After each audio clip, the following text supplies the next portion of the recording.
Firestorm. Book 2 of the Sword of Light Trilogy. Written by Aaron Hodges. Narrated by David Stifel. Prologue. They appeared as the first glow of the morning sun touched the horizon. Great wings thumped the cool air, golden scales glittering in the dawn's light. 1, 2, 6, a dozen. Bursts of flame licked the treetops as the beasts circled, great eyes staring down at them. Wind whipped about the cove, catching in their golden wings. Below, the surf roared, and waves rushed up onto the black sands. The tang of salt stung the air as a fine mist of sea spray settled on their clothes. A breath of wind whistled through the trees behind them, carrying with it the bite of winter. Beyond the breakers, the sea raged on hidden reefs. Dark cliffs stared down at them, casting the cove in shadow. Eric sat on the cool sand watching the dragons, his chest tight with dread. He knew what they were here for, what they wanted. The body of Nerissa lay nearby, her golden scales dull with death. The dragon's bravery had saved them all, her crimson flames driving off the demon. But Nerissa's defiance had come at a price. Now her kin had come to claim their own. He just prayed that was all they sought. His companions sat around him, watching the display in grim silence. Incan sat beside him, her arm resting gently against his back. Reaching down, he squeezed her hand, drawing strength from her presence. She glanced at him with her hazel eyes, scarlet hair shining even in the shade. Tears and burns marked her clothing, but beneath her skin was whole, healed by the goddess Antonia. On either side of them rested Michael and Kalen, the doctor and the soldier. Kalen sat with his legs folded, muscles rippling as he tensed, ready to spring. A short sword lay across his lap, his fingers lingering on the blade. The sword did not belong to him, but to Eric's teacher Alistair. Eric's eyes slid out over the water, memories of the night before returning. His chest clenched tight, but he kept the tears from his eyes. Alistair was at peace now. The same could not be said for them. Michael also sat with his legs crossed, but he held only a small pack stuffed with what remained of his medical supplies. Little good they had done Alistair. But they had at least kept Eric alive long enough to be healed by Antonia's magic. Eric would never forget how the doctor's strength and skill had helped bring him through the darkness. Michael stared up at the circling dragons, his short-cropped hair and beard betraying nothing of the ordeals of the last 2 days. A roar came from overhead, returning Eric's attention to the sky. A dragon dropped from formation and descended towards them. Swallowing his fears, Eric pulled himself to his feet. His companions followed suit, fingers hovering close to weapons. His hand lingered in Incan's. She gave it a squeeze and flashed him a smile. The ground shook as the beast thumped onto the beach. The wings beat a final time, sending a cloud of sand billowing out around it. Eric raised a hand against the onslaught and struggled to keep the dragon in sight. Air hissed as its mouth opened to reveal rows of glittering teeth. The stench of rotten fish billowed across the beach, followed by a wave of heat. "Who are you who trespasses here?" The voice reverberated through Eric's mind. The dragon towered over them, its bulk covering the black-sanded beach. Eric's knees trembled, but through his fear he remembered Kalen's actions from the day before. Forcing his limbs to obey, Eric bowed to the dragon. There could be no mistakes here. One swipe of those giant claws could slice him in two. Straightening, he looked the dragon in the eye. "Greetings, dragon. This is Incan, a bounty hunter from Chol. These are Kalen, sergeant of the Plorsian army, and the doctor, Michael. My name is Eric. I am apprentice to the magicer Alistair. He paused. Or I was, until he was killed last night by a traitor. May I ask, what is your name, dragon? He did not mention the fifth member of their party, Anala, the girl they had come all this way to find.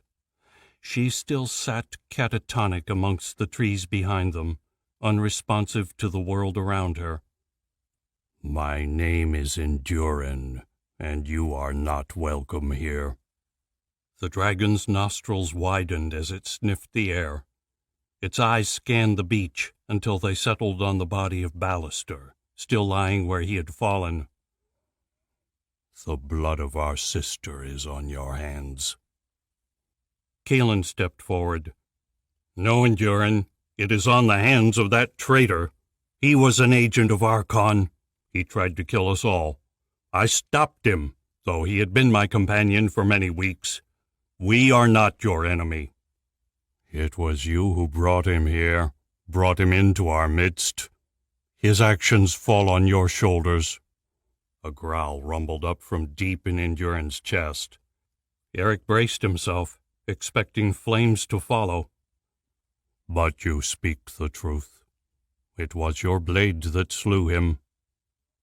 The dragon shifted on the beach, its claws digging great grooves into the sand. Its tail flicked out, shattering a spire of rock that stood amidst the dunes. It growled again. Enough blood has been spilt on our land. We will not be responsible for any more. We will give you the day to leave our lands. Come nightfall, we will put our sister to rest. Her body and all who remain on this beach will be cleansed by dragon fire. Eric swallowed. But we will not survive dragon country alone. We have no horses, no supplies. We are trapped on this beach. Flames licked from between the dragon's lips. Eric shrank backwards, holding his breath. There is a Lonian fishing vessel nearby. I shall tell the sailors of your presence. It is up to them whether they wish to rescue you. Either way, we will not wait. The wings began to beat again, sending sand flying across the beach. Eric raised his arm again and squinted through the sandstorm, watching Endurin rise into the sky. As he drew above the height of the cliffs, the other dragons joined him, their wings carrying them out across the ocean. Eric watched them go, and then turned to his companions. What now? Kaelin smiled. We wait, and pray the dragons don't send the Lonians fleeing halfway across the ocean. They're not exactly known as a timid bunch, Incan countered. I'd say our chances are good. She moved up the beach to where their scant possessions lay scattered. Eric followed her, his boots sinking into the coarse sand. Fishermen or Lonians? He asked. Both, Incan laughed. Although I was referring to the Lonians. Gods know they held the Trollans to a standstill during the Great Wars. Although, unlike the Trollans, they've settled down a little since those days, Kaelin replied as they sat in a circle. Eric spared a look at the bundle of rags lying nearby, where Anala still lay inert. She had not moved or said a word since the night before, when Ballister had killed the dragon she rode. Whatever bond had been shared by the dragon and the girl, its loss had tipped Anala over the edge. A muffled sob came from the pile of cloth. Michael moved across and sat beside her. He began to speak to her, but Eric could not make out the words. He shook his head. Anala was a problem for another day, when they had escaped this deadly land. He glanced out at the ocean, straining to make out the telltale sails of a ship, but the horizon remained empty. They're likely to be some distance away. Incan noticed the direction of his gaze. The Lonians fish right down the east coast, but they stay well clear of these waters. The reefs are treacherous for the deeper hulls of their fishing vessels. Eric nodded. but a rumble from his stomach gave away his impatience. Kalen laughed. I know, we're all hungry, but there's not much we can do about that for now. He eyed Incan. Unless a certain bounty hunter thinks there could be game nearby? Incan gave a short smile. Believe me, if there was, I wouldn't be lazing around here. She glanced at Eric. Even if I'm hesitant to leave. No, I haven't seen a single bird or rabbit in the trees since we arrived. For whatever reason, dragons or demon or curse, the forest around this cove is empty. Kalen sighed. That is a shame. Then he smiled. Still, I'm sure we can survive a few more hours. A fishing ship is bound to have plenty of food on board. If they come, Eric interjected, doubt still plaguing him. They'll come, Kalen grinned. I have every faith in our Lonian neighbors. Hey guys, Aaron Hodges, the author here. Hope you've been enjoying the audiobook. Before we continue, we'd love it if you could like and subscribe to the channel and leave your comments below of how much you love this audiobook. All right, let's get back to it. Chapter 1. The captain glared down at the company, lips twisted in a frown. A thick black beard matted his face, giving him a fierceness that would send lesser men scurrying. He folded his arms, the short sleeves revealing bulging muscles crisscrossed by old red scars. Even standing below them on the beach, he still towered over the four of them. Behind him, the dinghy crunched on the sand as a wave rocked it. His crew milled around the vessel, eyeing their captain nervously. Kalen had taken the initiative, offering the sailors a lie about there being Plorcian ambassadors who had come to treat with the gold dragons. Eric could not help but think the story was a hard sell, given the dead dragon lying on the sand behind them, not to mention Ballastor's body, which everyone seemed intent to ignore. Enough, the captain finally cut across Kalen. I've heard enough. Never in my life have I heard such a ridiculous tale. Kalen's face turned scarlet. Eric guessed the sergeant did not have a great amount of experience lying, and getting caught in one clearly left him uncomfortable. He opened his mouth to reply, but the captain spoke again. I don't know what the five of you are really doing here, but I don't really care. He waved a hand. From what I can see, I can guess we want no part of it. I don't need this kind of trouble on my ship. He turned to leave. Wait, Eric shouted. He stepped after the sailors, reaching out to halt the captain's departure. The crew drew their swords and advanced on him, faces dark with anger. Eric raised his empty hands in surrender. Wait! You're right. Kalen was lying. He paused as the captain turned. He shot Eric an impatient scowl and raised an eyebrow. Thank you. Like I said, Kalen lied, but I swear there is a reason. We are emissaries for the goddess Antonia. It is for her that we are here.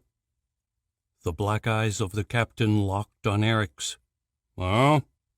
And what did the goddess want with a ragged bunch of no-goods such as yourselves? Eric glanced at his companions, seeing them as the sailors must. Antonia had healed their injuries, but their clothes had still been reduced to an assortment of burnt and bloodied rags. He swallowed. Only the truth would convince here. No other tale could explain their presence. He looked at the big man, studying him closely. You seem like a trustworthy man, but our purpose is a great secret. We cannot risk word spreading. I will tell you, and you alone, if you swear to secrecy. The captain laughed. Bold, aren't you? Why should I swear to anything? I could leave you here for dead for all I care. Hear me out. You will understand the need when I have finished. Eric met his gaze and held it. The captain's face darkened. He gave a sharp nod. You have 5 minutes to convince me. You alone. Come. He waved at the twisted trees. Eric nodded and followed the captain up the beach. His men made to protest, but their voices fell on deaf ears. The captain obviously felt Eric was small enough not to warrant caution. Eric couldn't help but smile at the captain's error. Even so, his heart quickened as they entered the trees. Silently, he debated how much he would need to tell. This man would accept nothing but the truth, but too much truth could also prove dangerous here. Anyone who helped them on their quest risked the wrath of Archon. He could not risk alienating the man through fear. The darkness beneath the trees drew them deeper into the forest, until finally the captain turned and glared down at him. "Your time starts now." Eric ran a hand through his hair, trying to decide where to start. "How much do you know of the Sword of Light?" The captain blinked. "The sword? How does this have anything to do with that troll and trinket?" "Everything. That trinket and the power of the gods are the only things keeping Archon banished in the wasteland." A shiver ran through the captain. "So the legends say. Though others say Archon is long dead." "He isn't. His influence is everywhere now. He has been waiting for a seed he planted decades ago to take root." Eric took a breath to calm himself. "When the gods and King Thomas unleashed the spell to banish Archon from our lands, Archon cast a curse of his own. He bound the spell to Thomas and his bloodline, and over the generations it has slowly stripped the magic from the Trollan royalty. The same magic they need to wield the Sword of Light." The captain's hand drifted unconsciously towards his sword hilt. There was fear in his eyes. "What are you saying?" Eric stared back. "That the magic of the sword no longer protects the three nations. Archon is already preparing to invade. Yesterday we were attacked by one of his demons, his first probe of our defenses." "You killed it?" "No, the dragon drove it off. That was before we were betrayed by our companion Ballastor, another of Archon's servants, who slew the dragon and my mentor, Alistair. Antonia is hunting the demon now. It won't survive her wrath." The captain shook his head. "This can't be true. What you're saying means the end of everything." "I am telling the truth." Eric paused to let his words sink in. "But there is still hope. King Thomas had a sister, one who was never affected by the curse. Alistair tracked down her ancestors, but Archon's minions got to them first. Only one of them survived, Anala. Yesterday we finally found her." The big man blinked. "You mean the girl on the beach? The blonde that's gone mad?" Eric bowed his head and sighed. They would have to deal with Anala's state of mind eventually, but right now they had more pressing concerns. "Yes, that is Anala. And believe it or not, she is our last hope. Archon has hunted her across Plorcia, and it has almost driven her insane. But Antonia believes she will recover. It is our job to make sure she has the chance to do so." Silence fell as the captain weighed up his words. This time Eric did not back down. He only had one chance to convince this man to help them. He would not fail. Finally the captain gave a sharp nod. "Okay, Eric. I'm not sure I believe you, but I will give you the benefit of the doubt. It would be a bold lie indeed to tell such a story. We are heading for the Lonian capital. I will take you that far. After that, you're on your own." He held out his hand. "The name's Loris." Eric gave a grim smile. "Thank you, Loris. You won't regret this." Loris shook his head. "Somehow I doubt that." The bow of the ship rose sharply into the swell, and then crashed back down the other side. Wooden boards creaked as water rushed over the side to swamp the deck. Sailors walked through the water, shouting at men who dangled overhead. Wind cracked in the sails, driving them through the unbroken waters. The sun shone high above, its heat beating down on the exposed deck. The stench of fish seeped up from the cargo hold below. Eric's stomach lurched with each rise and fall of the ship. He had never been at sea before, but he had heard of seasickness. He stumbled across the deck, grabbing for the railing, and lost the battle to keep the meager contents of his stomach down. Laughter came from above. He looked up in time to see a sailor dropping from the rigging. A grin split his bearded face as he joined Eric at the railings. "It helps if you don't look at the ship," he pointed to the distant coastline. "Keep your eyes on the horizon. That way, when the ship moves, the eyes and body both tell your mind the same story. If you look at the deck, it tricks your eyes into thinking you're stationary, even though your body can feel the ship lurching about." Eric's head spun, and he could hardly make sense of the sailor's words, but he managed to look out at the rocky coastline. Even from a distance, the jagged cliffs towered over their little vessel. Scraggly trees grew from the rock faces, their crooked branches reaching out for them like fingers. Behind them, the ocean stretched out to the horizon. He was glad they would not be venturing that way. The great expanse of water filled him with a dread he could not shake. A white bird with gray wings cawed from the sky, landing in the ship's rigging. He tried to ignore it. Following the sailor's advice, his stomach had already begun to settle, so he risked a glance at the sailor. He realized they must be almost the same age, around 18. "How long have you worked at sea?" The man leaned back against the railings, arms outstretched as he stared up at the sails. "Most of my life, but I only joined the captain a year ago. Before that, I worked as a dinghy rower in Lone. Where are your friends? Our other unexpected cargo?" "Sleeping?" The others were making the most of the opportunity, but Eric's sickness had been much worse inside the tiny cabin. "What happens with the sickness when you close your eyes?" "That works too sometimes, but makes it difficult to get any work done." He glanced around. "Speaking of which, I'd better get back to my post before the captain sees me slacking. Nice to meet you." He moved across to the mast and climbed back into the rigging.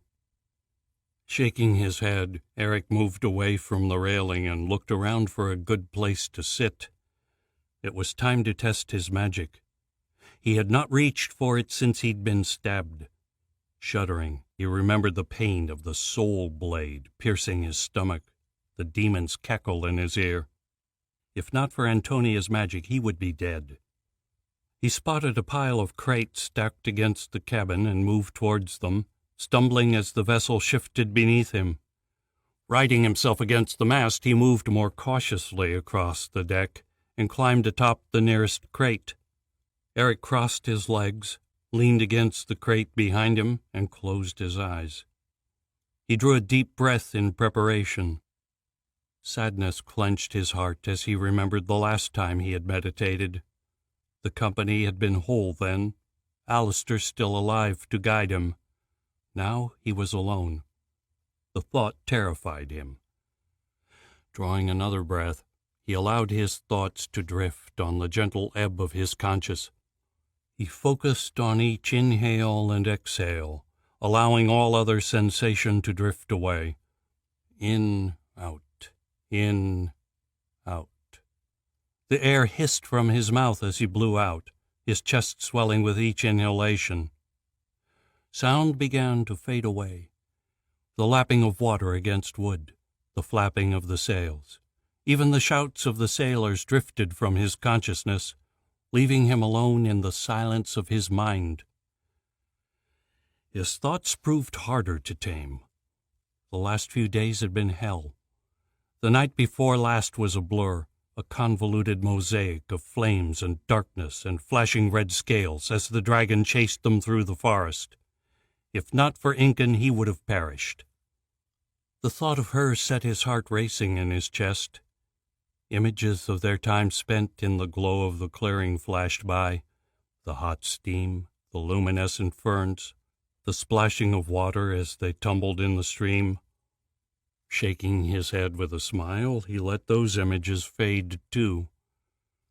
Memories of Alistair he could not so easily let go.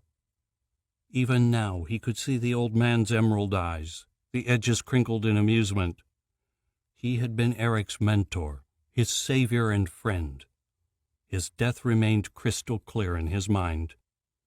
Ballister, poised over Alistair's unconscious body, the sword flashing in the sunlight, plunging down, down, down. Tears ran down Eric's face, but he fought to let the image go, if only for a moment. In, out, in, out. Then only memory of Inala remained, of the brave girl sitting atop the gold dragon, their last hope. Then Inala mad, rocking in the sand, catatonic. She still had not eaten, would barely drink. If it kept up, their last hope would perish without any assistance from Archon and his minions. Finally, the last of his thoughts drifted away, and Eric found himself falling into the familiar calm of his inner mind. A blue light flickered in the distance. The glow seemed cool and calming, but he knew from experience it had a darker edge. Magic had a mind of its own, a will to be free. But he was strong now, strong enough to control it. Moving towards the distant spark, he watched it grow until a great lake of magic stretched out beneath him. Lightning flashed across its surface, rising from the depths like a serpent. The blue glow warmed his soul. He stretched out a phantom hand and watched a thread of light rise up in response. It drifted towards him, wrapping gently around his wrist. His mind tingled as the power filtered through him, but he did not release it. He would need every drop in the coming weeks if they were to see Inala safely to the Sword of Light. The enemy facing them was legion, and without Alistair and Ballister, he was now the last magicker in their small fellowship. The power radiating from his magic gave him reassurance, though, where for so long it had been a source of fear. Beside him, a door slammed, and he felt a hand back on the ship grab him.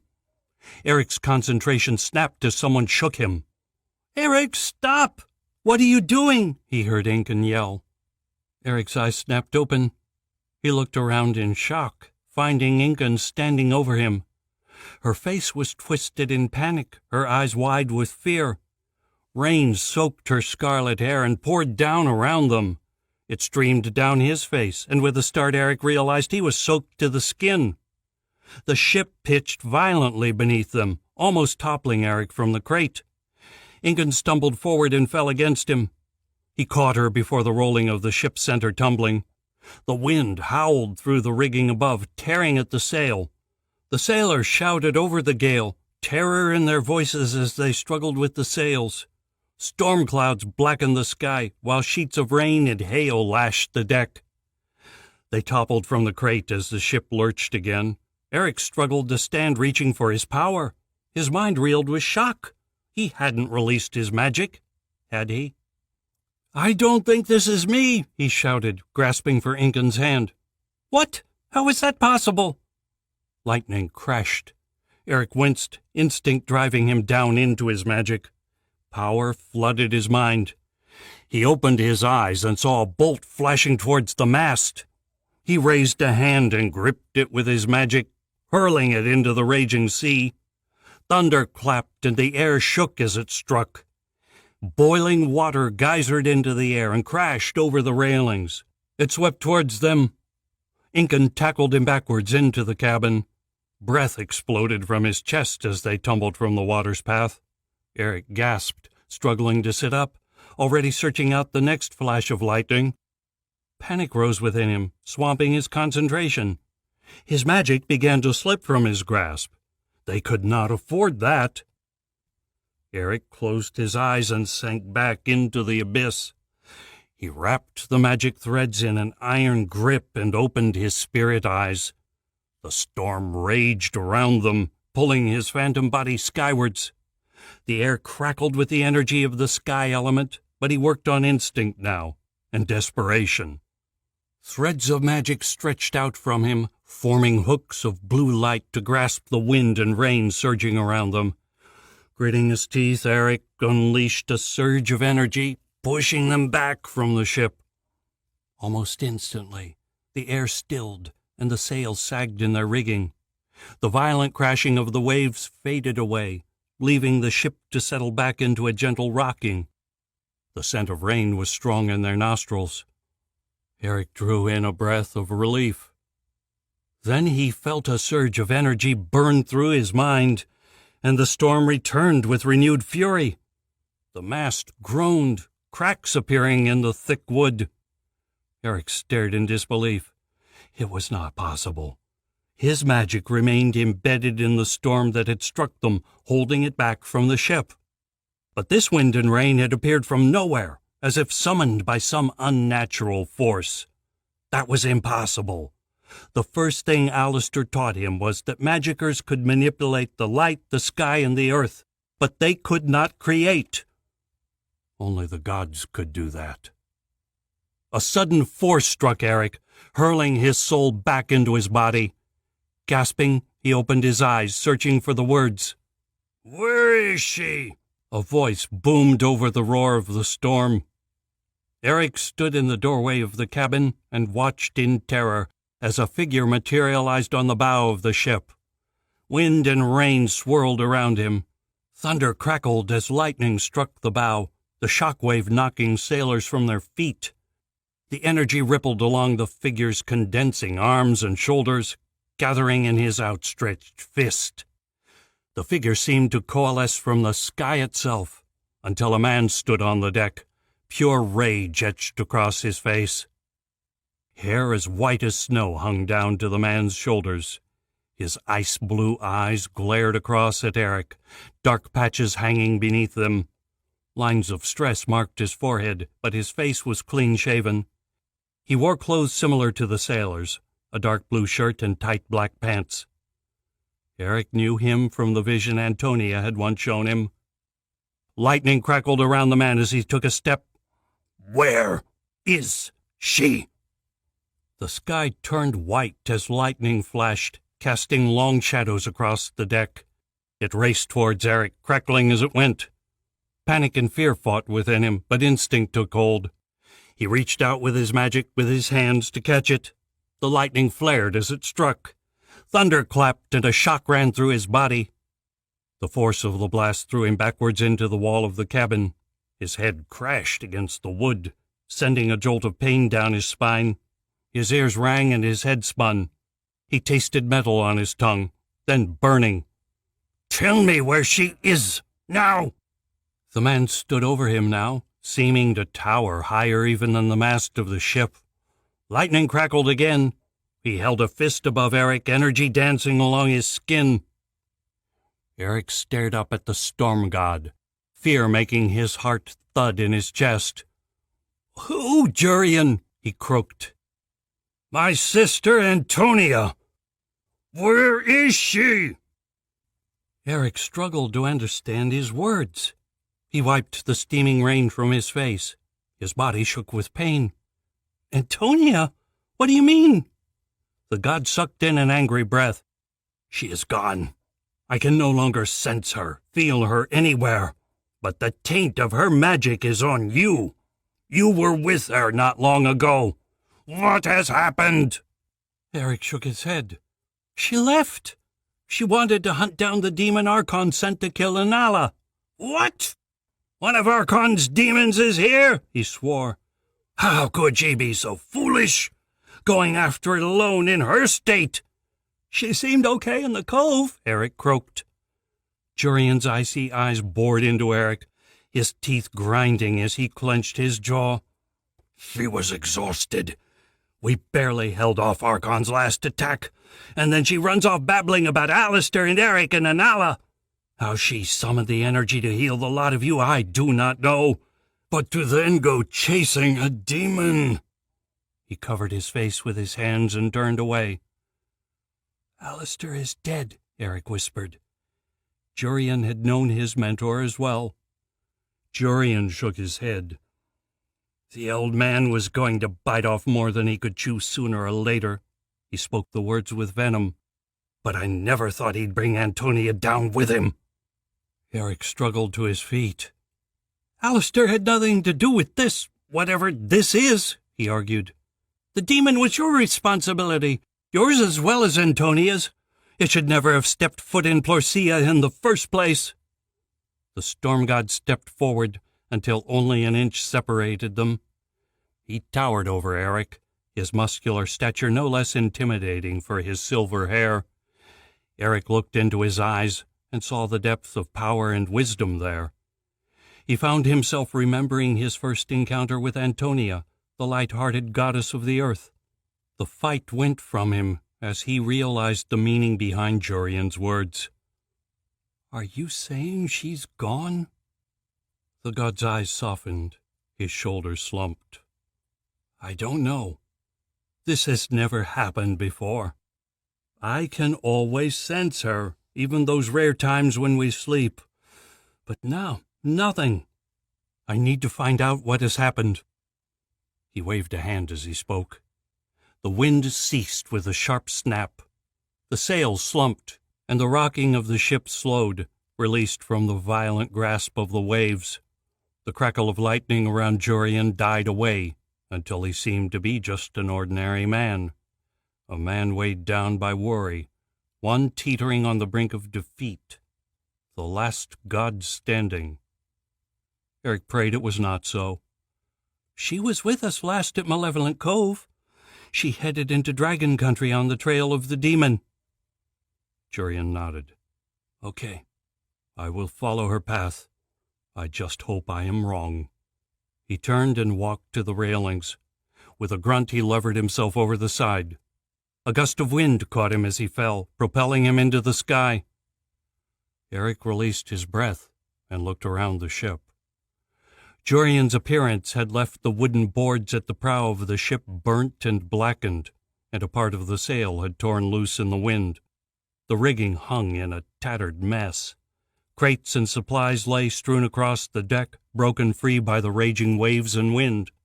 Several barrels bobbed in the ocean around them, slowly drifting away. The creak of straining wood came from the mast. His companions stood nearby, their clothes wet, faces bedraggled. They stared at him in shock, but one by one they moved to stand with him. Incan placed a reassuring arm around his waist, while Kalen grasped his shoulder and gave it a squeeze. Michael only nodded. There was no sign of Anala. Together they looked across the deck to where Captain Loris stood amongst his spoiled supplies. Slowly the crew gathered around Loris, voices whispering as they glanced in his direction. Eric recognized the look on their faces all too well, the mixture of terror and rage. Blame would soon follow, and if they did not put the mutinous glances to rest, violence. He sought out the young sailor he had spoken to earlier. His heart sank when he found the man and saw the hate in his eyes. But for once his magic had not been responsible for the havoc, and he did not intend to suffer the consequences. Eric took a step forward. The captain opened his mouth to stop him, a purple vein popping on his forehead. Eric spoke over the top of him. "Well, I hope you all enjoyed your first meeting with Jurian, the god of Lonia. He's not much for introductions, apparently." His words had the desired effect. A shiver went through the crew, and the captain's words died in his throat. These were Lonian sailors, after all, which made Jurian their god. Eric had never been to Lonia, so he was not sure how the people generally regarded the storm god, but he doubted they were likely to argue with someone on speaking terms with him. Even if his conversation with Jurian had largely revolved around dire threats on the god's part. At last the captain drew in a breath and bellowed, "Okay, back to work, everyone. I want this ship ready to sail within the hour." He banged his fist against the mast to emphasize his words. Loris walked towards the rear of the ship to take over from the helmsman.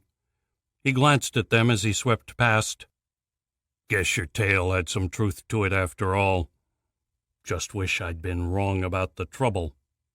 The glare in his eyes could have melted iron. As he passed, the others turned to stare at Eric. "What happened?" they asked in unison. Jurian slumped against the tree, a dark weight crashing against his soul. Around him the forest was silent, dead. All color had leached from the trees, leaving the woods gray and lifeless.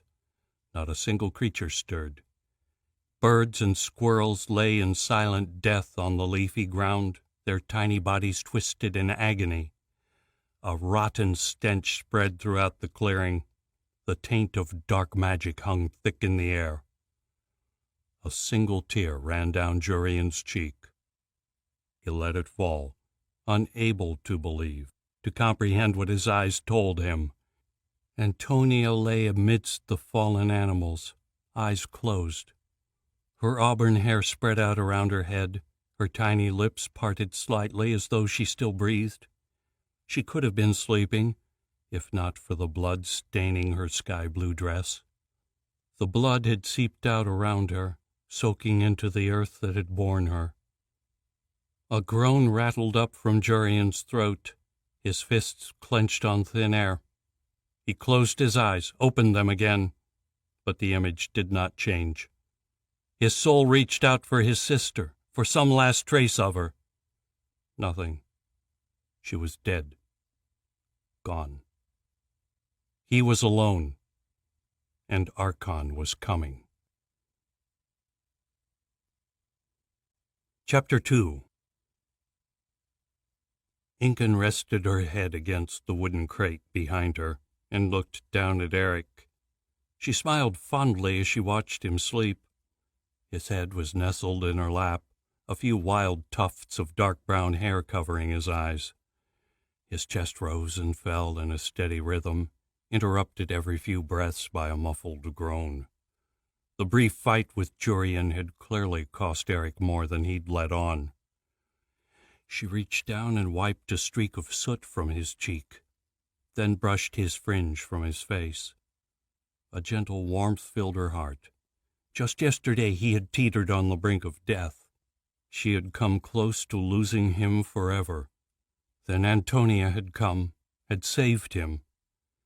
Yet not a day later, Antonia's brother had almost reversed that blessing. Incan could not believe Jurian had attacked them. With empty ocean all around, far from any spies or demons, Incan had allowed herself to relax, and the storm god had taken her by surprise. Now she realized the darkness could find them at any time. She would not be caught unawares again. Her bow lay within easy reach, her saber strapped to her side. If they were attacked, she would be ready. Across the deck she could see Kalen arguing with the captain. She knew it would take every ounce of diplomacy the young sergeant possessed to cool the man's temper, and even then it might not be enough. Eric's words may have averted a mutiny, but Incan could sense the crew's anger, festering just beneath the surface. They feared the power they had witnessed. The captain's command could only do so much to stop that fear from bubbling over.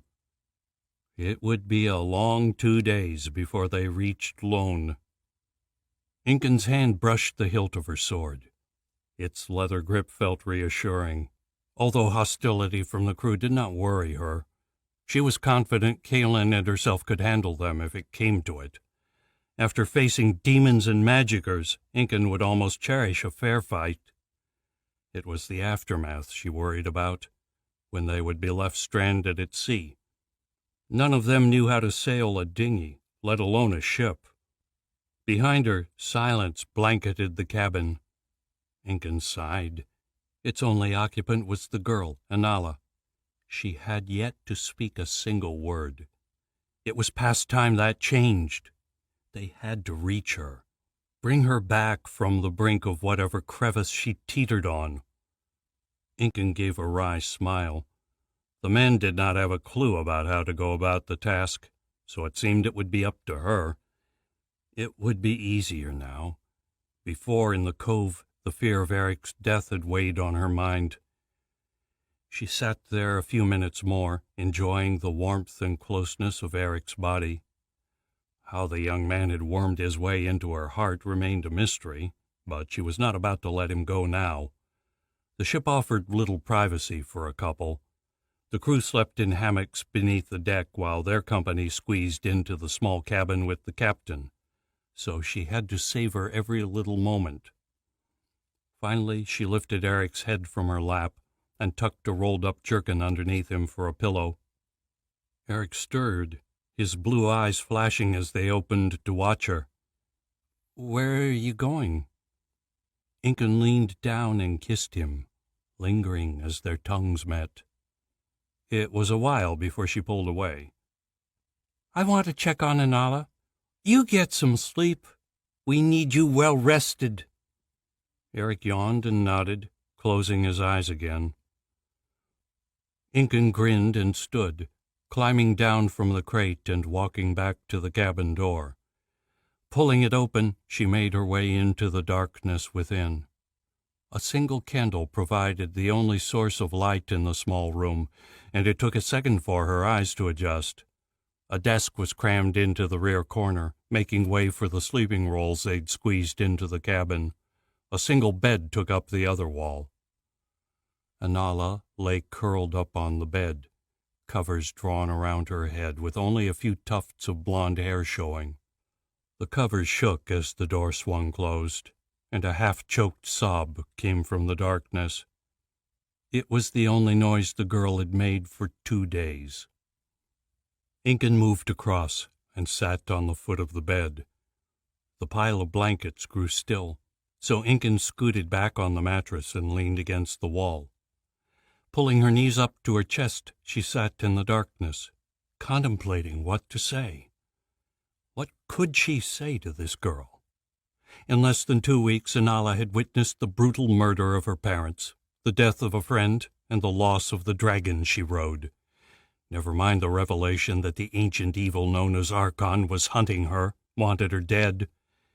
It was too much for anyone to take, let alone a 17-year-old girl. Incan doubted she had the strength to cope any better. She would be in the same position as Anala if their positions were reversed. Even so, Anala had to know she was not alone anymore. For Incan herself, the search for Anala had never been about the Sword of Light, but a girl who needed protection from evil. She had to convince Anala that though they were strangers, they cared about her. She had to convince her to trust them. Incan released a long breath as she realized she had no idea where to start. She chuckled and decided not to mention to the others she was as clueless as them. Still, she had to try something. Closing her eyes, Incan began to talk. She began with the trivial, the mundane. She spoke of the white mare she had purchased just a few short weeks before, and how absurd she'd felt riding such a conspicuous animal. A bounty hunter riding a white horse would be the talk of the town. Not an ideal situation for a profession requiring subtlety. She spoke of her debt back in Chol, the cost of her equipment, her old friends, and what they must think of her now, after she'd betrayed them to rescue Eric and the others. Then Incan spoke of her childhood, of the time her mother finally decided she'd had enough. Cold to the end, the woman had walked away without looking back. Not a kiss or a hug goodbye for the 5-year-old she left behind. Just a wave, and a door slammed in her face. From then on, it had just been Incan and her father. And things had only grown worse. Her father was a notorious drunk, and with her mother gone, his attention soon turned to Incan. He often returned drunk in the early afternoon, unleashing strings of profanities which quickly disintegrated into screaming fits, the kind that shook the walls and led to knocks on the door from neighbors. In his drunken rage, the man blamed Incan for everything, from her mother's desertion to their poverty. Incan learned to keep her mouth shut in those early years. Eventually, the neighbors stopped knocking. For years, Incan had suffered his insults, his curses and threats. She had grown thick-skinned, deaf to all but the worst of his curses. But on the first day he hit her, the 10-year-old Incan had walked out the door and never looked back. Hot tears spilt from Incan's eyes and ran down her face. In all her years she had never told a soul about her past. She had always thought of it as just that, her past, nobody's business but her own. She could not imagine what made her speak of it now. Not even Eric knew the story of her parents. She heard a rustling come from the other end of the bed and tried not to look. She glimpsed movement from the corner of her eye, and then Anala was curling up beside her, lips still pursed tight. The young girl pulled the covers up around them and leaned her head against Ingen's shoulder. Ingen stretched out her arm and wrapped it around the girl. They sat in silence for a while, each contemplating the horrors which were their lives. Ingen had lived on the streets for most of her teenage years, but she did not regret her decision to leave. She smiled to herself, thinking of the convoluted path she'd taken to become a bounty hunter. But that was a story for another day. "We may not seem like much, Anala, but we are all here for you," she whispered. Anala wriggled closer. "How do you know?" "They're like me. Eric, Kalen, Michael, they're good people. They want to help you, help everyone in the 3 nations. You can trust them." Ingen caught a flash of blue eyes in the darkness. "I hope so," she heard Anala's soft voice. "You can," Ingen repeated. Then, "Are you hungry?" For the first time, Anala met her eyes. "Bloody starving." She flashed a smile. Ingen laughed. "I'll be right back." "What's going on here?" Kalen looked up as Michael interrupted his argument with the captain. Captain Loris scowled at the doctor. "None of your business." Kalen raised an eyebrow. "None of his business? I think the good doctor would be just as upset as the rest of us were you to abandon us on some deserted beach." "What do you expect me to do?" the captain snapped. "The crew are an inch from mutiny. God or no, that thing almost sank us. And he was clearly not fond of the bunch of you. The men are scared." "I don't think he's coming back," Michael put in. "He was looking for his sister, Antonia, and I can assure you we don't have the goddess of the earth tucked up our sleeves." He waved at the wide sleeves of his coat with a smile. "That's all well and good, but the crew don't know what's going on. And from what I've heard, the less we tell them about the whole affair, the better." He shook his head. "They won't stand for this. This is your fight. I cannot risk the lives of my crew for your affairs. We are only simple fishermen." Michael spread his hands. "And I am only a priest. Kalen is only a soldier. We are all only something, but this fight goes beyond who and what we are. It doesn't matter to Archon. To him we are just souls waiting to be enslaved." Kalen glanced at the resolve on the doctor's face. Michael's words warmed his heart, gave him hope. But the captain wasn't having any of it. His brow drew down into a scowl as he glared at them. "Archon or no, it's you who are a threat to our lives just now. Won't matter a jot whether Archon comes or not if we're at the bottom of the ocean." Anger swamped Kalen. He swore. "If you abandon us in the middle of nowhere, you risk the lives of everyone in the 3 nations." He took a breath. "This is your chance to be more than just fishermen, to make a difference in this world." "And what about our world? Who will pay our wages if we lose our cargo? Who will feed our wives and family if the ship sinks?" Kalen wanted to shake the man. Michael interrupted before he got the chance. "We understand your concern, Loris, and the concerns of your men. I assure you, you will be safe.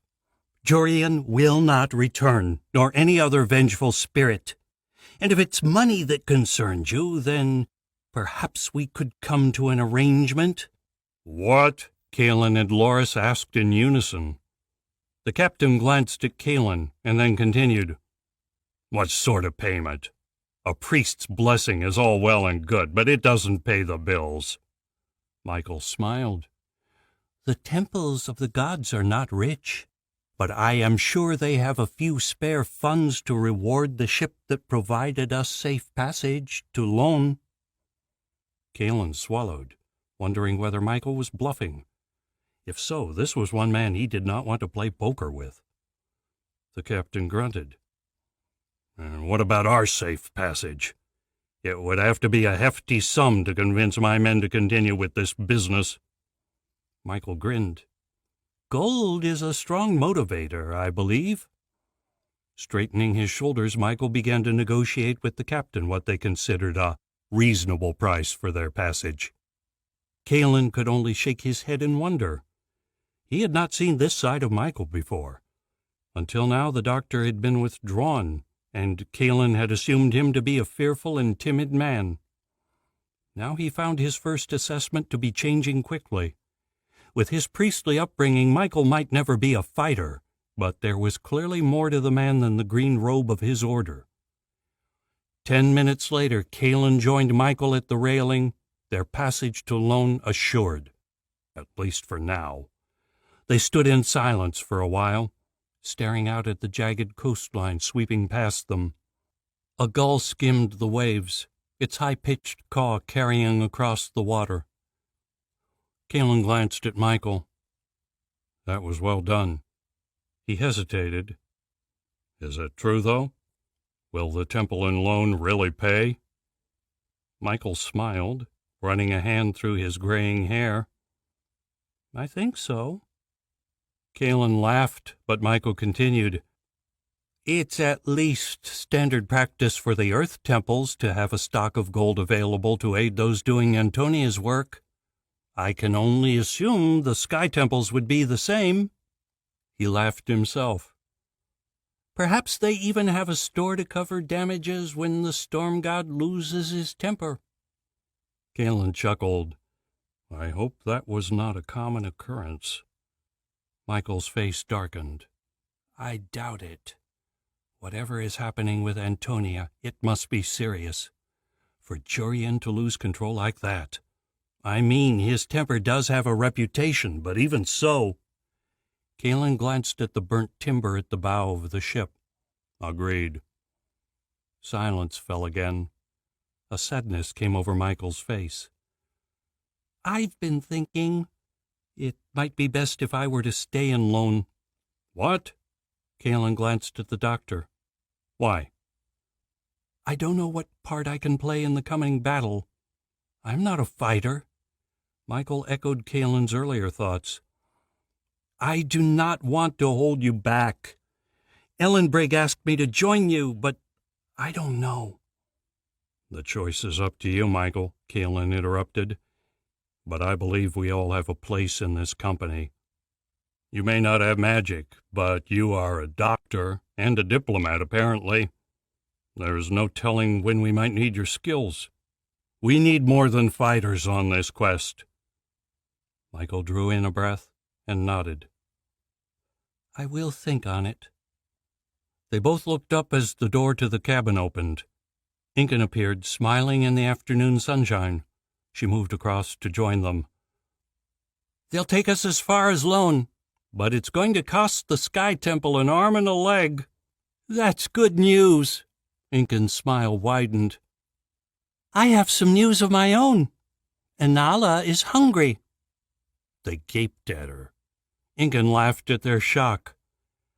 "Do you think these sailors could be convinced to part with some supplies?" Kalen grinned, feeling a little of the weight shift from his soul. Finally, some good news. With Alistair's death and Antonia's disappearance, it had begun to feel as though things were spinning out of control. If Inala recovered, they would at least have one thread of hope to cling to. "For the amount of gold we've promised, she can have a feast if she wants." Kalen spun and marched towards the captain. A cry from the rigging stopped him in his tracks. "Man overboard!" The tree branch rose beneath him as the wave swept past, carrying him high into the air. He looked around. desperate for a glimpse of land, but the ocean stretched out in all directions. Swells rolled across the dark blue water, white wash breaking at their tips. Sea spray misted the air, cutting off sight of the horizon. The soft lapping of water against his log rocked him toward sleep. He struggled to hang on just a little bit longer, but his strength had long since faded. Only minutes separated him from the dark depths of the ocean now. Soon he would slip beneath the waves, never to be seen again. Gabriel swallowed, his mouth paper dry from the long hours in the salty water. He prayed his sacrifice had distracted the dragon long enough for Anala to escape. Otherwise his death would mean nothing. A shiver racked his body as he remembered the beast. The gaping jaws, the teeth and crackling of flames as the dragon hurtled towards him, the deafening snap of its wings, the roar that sent prickles of terror running down his spine. Knowing he had no chance on the surface, Gabriel had released his rotten branch and dived deep into the river. The current whirled him around, dragging his helpless body deeper as the dragon's bulk smashed into the river. A talon tore at his coat, ripping the skin beneath, and then the river had carried him from reach. Lungs exploding, Gabriel clawed his way to the surface. In the muddy waters, he struggled to tell the difference between up and down, and panic threatened to overwhelm him. Then his head burst into the sunlight. He drew in one ragged breath before the current pulled him back under. The power of the river sent him tumbling head over heels. A rock struck his thigh, then knee and shoulders. Gabriel screamed, air gushing in bubbles from his mouth. He kicked out, desperate to reclaim the surface. The next time he broke free, he grasped at the water, desperate to stay afloat. He glanced around, searching the sky for sign of the red-scaled dragon. A roar came from the distance, but he could see nothing through the canopy of tree branches overhanging the river. The trees on either side of the river rushed past as the current grew faster. He struggled against its pull, fighting to reach the far shore, but there was no making headway against the river's might. At last, gasping for breath, he rolled onto his back and let the current take him. Branches flashed past overhead, sunlight glinting between them. Golden leaves hung from the trees, breaking loose and tumbling with each gust of the wind. The freezing water spoke of winter's fast approach. With it would come the freeze and months of hardship for the people of the land. At least it rarely snowed in Oaksville. Oaksville. The name rang in his mind, carrying with it the image of a man standing before a raging forge, hammer in hand. My father, he realized with crystal certainty. He saw himself then, standing at his father's side, arms up to their elbows in thick leather gloves.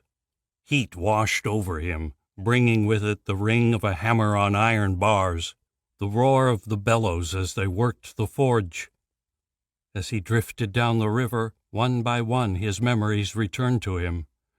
His proposal to his fiancée, the day the old soldier had given his father a sword, the horror of the storm, of finding all he had loved destroyed, his family dead, his fiancée's last painful breaths.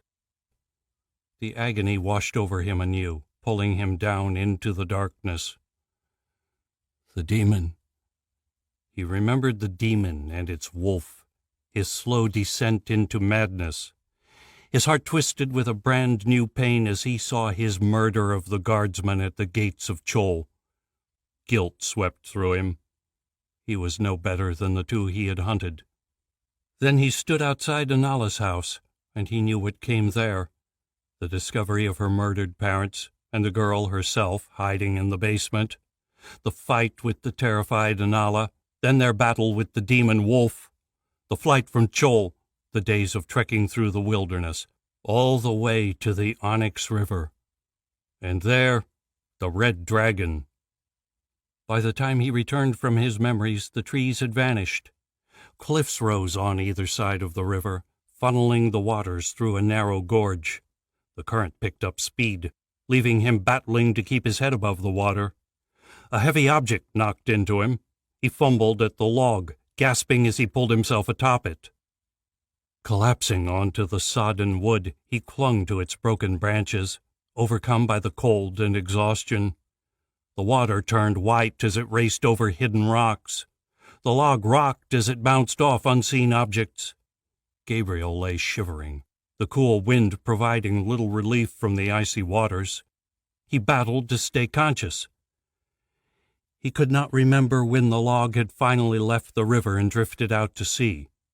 The cliffs had continued all the way to the coast, hemming in the raging river. Eventually Gabriel had drifted into a kind of half-sleep, his arms still clutching at the log while his mind drifted. Then the sky had widened as the rocky cliffs gave way to nothing. When Gabriel raised his head to look around, he found himself drifting on the ocean, the cliffs of the shoreline already growing smaller. Cold and exhausted, there was little he could do but watch as the current carried him further out to sea.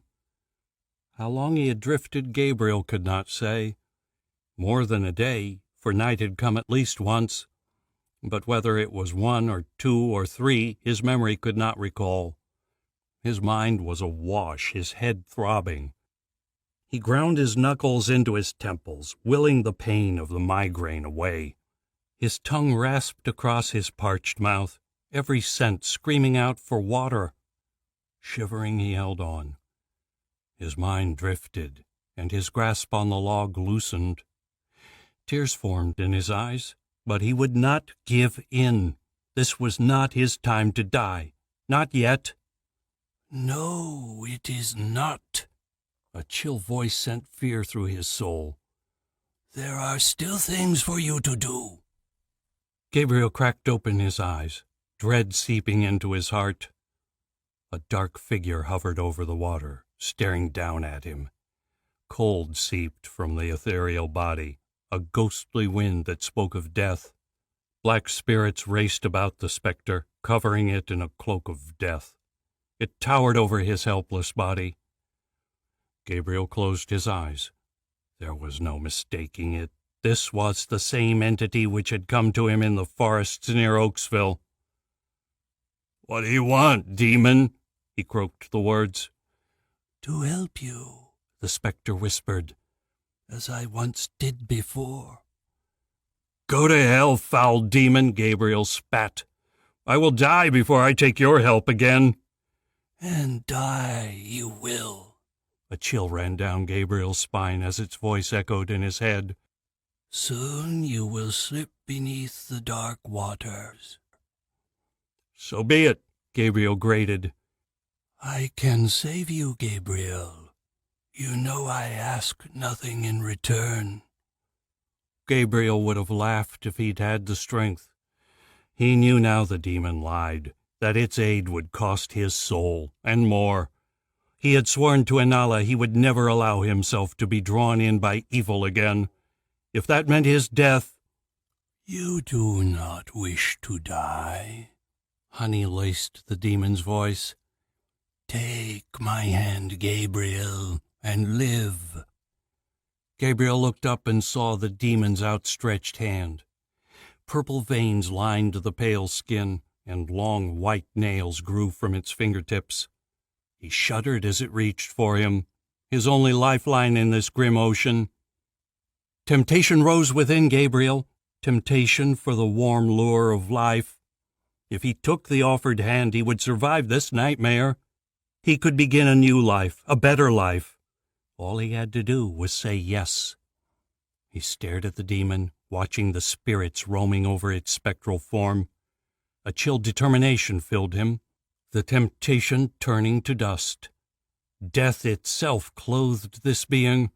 How could life come from such a creature? Gabriel summoned the last of his strength. "No!" he shouted, and the demon vanished. A splash came from nearby. Gabriel looked up, his mind still reeling from the encounter.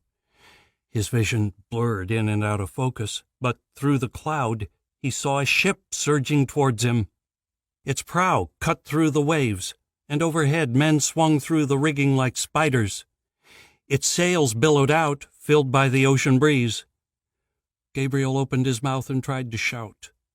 The call came out as a croak, the wind catching it and whisking it away. He groaned and struggled to pull himself further out of the water. Raising one hand, he began to wave, praying they would see him. In desperation, he called again. The ship drew level with him. Gabriel gritted his teeth in frustration, despair rising to swamp the fickle hope. "Man overboard!" The cry carried across the water. Chapter 3. Eric paced across the empty hall. His footsteps echoed from the stone walls as he wove between marble pillars. The massive columns stretched high above him to where the ceiling should have been, but here there was no roof to protect against the elements. The stars glittered overhead, staring down into the silent hall. Midnight approached, and Eric doubted anyone else would be visiting the Sky Temple at this time of night. Reaching the far wall, he spun on his heel and began his third lap. It had taken 2 days and a night to reach Lone, during which time he had barely slept an hour. Gabriel remained unconscious, but Eric knew it could not last.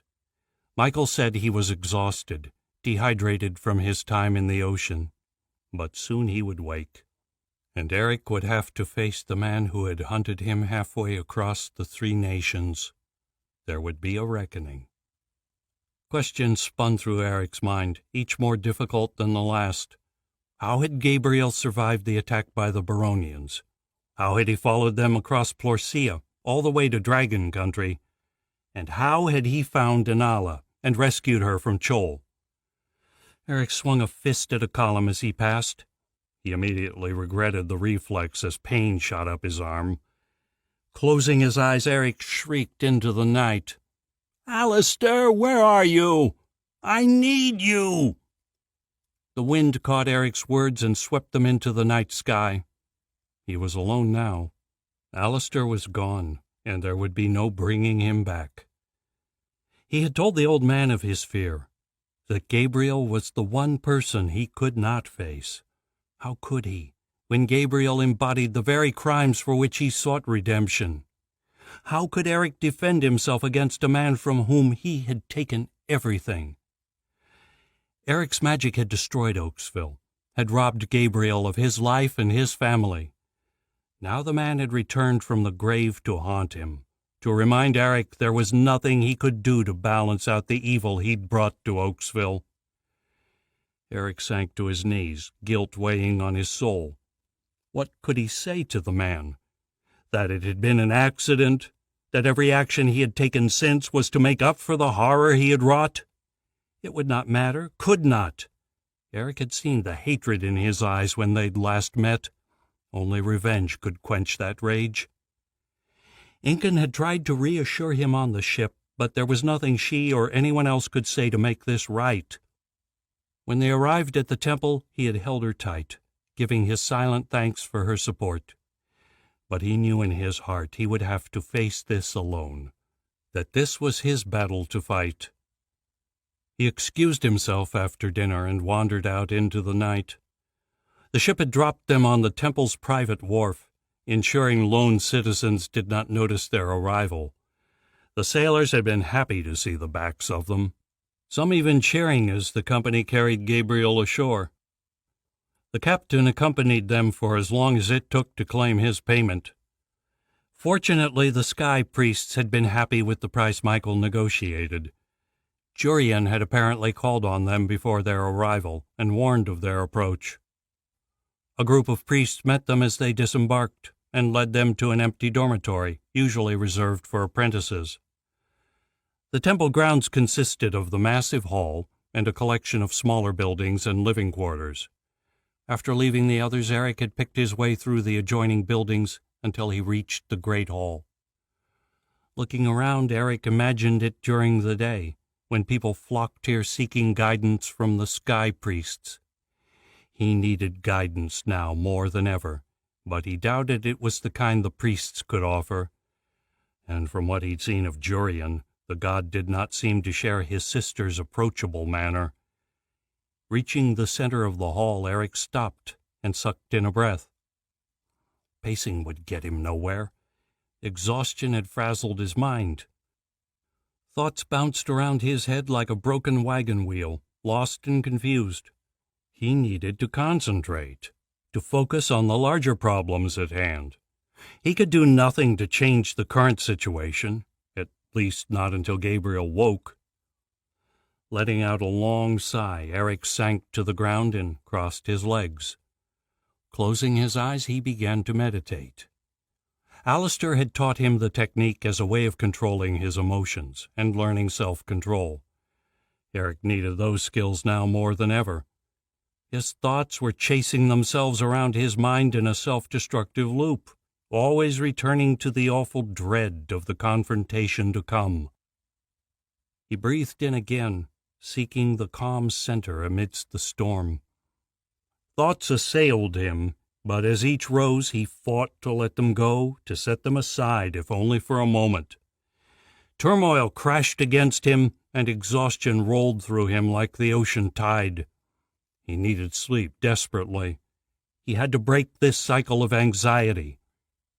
Eric sank deeper, thoughts drifting back over the last few days.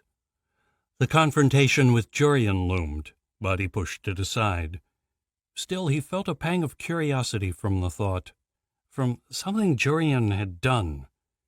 As he left, the storm god had leapt from the deck of the ship, where the wind caught him and propelled him into the air. Jurian had flown. Eric possessed the same magic as the god, and while he did not have the power to create, he could manipulate the winds as Jurian had done. Could he also fly? He smiled then, another memory leaping to mind. In Chol, Kalen had thrown him from a second-story window, and in his fear Eric's magic had summoned the wind to catch him. For a few seconds he'd hovered several feet above the ground. Sinking into his magic, Eric released his tethers to the physical realm and sent his spirit soaring. Reaching out, he sent feelers up into the clouds, seeking the great gusts which formed where land met ocean. Working his magic, he wound threads of power around the howling gales. Grimacing, he siphoned his power into the threads and drew them down, gathering the winds together as they came. The gusts fought against him, pushing against the bonds holding them. Energy surged through his mind as he poured more magic into the fray, binding the air pockets tighter. With the city so close, he could not afford to allow such powerful gales to escape his grasp. The last thing he wanted was to start tearing the roofs off buildings.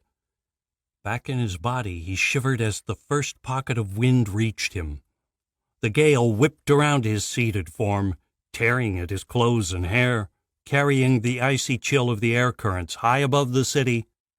Shivers ran down his spine, but he smiled, happy to have come this far. Turning inwards, he focused, pulling the wind in tighter and tighter knots. The gusts grew stronger, striking with a force that threatened to knock him flat. Clenching his fists, he pushed the pockets of air down to the paving. His feet grew numb as the icy wind wrapped about his legs, but now the rest of him remained warm. With a shock, he felt the pressure push him upwards, lifting him from the cool tiles. He opened his eyes and gasped as he saw a few feet now separated him from the ground. The magic slipped from his control, and the wind erupted outwards, whistling across the empty hall and upwards into the sky. He fell to the ground with an undignified thump. Eric grinned, worries forgotten. His heart thumped hard in his chest as he clapped his hands in excitement. This was something new, something useful, but he needed practice.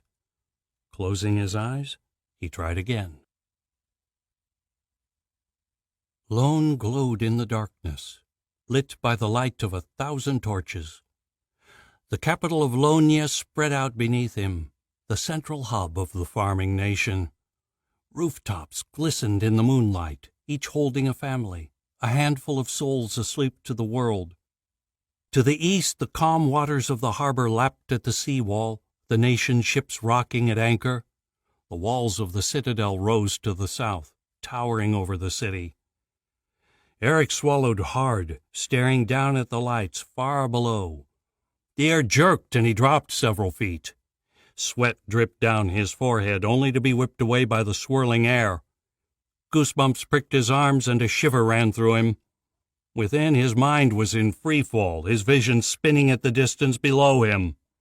His fear of heights had come crashing back.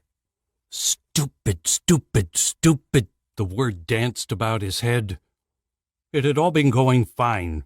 It had taken hours, but he had finally managed to keep himself aloft without losing control of the winds. He'd spent another hour floating around the great hall, then the temple grounds, lifting himself higher and higher as his confidence grew. He had not noticed the fear at first, had not recognized the familiar tingle as it crept into his mind. Even as he soared higher, Eric reassured himself, convinced the wind would catch him if he fell. After all, it was the fall he feared, rather than the height itself. Nevertheless, the terror had trickled into his conscience, slowly eroding his control. His movement grew jerky and erratic, and his panic began in earnest. It was not until he tried to halt his ascent that he realized the magic had latched onto his fear, using it to take over. Now he rose faster than ever, as sudden judders threw him about each time the magic slipped. Terror rose in his throat, feeding strength to the winds. They twisted about him, converging from all around. Eric sucked in a breath, wrestling for control. Within the magic stalked his mind, a wolf in the darkness. He drew back, fear robbing him of strength. He could not face the beast now, suspended hundreds of feet in open air. If he lost, things would become far worse. Alistair was no longer here to protect him. There would be no coming back if the magic took control again. To lose would be to unleash his magic on Lone. Wind swirled around him, gathering force and growing stronger. The cold sent shivers through Eric's unprotected body, his thin clothing woefully inadequate. His teeth chattered as the wind sucked the last warmth from his skin. Eric wrapped his arms tight around his chest and looked down, stomach roiling from the height. Eric watched with horror as the wind swirled faster.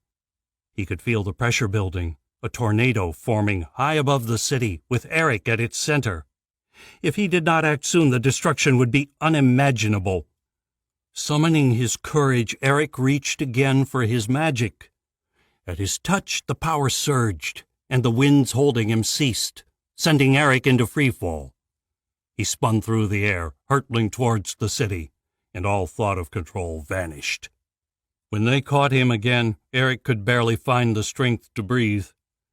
The tornado howled, drawing in the surrounding clouds, dampening the air. Tears ran down Eric's face.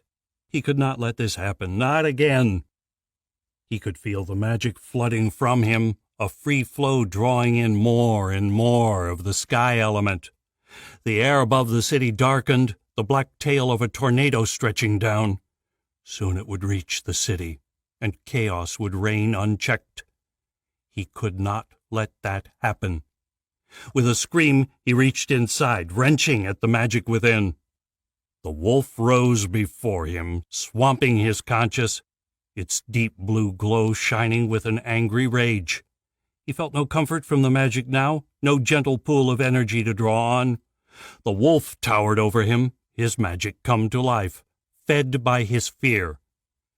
Eric drew on every ounce of courage remaining to him, determined to defeat the wild beast. The wolf growled and came closer. With every step it took, it grew.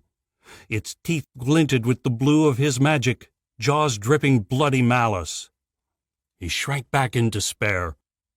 As he turned to flee, Alistair's words from long ago raced through his mind. "Master your fear. That is its only weapon against you. If you do not fear it, your magic cannot harm you." Eric swallowed, turning back to face the beast. He remembered the fear he'd felt after the desert. The fear of his magic had threatened to overwhelm him. Knowing the risks, he had faced that fear and vanquished it.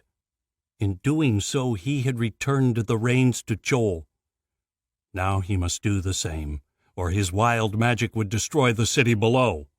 He could not allow that to happen. He faced the beast, reaching out to grasp the glow rippling from its fur. Fear sent a tremor through his knees, but he squashed it down, baring his teeth at the beast before him. They stood facing one another, locked in a silent battle of wills. Then Eric blinked and watched as the wolf started to shrink. It growled and took a step towards him, raising hairs on his neck, but he stood strong. He knew he had won. The winds still buffeted him, throwing him about the sky, but the fear no longer crippled him. Taking a firmer hold of his magic, he sent its tendrils out to bind the wolf. It screamed and leapt for him, but the magic grasped it tight, locking it in place. Eric smiled and drew the beast back down within him, until it vanished into the glowing pool of light. The air still raged about him. He reached out again with his magic, confident now he could halt the whirling twister. Gritting his teeth, he tore apart the binds holding the winds together. The swirling ceased as air erupted outwards into empty sky. "You fool!" The air shook with the power in the voice, and then a dark body hurtled from the sky. Eric caught a glimpse of white hair and a face twisted with rage before Jurian smashed into him. The breath whooshed from his lungs, and he found himself suddenly in free fall, careering through the clouds towards the ground below. As he reached for his magic, a fist crashed into his face. "Don't!" Jurian snapped, his hands digging into Eric's shirt. Their plummet towards the earth ceased with a violent jerk. The wind reformed around them, controlled now by Jurian. He looked up at the god, his face lit by the light of the city below. Fear tingled down Eric's spine as he saw the anger there. When they reached the ground, Jurian tossed Eric to the grass. Before he could recover, the storm god grasped Eric by the collar and wrenched him to his feet. Jurian pulled him close, leaving Eric no choice but to look into those icy blue eyes. "How could you be so reckless?" Jurian hissed. "Did Alistair teach you nothing?" I don't know," Eric stuttered. Tears came to his eyes. "All I know is Alistair is gone. He's dead, and I'm lost." He waved his hand at the sky. "The magic, it just took control." A tremor of rage swept through Jurian. He tossed Eric back to the ground. Thunder clapped as Eric rolled and came to his feet. "You are no magicier. You do not even deserve the title of apprentice. If it was in my power, I would strip the magic from you here and now. I do not care what my sister thought of you. You are as likely to kill us all as save us." Eric shivered with cold and fear. "I had control of it, there at the end." His voice shook, but he stood his ground. "I may be a novice, but I will not let history repeat itself." Jurian turned his back, fingers racking his hair. "I cannot afford these distractions." He spun. "Antonia is dead. I am the only one left to stand against Archon." The breath caught in Eric's throat. "No," he choked. The tears came now, hot and fast. "How can that be possible?" "She was weakened by our battle with Archon. The demon took her by surprise, and it used the soul blade to do the foul deed, which means it now has her powers. It must be found, and quickly, before it collects any other magic." "How could you not have told us?" Rage grew from Eric's sorrow. "Where have you been?" "I have been everywhere, alerting King Fraser and King Jonathan to the threat, the Council of Lonia too, mustering our armies, spreading the word. Archon is coming, and the three nations must stand together if we are to have any chance of stopping him." He shook his head. "Even then, I do not believe it will be enough. Even with the Sword of Light, without Antonia, we would lack the power to stop him." He clenched his fists. Lightning crackled along his arm. "Where is the demon now?" Eric asked. "I have magiciers hunting it. They will signal me when it reappears, though they will not have the power to stop it. If it collects any more magic, it may be beyond even my powers. Last signs showed it heading north into Lonia, towards us." "It is coming here?" Jurian scowled. "How should I know what it will do next? Perhaps it is trying to return to the northern wastelands. Perhaps it is hunting the last of the sword-wielders. Or perhaps it is coming for me. I do not know. There is too much to consider." "What can we do to help?" Jurian laughed, the sound harsh and mocking. "Help! Help! You could start by leaving my city be." He fell silent, and Eric thought he might finish with that. When Jurian continued, his tone was somber. "Your priority must be getting Anala to the sword. It lies in Calgon, a long way from here. Archon's agents will be looking for her now. The best path to take would be a ship up the river to Ardath. From there you will have to continue on foot through the Branai Pass into Trolla, and then down the coast to Calgon. It will take weeks. I only hope we have the strength to hold Archon back that long." "When can we leave?" Jurian shook his head. "It will take a few days to organize. My priests will take care of it. I must leave. There is much to be done." He turned and walked into the night. Eric opened his mouth to wish him farewell, but the god vanished before he could speak the words. Shaking his head, Eric sank to his knees. Exhaustion rose in his chest, sucking the strength from his limbs. His stomach twisted. He hung his head, taking a deep breath. He needed to return to the dormitory and sleep. Only then would he have the energy to take in everything Jurian had said. Footsteps came from nearby. Eric looked up in time to see a figure emerge from the shadows. A familiar voice greeted him. "So, we meet again." Chapter 4. Gabriel woke in darkness, the last dredges of a nightmare clinging to him. Panic gripped his mind and sent him tumbling from the bed. Climbing to his feet, he stumbled across the unfamiliar room, fumbling for an exit as he struck a wall. He cursed as his elbow caught on a doorknob, and then slipped silently through the unlocked door. Outside, he hurried down an empty corridor, trying doors until he found one leading outside. Slipping into the night, he started across the grass, the dew cold on his bare feet.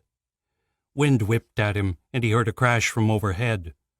Looking up, he froze, fear gripping his heart.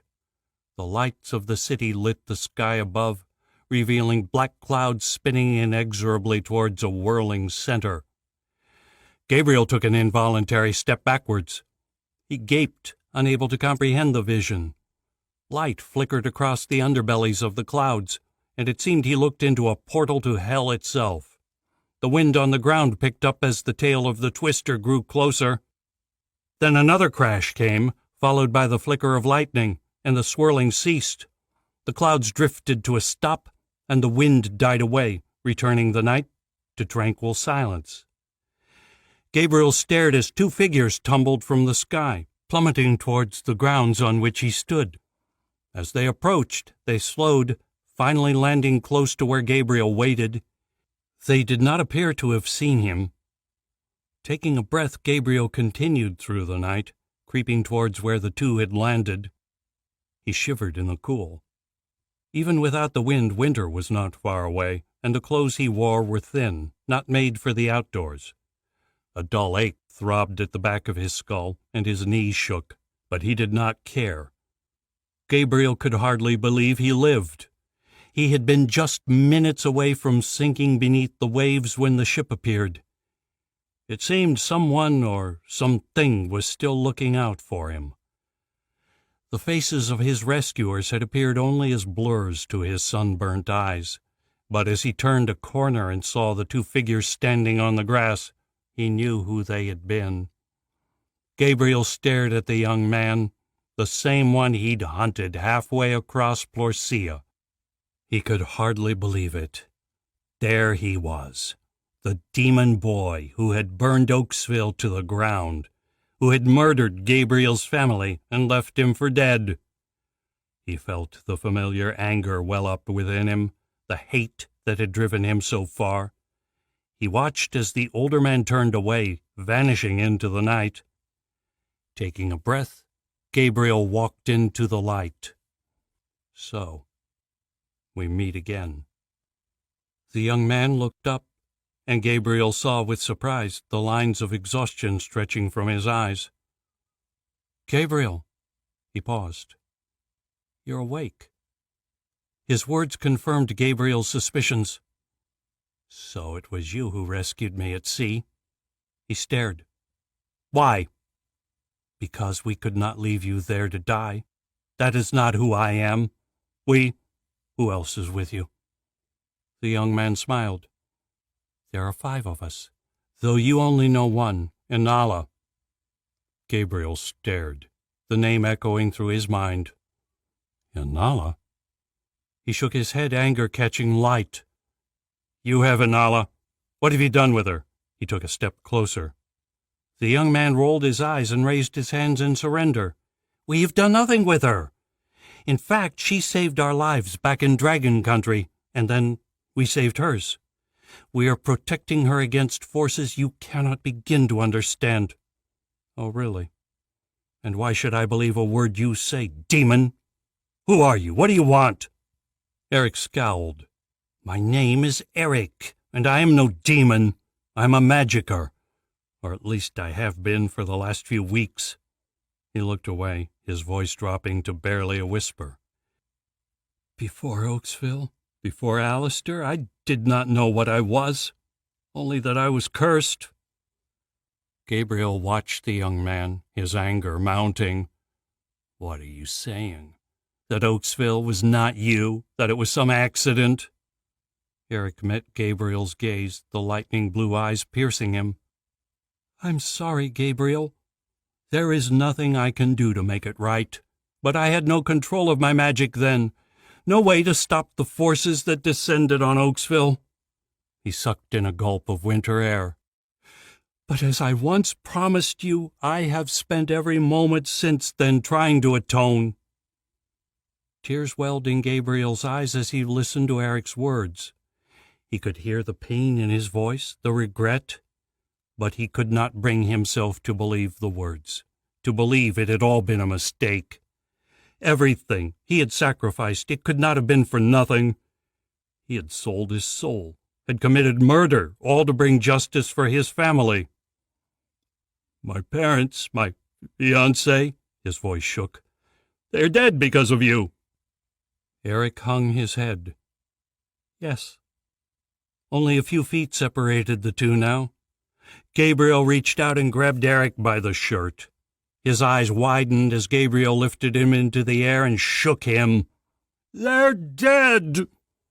Eric kicked out, striking Gabriel hard between the legs. Gabriel choked and tossed him to the ground. He stumbled back a few feet and glared at Eric. Eric climbed to his feet, sadness on his face. "I cannot change the past, Gabriel, but I will do everything in my power to make the future better." Gabriel answered with a cold laugh. He waved at the sky. "And that? Was that you making the future better?" Eric paled. "Yes, it was me. I lost control for a while, but I stopped it." He brushed dirt from his arm. "I'm not perfect, but as I told Jurian, I will never allow what happened in Oaksville to happen again." A chill spread through Gabriel's stomach. "Jurian?" "Yes, the storm god is not a great fan of me either. But we have bigger dangers to consider now, other threats to face. Even here, Inala is not safe from the ones who hunt her." "What do you mean?"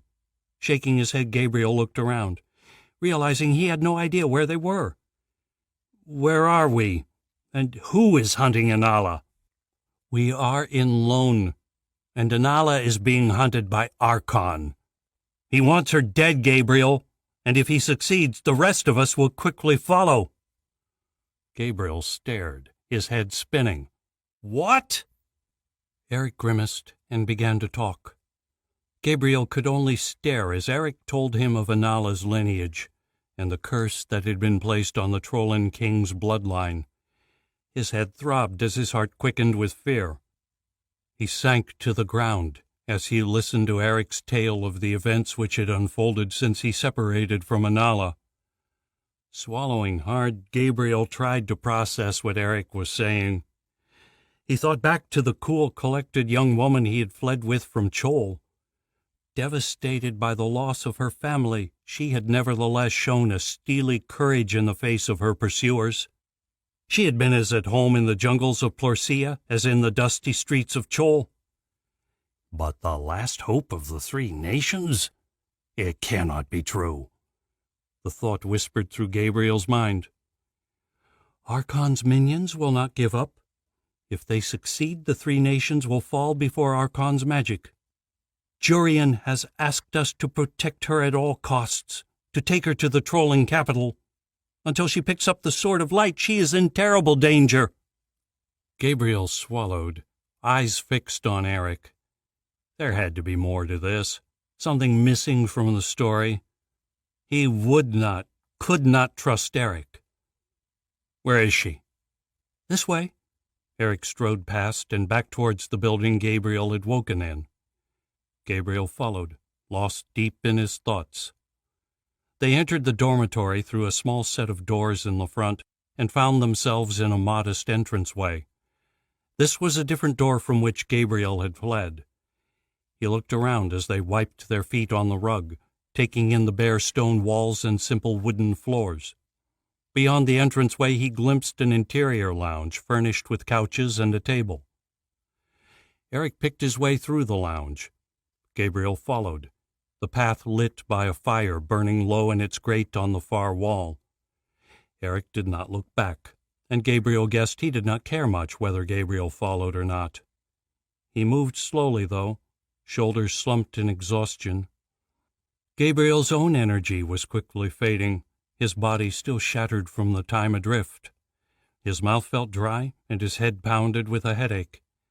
He guessed it would take at least a week before he made a full recovery.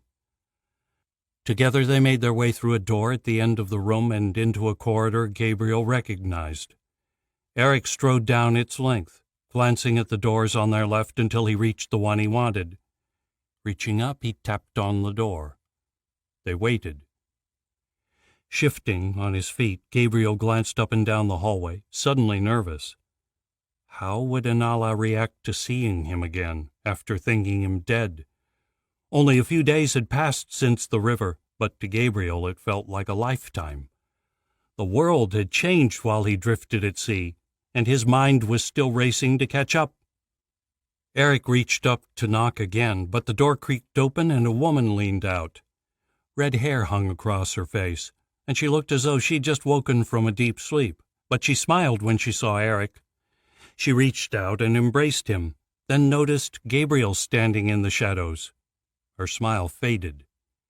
She stepped back and stared at him. "You must be Gabriel." It was not a question. "Glad to see you are awake." Gabriel nodded.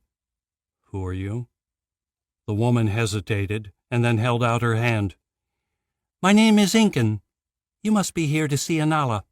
"Yes. Is she awake?" Another face appeared behind Incan. Dark rings hung below her eyes, and her blonde hair was unkempt, but her sapphire eyes brightened when she saw him. "Gabriel!" Her voice exploded into the corridor as she launched herself at him. Gabriel laughed as she knocked him back a few steps. He held her tight against his chest, relief flooding him. He had never expected to see her again, not once the dragon attacked and the current dragged him under. To find her here alive and well was a miracle. He heard Eric clear his throat and glanced up. "You two obviously have some catching up to do. We'll talk in the morning." He glanced at Incan. "Shall we find someplace else to rest?" Incan laughed and leaned across to kiss him. "Let's."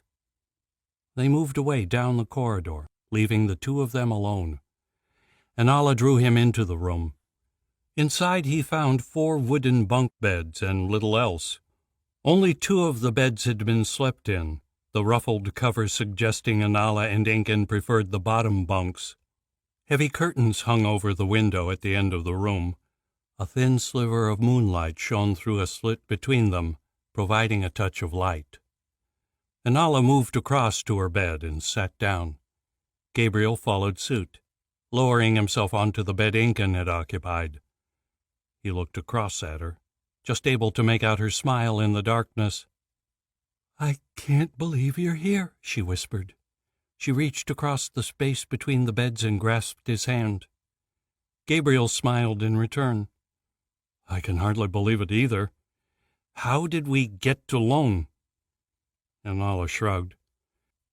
"It's a long story." She shivered, and he saw the glint of tears in her eyes. "This was just where the ship was heading." Gabriel hesitated. "Eric, he told me some of what happened." "About your dragon?" A sob cut the air. Before she could reply, Gabriel moved to sit beside her. He pulled her into a hug, offering his silent comfort. So at least part of Eric's story was true.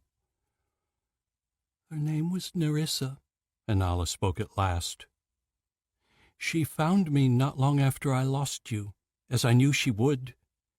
I have known her since I was a child, when my family used to bring me to Dragon Country. I always thought nothing could hurt me so long as I was with her. I thought," her voice broke, "I thought she could protect me."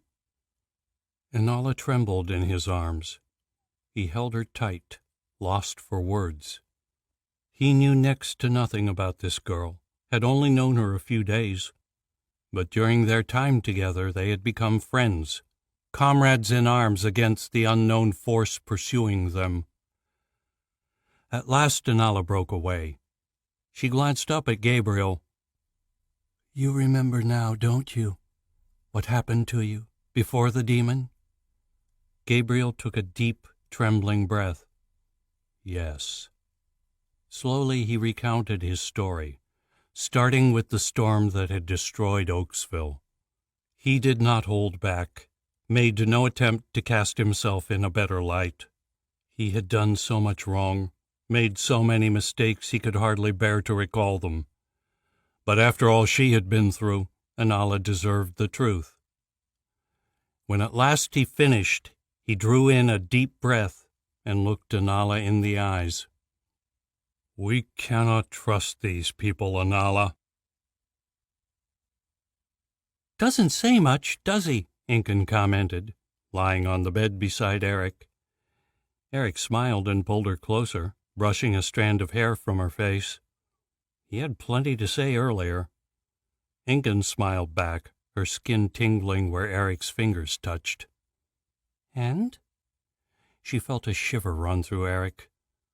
"I said what I could. I don't think it made a difference." He hesitated. "I'm glad he's alive, though, that I could apologize. I know it cannot make up for what happened, but maybe now I have a chance to show him who I really am, that I'm trying to put things right." "I hope so, too." She flashed him a sly smile. "Although I couldn't help but notice some strange goings-on in the sky when I looked out the window earlier." Eric groaned, and Incan leaned across to kiss him. "What happened?" "I wanted to try something, to copy what Jurian did when he leapt off the ship." "And?" "It worked, but I pushed too far too fast. The magic took me well above my limits, and I lost control." Incan heard the venom in his voice. She smiled. "Stop being so hard on yourself, Eric. You took control again before anything happened. That's what matters." Eric gave a sour laugh. "Small victory, that." He paused. "I didn't really have time to think about it. Jurian showed up again. He had a lot to say about me and my magic." Incan's heart gave a lurch. She suddenly found herself wishing she had followed Eric earlier. "Ouch!" Eric flinched away, and Incan realized her nails had dug into his arm. She released him. "Sorry, Eric. I do not like Jurian. He is not like his sister. He is shrouded in anger where Antonia is a calming force." "Was." Eric's voice cracked. "Antonia was. He found her in the forest. The demon killed her. She's gone." Incan gaped, unable to speak. She felt hot tears in her eyes, but made no effort to wipe them away. A sound rumbled up from her chest, a half-warped sob that she abruptly cut off. She shook her head. "No," she choked. "How could that happen?" "I don't know." Eric's voice broke again. "But we have to go on, for her. It's up to us now to ensure Inala gets to the sword in time. Maybe it will be enough. Jurian is preparing the three nations for war and hunting down the demon." Silence fell then, the weight of responsibility settling around them like a lead weight. With Antonia gone, the likelihood any of them would survive the coming war seemed non-existent. Last time it had taken the powers of all three gods to overcome Archon. With only Jurian and the Sword of Light, could they even hold their own? "We have to try," Incan whispered. "I know. We can't give up. I won't rest until we finish the quest Alistair and Antonia started." Incan pulled him close again, leaning over to kiss him. Their lips met, fierce and hard. She held him tight, desperate to feel the life within him. He had come so close to death on the beach. Just thinking of the danger to come filled her with fear, not for herself, but for the reckless young man she loved. Eric told the truth. He would not run from the peril they faced. He would rather die. Incan feared it may come to that. Unbidden, hot tears ran down her cheek. Sobbing, she broke away from Eric, turning her face to hide the tears. He heard her grief anyway. She felt his hand reach up to stroke her hair. Closing her eyes, Incan took a deep breath to calm herself. "It's going to be okay, Incan." Incan felt a wild, insane laughter bubbling up within her. She held it back. They both knew the lie in Eric's words. If even the goddess of the earth could fall to Archon, what chance did they have? And if by some miracle they managed to defeat Archon, how many of them would survive the battle? How many souls would perish? Who of their company would live to see the dawn of a new peace? It would be so easy to turn now and run, to find some hole in which the dark tendrils of the north would not find them. But she knew they could not. There was too much at stake, and if Archon conquered, the darkness would find them wherever they hid. No, there was no choice but to fight. Slowly the sobs subsided as she regained her composure. They lay there in silence, each lost in their own thoughts. Here in Jurian's temple she felt safe, even if she now counted the storm god amongst her adversaries. The darkness felt almost comforting with Eric beside her, as if it could hide them from the world without. But she knew it could not last, that morning would soon bring the light of day, nor would the safety of the temple. If they remained, Archon would find them.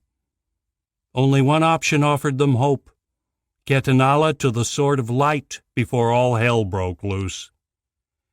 Incan closed her eyes and breathed in Eric's familiar scent.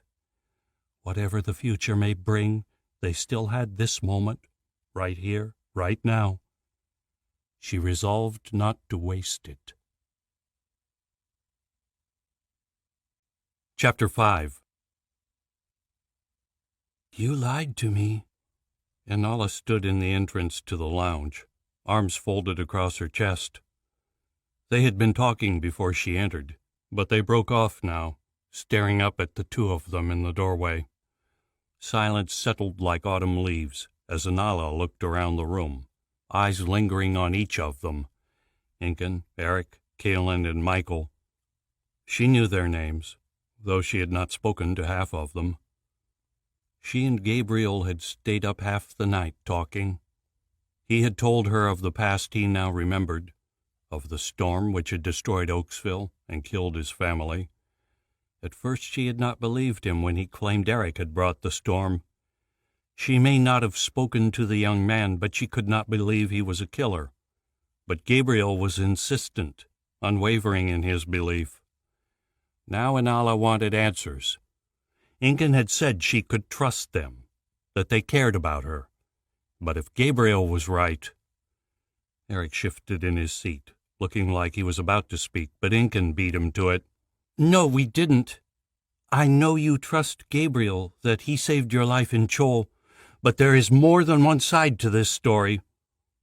Inala glanced at Gabriel. He stood staring at Eric, his face blank, unreadable. She looked back to Incan. "Tell me then." Incan nodded. She glanced at the others. "Inala and I are going for a walk. Don't eat all the food." Inala caught the warning glance Incan shot Kalen as she stood. Kalen raised his hands in surrender. "Don't look at me. I was thinking I'd get some exercise before breakfast anyway." He looked at the others. "Perhaps Gabriel and Eric will join me. You too, Michael, if you're interested." Inala picked her way across the room and joined Incan as she walked out into the cool morning air. "I'm quite all right, thank you, Kalen." She caught Michael's words as the door swung shut behind her. Incan led the way across the grass and into the gardens surrounding the temple grounds. White frost crunched beneath their boots as they made their way through an archway hung with winter roses. Mist billowed from their mouths with every breath, but the sun had just peeked over the rooftops of the nearest buildings. As its rays reached them, warmth spread through Inala's limbs.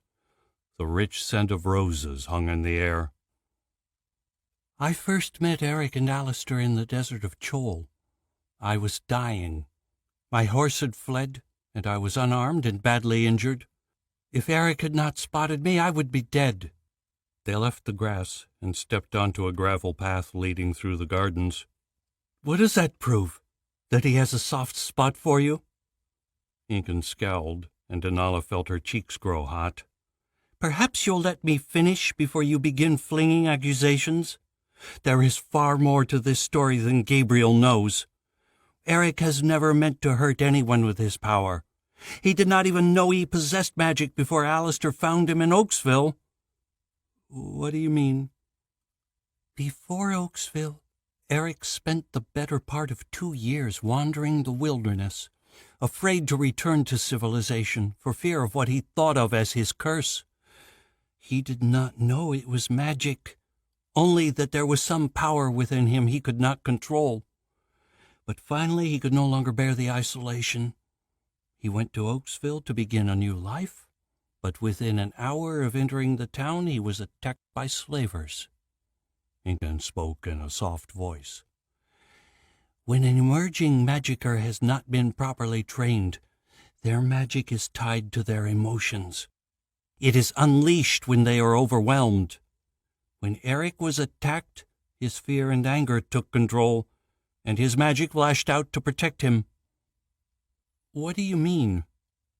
Incan stopped, gravel crunching beneath her boots. The thorns of a nearby rose caught in Inala's coat as she turned to meet Incan's gaze. "Eric had no choice in what happened, not once attacked. He had every reason to fear for his life, to feel enraged at the men attacking him. He could not direct how his magic responded to those emotions, not without training." Inala looked away, remembering her horror as she hid in the basement while men murdered her parents upstairs. The anger had almost driven her to madness. She thought of Eric, unarmed and at the mercy of such thugs. Then she felt a pang of horror as she imagined the helplessness he must have felt once the power was unleashed. To know it was his doing, but being powerless to cease the destruction. Tears sprang to her eyes. "Does Gabriel know this?" Incan shook her head. "So far he has not been too receptive to any explanation. Can you blame him? No, of course not. But he is not the only one to have lost those he loves. She paused, choosing her next words carefully. Eric's parents were the first victims of his wild magic. Anala's heart twisted in pain. She opened her mouth, but found no words. Incan nodded, a sad smile on her lips. You, Gabriel, and Eric have much in common.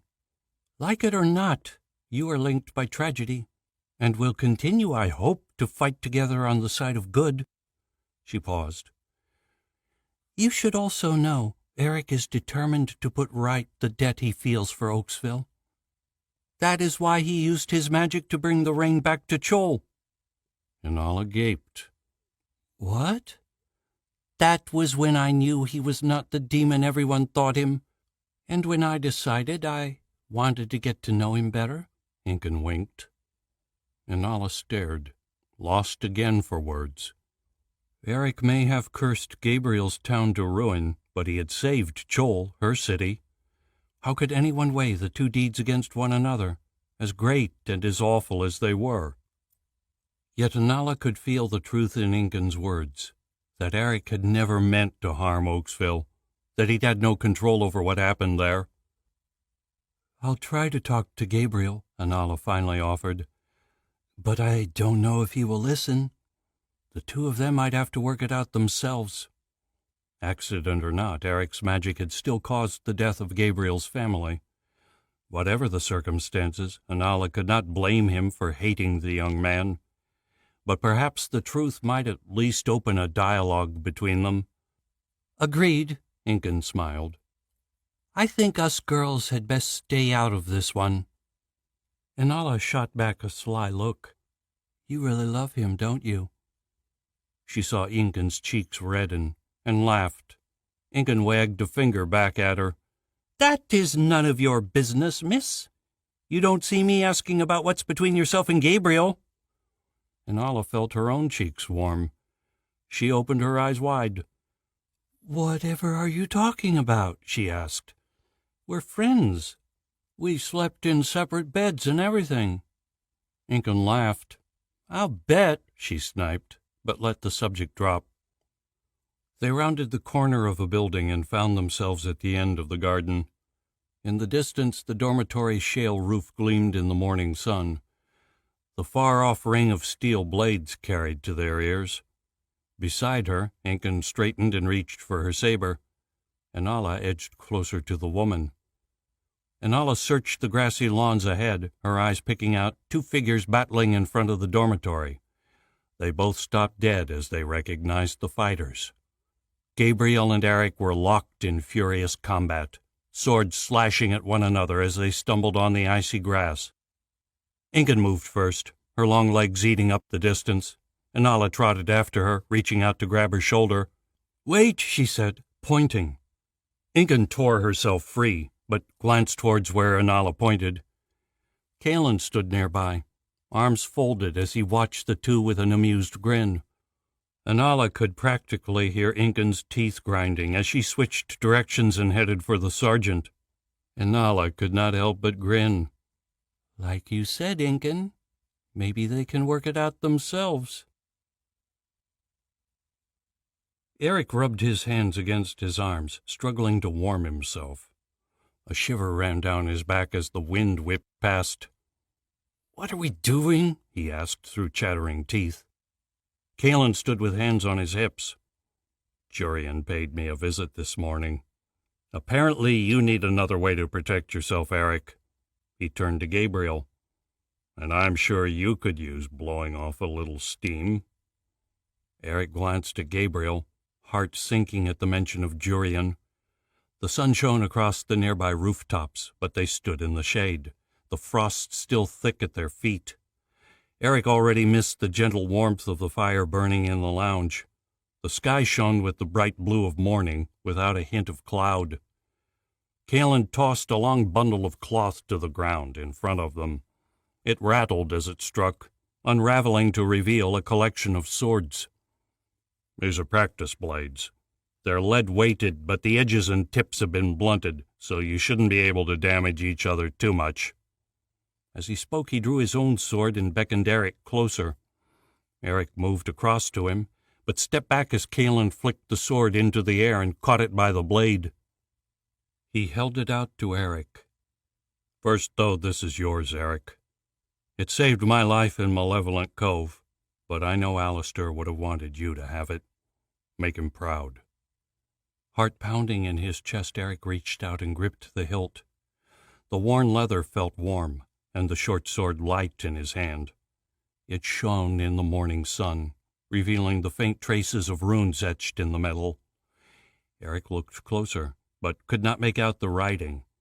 He guessed it must be something to do with the spell on the blade, which protected its user from magic. Remembering himself, he grinned up at Kalen. "Thank you, Kalen. I will." "What did you want with me?" Gabriel asked. Kalen's eyes turned on Gabriel. "I thought you might enjoy being Eric's sparring partner."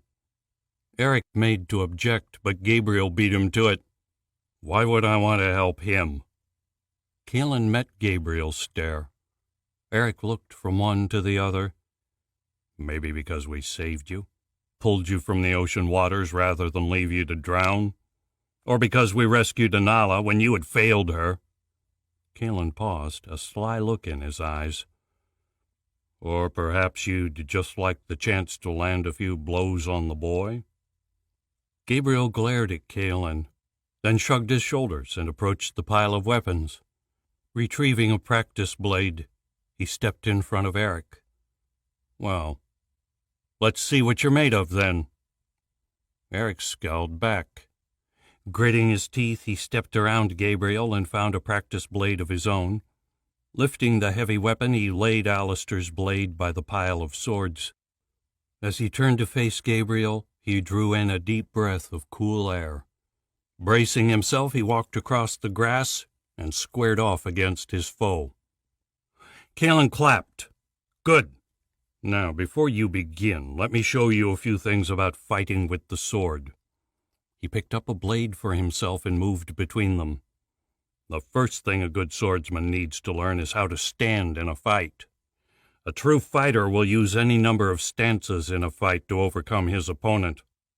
Different stances allow you to move in and out of attacking range while maintaining your balance, and without overexposing yourself to an attack.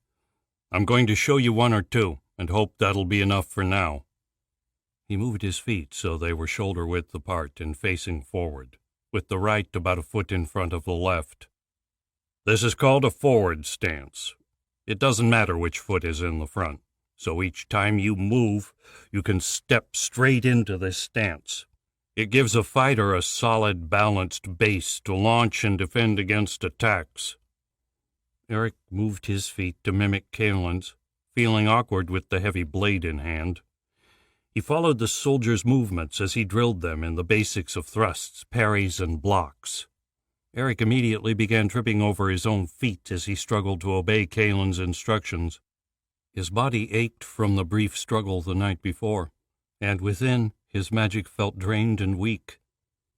He watched Gabriel swinging the practice blade to match Kalen's movements, a bored smile on his face. His large shoulders wielded the blade with ease, although his movements were slow and somewhat clumsy. Still, Eric could not help but think the power in his swing would leave a nasty bruise. "Okay, that should be enough for now. How about the two of you show me what you can do?" Kalen stepped back and folded his arms. "The practice blades may be dulled, but you will still need to be careful." He gave them each a hard stare. "Blows to the head are off limits." Gabriel grinned and raised his blade in mock salute. "It's about time." He crouched low and crept towards Eric. Eric wiped sweat from his brow and took a firmer grip of his sword. He kept the tip pointing at Gabriel the way Kalen had shown them and slid into the forward stance. After half an hour of practice, it almost felt comfortable. Pushing down his fear, he summoned an arrogance he did not feel and waved Gabriel forward. "Come on, then. Let's see what you've got." Gabriel grinned and charged. Eric held his ground until the last moment, and then ducked beneath Gabriel's wild swing. He leapt backwards as Gabriel attempted to reverse the cut, lashing out with his own blade to counterattack. The blow went wide, but Gabriel still flinched backwards in surprise. They eyed each other. Eric smiled, masking his nerves, and motioned Gabriel forward again. The larger man scowled and edged his way to the left. Eric followed him, careful to keep his stance tight. His eyes narrowed as he searched for an opening.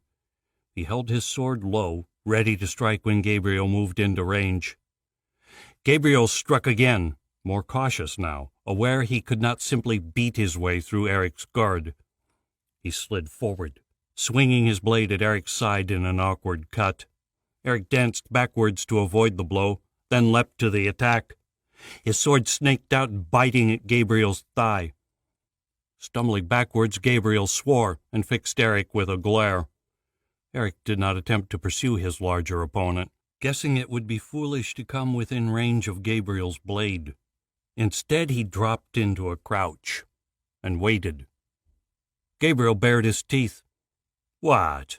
Are you afraid?" he spat. Eric only smiled, refusing to let Gabriel get under his skin. With a scream, Gabriel charged across the open ground. Eric backtracked, raising his sword to fend off a wild blow. Their blades met with a dull ring, and the blade vibrated in Eric's hand. Pain lanced down his arm as he blocked again. Gabriel was not holding back any longer. Each blow carried the full force of his strength. Ducking beneath a wicked swing, Eric leapt back out of Gabriel's reach. He brushed a hand through his hair, already feeling the heat of exertion burning off the morning chill. Gabriel paused to do the same, a wicked grin on his face. He was enjoying this.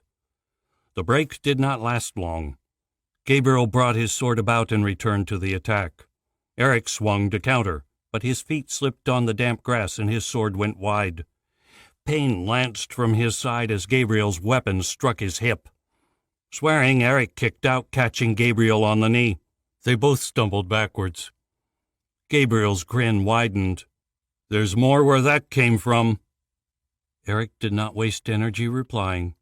He panted heavily, breath fogging the crisp air, the exertions of the night already catching up to him. "This is exhausting." Eric now had a new respect for Kaelin's endurance. He had watched the sergeant take on 3 men at once while hardly breaking a sweat. The ache in his hip throbbed in time with the beat of his heart. Cursing his clumsiness, Eric allowed his anger to take hold. He gripped the practice blade tighter and leapt to the attack. Gabriel's eyes widened. He raised his sword in a clumsy block, but Eric's sword slipped beneath and struck him in the stomach. Gabriel staggered backwards, wheezing as he fought for breath. Eric stepped back, allowing him to recover. When he did, Gabriel leapt at him with a roar. Eric stood his ground, fighting to hold his own, as Gabriel unleashed a string of blows. His arms shook with each clash. He began to retreat, ducking and dodging, while making the occasional attack of his own. Several times Gabriel's blade snuck through, biting at Eric's flesh. Within minutes, his arms and body stung from the kiss of Gabriel's sword. Gabriel kept on, seeming to gain strength with every blow. Swearing, Eric fought on, his strength waning rapidly. His boots grew heavier, his weary legs unable to move with the same speed as earlier. He struggled to keep his blade moving, to jump from the path of Gabriel's blows. He all but gave up counterattacking. His foe's grin widened with each swing. It seemed adrenaline now more than countered whatever fatigue he felt from his time adrift. At least, even exhausted, Eric still moved faster than his opponent. He found himself studying Gabriel's movements, watching for the first clench of muscle or flicker in his eyes to reveal his next attack. Gabriel's bulk made him slow, and his inexperience provided more than enough warning for Eric to avoid most of his blows. Not all of them, though. Eric winced as Gabriel's blade bounced from his own and smashed against his elbow. Arm numb, Eric backed away. Sensing blood, Gabriel pressed the attack. Eric swore, feet carrying him to safety as Gabriel's blade glanced from his shoulder. He lashed out to cover his retreat. Gabriel knocked the blow aside, contempt on his face. "Not so tough without your magic, are you?" he mocked. "Least I'm not a bumbling buffoon like you," Eric snapped back, pain driving his anger. Gabriel only grinned and struck again. Eric raised his sword, but Gabriel knocked it aside, his shoulder driving into Eric's chest. The force of the collision knocked the wind from his lungs, sending Eric tumbling across the ground. The sword spun from his grip, landing a few feet from where he lay. Gabriel laughed and raised his sword over Eric's head. Dimly, Eric heard Kalen shouting something. His ears rang, making Kalen's voice seem distant and frail. He summoned the last of his strength and threw himself from the path of Gabriel's blade. A soft thud came from behind him as mud sprayed the air. Gabriel wrenched his blade free of the earth and came after him. Eric gasped for breath, unable to summon the strength to move. The sword appeared overhead, already descending towards his head. Eric raised an arm over his face in a feeble attempt to protect himself. Metal shrieked on metal as another blade blocked the blow. "Enough," Anala growled. "If you want a real contest, you'll fight me." Anala studied Gabriel and Eric as they fought, wincing each time the heavy blades found flesh. Gabriel's bulk clearly gave him the edge, but both would have some nasty bruises come tomorrow. She herself was used to the harsh sting of practiced blades. Her parents had taught her from a young age how to fight. It was a pleasant change to see someone else suffering. The two young men appeared almost equally incompetent, but she could see Gabriel slowly gaining the advantage. His strength and reach drove Eric backwards, and despite his speed, Anala could see Eric beginning to fade. She could also see the rage masked behind Gabriel's eyes, that he would not stop should Eric fall. Moving away from Incan, she walked to the bundle of blades beside Kalen. Retrieving one, she crossed the field to where the fight was drawing to an end. As Eric fell, she leapt forward, her sword flicking out to catch Gabriel's blow. Her own anger caught light in her chest, rising from the depths of her pain. With everything they faced, how could these two still be fighting one another? A dark tide was sweeping towards them, and their only chance of survival was to stand together. "Enough," she growled. "If you want a real contest, you'll fight me." It was all she could do to hold back her rage. "What are you doing?" Gabriel snapped. "You know what he did." "I do. You don't. You don't have the whole story, so enough of this nonsense. If you had listened to anyone, you would know what truly happened. These people helped me, saved me. Some of them gave their lives for me, and the fight is not done yet. So if you want a piece of Eric, you'll have to go through me." "Get out of my way, Anala.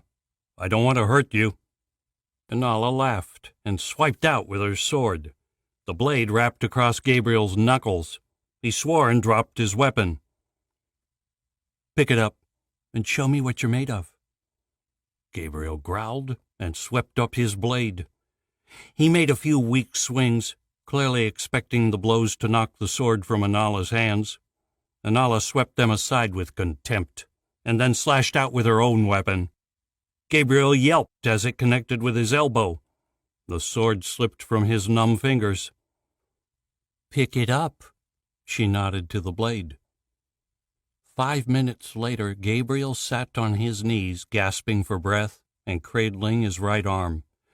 Purple marks spotted his skin where bruises had already begun to swell.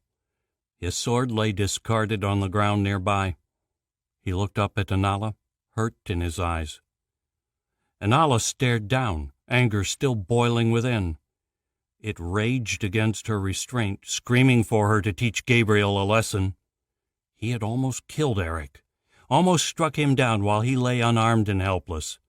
What good would that have done any of them? Inexperienced or not, Eric was the only magicker their little company had left. She grated her teeth, fingers clenched around the pommel of her sword. The blade trembled in her hand. Pressure swelled in her chest, her frustration bubbling within.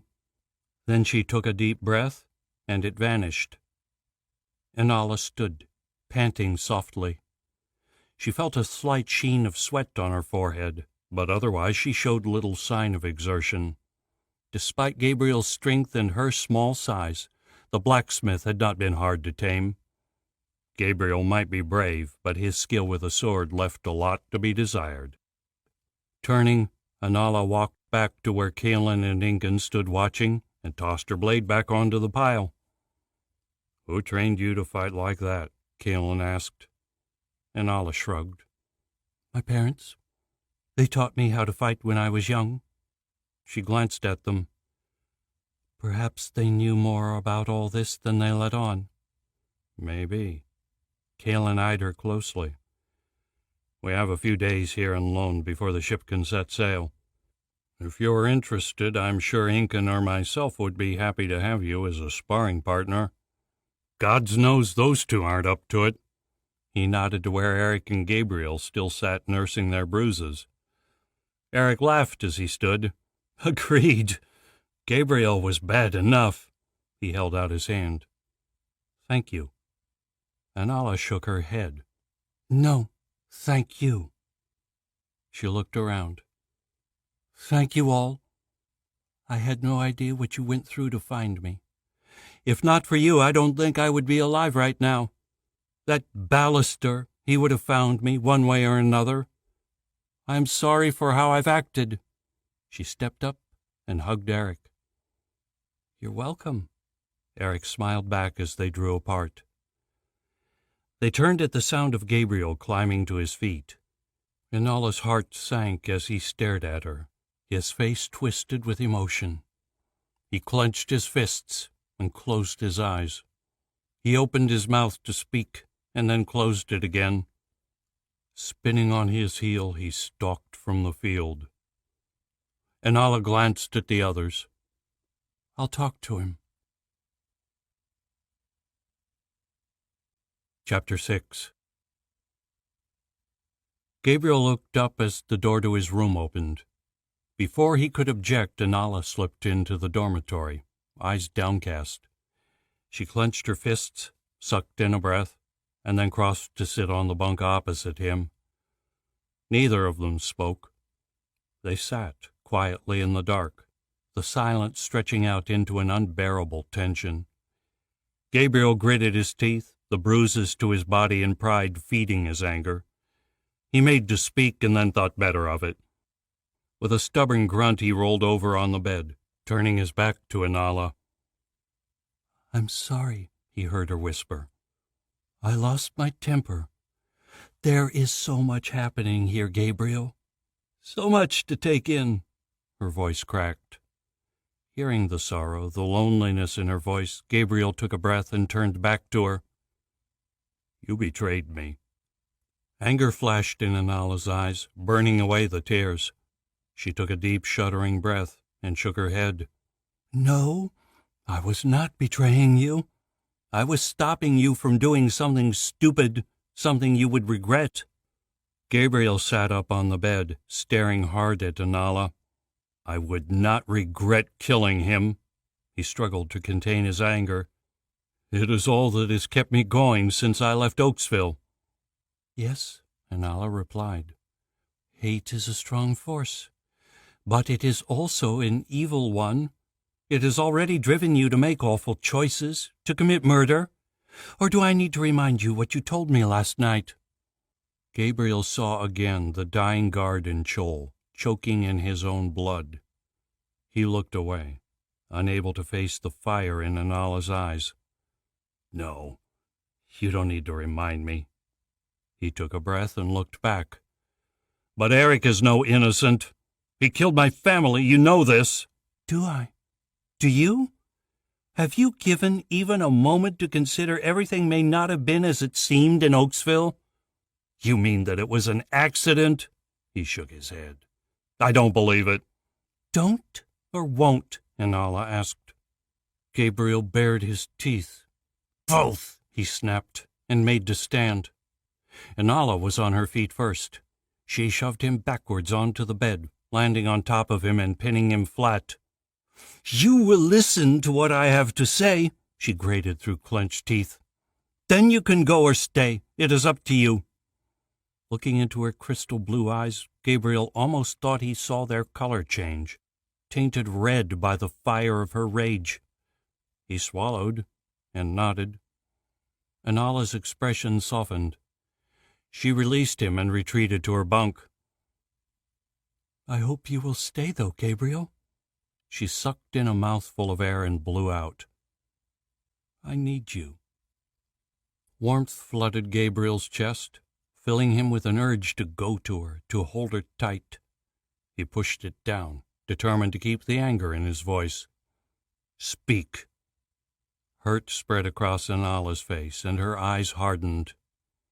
"Very well, then." Slowly she began to repeat Eric's story of the first emergence of his wild magic.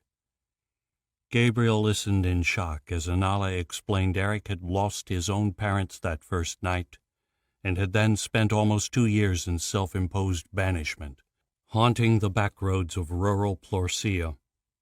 He struggled to block out Anala's words as she spoke of Eric's decision to begin a new life in the town of Oaksville, and her account of the slavers who had accosted him within an hour of entering the town. He knew what was coming next, and try as he might, he heard the truth in Anala's words. By the time Anala finished, Gabriel was quietly sobbing to himself, torn again by the loss of his parents, his fiancée's death. Could it all have been an accident? He questioned himself. Could this all have been for nothing? "Are you okay?" Anala whispered, reaching out a comforting hand. "Leave me!" Gabriel batted away her arm. "Get out! Leave me!" Anala drew back, her eyes watering. She gave a curt nod and stood. Making her way to the door, she turned back at the last minute. "I'm sorry, Gabriel," she murmured. Then she was gone. Anala twirled the practice blade in her hands, taking measure of its weight. It was heavier than the weapon she'd used over the last couple of days, and much heavier than the real sword Kaelin had presented her with earlier. She smiled. Its weight would be perfect for building a little more strength and speed into her strikes. Across from her, Incan grinned back. The older woman moved to position herself in the center of the practice field. Anala squared off against her, as she had for the last 2 days. So far they had kept to light sparring, but even then Anala had been hard-pressed to hold her own. Ingun's reputation as a bounty hunter was obviously hard-earned. She provided a much better challenge than Gabriel, and today Ingun promised there would be no holding back. It would provide a good distraction from Gabriel's continued absence. "Try not to hurt each other too much," Kaelin joked from nearby. "Wouldn't dream of it," Anala replied. Incan laughed. "Confident, aren't we?" She motioned Anala forward. "Show me what you've got, then." Anala shifted her feet and leapt, swinging her blade low at Incan's elbow. Incan stepped back, bringing her own sword down to counter. Anala dodged to the side, reversing her swing to catch Incan's blade on her own. Steel rang as the two separated. Incan brushed hair from her face. "Very good."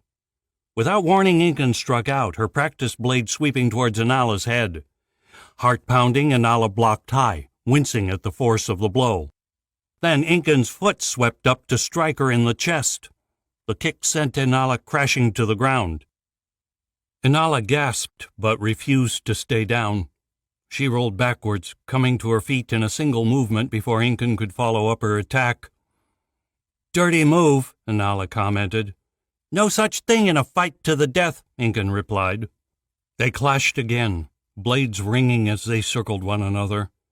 Anala soon realized the truth of Incan's words. The bounty hunter treated her blade as just one tool in her arsenal. She was just as likely to lash out with a hand or foot as she was her sword. This was a new brand of combat for Anala. Her parents had taught her to fight, but they had never taught her to fight dirty. Fortunately for her, Anala was a quick learner. After half an hour, she began to adjust to Incan's sudden attacks, learning how to avoid the fists and feet lashing at her. Finally, when she thought she might have a grasp of Incan's unorthodox style, she launched a counter of her own. Ducking beneath Incan's swing, Anala lashed out with her foot, driving the bounty hunter backwards. Bringing up her sword, she feinted low. Incan's blade leapt to meet it, but Anala pulled back and spun on her heel, reversing her sword's cut. The blow bounced off Incan's shoulder. Incan cursed, pulling back, but Anala did not cease her attack. She pressed on, her sword slashing in a series of brutal swipes. Several times her weapon came within a hair's breadth of contact, but Incan was no longer playing around. Lines of concentration were etched across her face, her eyes coolly studying Anala's every movement. The air rang with the clash of metal. Then Incan calmly swiped her blade aside and lurched forwards. Caught off guard by the sudden counter, Anala walked straight into Incan's headbutt. Pain lanced from her nose, forcing her back a step. She stumbled, tripping over her own feet and toppling to the ground. Anala gasped, tasting blood on her tongue. Rage surged through her, a burning in her chest that screamed for vengeance. It built inside her, heat spreading through her limbs until all she could see was red. Fists clenched, a low growl echoed from her throat. The sword hilt felt hot on her hand. The tension grew, building until it seemed she must explode. "Okay, I think that's enough for today," Kalen interrupted, stepping between them. Anala blinked, and the heat vanished. She looked up as Incan offered her a hand. "Sorry about that, Anala. I got a little carried away." Anala nodded, wiping her arm across her face. Blood ran from her nose. Wincing, she took Incan's hand. Michael joined them and handed her a towel. "Here, this will help with the blood." He leaned in for a closer inspection, reaching up with gentle fingers to test it. "Doesn't look like she broke it. Just a little nosebleed. Keep your head down, and don't worry about messing up the towel. It should stop shortly." "Thank you, Michael." She glanced across at Eric. "Let that be a lesson to you, Eric. Never mess with your girlfriend." Eric grinned back. "Don't worry. I figured that one out pretty quickly. Just last week she shot a red dragon through both eyes." Anala blinked, unsure whether Eric was joking. Then again, after the fight she just had, she wouldn't put anything past the bounty hunter. The woman was tough. "Eric?" They all swung round at Gabriel's voice. Anala's heart sank. She had hardly seen him for 2 days, since she had tried to explain what Incan had told her. What he wanted now she could only guess. "Eric," Gabriel said again. "Could we speak? In private?" Eric looked from Incan to Anala, and then back to Gabriel. He frowned, uncertainty on his face, and then nodded. Gabriel waved a hand at the dormitory, and the two moved off towards the building. "To be a fly on the wall for that conversation," Keelan muttered. Gabriel's heart thudded in his chest as he led Eric across the field. His mouth felt dry, his tongue parched, even though he'd just drunk water. His knees shook, and a sick feeling twisted his stomach. He could hear Eric behind him, sense the young man's nerves as he followed Gabriel into the dormitory. Closing his eyes, Gabriel struggled to summon his courage. Who knew an apology could be so hard? He hadn't wanted to listen, hadn't wanted to believe what Eric had told him, but he could not ignore Anala, not after everything they'd been through. It had been her courage, her innocence that freed him from the demon's grip. If not for her, who knew what monster he would have become? Even if she was too late, he thought. He looked at his hands, remembering the blood of the innocent man he had killed. Who am I to judge? I am no better. He looked up at Eric, standing across the room from him. This was the one he had hunted all this time, had sworn vengeance on. Even now a part of him wanted to lash out, to drive a sword through Eric's chest and watch the life drain from his eyes, as he had watched his fiancée's life drain away. But he could not now. He breathed out a long sigh. "I'm sorry," he whispered. Eric blinked. "What?" And Nala told me everything. About Oaksville, about your magic, about why it was unleashed. She told me everything you've done since, everything you and your friends did to help her. And you believed her? Eric walked across and slumped onto one of the couches, a look of disbelief in his eyes. Gabriel shrugged. I must. Manala brought me back to the light, freed me from a demon's spell. I owe her. If she believes your story, so must I. Eric closed his eyes and then looked up to meet Gabriel's stare. I am truly sorry for your family, Gabriel. If I could go back, Gabriel raised his hand to silence him. A tremor ran through him as he fought down his grief, his anger. I won't pretend this is easy. I won't pretend I can forgive you. But I am sorry for attacking you, for hunting you, and I should not have tried to kill you while we sparred. He took a deep, shuddering breath. I don't know if I trust you, but I do know I am tired of hate and anger. So let there be peace between us. He offered his hand.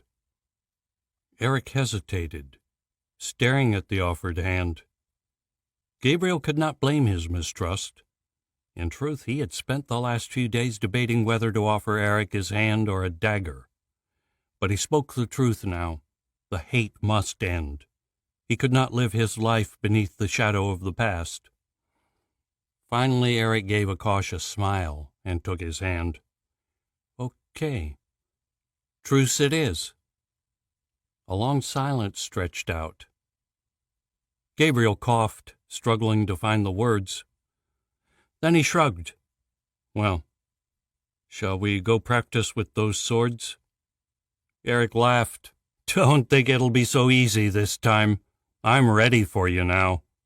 He waved towards the door, clearly doing his best to hide his nerves. Gabriel smiled as Eric opened the door and let in a fresh blast of icy air. Outside, the sky had opened up, and rain now bucketed down, leaving water pooling across the grassy fields. The wind caught the door and threw it back against the wall before Eric could catch it. Thunder rumbled in the distance. Incan and Anala had just walked up the steps and quickly ducked inside. Kalen still stood in the rain, arms folded, eyes catching theirs. He beckoned. Gabriel's heart sank as he looked out at the rain. He stepped out the door, allowing the cool water to run down his face. His hair and clothes were instantly drenched. Gabriel shivered as he followed Eric to where Kalen waited, already regretting his apology, or at least the timing of it. Good luck, he heard Incan call from the doorway. Think I'll need it? Eric shouted back over the rain. Most definitely, she called. Laughing, she and Anala disappeared into the house.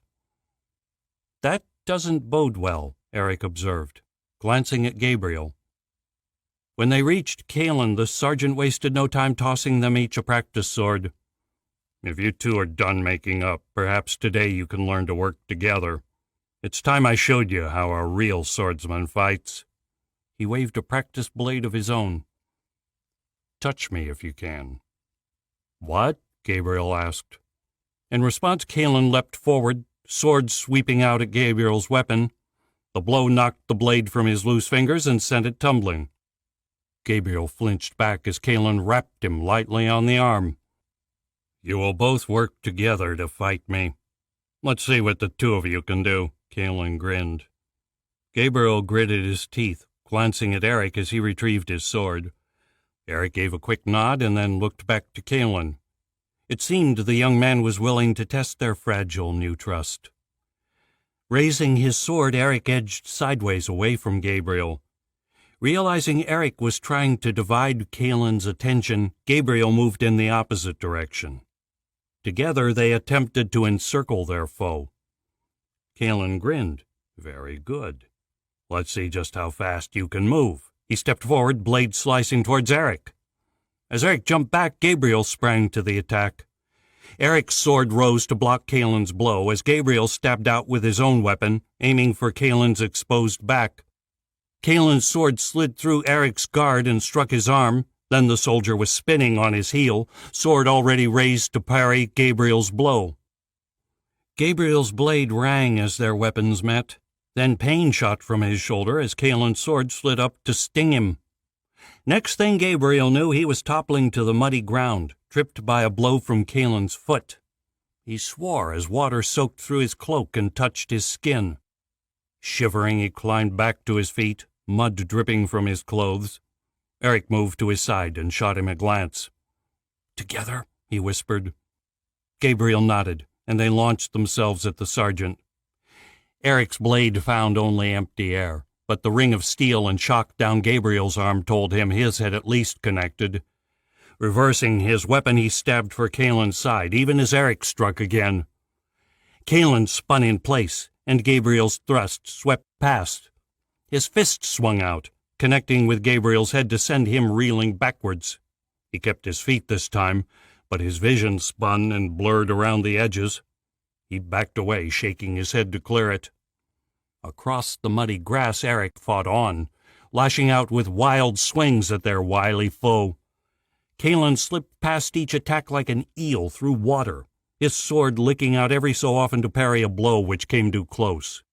The grin he wore told them both he was enjoying this far too much. Gabriel took a tighter grip of his sword and threw himself back into the battle, determined to wipe the smile off Kaelin's face. They attacked together, swords flashing as the rain poured down around them.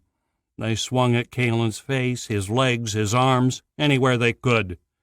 Not once did their blades touch skin. To his left, Gabriel saw the frustration building on Eric's face. His own anger bubbled towards the surface. Then Eric lurched forward, blade raised high. Grinning, Kaelin moved to block, just as Eric dove forward, ducking beneath Kaelin's attack and coming up within the sergeant's guard. He raised his sword to strike. Kaelin's knee rose up to smash Eric in the face. The younger man reared backwards, sword dropping from his limp fingers. He swayed, head lolling to either side, and then toppled to the ground. Eric's vision spun as Kaelin's blow staggered him. Pain lanced through his head as he dropped to his knees. He swayed, a sudden weakness spreading down his body. He glanced up at Kaelin, opened his mouth to speak. Then darkness rose to swallow him. But he was not alone there. Eric shuddered as another presence slithered into his mind. The foreign touch sent a tremor down to the foundations of his consciousness. Shadowy fingers rose around his thoughts, dark claws slicing into him. "Hello, Eric." The voice sounded triumphant, ecstatic. Eric shivered. It knew his name. He could feel the dark tendrils digging deeper, searching out his secrets, seeking to claim them. Eric shrank back, reaching out for what? Memory escaped him, slipping through his fingers like water. How could he fight such a force? The image of Anala mounted atop her dragon drifted through his thoughts. "Ah, so that is her, the hunted one." Dread sank deep into Eric's soul. It knew. "Where are you taking her?" Eric fought against the shadow's grip. Pain twisted its way through his being as the claws dug deeper. Slowly, visions of the coming journey slid from his conscious, and the outline of a ship began to take form. Still he struggled, clinging to the slightest distraction, to a mystery within his conversation with Jurian. Why had he spoken to the god? What had happened that night? Jurian had come, stopped him, hated him, For what? Magic. Lightning crackled as the spell broke, memory of his magic bubbling up within. Blue fire raced through his thoughts, lightning in the darkness. Gritting his teeth, he turned it on the intruder. A blast of white light lit the confines of his mind. He heard a dark, angry cackle, and then silence resumed. Eric, are you okay? Kaelin asked. Eric cracked open his eyes, groaning as the light set his skull afire. Like a dream, memory of his internal battle quickly faded away, vanishing from his thoughts. What happened? Kaelin offered a hand. You pulled a bold move, but made the mistake of placing your head in range of my knee. The contents of Eric's stomach threatened to come up as he took Kaelin's hand. What? He mumbled. Kaelin placed a steadying hand on his shoulder. While in a fight, it's almost always a terrible idea to lower your head. It makes a very tempting target. Eric nodded, holding back another groan. His stomach swirled again, but he fought it down. Mud soaked his clothes, and he wanted nothing more than to be dry again. Swallowing the nausea, he looked around for his sword. His leg shook when he tried to take a step. Kaelin laughed. I think that's enough for today. You've both taken quite the beating. Any more and Incan might just kill me. Come on, let's get out of this rain. They made their way to the dormitory and pushed open the wooden doors. As they crossed the threshold, a wave of warm air swept over them. Eric closed his eyes in relief, already feeling halfway better. Looking inside, he spotted Incan and Inala sitting on the couches in quiet conversation, each holding a steaming mug. A fire blazed in the hearth, casting a warm red glow across the lounge. The scent of roasting meat wafted over from somewhere deeper in the building. Incan frowned when she saw Eric. She rose and made her way over. That looks like a nasty bump. Eric raised a hand to his forehead, wincing as his fingers brushed across the bruise. Blame Kaelin. He grinned as Kaelin shot him a glare. The look Incan shot back was far worse. Oh, I will, she growled, taking Eric's shoulder. For now, though, let's find you some clean clothes. I can look after myself, you know. Eric attempted to take his own weight and stumbled sideways into the wall. The room began to spin. Oh, really? Incan raised her eyebrow. Eric fought back a laugh. I guess you could help, just this once. Incan smiled and took his arm again. Together they made it up the hall and into their bedroom, where he struggled into a clean set of clothes. When they returned to the living room, they found everyone already seated and dry, each with a glass of the steaming red liquid. What are you drinking? Eric asked. It's mulled wine, Inala answered. Apparently somewhat of a Lonian specialty. Warms the stomach on cold winter days like this. She picked up an empty mug from the coffee table and poured more wine. Here, try it. Eric took the offered glass and sank onto the spare couch. As Incan joined him, he took a sip of the wine. The rich red was coupled with the spice of cloves and cinnamon, and when he swallowed, warmth flowed down his chest. He took another sip. I have some herbs that could help with the pain, Eric, Michael offered. Or some ice might help. He tossed a bag across the room. Thanks, Michael. Eric placed the icy bag against his forehead. The wine and ice will do for now.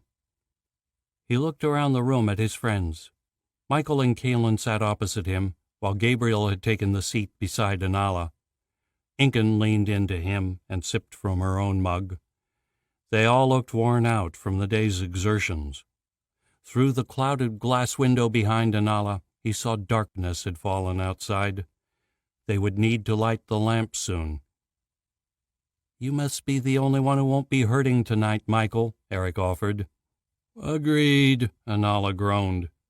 I'll be staying on Incan's good side from now on. Incan laughed. You did pretty well yourself. You almost had me a few times. Whoever trained you was very good. I don't know.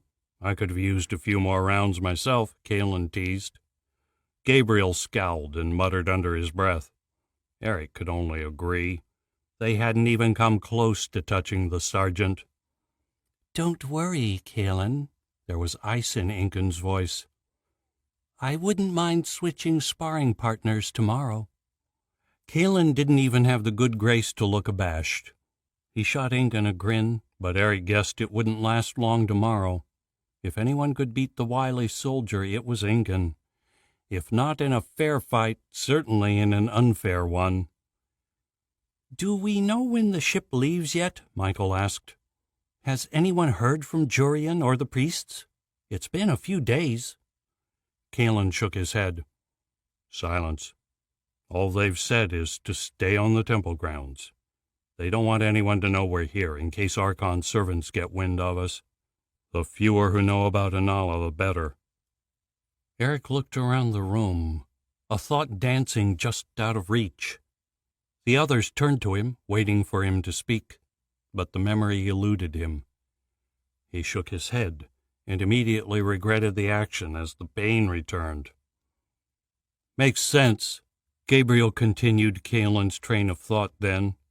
"So, does anyone know what there is for dinner?" Michael grinned. "Well, as luck would have it, I used my time somewhat productively today. I rummaged around the priest's storage shed and actually managed to find the ingredients to put together a decent meat pie.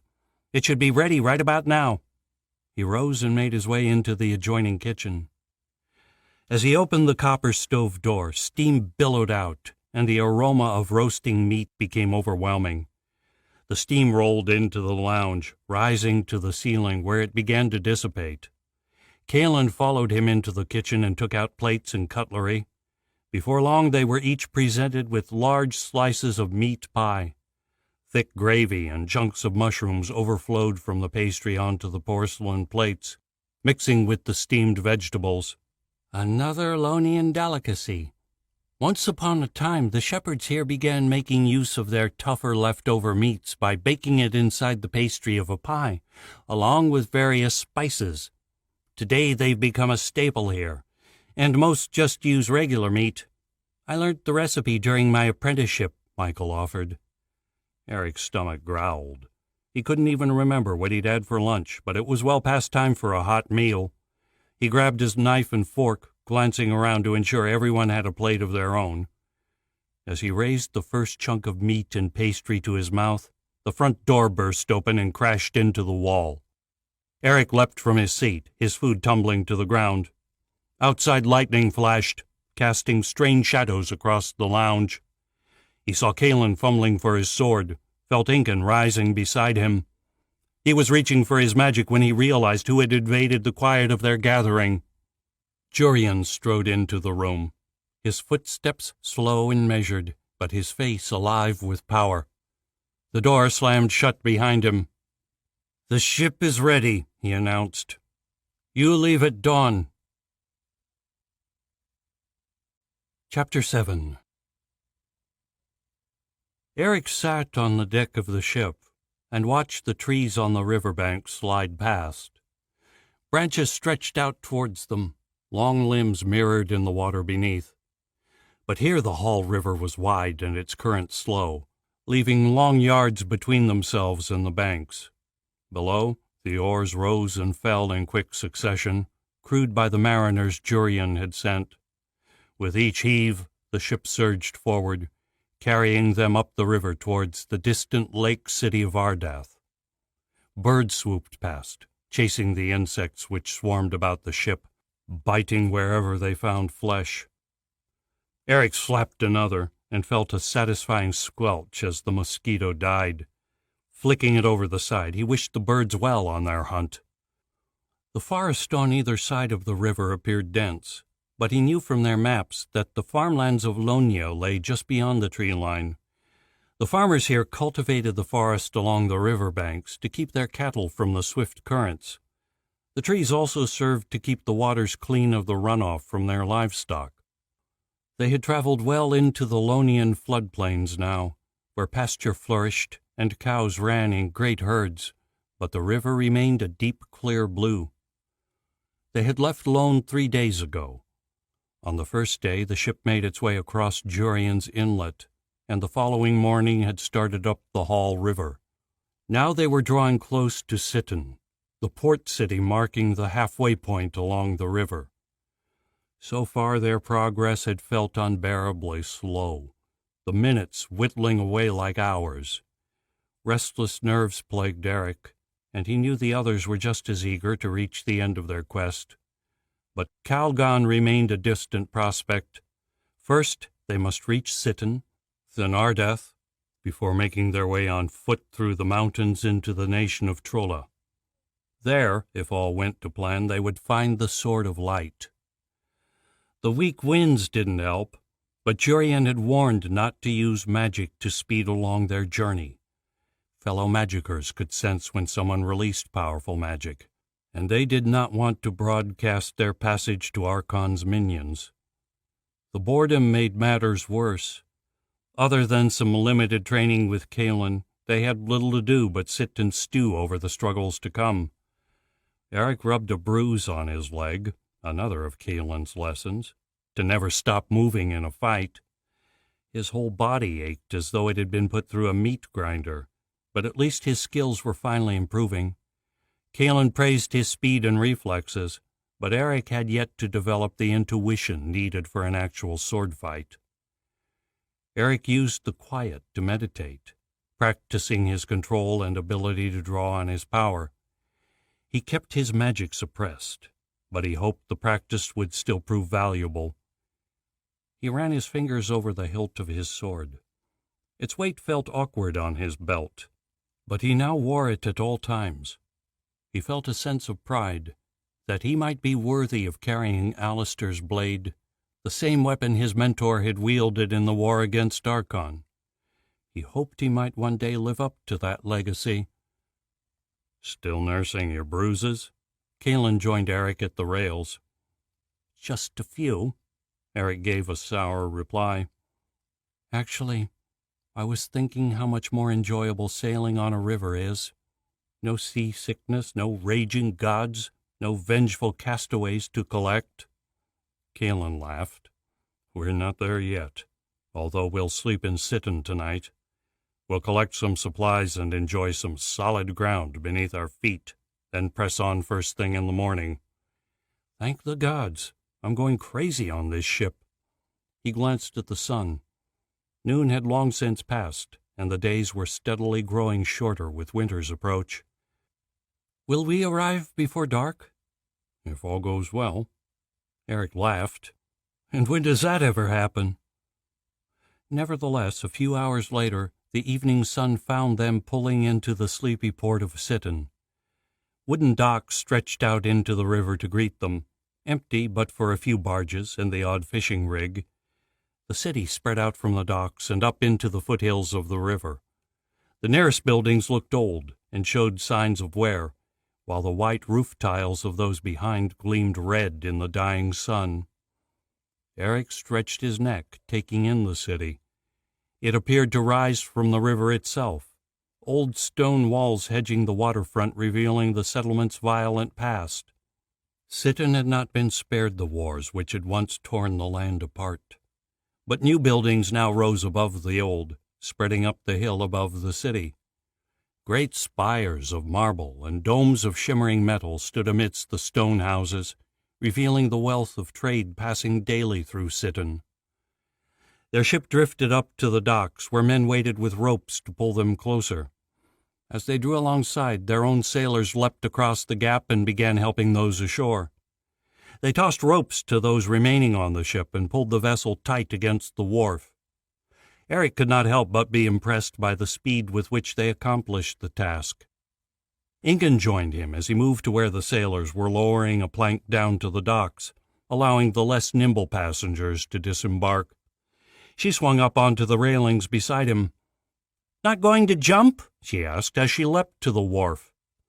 Eric raised an eyebrow, feeling no desire to take a spill into the river.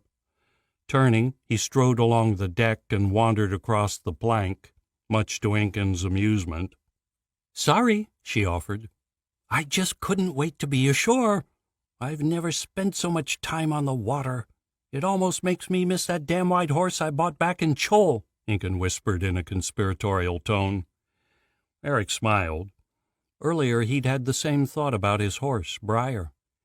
It had taken him a week to get used to riding, but he had almost enjoyed it after that.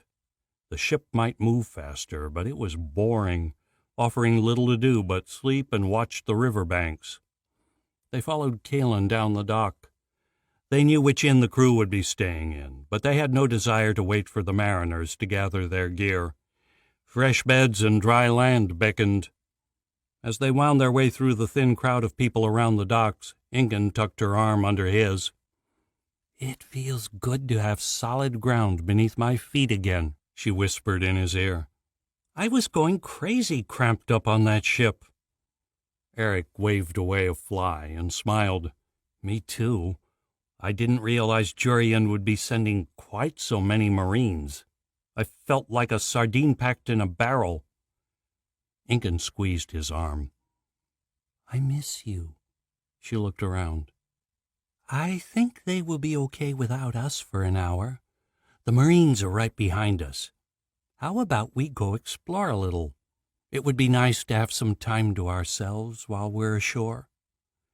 Eric's hand drifted to the pommel of Alistair's blade as his eyes scanned the crowd. There was a calm air to the way people moved here, a peace missing from other towns and cities he'd visited. He nodded to Incan. "You know the way to the inn? I heard the captain giving Kalen the directions. Now, come on!" She tugged at his arm. Smiling, Eric allowed her to pull him into the crowd and into one of the side streets leading further up the hill. "Have you been here before?" Eric asked. "No, but I've heard about the place. The temple here is said to be quite unique. Since the river marks the border between Lonia and Plorcia, the temple is dedicated to both Antonia and Jurian." Two-storied buildings lined the street, but through the gaps overhead they made out the spire of a temple. Incan took his hand, and they made their way towards it. The buildings closed in around them, growing larger as they climbed the hill. The dirt roads close to the port soon gave way to bricked streets, worn smooth by the passage of wagon wheels. Eventually, the afternoon crowds heading to and from the markets gave way as they entered into quieter streets. Eric wrapped his arm around Incan's waist and exhaled with relief. After spending 2 years in the wilderness, crowds still unnerved him, even without the usual bustling rush of larger cities. The temple surprised them when they finally stumbled across it. The overlapping walls of the surrounding buildings hid the towering spire as they drew near, forcing them to circle the spot where they guessed it must be. Knowing its general direction, they persisted until they reached the tiny street in which it hid. The temple's sheer marble walls stretched across one side of the street, the rich stone streaked by faults of blue and green. Where the architects had found such a variety of marble, Eric could only guess. The spire stretched high into the sky, vines of ivy clinging from the enamels. As they approached, a bell high in the tower started to ring. Its shrill clang echoed loudly in the street. They made their way to the entrance, where the oaken gate stood open. Incan glanced at Eric. "Do you think they know about Antonia? That she's gone?" "I don't know. But either way, we better not say anything. We don't want to draw attention to ourselves." Incan smiled, nodding to their swords and her bow. "We might be a little too well armed for that. I'm not sure many citizens take a casual stroll to a temple with this sort of weaponry." Eric glanced down at his own blade. "Would be nice if we didn't need them." He felt Incan's hand on his head and looked up. "One day, Eric. Remember what we said? We will get through this. Don't lose sight of what we're fighting for. Don't lose hope. We will finish this quest of Alistair's and find peace again. Then you can put up that sword and live your own life." Eric leaned across and kissed her. As their tongues met, a shiver ran across his skin.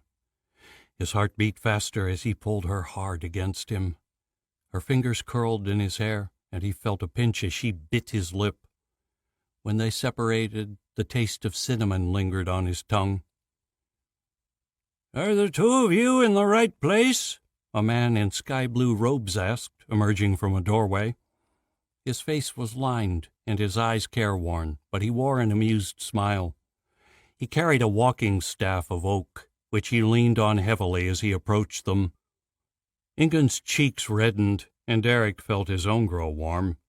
"Sorry, sir," he offered. "It's been a long and crowded ride up the river." The priest waved a hand. "Not at all. We are used to couples passing through and seeking some quiet with each other. We do not judge. That is not the way of the gods." He smiled. "So what brings two young lovers to the Temple of the Earth and Sky?" "We heard it was the place to visit and sit in," Ingun offered. "Although we really just needed to get away from the rest of our company for a time." "Understandable. I remember my youth all too well.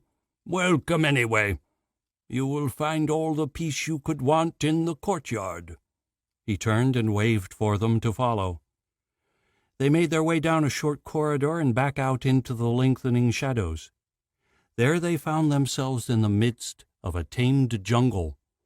Vines grew up the walls and hung from dense trees. The last calls of the evening chorus faded away as they walked between the trees. The scent of azalea flowers and chamomile drifted in the air. Chimes hung from the branches, ringing in the afternoon breeze. Lanterns lined the marble walls, the strange flames within casting a flickering blue light beneath the trees, as though lightning flashed overhead. The priest bowed and disappeared back through the doorway, leaving them alone in the strange courtyard. Eric smiled, the glow of the lanterns bringing back memories of their night at the hot springs in Dragon Country. It could not have been much more than a week ago, but already it seemed a lifetime. The trials they'd suffered since had strengthened the bond between them more than he could ever have imagined. "What life would you want to live, Ingun, when this is finished?" Ingun lifted her bow off her shoulder and held it in her hands. "I don't know. This used to matter to me, this life on the road, the thrill of hunting down criminals, testing my skill against theirs. But I don't know anymore, not after this, after doing something so much more meaningful. Now," she shook her head, returning the bow to her shoulder, "I think it would be nice to try something new." She smiled. "Maybe something less life-threatening." "Like fishing?" Ingun chuckled, nodded her head in amusement. "Like fishing." They sat together in silence for a while, watching a red finch hop its way along a nearby branch to its nest in the tree trunk. Quiet settled over the courtyard like a mist, blocking out the world outside, the worries of tomorrow. They sat there, relishing the quiet, the chance just to be with each other. Eric felt his heart swell, fed by the warmth of Ingun at his side, and knew he loved this girl more than anything else in this world.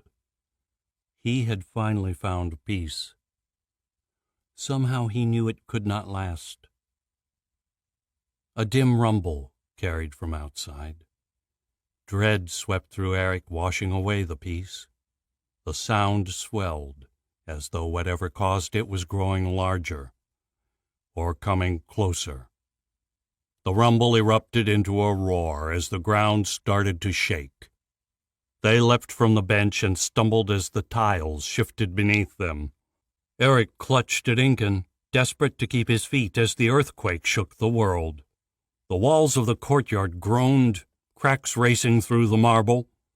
He glimpsed the spire through the treetops, swaying in the dying sunlight.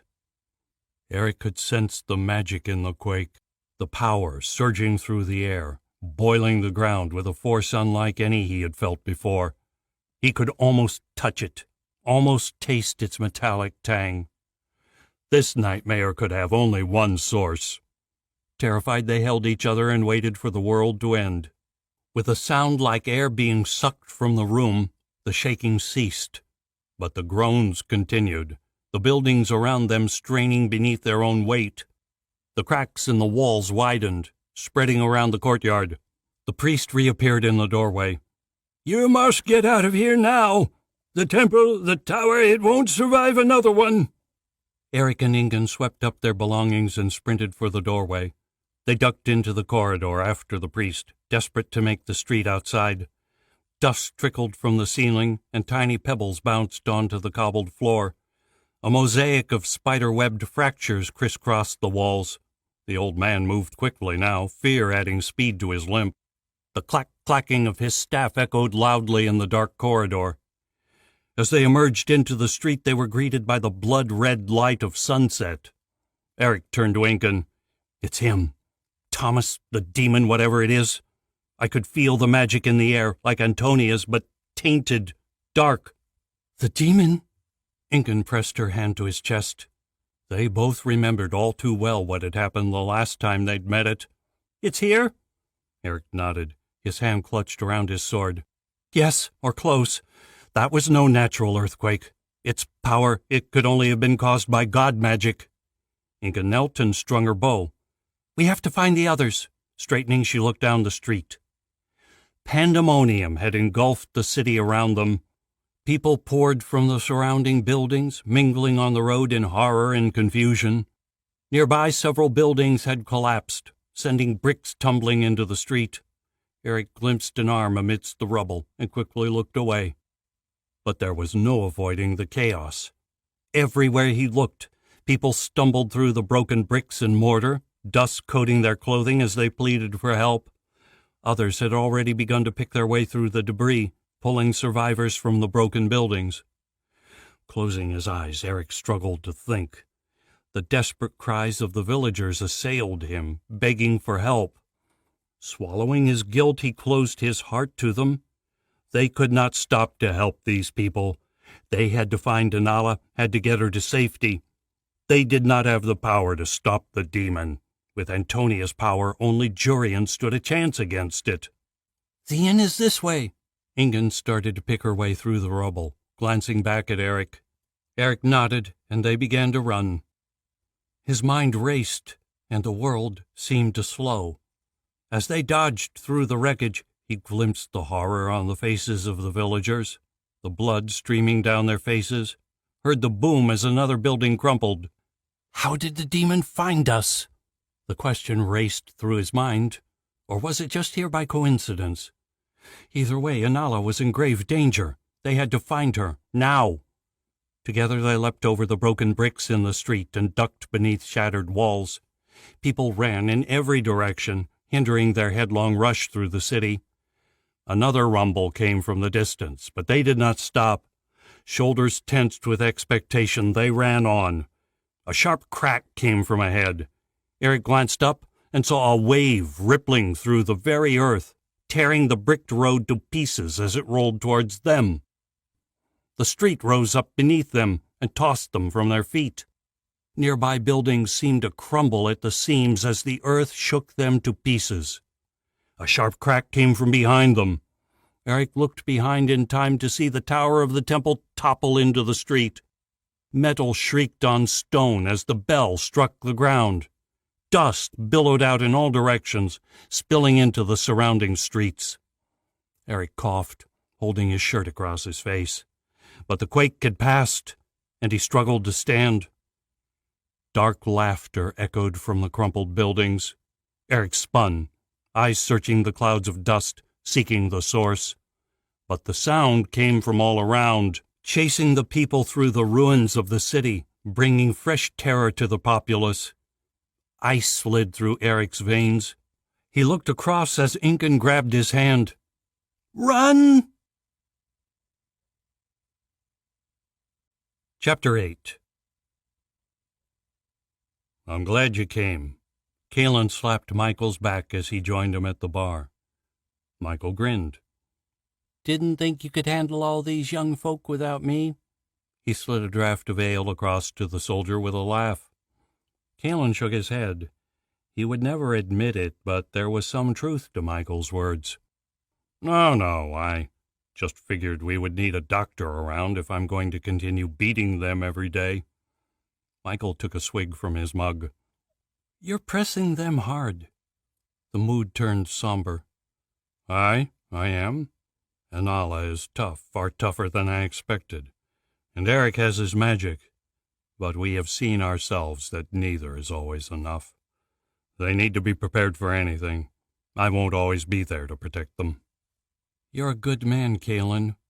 So long as we have men like you around to fight the good fight, men like me will continue to hope. Kalen grimaced. You sell yourself short, Michael. If not for your skill, Eric would have bled to death on that beach before Antonia had any hope of healing him. And it was your quick thinking that got us to Lone in the first place. He paused. How are you now?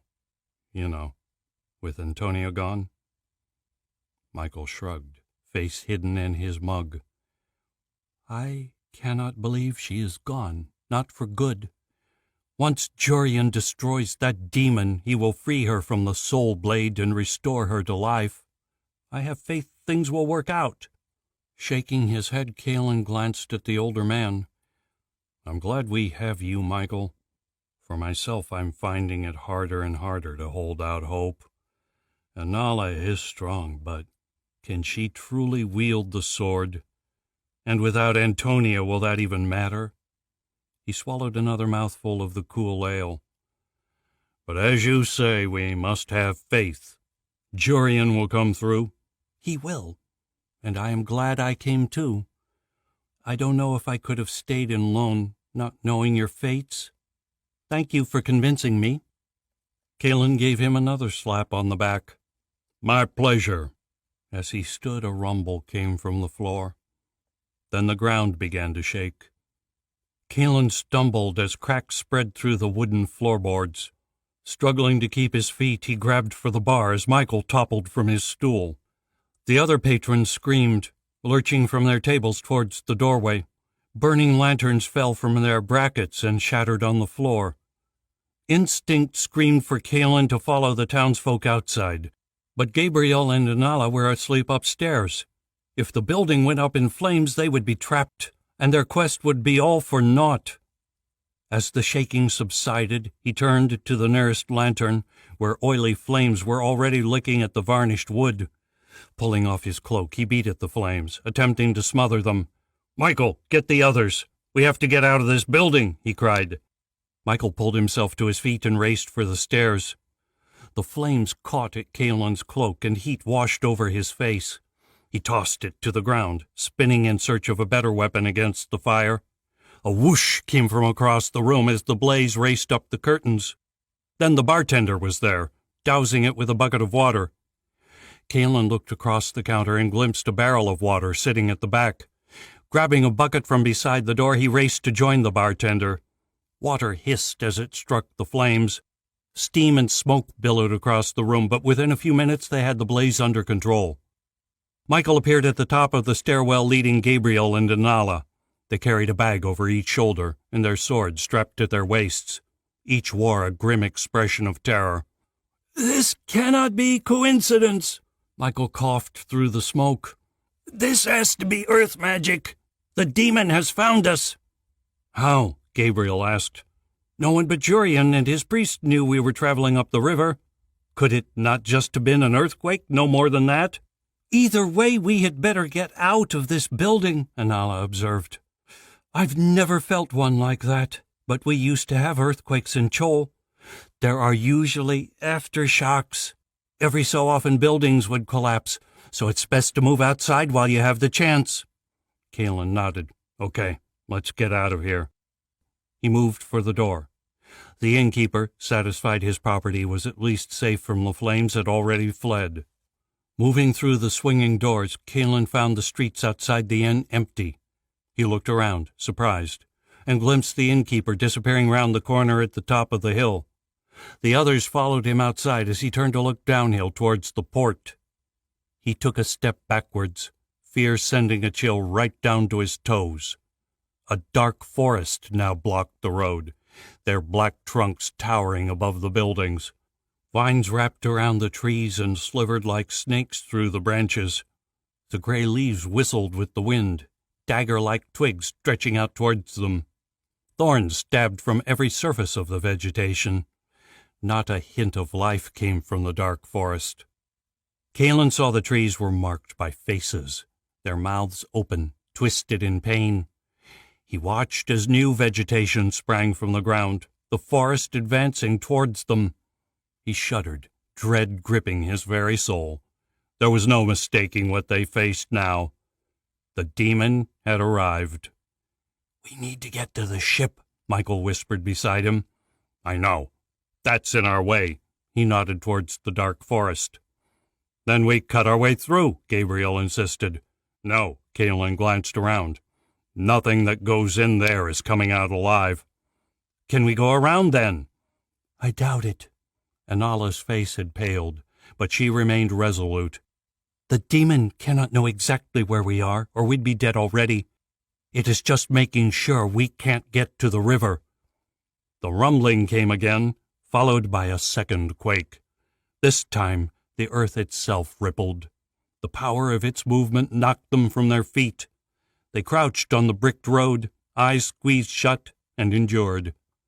When the shaking stopped, little remained of the city around them. Fortunately, the buildings in this area of Sitten were made of wood, so most had collapsed inwards on themselves rather than toppling into the street.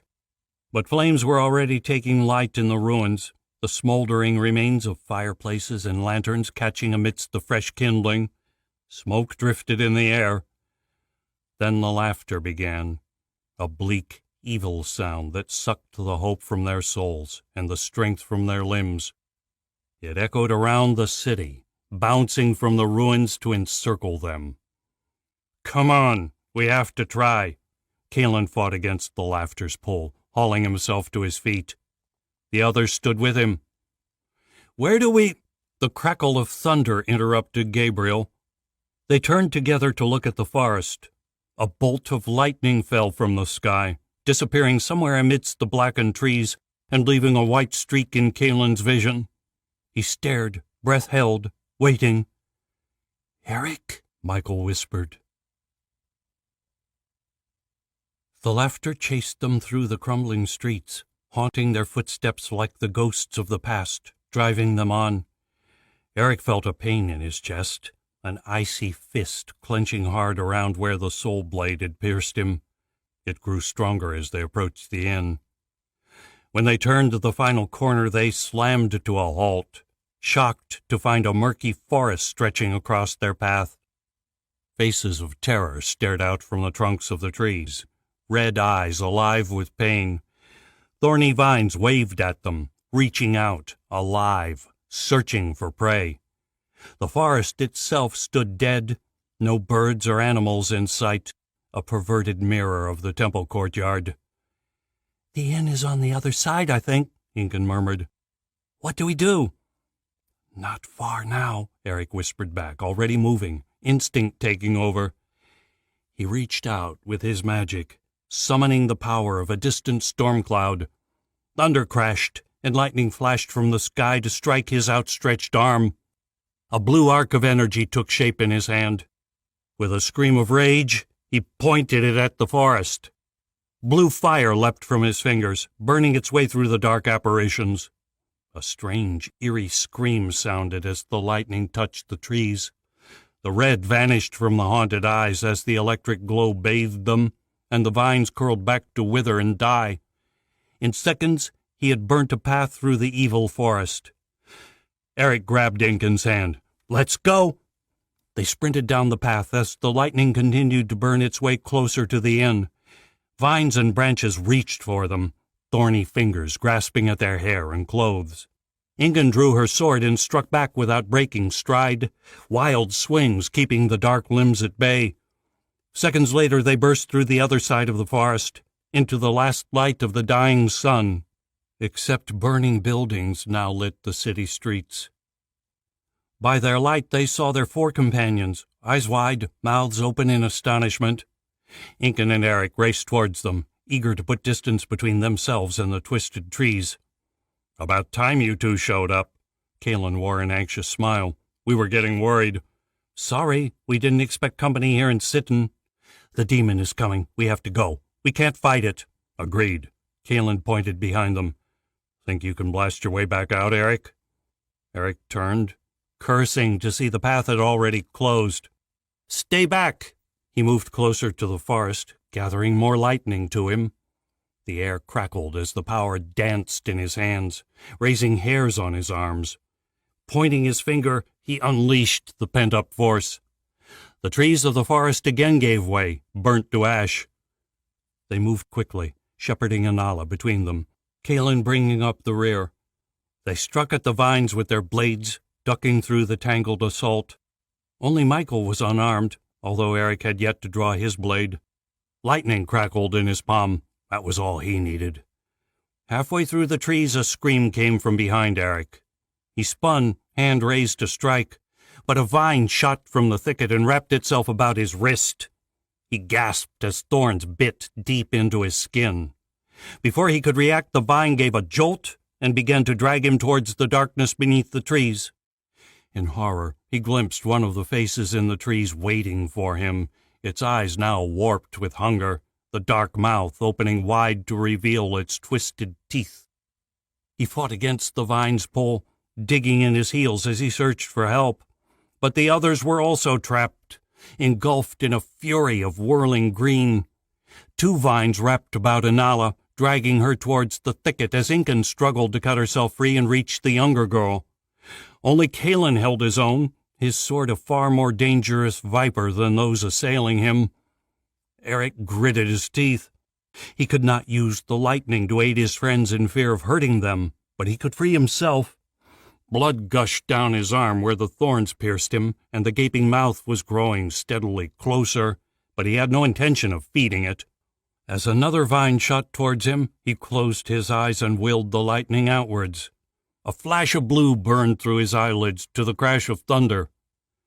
Opening his eyes, he found nothing but scorched earth and ash. Nodding in satisfaction, he drew Alistair's blade and leapt to Anala's aid. The sword flicked out, slicing through the vine holding her sword arm. Free again to swing her weapon, Anala cut away her other bindings and leapt back to the safety of the path. The others joined them, staring out at the writhing wall of vegetation. "What now?" Michael shouted. "Now the game is over."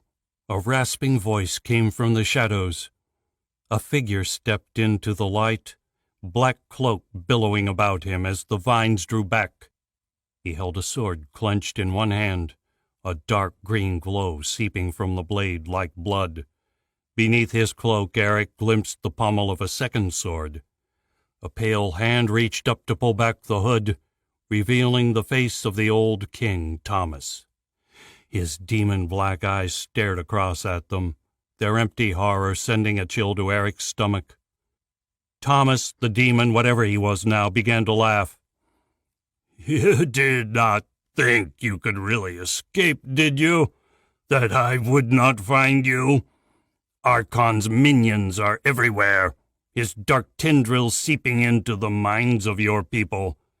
Without the gods to protect you, there is nowhere in the 3 nations you can hide, Anala." A chill swept through Eric as the demon spoke Anala's name. How does he know her? A memory rose, just out of reach, and then faded into the darkness. Kalen stepped forward, waving them back. "Run! Get Anala out of here. I will try to hold it." He turned to the demon. "You will not have her, demon." The demon laughed, Thomas's face twisting beyond recognition. "You think you can stop me, mortal? You think I could not kill any one of you in an instant?"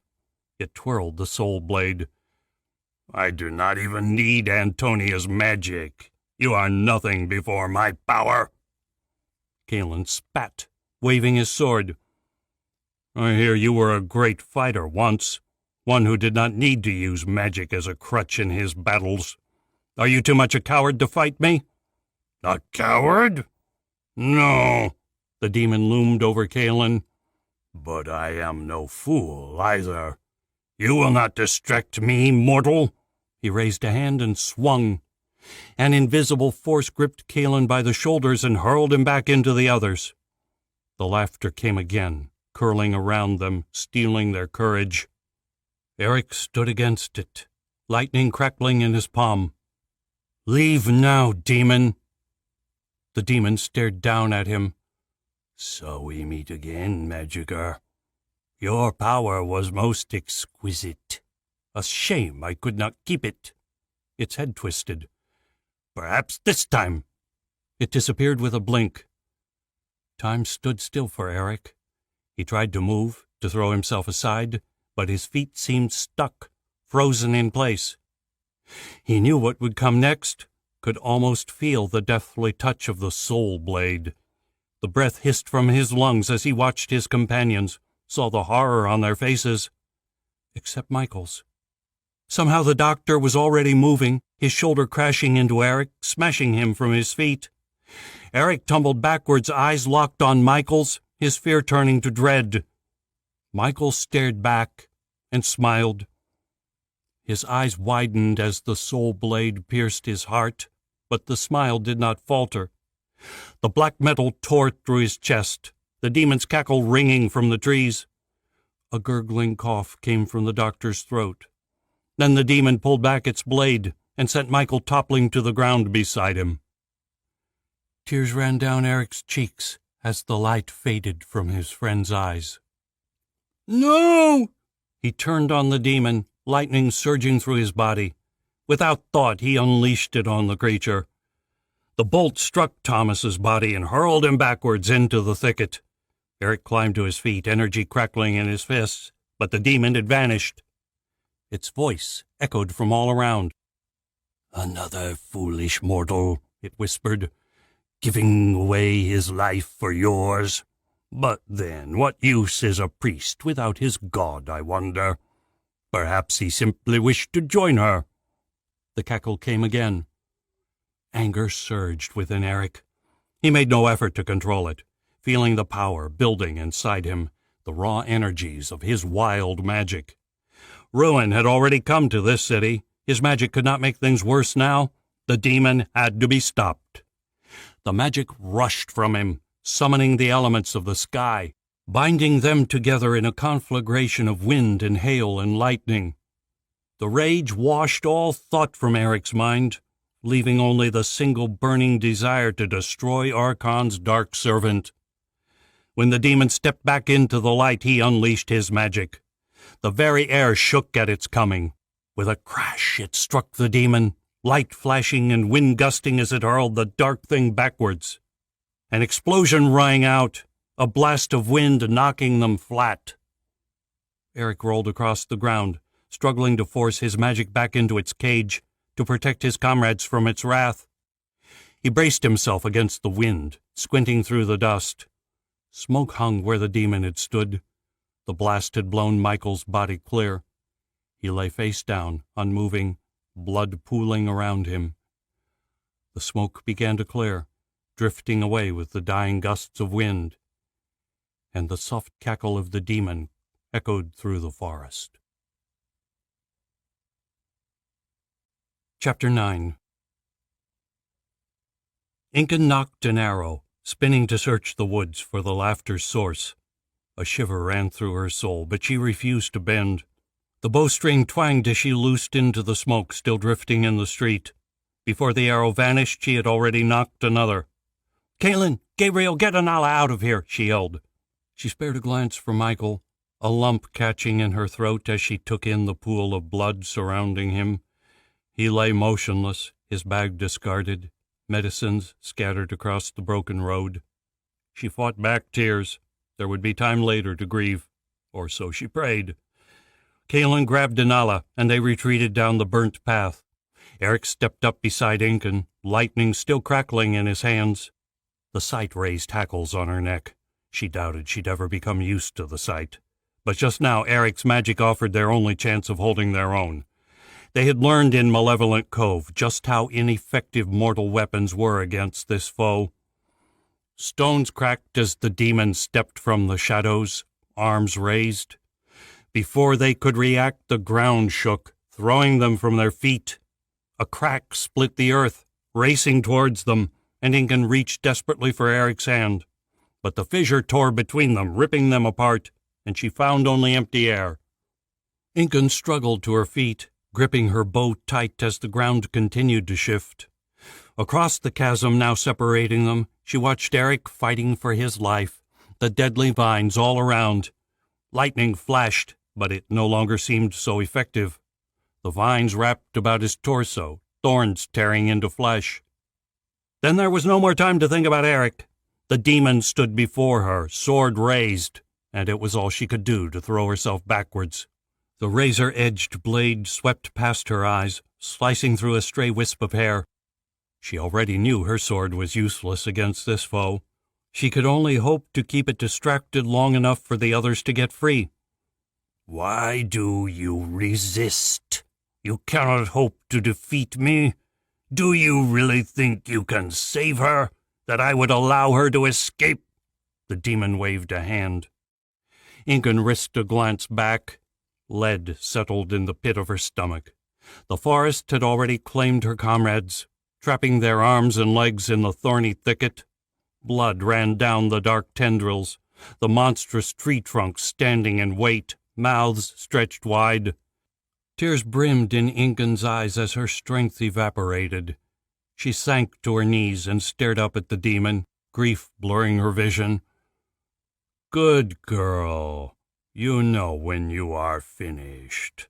I will enjoy watching the girl die. After what her dragon did to me, the demon growled the last words. Pity the beast did not finish the job, a voice boomed from overhead. Ingun's heart surged as Jurian plummeted from the sky, energy crackling around him. Blue fire fell with him, its almost tender touch burning through the black forest. Her companions regained their freedom as the vines holding them crumbled to nothing. They stood in a daze, staring at the storm god, blood running from their limbs. You did not think you could fool me forever, did you, Thomas? The god growled, his voice crackling with power. The demon king laughed. Oh, Jurian. I was wondering when you would arrive. Late as usual, my old friend. Although I admit I had been hoping to take care of our companions here before you arrived. I'm sure they will wait, though. No, this ends here, Thomas. I should have guessed the magic had taken you long ago. I should have hunted you down then, put you out of your misery. But no longer. Jurian pointed a finger. Your suffering ends today, old friend. The demon drew the second soul blade and waved it at Jurian. This one's for you, old man. Archon forged them himself. He held up the first blade, staring into its sickly green glow. He was very pleased to see how well they worked. Your sister put up quite the fight. Jurian's face darkened. Ingun backed away as the air crackled. A dull pain shot through her skull, and her ears popped as the air pressure plummeted. Storm clouds took shape and began to circle Jurian. Lightning lit the black clouds, and wind howled through the trees. Ingun braced herself against the tiny hurricane as the very earth shook with its power. In the eye of the storm, Jurian released his pent-up fury, screaming as he threw out his hands. A ball of lightning gathered between them. Jurian drew back an arm and hurled it at his foe. The demon was already moving, retreating into what shelter remained of its dark forest. But Jurian would not be deterred. He wrenched his hands apart, and the ball exploded outwards. A rain of lightning tore apart the forest, burning the trees to dust. The dark powers of the earth retreated before the storm god's rage. Jurian stalked into the smoking remains, the hurricane still swirling about him. His ice-blue eyes searched the ruin, seeking the demon. But his foe was not defeated yet. The earth beneath Jurian tore open, revealing a vast gulf stretching down to a red glow far below. The god dropped several feet before the wind caught him and propelled him upwards. Ingun stumbled as the earth shook. With a roar, the pit snapped closed. entombing Jurian in solid rock.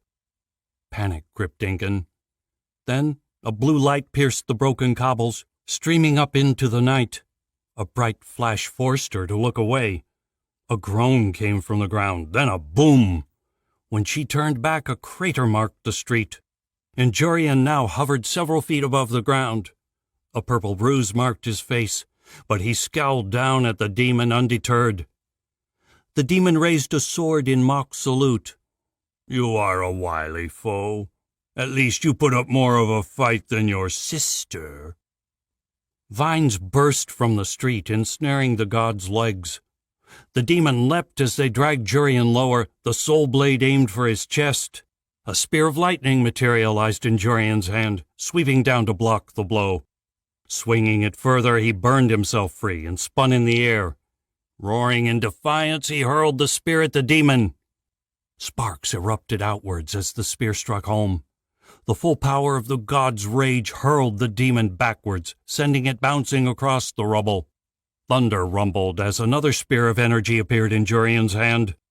As he hurled it, the demon rolled, and the lightning scorched only bare earth. Jurian dropped to the ground, wind swirling in his frost-white hair. Incan turned and stumbled back towards her companions, thunder ringing in her ears. Together they retreated from the fight, the flashes of lightning crashing around them, the fallout from the battle coming dangerously close to killing them all. 20 feet further down the pockmarked road, they drew to a stop, hedged in by the last trees of the demon's forest. Eric drew Incan into an embrace before they faced the others. Despite the storm god's efforts, the demon still seemed unstoppable, and its forest, decimated as it was, still surrounded them. "What do we do?" Kalen shouted over the shriek of battle. "There's nothing we can do for him. This is his fight," Eric replied. "The lightning I control is nothing to that creature. Only Jurian seems to have the power to harm it." "We have to get out of here," Gabriel spoke up, casting a nervous glance at the two titans, "just in case things don't go our way." "Can you burn another path?" Incan asked. Eric shook his head. "I've already tried. The vines are growing resistant and regenerating themselves faster than I could cut my way through. The demon does not want us going anywhere." Incan hesitated, an idea coming to her. It was dangerous, but it might be their only way out. "What if we fly?" she asked. Eric paled. "I've only tried that a couple of times since it went wrong in Lone. Jurian warned me." "I think Jurian has other things on his mind right now," Anala offered.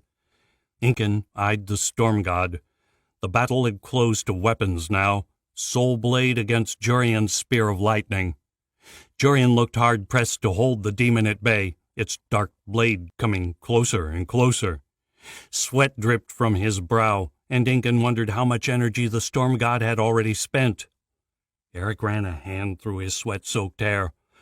"Okay, maybe. Let me see." He closed his eyes, forehead creased in concentration. The forest began to sway in the rising air currents. Then the roar of the wind arrived, drowning out the clashing blades.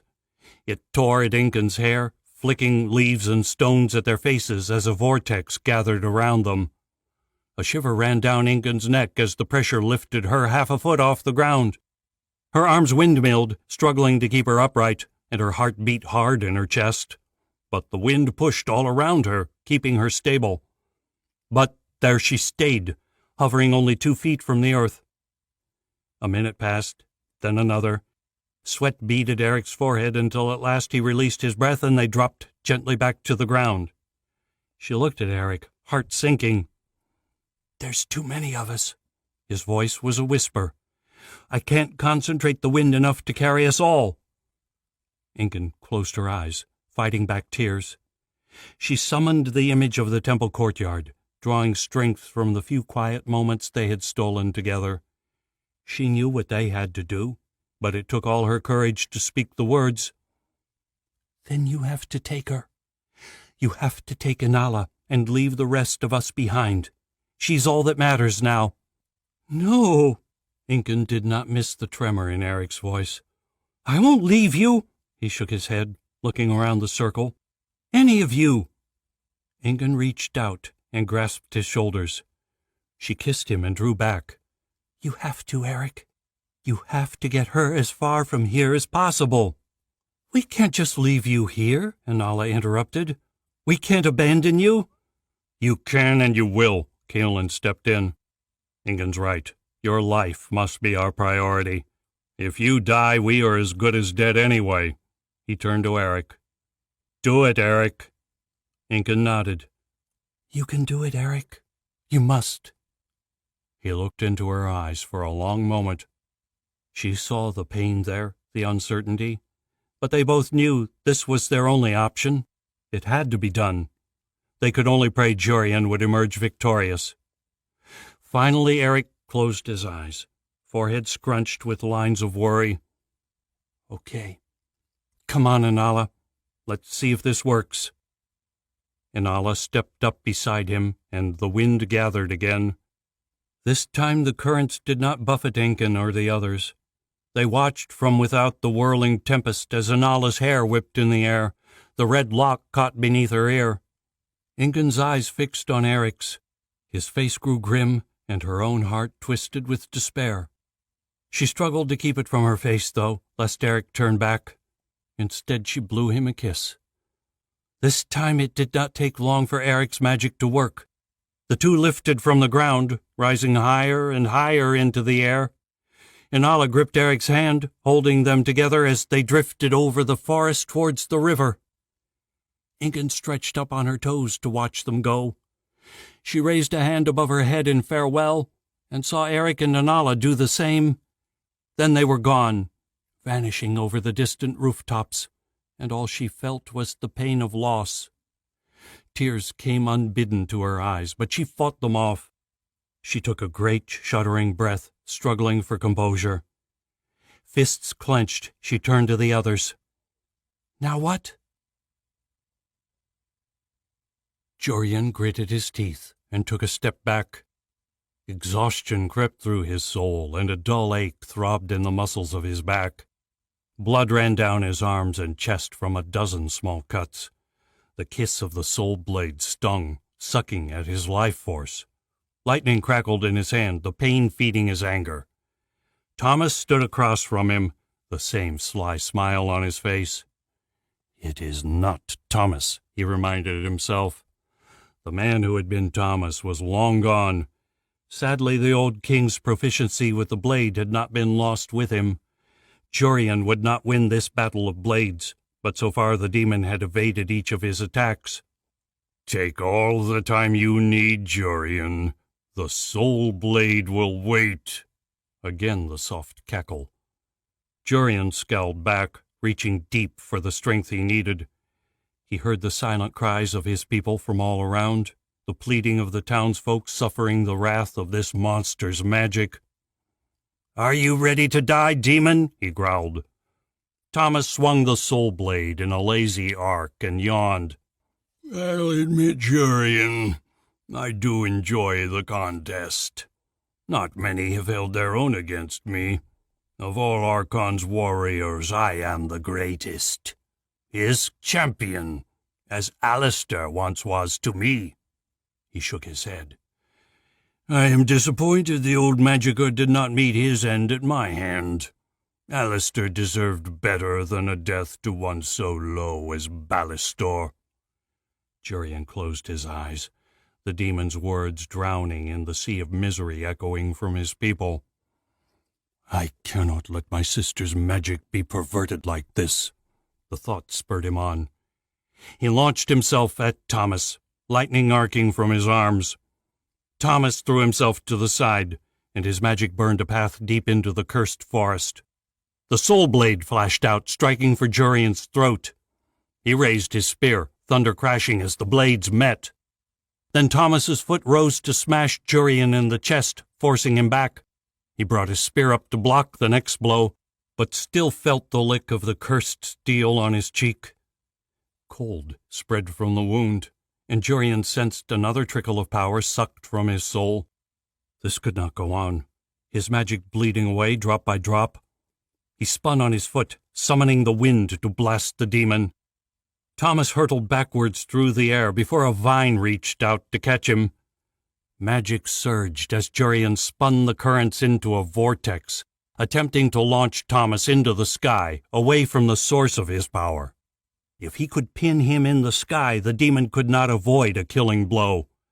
But more vines shot out and wrapped themselves about Thomas, pinning him to the earth. The ground beneath Jurian split open once more, heat billowing up from the flames far below. He drew the wind back to himself and rose into the sky, feeling the whoosh of air as the crevice snapped shut below him. "Nice try, old friend," Thomas hissed. Jurian threw a bolt of lightning in response. He was tired of talking to the creature wearing his friend's body. Thomas vanished, and Jurian threw himself to the side, already familiar with the demon's trick. The hiss of the soul blade as it sliced past raised hackles on his neck, but his hands were already moving to strike back. He heard a satisfying crackle as his spear found flesh. Twisting, he attacked again, but Thomas had already retreated out of range. "You will pay for that," Thomas growled, anger twisting his face beyond all recognition. Even the voice had lost all resemblance to Thomas's. "I grow tired of this game, Jurian. It is time it ended."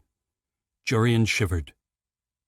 The demon's cloak billowed out, growing until it seemed darkness itself clothed the fiend. The earth shook, and Jurian quickly summoned the wind to lift him to safety. Before he could rise 5 feet, a vine tore from the dirt to wrap itself about his wrist. He growled as thorns bit deep into his mortal flesh. Before he could swing the spear, another snatched at him, and another, as a mass of cruel tendrils blackened out the sky. He struggled within the thicket as the thorns tore through his defenses. Concentrating, he drew lightning from the air, magic flooding from his body. His skin crackled with energy, burning away the vines. Relief swept through Jurian as they fell away like spent tinder. Then fresh panic surged as he felt the piercing sting of their return.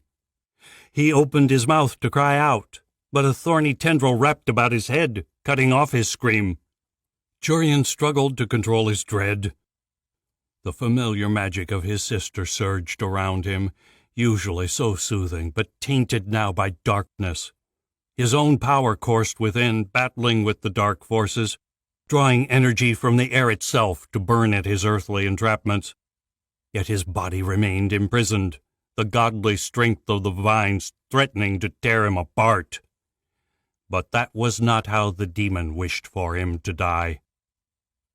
"Do you see now, Jurian? Do you see how weak you really are? How much stronger your sister was? Gentle, sweet Antonia, always the light-hearted one, the beacon of hope.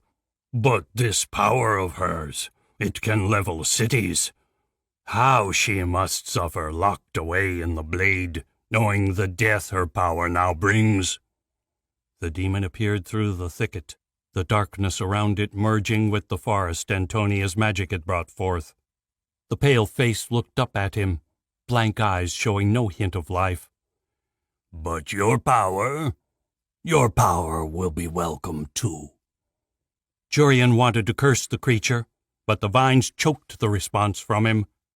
He reached again for his power to summon all his strength and strike him down.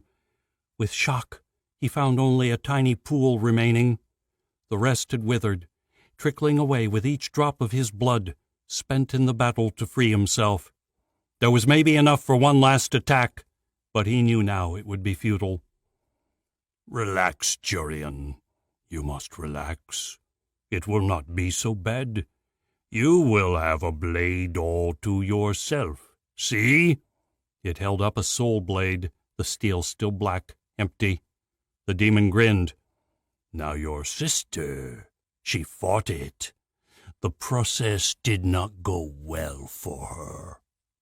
Rage boiled up within Jurian. He shrieked against the gag, teeth tearing at the vine. He tried to swing his arms, to kick out with his legs, anything to free himself. But his struggles were futile, the vines refusing to budge an inch. There was no escape this time, not for himself at least. Closing his eyes, Jurian opened his spirit mind and soared into the sky, seeking the fellowship. Elation rose in his soul as he saw Anala and Eric had already fled. Following the scent of Eric's magic, he found them racing across the farmlands to the south. Jurian reached out with his mind to Eric. "I am done, Eric. Do not turn back." His message sent, he turned back to the city. There he found the others, still trapped by the forest, helpless before the demon's magic. A shiver went through Jurian's soul. They had given everything for this quest. He must give them a chance at least to run. He had magic left for that, at least. Summoning the final reserves of his strength, Jurian sent lightning rippling through the forest beside the company. Such an easy task, yet exhaustion swept through him as the last drop of his magic trickled away. As the energy burnt its way through the nightmarish trees, Jurian plummeted back to his body. He gasped as pain exploded from his chest. A cool black tide swept into his body, seeking out his soul. In despair, he reached for his magic, desperate to resist, but found only emptiness. "No!" he screamed in the confines of his mind. Then Jurian slumped against the black blade piercing his heart, and the storm god's soul went screaming into the soul blade. Chapter 10. "What do we do now?" Anala shouted over the howling wind. "I don't know," Eric called back, fighting to keep the despair from his voice. Jurian's final words rang in his mind. "We were meant to head for Ardeth, but I don't think I can take us that far." Eric could sense his pool of magic shrinking. Keeping them airborne was sapping his strength at a shocking rate. But at least they were making good time. They had already traveled over a league upriver, although it was difficult to tell for sure in the darkness. The stars glittered overhead, but the half-moon failed to cast enough light to illuminate more than the dim reflection of water below. It was eerie, flying through the night, unable to see where they might end up. At least Eric could not tell how high they were. Somehow that seemed to have kept his fear at bay. "It may have been a trick," Anala suggested. He had told her of Jurian's message. Eric shook his head. "No, I don't think so. If it was the demon, it would have told us to turn back." "No, Jurian is gone." He closed his eyes, his heart twisting as he thought of Incan and the others. He should not have left them, should have found a way to save them all, but there was no turning back now. "We're on our own now." "They may have escaped, Eric." There was strength in Anala's voice, enough to almost give him hope. Tears spilt from Eric's eyes. Angrily he wiped them away. "I don't see how. If Jurian could not even save himself." "How could you have left them?" The question raced through his head, haunting him. Clenching his fists, Eric forced it to the back of his mind. He had to focus, think of what to do next. They had to assume the demon now had Jurian's magic. That meant it could wield the god powers of the earth and sky. No one could stand against such forces. Their only chance was to put as much distance between themselves and the demon as possible. "If it has Jurian's power, will it be able to fly now?" Anala asked. A chill swept through Eric. "Maybe. Let's just pray it first has to learn how to use the sky magic. That could be why it hasn't shown its face until now. It had to master Antonia's powers first." Anala nodded. "That makes sense. But when it does, it will head this way. It knows we have to go to Calgon. The sword is there. Do you think we can outrun it once it learns to wield the sky magic?" "No." Eric's power was still fading fast. The god magic would not have the same limitations. "In fact, I don't think I can carry us much further. How long can you last?" "Maybe another hour, no more than that." Eric shrugged. "We won't get as far as Ardeth." He caught the glimpse of water away to their right and altered course to keep with the river. So long as they followed it, they would eventually arrive in the lake city of Ardeth, capital of Plorsia. But if the demon knew their plans, It would be on their trail within hours. Even without mastery of the sky, intuition told Eric it could catch them long before they reached the city.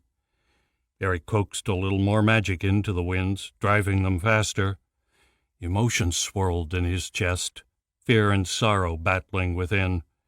He closed his eyes, seeing again Michael's face as he pushed Eric from the path of the blade, the short smile of farewell. He had sacrificed himself to save Eric, and who knew whether the others had followed him? "I left them to die." Eric glanced up at a squeeze from Anala's hand. "It was their choice, Eric. Whatever happens, we have to honor them, Michael and the others. We will make it to Calgon and turn the sword against that demon and whatever other creatures Archon sends." Inala drew a deep, shuddering breath. "We will not let their deaths be in vain." Tears blurred Eric's eyes again, but in the darkness he no longer cared. "Okay," he whispered, the winds whipping the word away. "So do we go to Ardath?" Inala asked. Eric swallowed, thinking hard. "No," he replied. "The demon must know we would head that way. If it can fly now, it would overtake us within hours." "Then where?" "We have to get to Calgon and the sword, and Ardath guards the only passage through the mountains for leagues around. What other choice do we have?" Frowning, Eric searched for an answer. A chill iced his heart as the answer came to him. There was another way to Calgon, one that did not pass through the mountains. Antonia had shown him the way, in the vision of Alistair and Thomas fighting during Archon's war. There was a secret passage to Calgon, one guarded by a creature which might prove more dangerous than the demon behind them. "We must go to Chol," Eric hissed. "What?" Anala shouted back, confusion sweeping across her face. "Chol is in the wrong direction." "Exactly. The demon will never guess to look for us there." "But the Sword of Light is in Calgon." Eric nodded. "I know. But there is an ancient passage between the two cities, a magical path called the Way. Unfortunately, as far as I know, only 2 people have used it in the last 500 years and lived." Inala fell silent. Finally she turned to him. "Who were they?" "Alistair and Thomas." Inala gave a grim nod. "Okay, we go to Chol." Eric's sense of dread grew.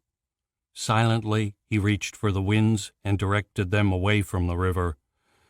The image of the skeleton's grin as it attacked Alistair appeared in his mind's eye. He fought down his fear, but in truth he did not hold out much hope for their new plan. His mentor had only survived through sheer luck. What chance did they have? But then they didn't stand a chance against the demon either. Eric closed his eyes and sent a desperate prayer to whatever entity remained that Incan and the others had survived. Every inch of his being screamed for him to turn back, but he kept on, jaw locked, neck straining, hands clenched so hard his fingernails bit into his palms. There was no choice.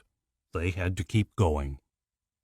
They flew on for another hour, then a second, as Eric strained every mile he could get from his magic. Below they caught glimpses of open farmland in the dim moonlight. Patches of forest flashed by, and the odd stream, but otherwise they saw little. They held each other close, shivering as the wind drew the heat from their bodies. Eric felt his concentration waning with his fading strength. His eyes drooped, the chill creeping through his body. Finally he could go no further, and they drifted lower in the sky. With the trickle of magic remaining, he directed them towards the ground in a downward spiral. He could see no roads or buildings, only the gently rolling hills of northern Plurcia and a flock of sheep huddled together in the pasture. A few looked up at their approach and then returned to their slumber. Apparently 2 humans falling from the sky did not bother them overly much. Despite his best efforts, they were still moving too fast when they hit the ground. Their feet went out from under them, a final gust of wind sending them rolling across the dry grass. Eric bit back a curse as his shoulder struck a rock buried in the field. When they finally came to a stop, he was thankful just to be in one piece. They lay there a while then, taking stock of their bruises and checking for broken bones. Eric took a deep breath, savoring the grassy scent of the field. Nearby, several sheep finally climbed to their feet and trotted away, their angry grunts loud in the night silence. Exhaustion washed through Eric's body as his muscles began to ache. The flight had pushed him too far. He had spent some of his own life force to bolster his magic. Now he would suffer the after effects. "Are you okay?" Inala asked as she stood. Eric took stock of his body, the twinging pain already spreading to his arms. Soon they would start to cramp and seize. Then the real pain would begin.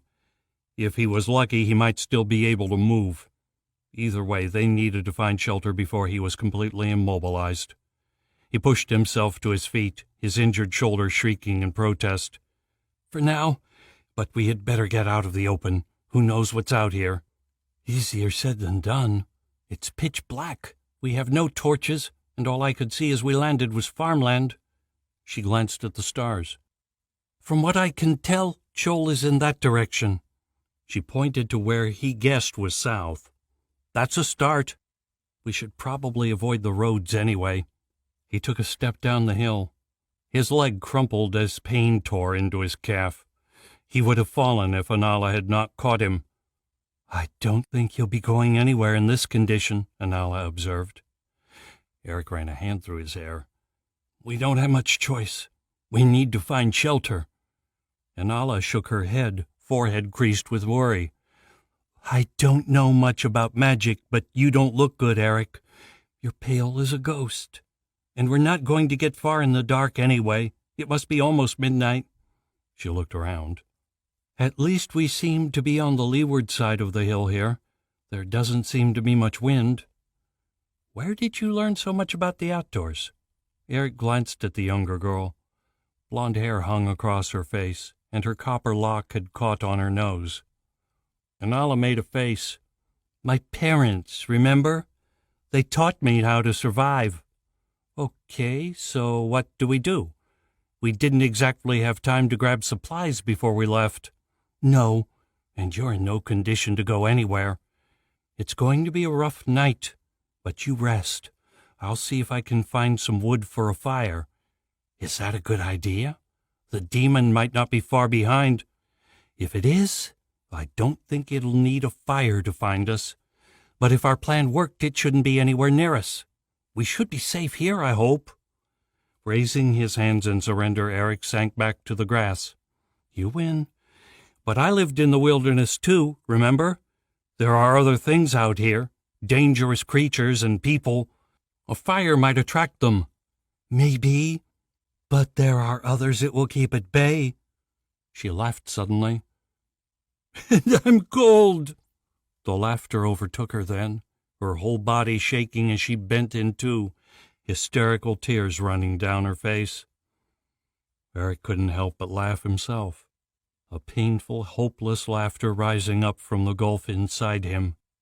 Michael was dead, another friend lost to the darkness, and Jorian had followed, the last god standing against Archon's power, and their companions had probably gone with him. They were alone, fleeing for their lives from a mad, unstoppable demon. And here they were worrying about thieves and the wildlife. Finally, the laughter subsided. Eric wiped his eyes, offering Inala a gentle pat on the back. "Okay, good plan. Let's at least be warm." Inala took a deep breath, cooling her last bout of laughter, and straightened. She wore a small smile, reflecting the self-directed mirth. With a wink, she made her way into the darkness and disappeared around the bend in the hill. Lying back, Eric tried not to second-guess the decision. Worry gnawed at his conscience. Whatever Inala said, he should not have let her wander off alone. If she was lost... "Okay, sleepyhead, we have fire." Eric snapped awake, shocked he'd drifted off to sleep. The exhaustion had crept up on him, stealing him away the second he closed his eyes. Inala sat across from him, smiling happily in the light of the small fire. She held her hands out to the blaze, her grin growing. A pile of wood and kindling lay beside her. Stretching, Eric tried to hide his surprise. "How did you light it?" he asked. "It wasn't hard. An old trick I learned when I was young. If you're lucky, I'll show you one day. We were just fortunate I found a dead tree with plenty of firewood." "Another time," Eric nodded. Holding his hands out to the flames, he let the warmth seep into his frozen joints. The cold had crept into his bones while he slept. A sharp pain lanced through his body as he moved. He tried to stifle a groan and failed. Inala moved across to sit beside him. "Are you okay?" "Nothing a bit of sleep and food won't fix." He paused. "We don't have any food, do we?" His stomach rumbled. "Afraid not. It was too dark to look properly. In the morning we might be able to find berries or something. Oh, and the firewood will probably only last an hour or so. Enjoy it while it lasts." Eric groaned and lay back again, trying to rest his aching body. He closed his eyes, the light of the fire flickering across his eyelids. Its heat provided some scant comfort against the night's chill. At least the hill sheltered them from the cursed wind. He'd had more than enough after their flight. Eric flinched when he felt Inala's body lie down next to him. Instinctively he reached out an arm and drew her closer. It would be a long night. They would need each other's body heat to keep out the cold. They held each other close, silent, eyes closed, and listened to the chirping of the crickets and the crackle of the fire. Before long, Eric felt himself drifting back toward sleep.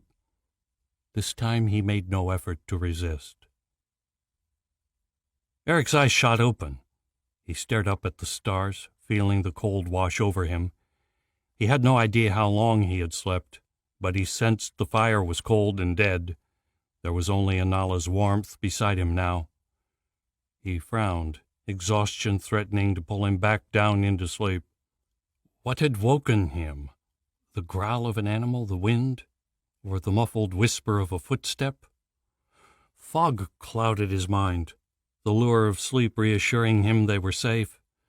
But something had woken him. Groaning, he tore himself from the clutches of sleep and sat up. The sound of movement came from nearby. Eric struggled to his feet, alert now, but his aching body refusing to obey. He looked up in time to see the club descend. He opened his mouth to cry out, then pain exploded through his skull, and he fell back into darkness. "Go!" Incan screamed. There was no time to stand there in shock. Just a moment before, a bolt of lightning had erupted from thin air to dance amongst the forest in front of them. The rotten stench of burning meat and wood reached them as the trees burnt, clearing a path to safety. For a precious second, Incan stood shocked, searching for Eric, expecting the young magicker to drop from the sky. Then, with a sick sense of dread, Incan realized this was Jorian's final gift to them. "Go!" Incan screamed again and sprang forward. She raced into the gap left by the lightning, not stopping to check if Gabriel or Kalen followed. They could not afford to hesitate now. The demon remained preoccupied with Jorian, but that might not last long. They needed to get as far away as possible while they still could. As she ran, Incan glanced at the writhing mass surrounding them. Already the blackened shoots were beginning to regenerate, shooting from the earth to chase them down the narrow alley. She picked up the pace. Fear bordering on panic drove her onwards, concern for her companions coming a distant second. The path before them narrowed as the vines reached for them, but the end was close, the walls of a broken building beckoning through the unnatural forest. They burst from the last of the trees, vines tearing at their skin as they made their escape. Incan lashed out with her blade to free herself and pressed on. Their respite would not last long, not if they remained in Sitten. Ahead, the street sloped down towards the river. The ship was their only chance. She glanced back to check on Gabriel and Kalen. They nodded back, their faces strained and haggard. Incan guessed hers did not look much better. They jogged down the street, dodging through the ruined buildings and rubble littering their path. Any faster and they would break an ankle in the darkness. If not for the burning buildings, their pace would have been even slower. As they neared the waterfront, a flash of light lit the sky behind them. They looked back in time to see a blue glow erupt from where Jurian and the demon had fought. A rumble of thunder followed. Then a blast of wind struck them, forcing them to their knees. As quickly as it had appeared, the conflagration vanished, and a deathly silence fell over the company. No one spoke. They knew what had just happened. Jurian, god of the sky, was dead. They were alone now, the only ones left to stand against the darkness. Incan swallowed hard and picked up the pace. The ship could not be much further, but with every step she expected the laughter to begin anew as the demon came for them. She glanced back over her shoulder, searching for the first sign of pursuit. She prayed to whatever force of good remaining that Eric and Anala were a long way from here by now. A surge of relief swept through her as they turned a corner and found the river waiting for them. Their ship still bobbed on the water, alone now in the docks, the other vessels long since fled. The contingent of Marines they'd left behind stood guard at the dock, faces grim. Terrified villagers packed the railings of their vessels, eyes glancing up at the city. The Marines parted as they approached, the captain offering Kalen a salute. "Sir, everyone but your party is aboard. I don't know what's happening up there, but we took as many villagers on board as we could, and then closed the dock." The man hesitated, eyes drifting up to where the light had appeared. "Where are the others?" Kalen shook his head. "Dead or gone. There's no time to discuss things now. Get the ship ready to depart. We have to be gone 5 minutes ago." "Already done, sir," the captain announced as they boarded. "Everybody hold on! Throw ropes! We're underway!" Men leapt to obey the captain's command, as eager as anyone to leave the doomed city. Ropes were cut and oars shipped as they pushed off the dock. Minutes later, the ship was surging up the river, the frantic beat of the oars driving them onwards at a frantic pace. Incan could not tear her eyes from the broken city. Flames lit the shattered buildings, and the thick smoke rising from the once beautiful city blacked out the stars. She could see little chance of survival for any soul remaining within its walls. As the ship raced around the first bend in the river, the burning city slowly disappeared from view. Closing her eyes, Incan let the first tears begin to fall. Thomas closed his eyes, feeling the new power coursing through him. It twisted with the dark magic that now ruled his mortal body, joining with the green tendrils of earth magic. This was a wild force, this sky element, a power he had never wielded before. It fought him, surged against his will, fighting for freedom. The demon inside grinned at the challenge. Antonia's power had come easily. As a mortal, he had possessed earth magic for decades. Yet the sky was different, unwieldy, demanding, struggling for control. It would take time to master. But when he did... Thomas lifted his face to the sky, breathing in the destruction. His tongue darted out, tasting the ash of his conquest. Closing his eyes, he savored the screams of the dying echoing up from the city. The destruction was almost complete, as was his mission. He frowned then, sensing an absence. His quarry had escaped, the girl fleeing with the boy who wielded sky magic of his own, and Jorian had saved the others. Shaking his head, Thomas dismissed them. The mortals were of no consequence. The other two, though, he would hunt them to the ends of the earth. He smiled. It would not come to that. No one remained to stand against Archon's magic now. The 3 nations lay open before his master's power. His taint would spread, and those who grew tired of the yoke of the gods would rise up against their rulers. This time there would be no resistance, no gods to unite the people against his master's crusade. And whispers of the two he hunted would spread. They could not go undetected for long. Word of their passage would soon reach the ears of Archon's servants. But of course he knew where they must go anyway. The kingdom of Trolla lay far to the west. In its capital, the Sword of Light waited for its rightful wielder. The sword was their only hope now, the only god power remaining to protect the three nations. They would claim it if they could. Thomas grinned, but not if he claimed it first. He began to march through the ruins of Sitten, following the taint of magic the boy had left behind.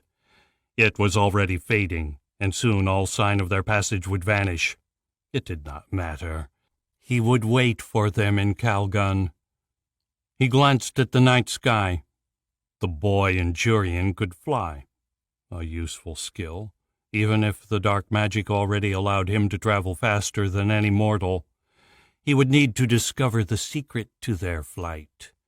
With the strength of the storm god's magic, he had no doubt he could outpace the boy. Thomas laughed, basking in the power of the two soul blades. A surge of joy throbbed in his veins as he reached for Antonia's power. He felt the dim shriek of her soul as he tapped into its destructive force. A tremor raced out from him, buckling the earth in one final wave of destruction. With a roar and a whoosh of dust, the last of Sitten toppled to the ground.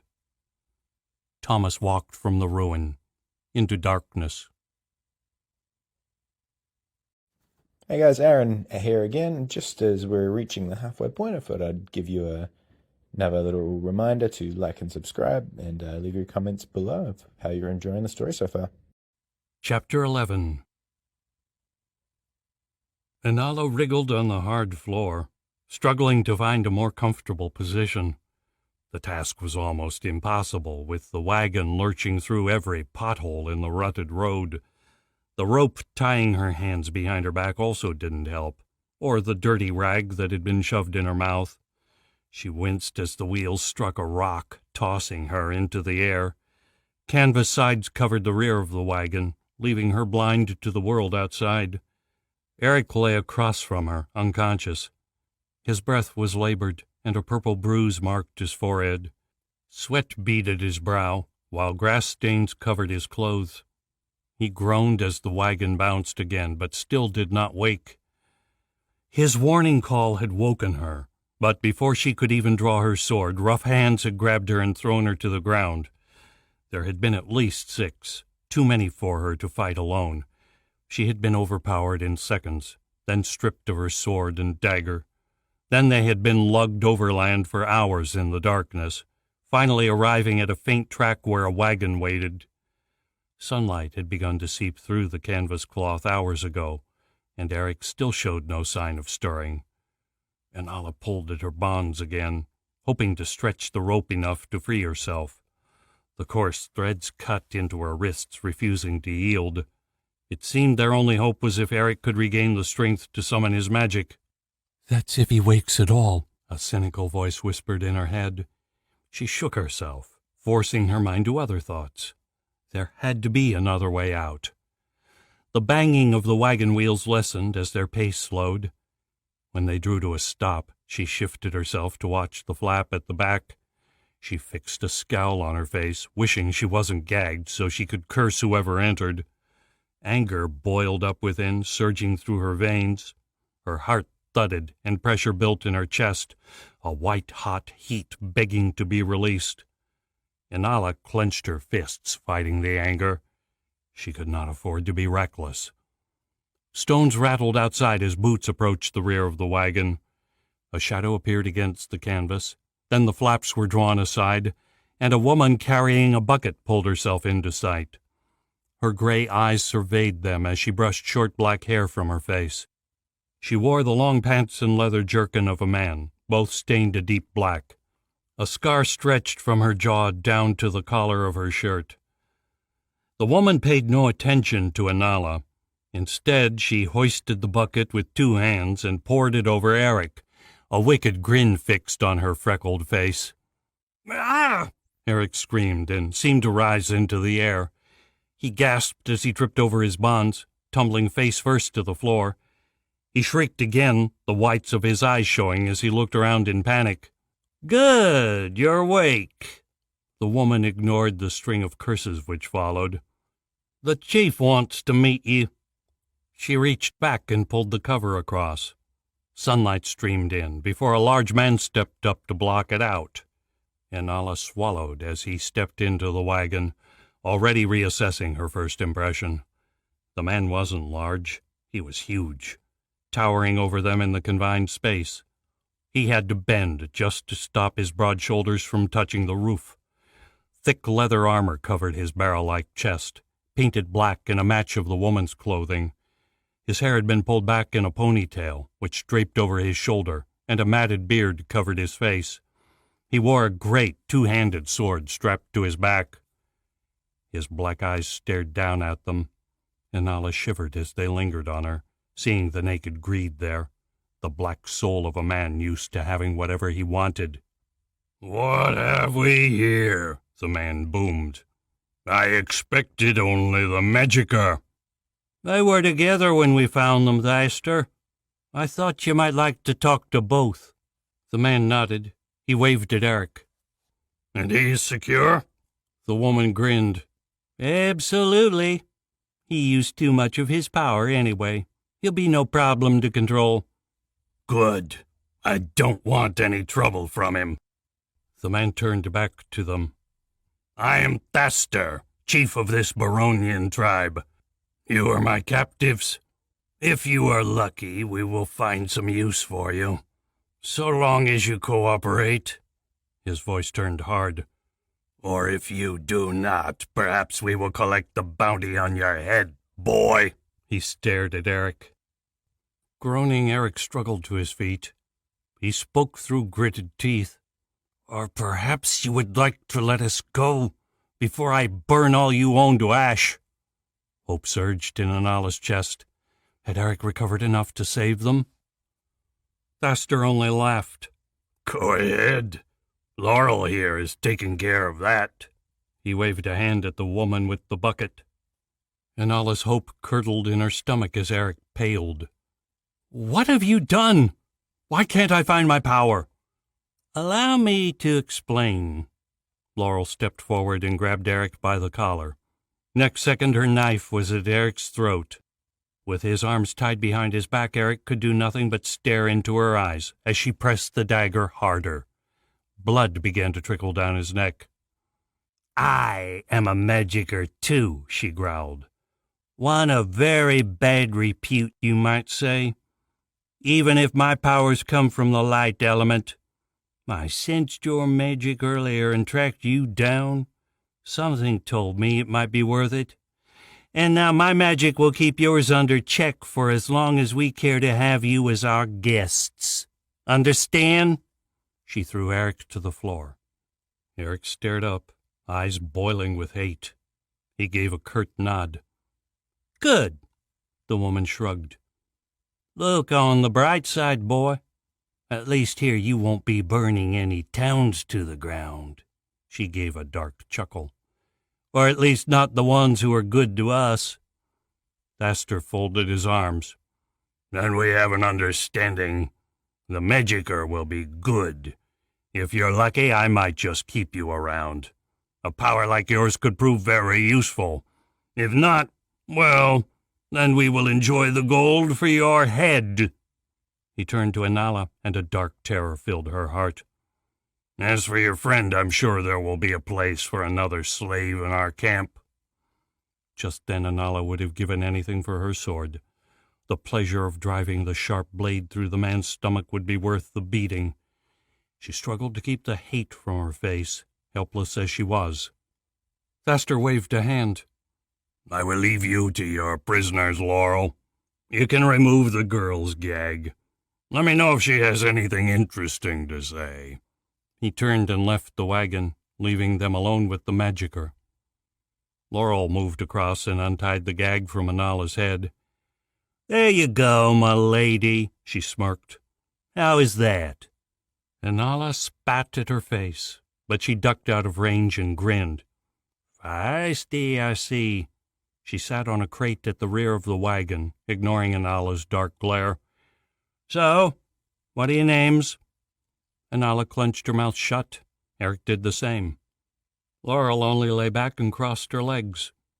After a few minutes, she cleared her throat. "I'm afraid we're going to be spending quite some time together, my friends. I can't very well go around calling you boy and girl now, can I?" "Do what you like," Anala growled, her fury spreading. A ringing started in her ears, growing as the pressure built. "Why should we make your life easier?" Eric snapped. Laurel shrugged, upending her bucket to use as a footrest. "My life is easy, whether you cooperate or not. But it's up to me whether I untie you, or let you spend the next 3 weeks trussed up like pigs." Her knife appeared again. She tossed it casually into the air and caught it by the blade. "Either way, don't think there'll be any hope of escape." The knife flashed across the wagon, burying itself in one of the wooden supports holding up the canvas. "My name is Eric." Anala turned in surprise as Eric grated out the words. "This is Catherine. We don't want any trouble." "Okay, Eric and Catherine, it's nice to meet you." Laurel stood and moved across the wagon. Pulling her knife from the wood, she quickly cut their bonds. "Let it not be said I let a good deed go unrewarded. Make yourselves comfortable. We'll be traveling most of the day." As she spoke, the carriage began to move again. Anala rubbed her wrists, pain tingling the tips of her fingers as the blood returned. "Where are we going?" "South," Laurel answered. "That's all you need to know. Thester likes to keep his plans quiet, you understand?" She spread her hands. "Where were the two of you going in such a hurry?" Outside, the rumble of the wheels told Anala they were picking up speed. "South," she answered. "That's all we can tell you, you understand?" Laurel laughed, a wheezing snort from her skinny nose. "Not like it matters now. Oh, well, no doubt you'll tell us one day." She turned to Eric. "Now, Eric, what about your powers? Where did you learn to use them? From what I hear, you caused quite a bit of carnage in Oaksville. But you seemed in control when I cinched you earlier." "A friend taught me," Eric smirked. "Release my magic and I'll show you just how well." Laurel wagged her finger. Now, we were getting along so well. Besides, you're in no condition for a fight. I can tell, remember?" Eric shrugged and leaned back against a strut, his defiance spent. Anala refused to be deterred so easily. With Eric exhausted, it was up to her to get them out of this mess. "So what makes a magicer want to join a bunch of thugs like the Baronians?" she asked. Laurel paused, her gray eyes catching Anala's gaze, searching for a motive behind the question. "A means to an end," she said at last. "I was never the priestly kind, but it was the Temple of the Light who found me when I was young and taught me to use my magic. The Baronians offered an escape and a little more adventure." Anala nodded, pleased with the new information. She thought she had recognized a Trollan tang to Laurel's accent. The temples of the light worshipped Darius, the god of Trolla, or former god, since he had vanished over 100 years ago. "I hardly think murder and theft were your only options for adventure." Laurel's eyes flashed. "No, but they were the most profitable.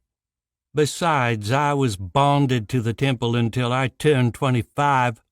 I would still have a year of service left had I not escaped. Here I am free to come and go as I please. Here I am valued." "Free?" Anala raised an eyebrow. "You're saying Thester would just let you leave tomorrow if you wished? You think he would let a power like yours walk out the door?" She laughed, her voice taking on a mocking tone. "Not that you exactly have a door. Is this what you call home?" Laurel's face darkened, and her eyes took on a dangerous glint. She rose, towering over Inala, dagger still in hand. Inala made no effort to move. She met Laurel's glare with a smirk of her own. "You should watch what you say around me," Laurel growled. "Oh, should I now? And what would Thuster say if you were to damage his new prizes?" She laughed. "You don't fool me, Laurel. You're no more free than either of us. Thuster is in charge here, and whatever Thuster wants, Thuster gets." She eyed Laurel. "You all bow to his will." Laurel lurched forward, hands reaching out to jerk Inala to her feet. She pulled Inala close, face to face, the breath hissing between her teeth. Inala forced herself to remain still, even as the stench of Laurel's breath caught in her nose. She struggled to stop herself from gagging. Finally, Laurel growled and grabbed Inala's wrists in hands of steel. She picked up the rope and bound her even tighter than before. Then she stalked to the flap at the rear. "Tell Thuster I would like to speak with him," Inala shouted as Laurel swung out of the moving wagon. She glimpsed the rutted trail through the gap as Laurel clambered around the side and made her way to the front of the wagon. Inala watched Laurel's silhouette through the canvas as she took a seat beside the driver. She glanced at Eric. He raised an eyebrow. "Now what?" he asked. Inala had no idea. Keelan stood at the bow of the ship, watching as they passed beyond the last bend in the river. Ahead, the great expanse of Lake Ardeth lay revealed. The vast body of water stretched out before them, rolling green hills rising up on all sides. The noonday sun shone high above, vanishing occasionally behind the white clouds racing across the sky. The wind howled, rolling in off the surrounding hills. In the distance, white cliffs rose from the blue waters of the lake. At the top towered the spires of Ardeth, beckoning them closer. The rigging creaked as the wind took hold in the sails, propelling them out onto the lake. A collective sigh of relief rose from the Marines below as they shipped oars. Keelan closed his eyes, a lump catching in his throat. The same scene ran through his mind again and again. 2 days had passed, and still Michael's face haunted him, staring up from the pool of blood, dead eyes accusing. A groan rattled from Keelan's throat. "Why?" he whispered to the wind. "Why did you do it?" The wind offered no answer, and the thoughts continued to chase him. Why had he been so selfish? Why had he convinced the doctor to come? His foolish desire for Michael's company in this insane quest had led his friend to his death. Guilt weighed on Keelan's soul. Tears filled his eyes, not for the first time since they had escaped Joel. The refugees of Sitten packed the deck, staring out with expressions of awe and apprehension. The ship sped through the water, rocking gently as small waves lapped at the sides. Keelan shivered as a finger of cool air reached down his neck, raising goosebumps on his skin. He looked up as Incan joined him at the railing. "We're almost there." She looked at him, her hazel eyes showing strength. "They'll be there, waiting for us." Keelan stared into her eyes and nodded. "I hope so." He tried to keep the sorrow from his voice, but Incan was not easily fooled. "No one could have stopped it, Keelan." She closed her eyes. "But I will never forget him. Could never thank him enough for saving Eric." Keelan barely heard her words. "It is my fault," he croaked. "I convinced him to come. Told him we needed him." Incan fell silent, looking out across the choppy waters. "It was his choice," she said at last, "and no one else's. You may have given him a purpose, but it was Michael who decided to come." She closed her eyes. "It was Michael who decided to give his life for Eric's." "I don't know." Incan's words rang within, trickling against the flow of self-destructive thoughts. He took a deep breath, his frustration coming to the fore. I just don't know anymore. What is the point of any of this now? The Sword of Light will not be enough without Jurian and Antonia. We cannot even hope to stop the demon without them, let alone Archon himself. A strong hand grasped his shoulder and shook him. "Get a hold of yourself, Kalen," Incan snapped. He flinched back at the fire in her eyes. "No matter what, it is up to us to go on now. Michael gave his life for this fight. Jurian's last act in this world was to save us. So we must take strength from their faith in us, in their belief that we could win this fight." The courage in Incan's voice bolstered Kalen. He straightened and gave her a nod, pushing his self-pity down to the depths of his mind. Incan was right. They had to continue, had to find a way to win this battle. He looked around and saw they were almost upon the city. Onlookers packed the docks at the bottom of the cliffs, staring out at the strange ship approaching. Their war galley had outpaced the other refugee ships from Sitten. They would be the first survivors to reach the capital. The crowd on the docks clamored for a view as the ship pulled up to its mooring. The Marines were the first ashore, bellowing orders for people to make room for the passengers to disembark while others secured the ship. They waited patiently on board as the refugees unloaded first, happy for them to distract the crowd. At last, they walked down the plank to the wharf. They allowed the Marines to guide them through the milling crowds, and then Kalen took the lead as they reached the marble staircase leading up to the city. Gabriel and Incan stayed close as he waved to their escort, telling them to return to the ship. He knew the way from here. The men looked relieved to see the back of them. Kalen could not blame them after all they had witnessed in Sitten. Together, the three of them began the long climb to the top. Kalen knew from experience there were over 500 steps to the stairwell. It was an impressive feat of engineering. Some of the steps had been cut from the cliffs themselves, while other parts led them through caves deep in the stone. It was a long climb, but the view from the top would reveal the wide expanse of water stretching out all around them. The refugees of Sitten had left some time ahead of them, but they still found themselves caught behind some of the slower climbers. Kalen did not mind the delay. When they reached the citadel, it would be his duty to inform the king of the current state of affairs. He struggled to put the story together in his mind, but could not even begin to explain the deaths of Alistair and Ballister, never mind the murder of both Antonia and Jurian.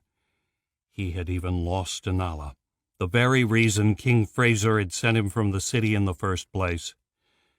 They stopped to rest halfway up in a viewpoint carved from the cliff. Looking back towards the Hall River, Kalen saw that a host of smaller vessels now spotted the lake, making their way for Ardeth. More citizens of Sitten come to seek refuge. He prayed the capital had the resources to cope with the sudden influx of people. Ardeth was rich, but the island was small and could not support a large population.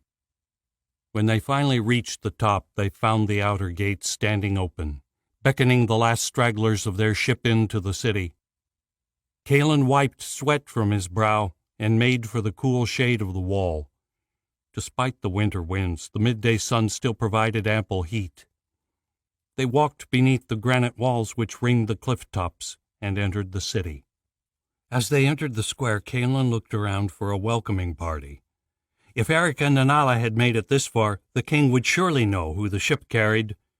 His heart sank when he saw only city guards herding refugees down a side street. He saw no sign of the scarlet-embroidered jackets of the counselors or their bodyguards, nor the blue tunics of the royal family. He caught Incan's eye and saw she shared his concern.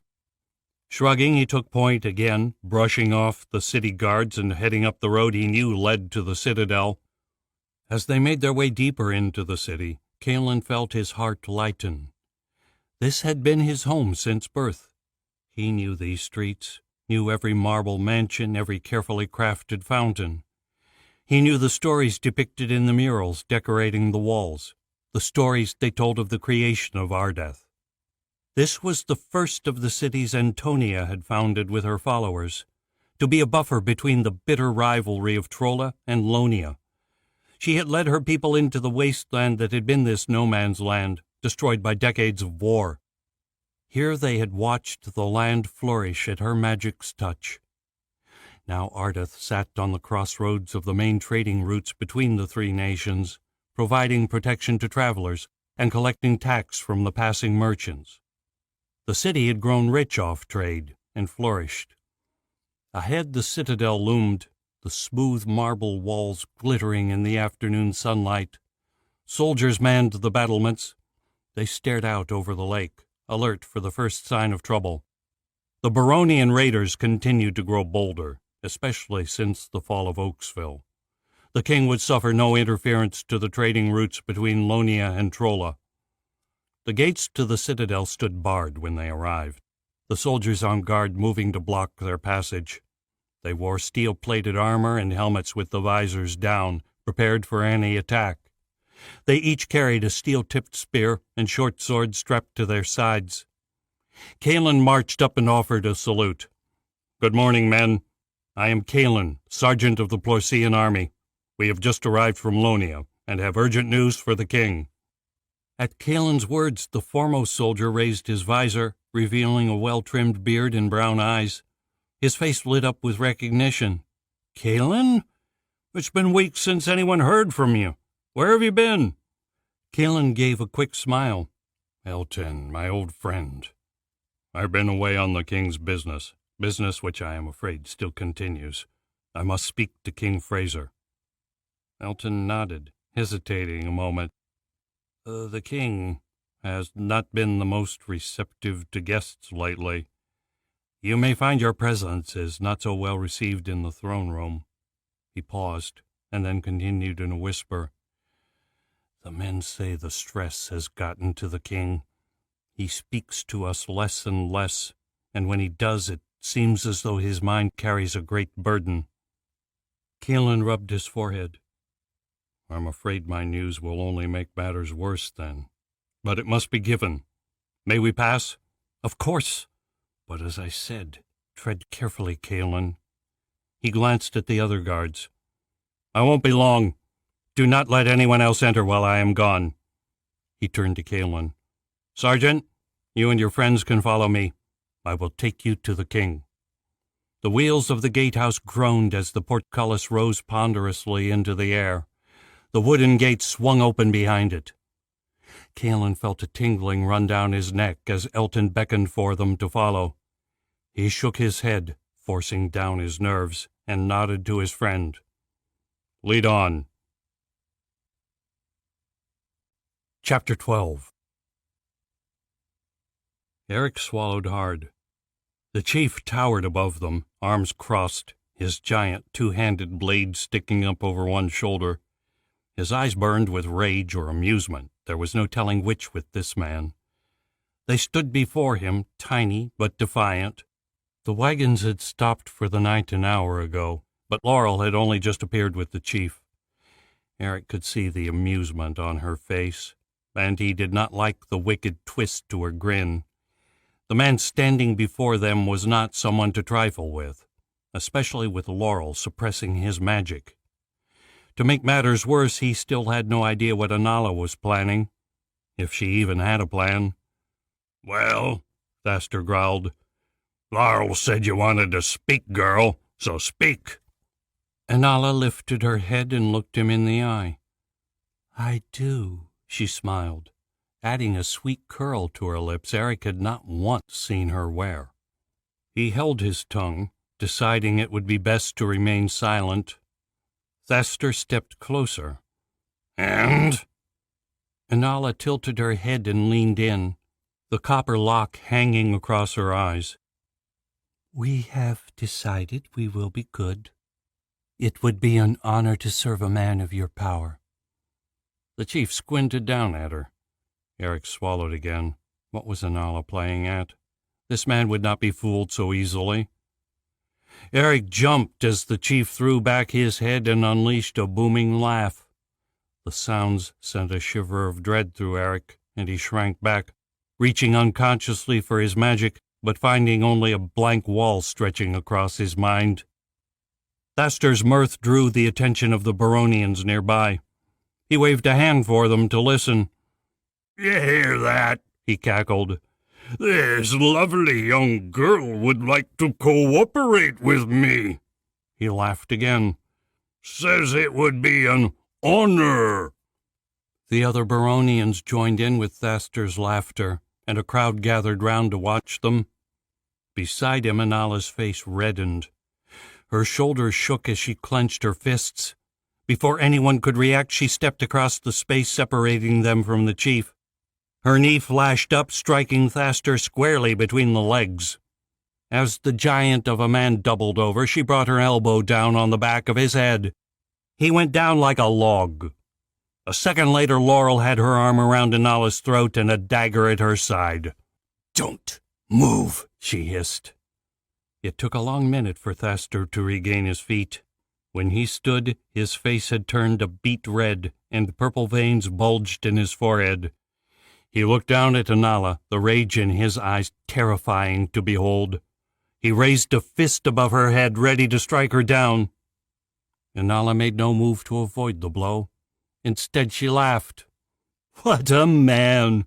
A girl knocks you low, and the best you can do is beat her while your lackey holds her still. What a leader!" Thaster hesitated, eyes glancing at the crowd of Baronians. These were his people, his followers, but Eric guessed there must be those within these ranks who aspired to replace him. Anala had just shown them all Thaster's mortality, showing them he could be laid low by a mere girl. If he let things stand, the vultures would soon be circling. "Why don't you show your people just how much of a man you really are, Thaster? I challenge you to a fight to the death. Give me my sword, and I'll show everyone here just how much of a man you are." She laughed again.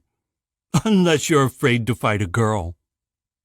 Thaster's face had progressed from red to a dark purple. His whole body trembled, his fist still hovering over Anala's head. It looked as though it was taking all his will not to beat her to death right there. The crowd held their breath, eyes fixed on their leader, waiting for him to react. A long moment passed before he lowered his fist. He began to laugh again, softly at first, but it quickly grew to a roar. The other Baronians joined him, though some turned away, disappearing back into the crowd. Eric guessed they had much to ponder. The noise buffeted them and made Eric want to shrink away and hide. But beside him, Anala stood strong, staring hard into Thaster's eyes. Finally, Thaster raised an arm and the laughter died. He met Anala's gaze. "Tomorrow at midnight. That should give you some time to contemplate your fate. Laurel," he snapped, "take them to their wagon. Make sure they're well fed tomorrow. The girl will need all her strength." At that he began to cackle. With a wave of his hand he dismissed them, turning his back and disappearing into the crowd.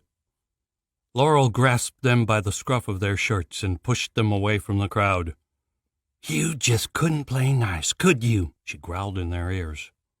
Anala pursed her lips, but did not reply. When they reached the wagon, Laurel all but threw them through the flap. Eric stumbled to the back and slumped against one of the struts. His heart thumped at 100 miles an hour. "What the hell were you thinking?" Laurel and Eric asked in unison. Eric glanced at the older woman, then waved a hand. Anala answered before either of them could repeat the question. "I acted. You may be happy trapped here, Laurel, but I won't be. I won't live a day longer than I have to with the likes of men like Thaster." Laurel grabbed Anala's tunic and thrust her against the canvas wall. "Listen here, you little fool. That man is going to kill you tomorrow. You have no idea what you are up against. In battle, he is more a force of nature than mortal man." She paused.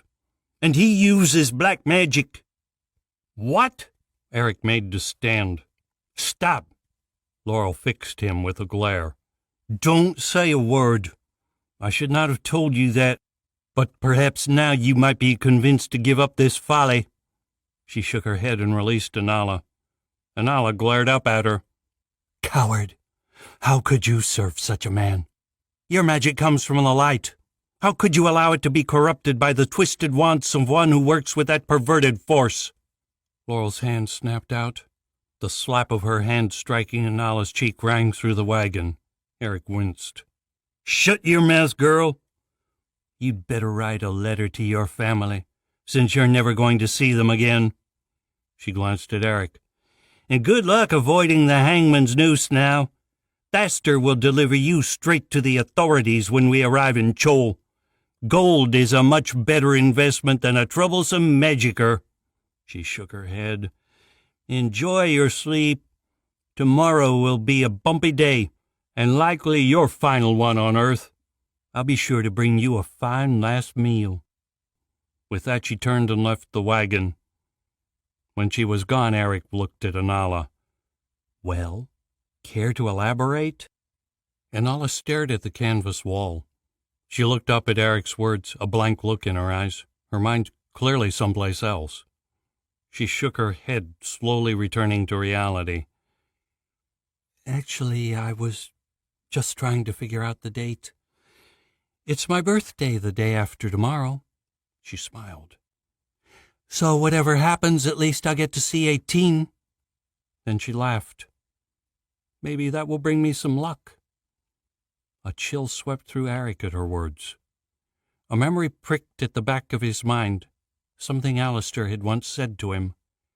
He stared into space, struggling to recall the words, but it lingered just out of reach. Finally he groaned and leaned his head back against the canvas wall. His thoughts turned to Incan, whether she still lived, where she might be. Her smile flickered in his mind, warming him. With a sigh he closed his eyes. It was a long time before either slept that night. Incan stood before the gold-embossed doors of the throne room, arms folded, foot tapping with impatience. Half an hour had already gone, and she was tired of waiting. Her nerves grew with the passage of each minute. She struggled to maintain a calm outward appearance. All she wanted to do was scream the question bouncing around in her head. "Where is Eric?" Caelan stood to her right, shoulders staunch and a blank expression on his face. She smiled, proud of the sergeant's strength. Despite his doubt and guilt, she knew he would not falter now. Whatever ghosts haunted him, they could rely on his courage to get them through. To her left, Gabriel stood with his hands in his pockets, looking uncomfortable amidst the riches of the citadel. He had said little since the events in Sitten, and Incan was not sure what to make of him. Though his desire to find Anala was clear, there was a darkness in him, a haunted look to his face, and she still did not trust him after his attack on Eric. Incan shook her head, her attention caught by a creak from the great doors. A crack appeared between them as the golden metal swung outward, revealing a manservant on the other side. He surveyed the waiting room before his gaze settled on the guard who had escorted them from the gates. "The king will see your guests now, Elton. I hope it is important. The council is not in the best of moods." The man spoke in a haughty tone. Elton nodded and turned to the three of them. "Time to tell your tale, Caelan." He waved for them to enter. Incan followed Caelan through the doors, into the chamber beyond. Guards stood to either side of the entrance, spears held at the vertical position. Incan took a deep breath as they made their way down the red carpet, trying to keep the strain from her face. The walls of the throne room were made of wood rather than marble, and the rich red of the timber glowed against the flickering torches. Tapestries hung from the tall ceilings, each depicting a different time period from Plorsia's history. White glass windows ringed the room, their crystal panels looking out over the lake encircling the city. A table stood on a raised platform at the end of the chamber, and a granite throne loomed behind it. Several men and women sat around the table, their quiet conversation buzzing about the room. Guards stood to attention in front of them, forming a human shield. Those at the table looked up as the company entered, and Incan got her first glance of the Plorsian king. King Fraser wore a platinum crown and sat at the head of the table, but otherwise there was little to identify him as the most powerful man in Porcia. His navy blue tunic with gold-embossed buttons marked him as a member of the royal family, but others at the table wore the same blue, brothers and uncles who sat on the council. Gray streaked his hair and beard, both of which had been cropped short like the soldiers outside. She'd heard King Fraser served in the army when he was younger. Apparently some of their customs had stuck. His dark brown eyes caught hers as they followed their approach. "What is this we have here?" The king stood, his voice ringing out across the room. "Kaelin, my champion, returned at last." Open scorn laced his voice. Kaelin faltered mid-stride, and Incan caught panic in his eyes. Then his face closed over, and he continued his march towards the king. When he reached the ring of guards, he sank to one knee. I have returned, my king, though my quest is not yet done." He tried to keep his tone neutral, but Incan caught the hint of defiance in his voice. Incan grasped Gabriel's arm and led him to stand with Kaelin. Together they knelt beside the sergeant. "Ah, so you have not found the family I sent you to protect? Why then are you here? Where is Alistair?" Kaelin swallowed. "I am sorry, Your Majesty. The family are dead, but for one girl, as is Alistair. He died protecting their last child at the hand of one of our own, the traitor Ballastor." Whispers rushed around the room at Ballastor's name. The king raised a hand, and silence fell. He walked around the table until he stood at the edge of the dais. "Ballastor was a traitor? Who are you to make such an accusation?" Rage flashed across Kaelin's face and then vanished. He continued in a calm tone. "I saw it with my own eyes, heard it from his own mouth. He slew Alistair, Antonia's champion, and then tried to kill the last descendant of Arya. If I had not stopped him, he would have succeeded." The whispers grew to shouts. Some of the council stood, their chairs grating on the stone floor and banging to the ground. Glasses spilt across the wide table, and others cursed as wine dribbled onto their scarlet jackets. Though he had been a battle magicier, Ballastor had clearly been popular amongst the king's council. King Fraser raised his hand again. This time silence did not fall until the guards thumped the butts of their spears on the stone floor. "It sounds like you have quite the tale to tell, Kaelin. Perhaps you could start at the beginning." His tone was calm, but Incan could not miss the warning in his voice. They were on thin ice. If the king did not like Kaelin's story, who knew where they would end up? Incan licked her lips and kept quiet.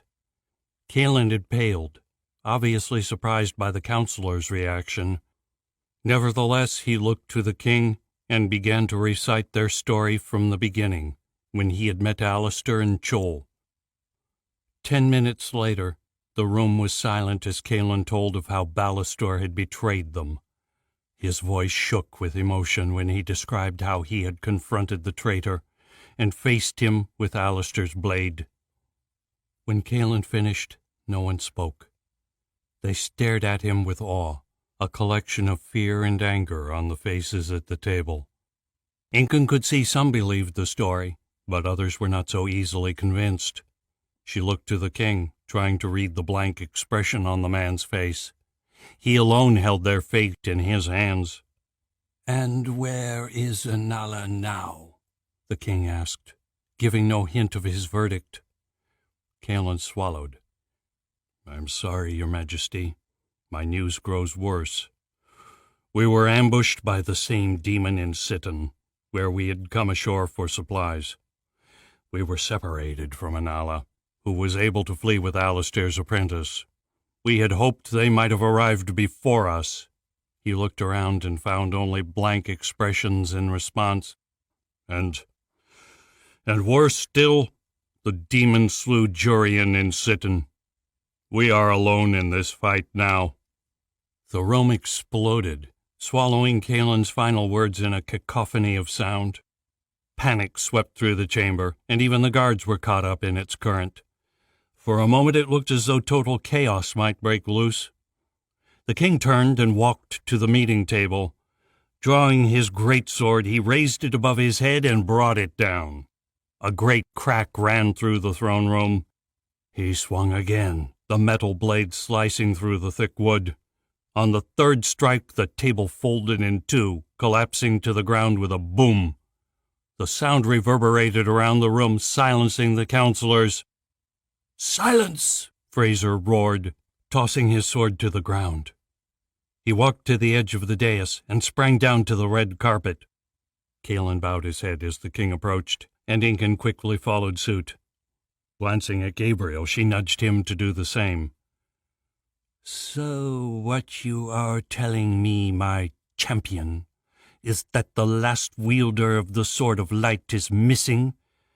That you yourself have witnessed the deaths of our beloved goddess Antonia and the storm god Jurian? These are evil tidings indeed you bring. One so dark one might question the truth of your tale, or the allegiance of the messenger." Incan looked up, anger pushing her beyond caution. "He speaks the truth, your majesty. I witnessed all of it, as have others. The priests in Lone will verify everything we have said. They worked with Jurian to send us here." She glared at the king, refusing to drop her gaze. Their eyes locked, the silence stretching out, until at last Fraser waved a hand. "Well, we shall see, then. I will send messengers to Lone, of course, and to whatever remains of Sitten. We will have the truth." "You cannot allow our men to engage with that demon," Kaelin spoke up. "It is beyond mortal might now, not unless we mount a host of magicers against it." Anger was written on Kaelin's face now, masking the fear hidden just below the surface. The king stared at Kaelin. "You forget yourself, Sergeant. Do not interrupt me. As for your advice, I do not need lecturing by a foot soldier in the business of magic. Now, what of the girl? Where has this companion of yours taken her, if not here?" Kaelin shrugged. "I do not know. We thought they would have arrived by now. I can only pray the demon has not found them. Either way, they fled using sky magic, leaving no way to track them. But I believe if anyone can get a knowledge of the sword, it is Eric." The king nodded. "Very well. You have given us much to think about. Jurian was here only a week ago, telling us of the peril faced by the three nations. We recalled our armies at his request. Even now they are mustering at stationing points around the lake." Kaelin bowed his head. "That is welcome news, your majesty. Only the might of men is left now to protect us from Archon. We must march immediately for Fort Fall to reinforce the garrison, or the war will be lost before it begins." Silence fell as Kaelin's words echoed off the high ceilings. The counselors looked from one to another, open fear on their faces. At last a woman stood. "There is wisdom in your words, Kaelin, but we cannot act rashly. To do so would only be to play into Archon's hands. Marching north is but one option we have to discuss." "What?" Gabriel snapped, raising his voice in protest. "That is the only option." He made to step forward, but Incan grasped his shoulder and pulled him back. The king's guards advanced a step, hands on the pommels of their swords. "Careful how you speak, boy." The king's voice was hard. "That is Katya, one of my most trusted counselors." He paused. "That was done once before, was it not? The armies of the three nations marched north to stand united at Fort Fall to defend our people against Archon, and they were decimated. I will not so recklessly march my armies to the same fate." He looked to Kaelin. "Thank you for bringing this news. I have not yet decided whether to believe your tale, but the priests in Lone will have the truth of it. For now you may have your free run of the city, But the guards will not allow you to leave the outer walls." He waved a hand to dismiss them. "Elton will find room for you and your companions. You are dismissed." Chapter 13. Inala tried to conceal the trembling in her legs as they walked through the Baronian camp. Around her the men and women stared, fear and pity in their eyes. A few might have shown a hint of awe, but it was quickly hidden when she turned their way, and left her wondering if it was just her imagination. She gave a mental shake of her head. It didn't matter. These people were slaves to this life, trapped by the black garments they wore to represent their freedom. They were blind to the poverty in which they lived, the pitiful state of their holy tents and wretched wagon village. Their tattered clothes would be useless in the winter, and she guessed many would not live to see the spring. Inala refused to be trapped in their cycle of suffering. She would fight and win or die. Ahead the crowds parted, revealing a circle of brown grass lit by bonfires. The moon and stars hid behind dark clouds, the sky a blank canvas. They would fight by the light of the flames. Inala made a mental note to be wary. She could easily be blinded by their light. Eric walked beside her, his face blank, unreadable. Inala rubbed her hands together to ward off the chill, still trying to hide her nerves. She could show no fear here. Thaster would feed on it, and he needed no extra advantage. Although in truth her fear was more for Eric than her own life. She held his life in her hands as well as her own. One stumble, and it would cost them both. Laurel came behind, her boots scuffing on the hard ground. Inala could almost feel her anger, prickling at her back like needles. It hung over them like a blanket, suffocating. That at least she could shrug off. The magicka meant nothing to her. As they entered the ring, Inala turned to Eric and hugged him. She felt the trembling in his body and knew hers must be shaking too. She hoped no one else could see it. "Don't go dying on me," Eric whispered. Inala struggled to hold back tears. "I won't." The words caught in her throat. She gave a quick nod and turned away. She had to focus. From behind her she heard the thud of Eric and Laurel's footsteps as they moved away. She walked into the circle, eyes flicking around in search of her opponent. She did not have to look far. Thaster came marching into the light, dust rising up behind him as his boots thumped the dry grass. The dust glistened in the firelight, casting it in red and orange, and it seemed a cloud of embers trailed in his wake. He held his greatsword in one hand, its 5-foot blade reaching for her. The other hand he raised above his head as though this fight had already been won, which Inala had to admit as she stared up at him might be as good as true. But she refused to be cowed. She flashed the brute a toothy grin, knowing she must look a madwoman. Reaching down, she drew the blade Laurel had given her earlier. She looked at the short sword in her hand and couldn't help but feel foolish wielding such a tiny weapon against the monstrous blade held by Thaster. It was not her sword, but Eric's, the one that had passed to him from Alistair. But its weight felt good in her hand, its balance similar to her own weapon. When Thaster saw her weapon, his laughter shook the circle, silencing the crowd. "Would you like a bigger toothpick, girl?" he mocked. "I will break that toy with my first swing."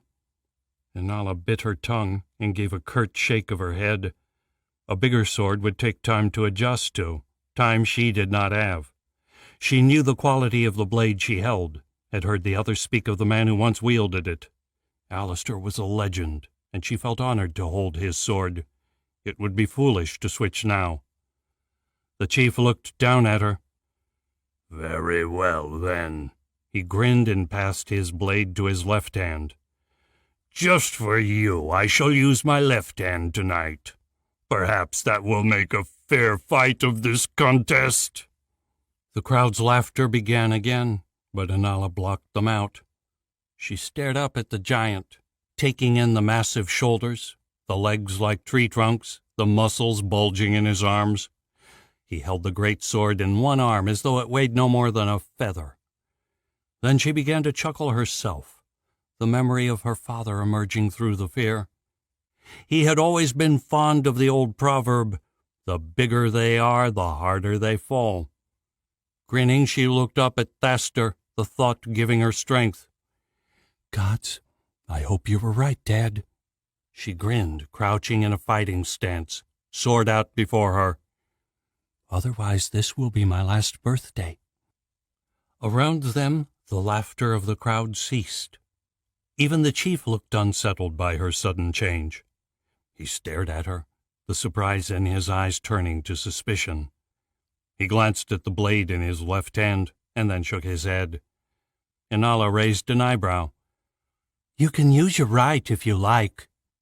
If he was debating whether to switch hands again, she had definitely succeeded in unsettling him. But she knew with all those watching, such an act would be viewed as cowardly. Changing back now would undermine his position in the tribe, and worse, dent his own confidence. "I don't need it," he growled, forcing a grin. "Let the fight begin." Roaring, he started towards her, feet thumping as he moved at an almost casual stroll. Yet his pace was deceptive, his long legs narrowing the gap between them in 2 steps. His blade lanced out, seeking her head. Inala was faster. She only had one hope of prevailing: keep out of reach of Thaster's blade until its weight began to wear on him. With such a large weapon, Inala hoped it would not take long. Exhaustion would flood his muscles with acid, and his arms would start to ache. Then she would strike. But first she had to survive. The great sword swept through empty air as she darted towards the nearest bonfire. Placing it at her back, she spun in time to deflect a second blow.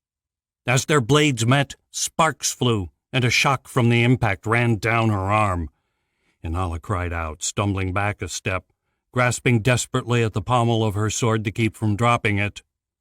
Fortunately, the fire caught in Thaster's eyes as he moved in for the kill. He hesitated, squinting against the burning light, giving Inala time to dodge to the side. Again his blade descended on empty space. Spinning, Inala saw Thaster struggling to find her, blinking as he tried to recover his night vision. Seeing an opportunity, she leapt forward, short sword stabbing for his side. Inala almost dropped the blade in surprise when it connected, tearing through his thick leather armor and piercing flesh. She had not really expected the blow to find its mark. Thaster bellowed in pain, and the crowd gasped. His right arm lashed out, his iron fist catching her on the shoulder and flinging her from her feet. Somehow she kept hold of her blade as it tore from his side. Inala rolled as she landed, holding the bloody weapon out at a safe distance. Shaking off the blow, she stumbled to her feet, sword at the ready as she looked for her opponent. Thaster charged across the ring, silent now, rage burning in his eyes, and the great sword held overhead. The wound did not seem to have slowed him at all, and Inala found herself shrinking before the strength of his anger. His blade whistled as he swung it with enough force to split her in 2. Inala sidestepped the blow, and the blade thudded deep into the hard earth. As Thaster wrenched at the blade, Inala kicked out, catching him in the groin for the second time in 2 days. The chief roared again, half doubling over while still clutching his blade in one hand. Inala swung her short sword and cursed as Thaster managed to wrench his great sword up in time to block it. A bloody fist lashed out as she retreated from range. As it hissed past, she hacked out with her sword. Her blade bit into his wrist, and the scent of blood quickly followed. The chief cursed. She retreated a few steps, expecting him to lash out, but this time Thaster did not pursue her. He held his ground, glancing down to inspect the cut in his arm. When he looked up again, the anger in his eyes had cooled to a simmer, but she sensed the berserker rage still lurked just below the surface. He studied her, taking her in, reassessing his foe. Inala swallowed.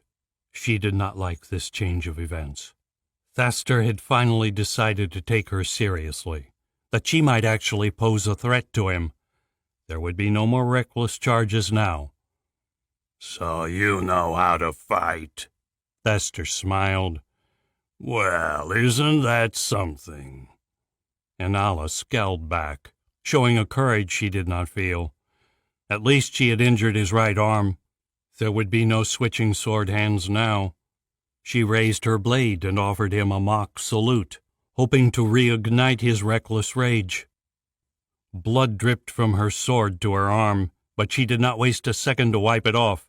She kept her eyes fixed on Thaster, daring him to attack.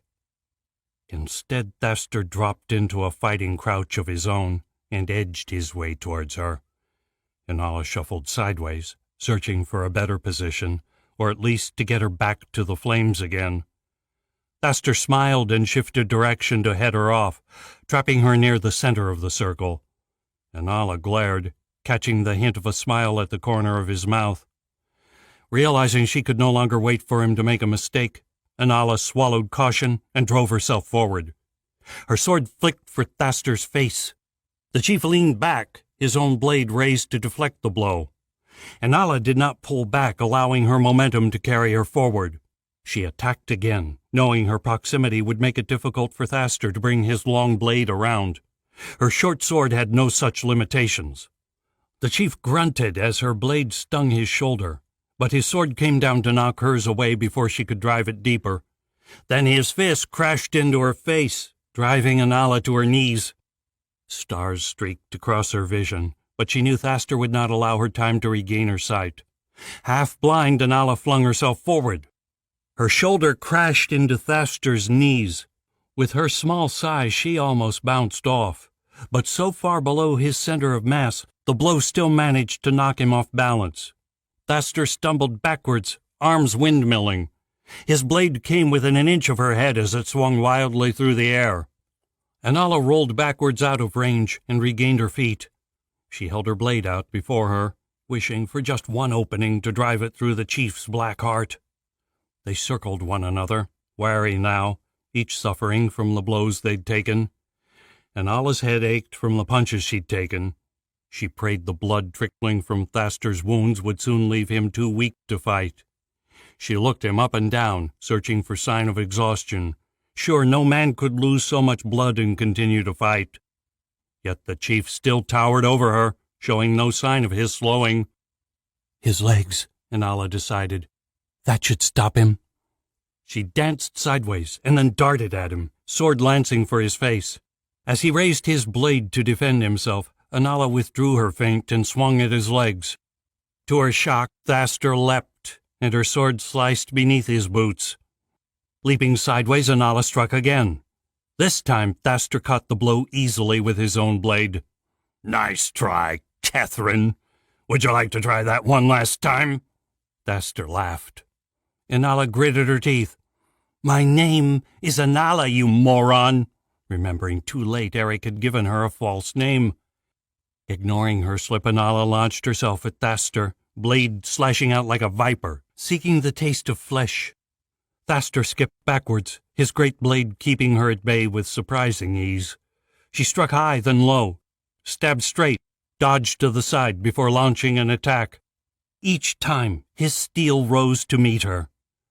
At last, she stepped back, panting hard, cursing herself a fool for using so much energy. Thaster's eyes flashed. My turn.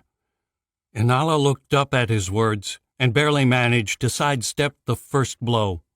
Even then, his sword sliced through the fabric of her coat, the steel coming within inches of her skin.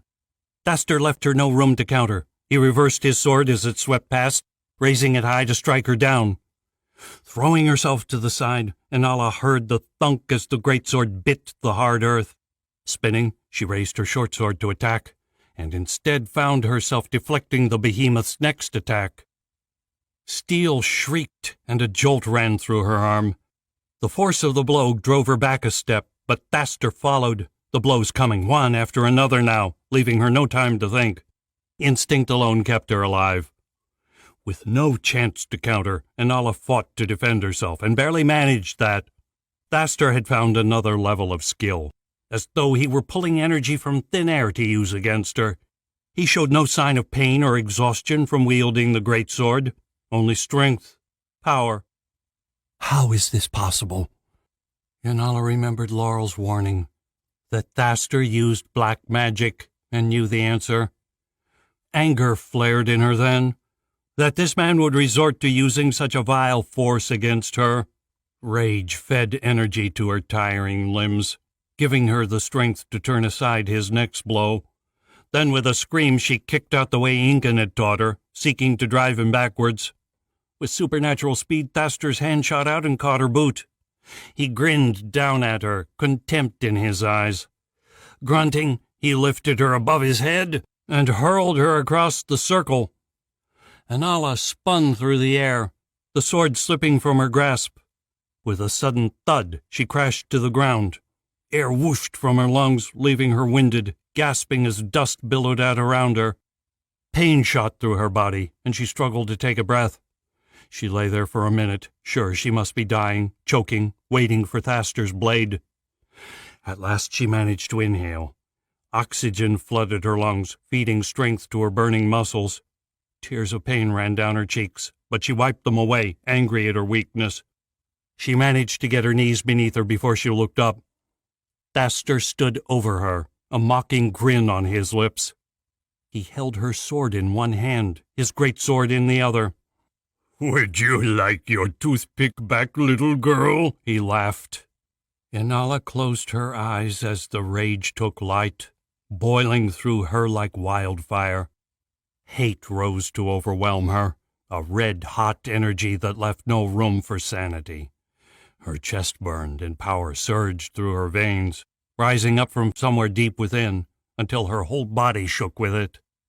A buzzing began in her ears as the pressure built, pressing against her skull, unrelenting.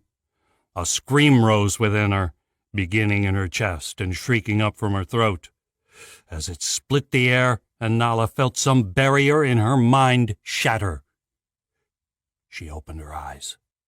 A brilliant red light lit the circle, and for a second she thought someone had added fuel to the bonfires.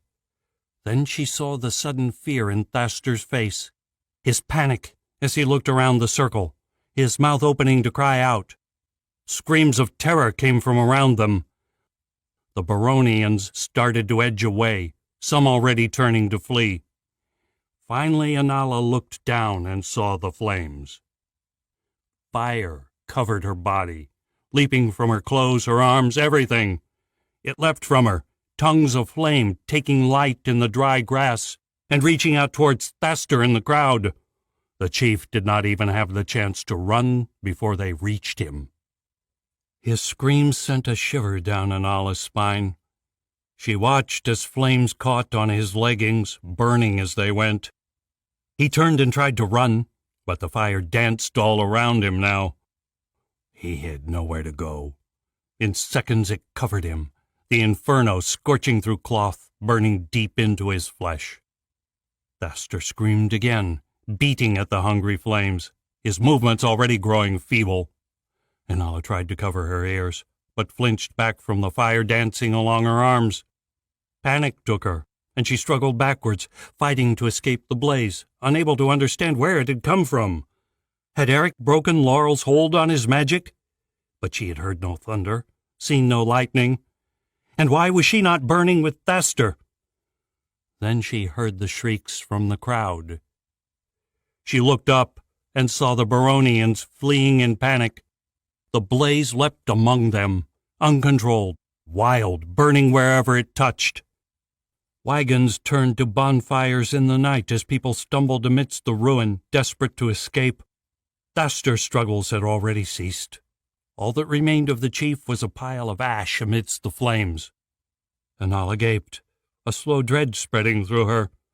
She could think of only one impossible explanation. Magic. Her own magic. But how? She had never had power before, never even considered the possibility. How could this have happened?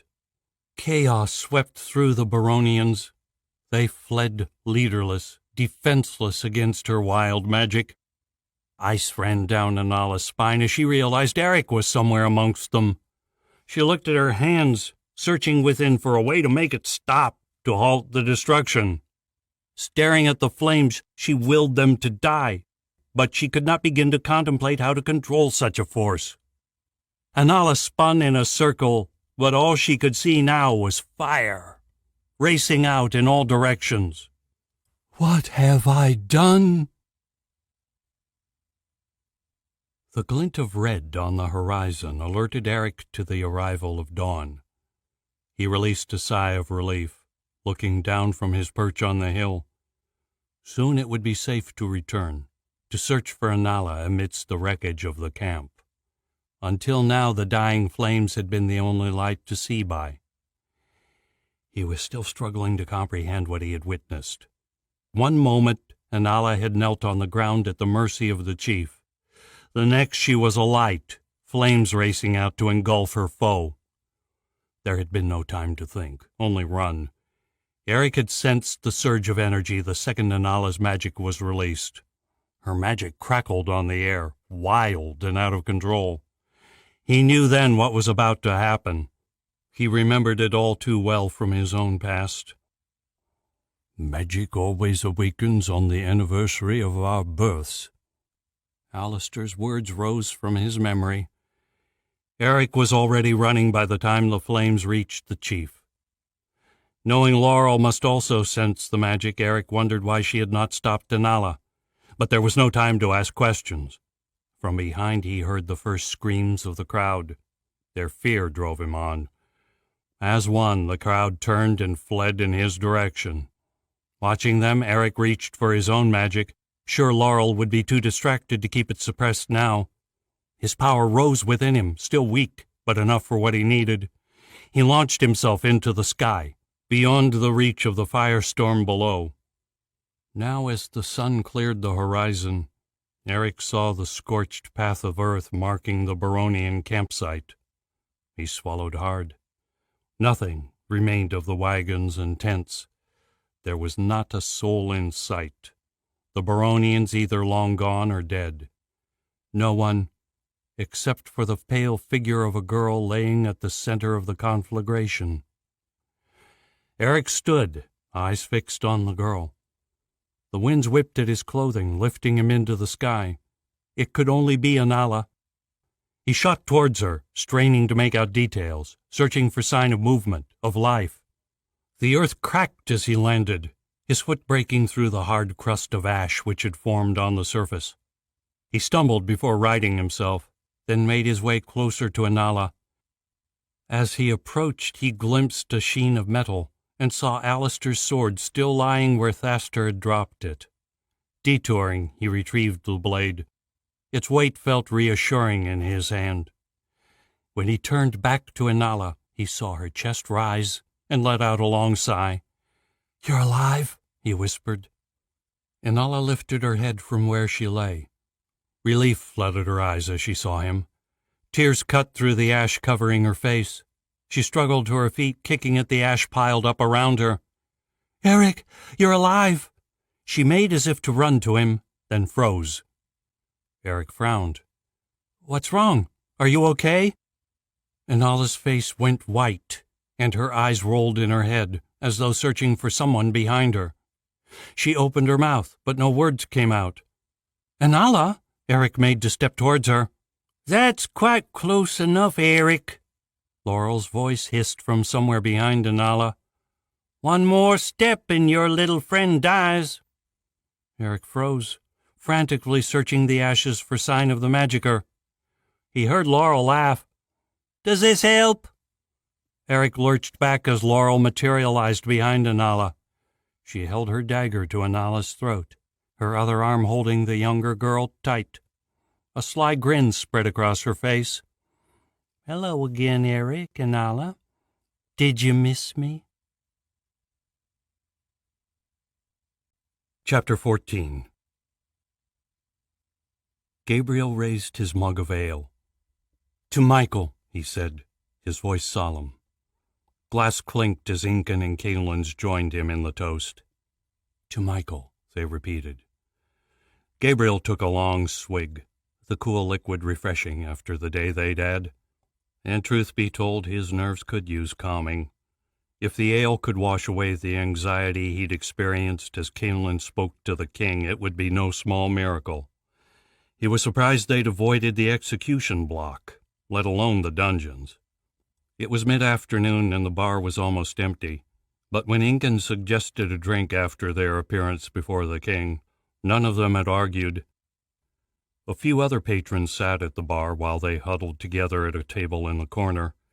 A chandelier lit the room, the flickering light of the candles casting shadows across the walls. "He was a good man," Incan added. "Braver than any of us. To come on such a journey without even a dagger to protect himself. But that was Michael, a healer, even if he did not have magic." Caelan nodded, taking another swig. "Agreed. Sometimes I wish I had his courage. The world needs more men like him." Gabriel raised an eyebrow. "Really? Right now I think what we need are fighters. How many men and women will it take to hold back Archon's armies?" "Thousands," Caelan grunted. "But what happens afterwards? If we reduce our people to numbers and swords, if we praise a man's fighting ability above all else, or a woman's," he added at a look from Incan, "whatever happens, we need men like Michael, doctors and builders, farmers and fishermen, men who do not rely on violence to make their way in the world. Men like me, we do not build. We can only give our lives to protect what we already have." "Or we can change," Incan added. Gabriel looked at his glass, remembering his days in the forge with his father. "What if we have already changed? Picked up a sword and turned our back on peace?" He paused. "I don't know if I could go back." Caelan shrugged. "A worry for another day.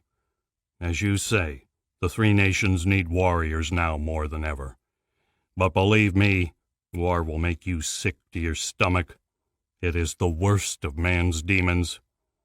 "That may be so." Gabriel looked up. "But it is necessary, for now at least. Porcia cannot just stand by and wait for Archon to come." "No, we can't," Incan agreed. "Whatever alternative the counselors are considering, it won't work. Only the magic of the gods was able to banish Archon last time.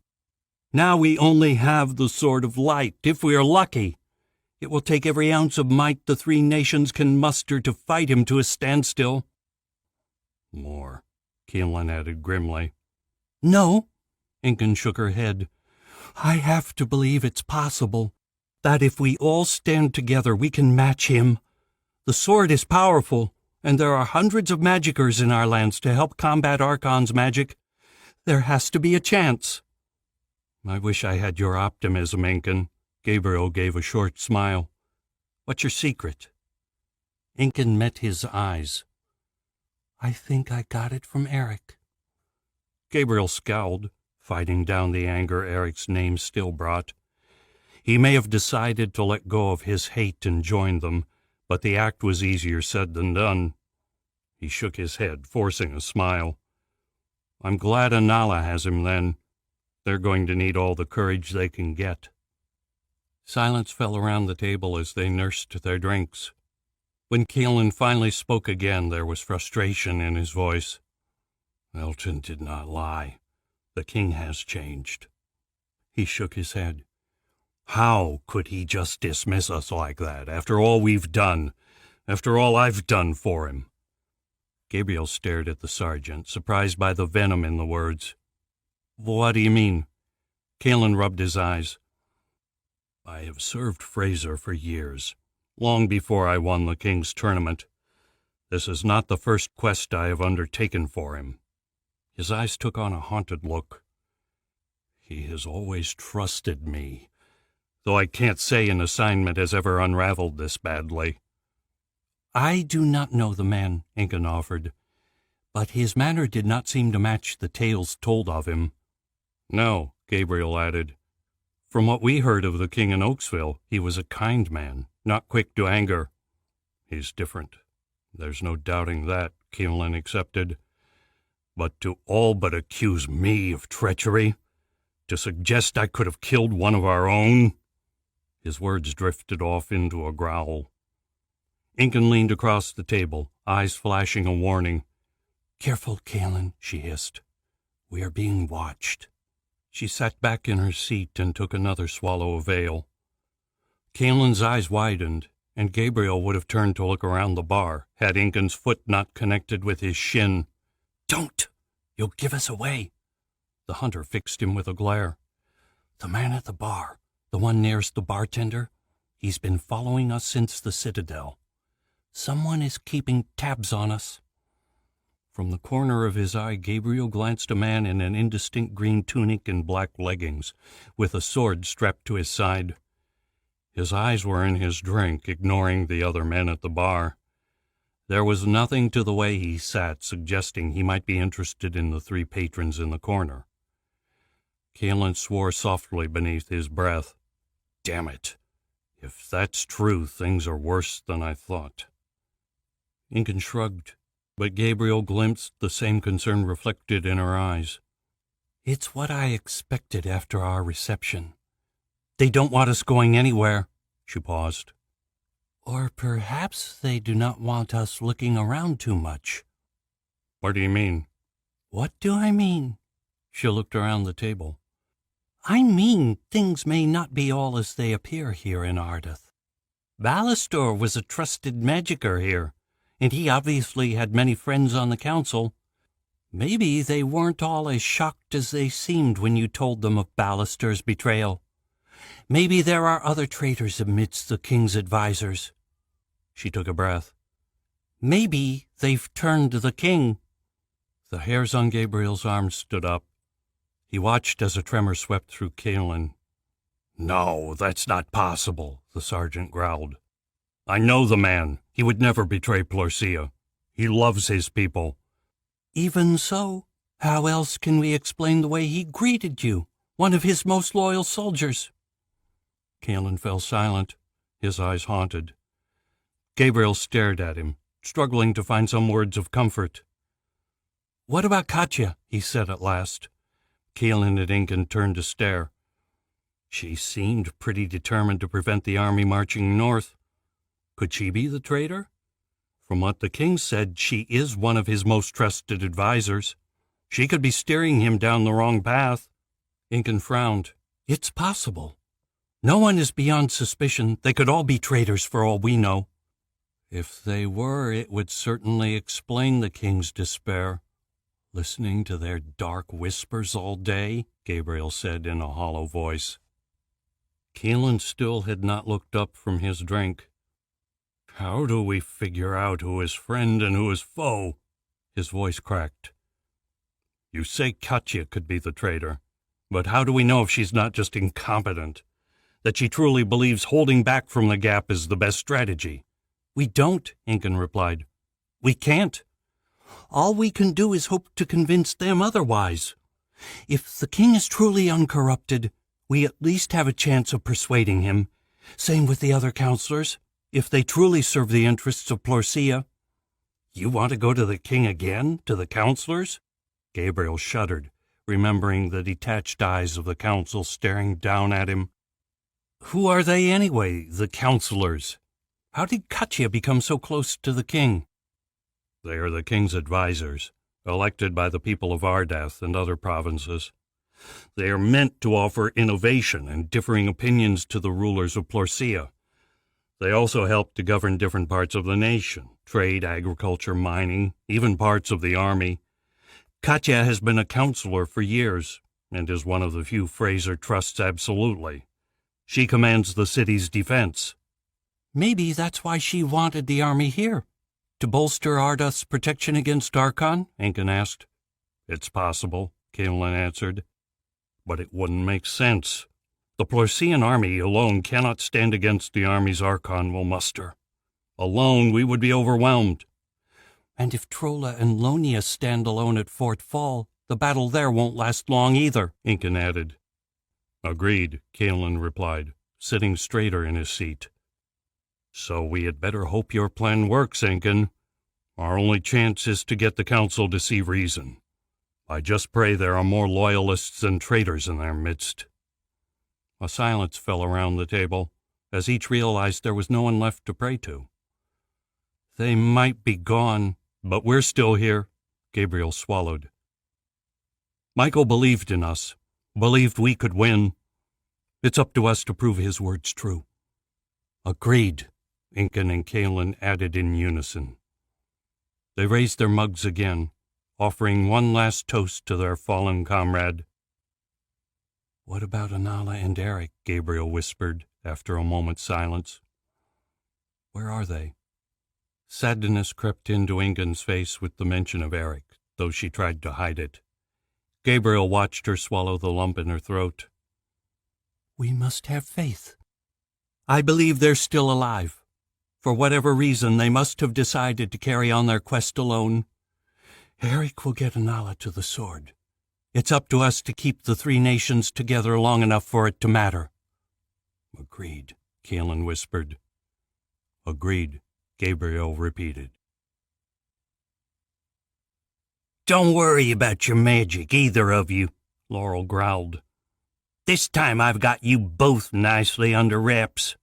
She bared her teeth, pressing the dagger hard against Anala's throat. "Who knew this one was a latent magicer? Certainly not faster," she laughed. Eric wiped ash from his tunic, fighting to remain calm. "What do you want from us, Laurel?" "Not much," she shrugged. "Just the bounty on your head, Eric." Ice wrapped around Eric's heart, and he struggled to keep the fear from his face. "You don't ask for much, do you?" Laurel grasped Anala's hair and pulled back her head. The dagger sliced a shallow cut across Anala's throat. Blood trickled down her neck. "I don't really need her alive, you know. Now throw down your sword, Eric." Hand shaking, Eric tossed Alistair's sword to the ground. Quick as a raptor, Laurel threw Anala aside and scooped up the blade. She held it out before her, warning Eric to come no closer. He held his hands up in surrender. "Excellent, there you go. I knew you could listen." She waved Alistair's sword at them. "Well, Joel is about 1 day in that direction. I suggest you start walking." She swiped the sword for emphasis. Anala fell in beside Eric as they began to march in the direction Laurel indicated. The Baronian's footsteps followed close behind them. "Be good, and maybe I'll let Anala live when we reach Joel." Laurel laughed. Eric's mind raced, searching for a solution. They had come so far, he could not believe their escape could fail at this last hurdle. Yet now they found themselves unarmed and powerless against the magicer. With the sword at her side and Eric's own blade, Laurel held all the cards. He shot a glance sideways and saw Anala looking back at him. Blood still seeped from the wound at her throat, turning her shirt to a red mess, but there was defiance in her eyes. He smiled back. After what Anala had accomplished last night, he would not want to be the one left standing between the girl and freedom. They just needed the right opportunity. Eric slumped to the grass with a groan. The volcanic peaks of Chol were just peeking above the rolling hills, towering on the distant horizon. But with night setting, they could go no further. So close to the desert, who knew what lurked in the darkness, especially now, with Antonia gone. Beside him, Anala sat with slightly more grace. Laurel had pushed them hard, and with no food, they were close to breaking. Eric's legs trembled, and a sharp pain pricked his spine. He lay back, inhaling a deep breath to fight the ache. "Anyone would think you two weren't used to walking," Laurel smirked, crouching down beside them. "Maybe it's the lack of food and water," Anala snapped back. Laurel laughed and pulled a water skin from her belt. She tossed it down between them. "There you are. Drink up." She sat nearby, casting her eye over them. "I'll admit the two of you interest me. For starters, why give Anala a fake name?" Anala glared back, lips shut tight. Eric answered in her stead. "Why do you care? You'll be done with us come tomorrow." True, Laurel grinned. "But still, I've been wondering. Maybe there's a bounty on your head, too, Anala." "Wouldn't you like to know?" Anala grated. Laurel sighed. "I thought we'd gotten past this." After all, we don't want to take the hard route, do we? Her dagger slid from its sheath, glittering in the last rays of the dying sun. Eric gritted his teeth. Then an idea came to him. That depends on whose side you're on now, Laurel. What do you mean? Eric leaned forward, staring deep into her gray eyes. Are you still Baronian? Is that your plan once you dispose of us? To find another tribe and volunteer yourself back into slavery? Laurel scowled, waving the dagger. Watch what you say, Eric. I don't need you alive. What do my plans matter to you? He's just wondering where your allegiances lie, Anala joined in. Are you still tied up with the trappings of that cult, or do you want to be your own person again? You're still chirping on about that rubbish, Laurel cackled. Of course I'm free. I always was, I told you. Even to Eric her words sounded weak, lacking belief. After a moment's silence, she stood and started to pace. Finally, she spun. I don't know what I'll do now, but it's nothing to you. Eric laughed. Coward. He reeled back as Laurel's fists smashed him in the face. His teeth rattled and his nose went crunch before her weight slammed him into the ground. She crashed down on top of him, hands grasping for his throat, eyes just an inch from his own. He choked for breath as she began to squeeze. Laurel smiled at him. As I said, the bounty for you is dead or alive, Eric. The only reason you're alive is to make my life easier. Better you walk yourself to the noose rather than me carrying you. So let this be your final warning. The pressure on his throat eased. Do not test me. Eric coughed as she released him and stood up. Now, she walked towards Anala, her sword sliding from its sheath. Why, Anala, did you give a fake name? Anala stood her ground, glaring up at the taller woman, fists clenched at her side. She would die before she gave the secret away. Closing his eyes in defeat, Eric croaked out an answer. Because she is being hunted. Laurel looked back. By who? Greed flickered in her eyes. Eric shook his head. No. He paused for a heartbeat, weighing up the wisdom of his next decision. Laurel might be out for herself, but he had not mistaken the disgust in her eyes when she spoke of Thaster's dark magic. She is not hunted by any mortal force. She is pursued by the servants of Archon himself. Laurel's face paled in the twilight. What? She looked from Eric to Anala. What the hell are you talking about? You heard him. Anala glared back. You're joking. Fear shook Laurel's voice. Eric regained his feet. It's no joke. Anala happens to be the last person alive who can wield the Sword of Light. She is the only one left who can stop Archon. So unless you enjoy the thought of a world ruled by dark magic, I suggest hers is one bounty you don't collect. Silence fell. At last Laurel spoke again. This is some trick. It's not, they replied in unison. Laurel glanced between them again, uncertainty written on her face. Then she shook her head. You're both delusional. It's the truth, Eric replied, resolute.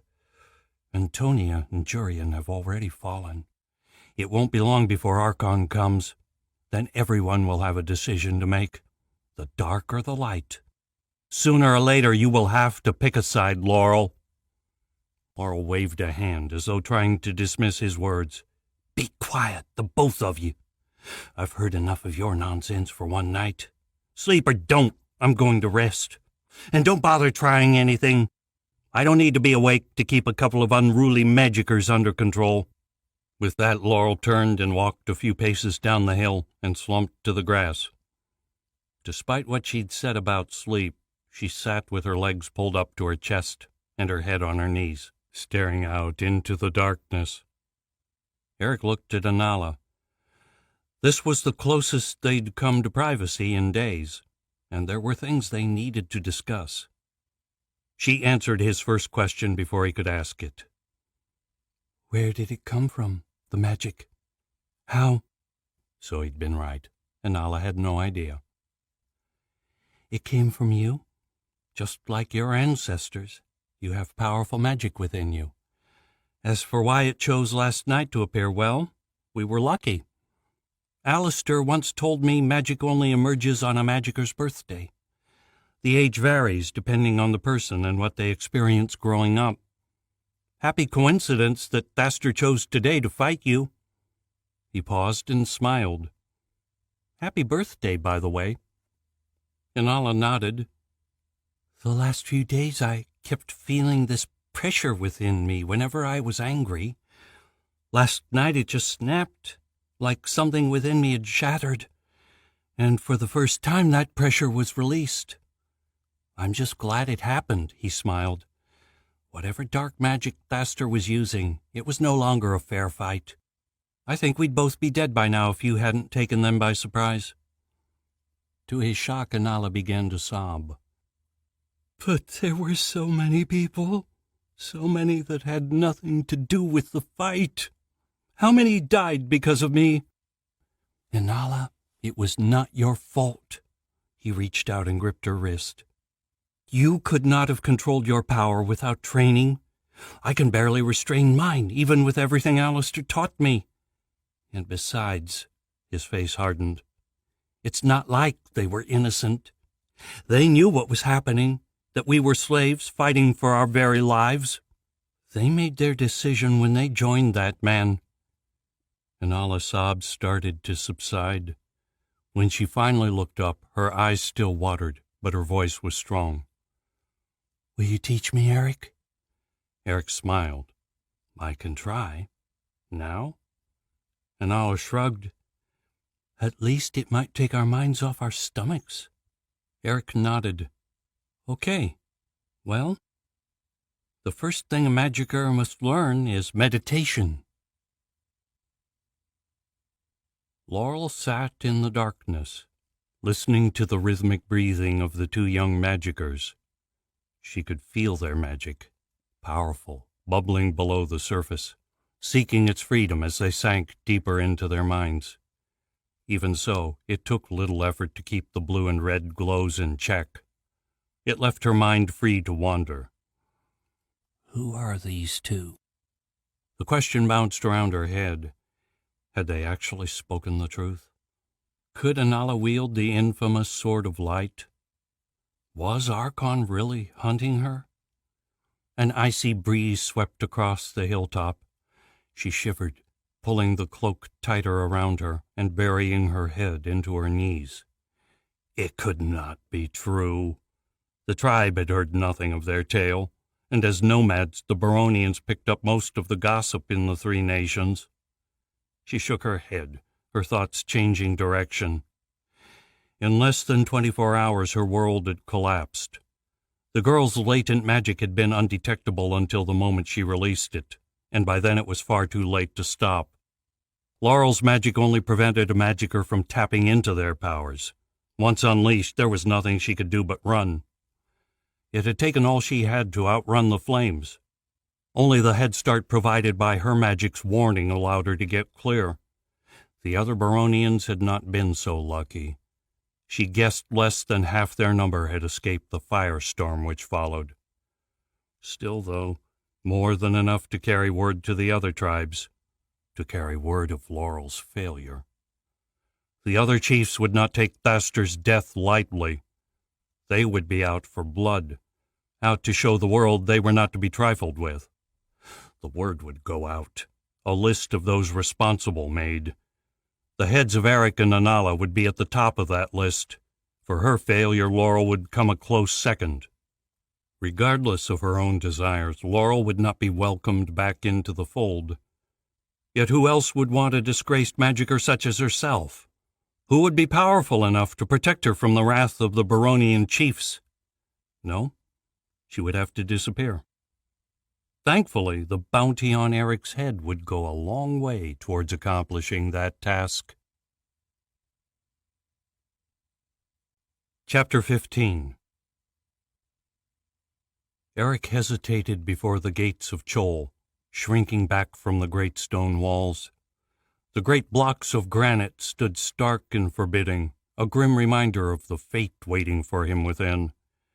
Behind him, Laurel gave him a shove, propelling him through the open gates. Inala walked beside him, head held high as she returned to the city of her birth. Inhaling, Eric struggled for calm and forced himself to continue. Tears leapt unbidden as memories of Incan rose in his mind. It was here they had met, here where he'd first discovered his love for the feisty bounty hunter. Their first kiss had not been far from this very gate. Now 500 miles separated them, and for all he knew, Incan was already dead. He rubbed his eyes to wipe away the hot tears, determined to hide his weakness from Laurel. Sniffing back his sorrow, he forced down the memories. They had other things to worry about now. Even so, Eric could not help but pause again as they emerged from the shadow of the gate, overwhelmed by the change a few weeks had brought to Chol. This was a different city from the one they'd left behind. Everywhere he looked, shoots of green now sprang from the earth, where before there had been only dust. Grass grew between the street tiles, and vines dangled from drainage pipes, swaying in the breeze. A drizzle of rain swept through the streets, sending people scrambling for shelter. Eric blinked, seeing then the other change to the city. Before, Chol had been empty, the dying city people called it, and all but the hardiest of men stayed clear. The city was left to the desperate and the criminal. Now, everywhere Eric looked, people moved through the streets, hurrying about their business. Even here by the gates, in what had been the poorest districts, civilization had returned. It seemed news of the rain's return had spread fast, and many a brave soul had decided to gamble on the city's resurrection. "So it's true," Eric turned at Laurel's words. "I could hardly believe the stories, but the rain has returned." "It has." Inala's voice cracked with emotion, and Eric saw the tears in her eyes. "It has changed so much in such a little time. I only wish my parents had lived to see it." "Thank you, Eric." She smiled at him. Eric nodded and gave a short smile. "This was you?" Laurel asked, raising an eyebrow. "A first step in a long journey," Eric shrugged. Laurel shook her head, and he thought he glimpsed a flash of compassion in her eyes. Then she turned away. "Come, we need to move. With all these people, you might be recognized. I wouldn't want someone else trying to claim your bounty." Eric sighed, glancing at Inala. They were running out of time, but an opportunity to flee had yet to come. He reached within, but his magic remained tantalizingly out of reach. They were powerless against Laurel. Laurel led them through the bustling streets, her eagerness to leave behind the crowds betrayed by the pace she set. Eric searched for familiar landmarks as they moved, but the maze of Chol's streets seemed to have only grown worse with the newcomers. But he could see from Inala's smile she at least knew where they were. Laurel, however, was struggling. Baronians were not welcome in most cities, even one with a reputation like Chol's. But Laurel must have been here at least a few times, as she finally led them into the more prosperous streets around the central square. The crowds grew larger and the streets bristled with street vendors plying their food and wares. "Don't suppose you could spare me a last meal?" Eric asked, nodding towards a stand with chicken on the grill. His stomach rumbled. They had not eaten in days. "No!" Eric looked up in surprise at the anger in her voice. He had missed the growing frustration in Laurel's movements. "There's no time. We need to get off the streets." Eric frowned as Laurel gave him a hard shove. What was she so nervous about? Surely she did not really think someone would recognize him. Unless he used his magic, there was nothing to mark him as the so-called demon boy of Oaksville. No, it had to be something else. "What are you running from, Laurel?" Inala asked from beside him. "Quiet!" Laurel snapped. "I told you I won't have my prize stolen from me." "You don't really expect us to believe that, do you?" Inala persisted. Laurel spun, her hand drifting towards her dagger. "I warned you—" "Laurel!" A shout from nearby cut her off. Their captor spun at the sound of her name, hand switching from the dagger to the hilt of her short sword. Eric looked across and saw 3 men muscling their way through the crowd towards them. Straggled beards covered their faces, and scars crisscrossed their arms. Each sported a black armband and held great swords in their meaty hands. The thugs wore plain clothes, but Eric guessed their usual attire was the black armor of the Baronians. "The Hawk would like a word with you, Laurel, about Thaster's untimely demise," the first of the men growled. The blood fled from Laurel's face. Whoever Hawk was, he clearly terrified her. Drawing her sword, she held it tight in front of her, hands trembling.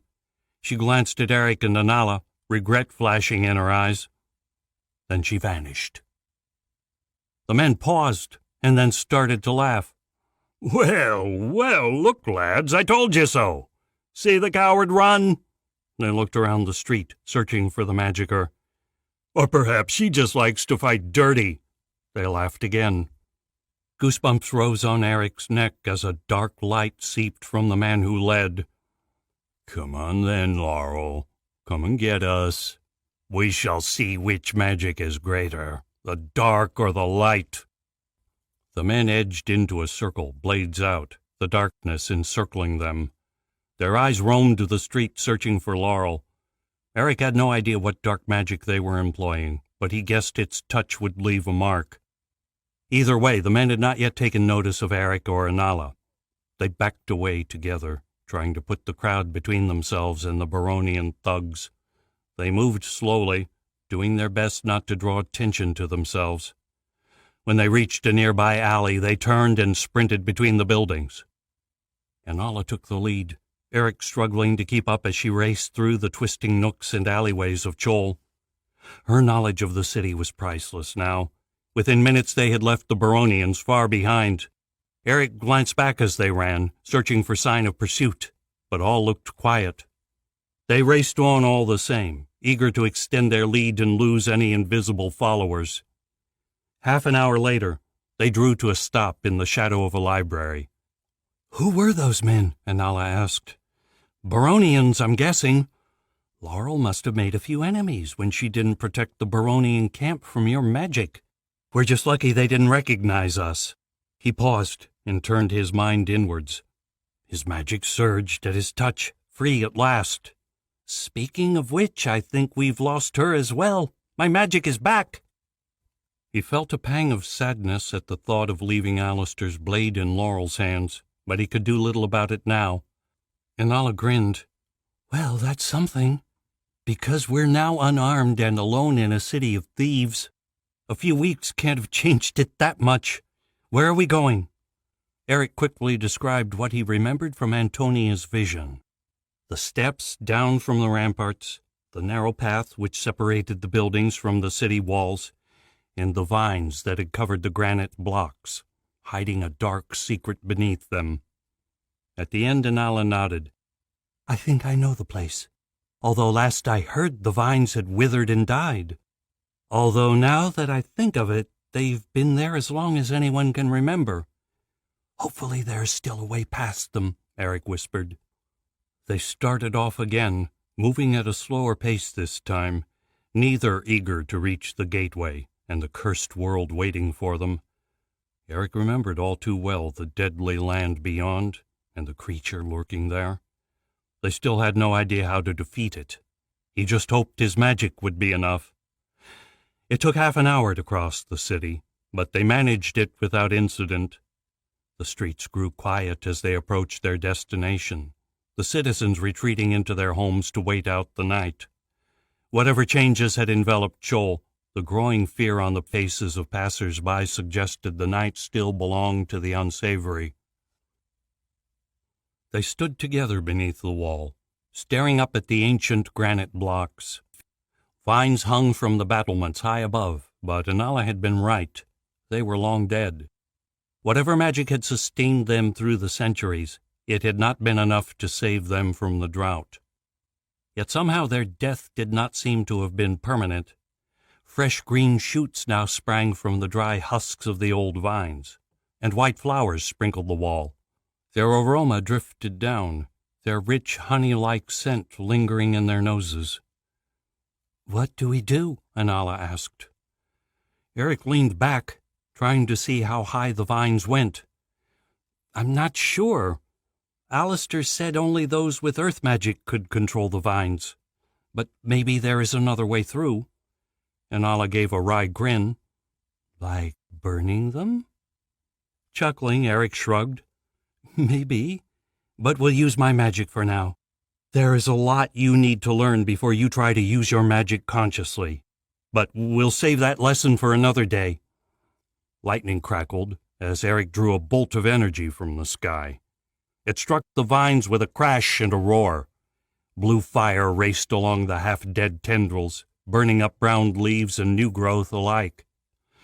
As the flames died out, the remains of the vines fell to ash around them. Beneath, the empty abyss of the portal beckoned.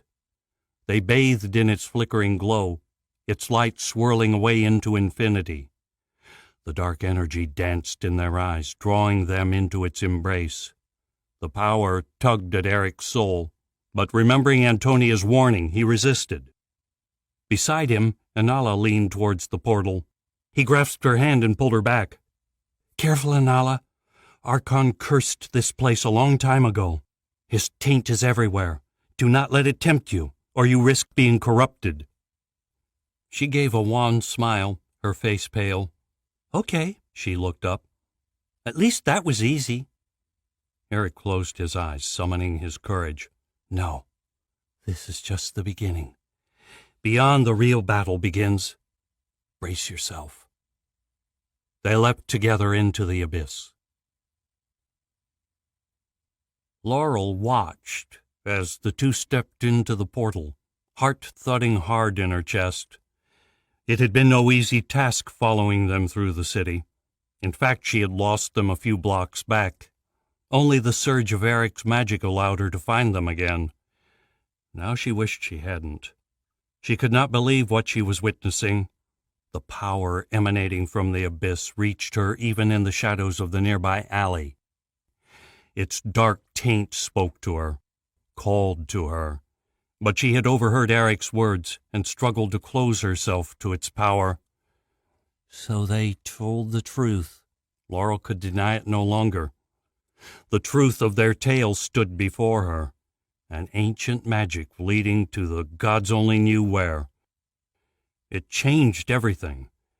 Perhaps she could find more than just gold on the other side of that portal. Whoever Eric and Anala answered to, they were obviously powerful. Powerful enough to resist the force commanded by Hawk. She needed protection now more than ever. Unsure quite what she planned, but knowing she could not stay in Chol, Laurel slipped from the shadows. Moving towards the portal, Laurel saw the vines stirring, fresh shoots regenerating from the ashes. They crawled across the stony surface, covering the portal. In seconds it would shut, closing her off from the two young magicers. Taking a breath, Laurel dove for the portal. And the world began to spin. Kaelin strode down the streets of Ardath, ignorant to the bustle of the city.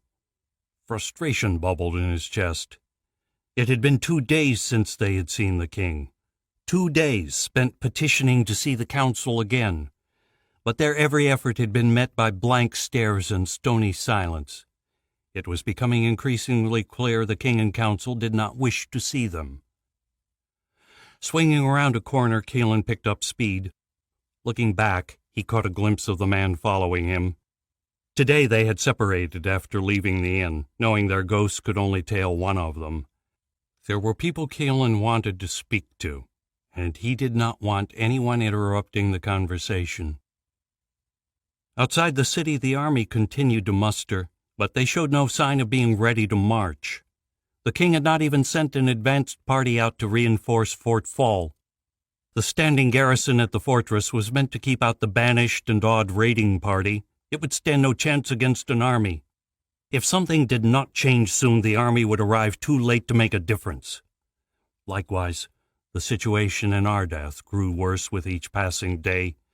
Fear spread through the city, infecting its citizens with a terror not seen since Archon's war. All knew of the attack on Sitton, and many said in whispers it could only be a matter of time before the same fate befell Ardath. Even the city guards were affected, and whispers of the king's isolation only made matters worse. Kaelin still could not bring himself to believe his king had been swayed to Archon's cause. He had always been a good man, loyal to the gods and his people. But there was no doubting it. Something had changed in the man. Kaelin's homecoming still rankled him. He had expected disappointment from the king, not open scorn. He broke into a run as he rounded the next corner, sprinting for the alleyway halfway down the street. Water splashed beneath his feet, the remains of last night's rain. The wind whistled in his ears as he picked up speed, his boots thumping the bricked street. Leaning low, he ducked into the alleyway and out of sight. Once hidden, he did not stop to check if the tracker had seen him. He picked his way through the alley, jumping over discarded garbage and a dead rat, before swinging round the next corner. Quickly, he made his way through the network of alleyways connecting the streets of Ardath, heading for a nondescript building where the others waited. The owner of the building did not know he was coming. When he emerged back into the open streets, Gabriel and Incan stood across the street waiting for him. The street was quiet, cast in the shadow of the city walls looming behind the houses. Incan smiled when she saw Kaelin and moved across to join him. "Looks like you drew the short straw." "I thought he might choose me. I'm the one they know, a good thing, since I know these streets better than either of you." "That's a bold statement," Incan laughed. "You'd be surprised where my hunts have taken me." "If you two are done competing with one another, shouldn't we get this over with, before someone figures us out?" Gabriel suggested. Kaelin nodded, and they moved towards one of the houses. At first glance, the building looked nondescript, with plain stone walls and a tile roof. But as they approached, Kaelin saw small hints of the owner's wealth. Well-kept gardens suggested the house had full-time help, and the trimmings of the eaves were edged with marble. The door stood closed, the thick oak shining in the cool sun. An intricate mural dedicated to the earth had been carved into the wood, another sign of the occupant's wealth. Inside was the one counselor they knew more about than any other.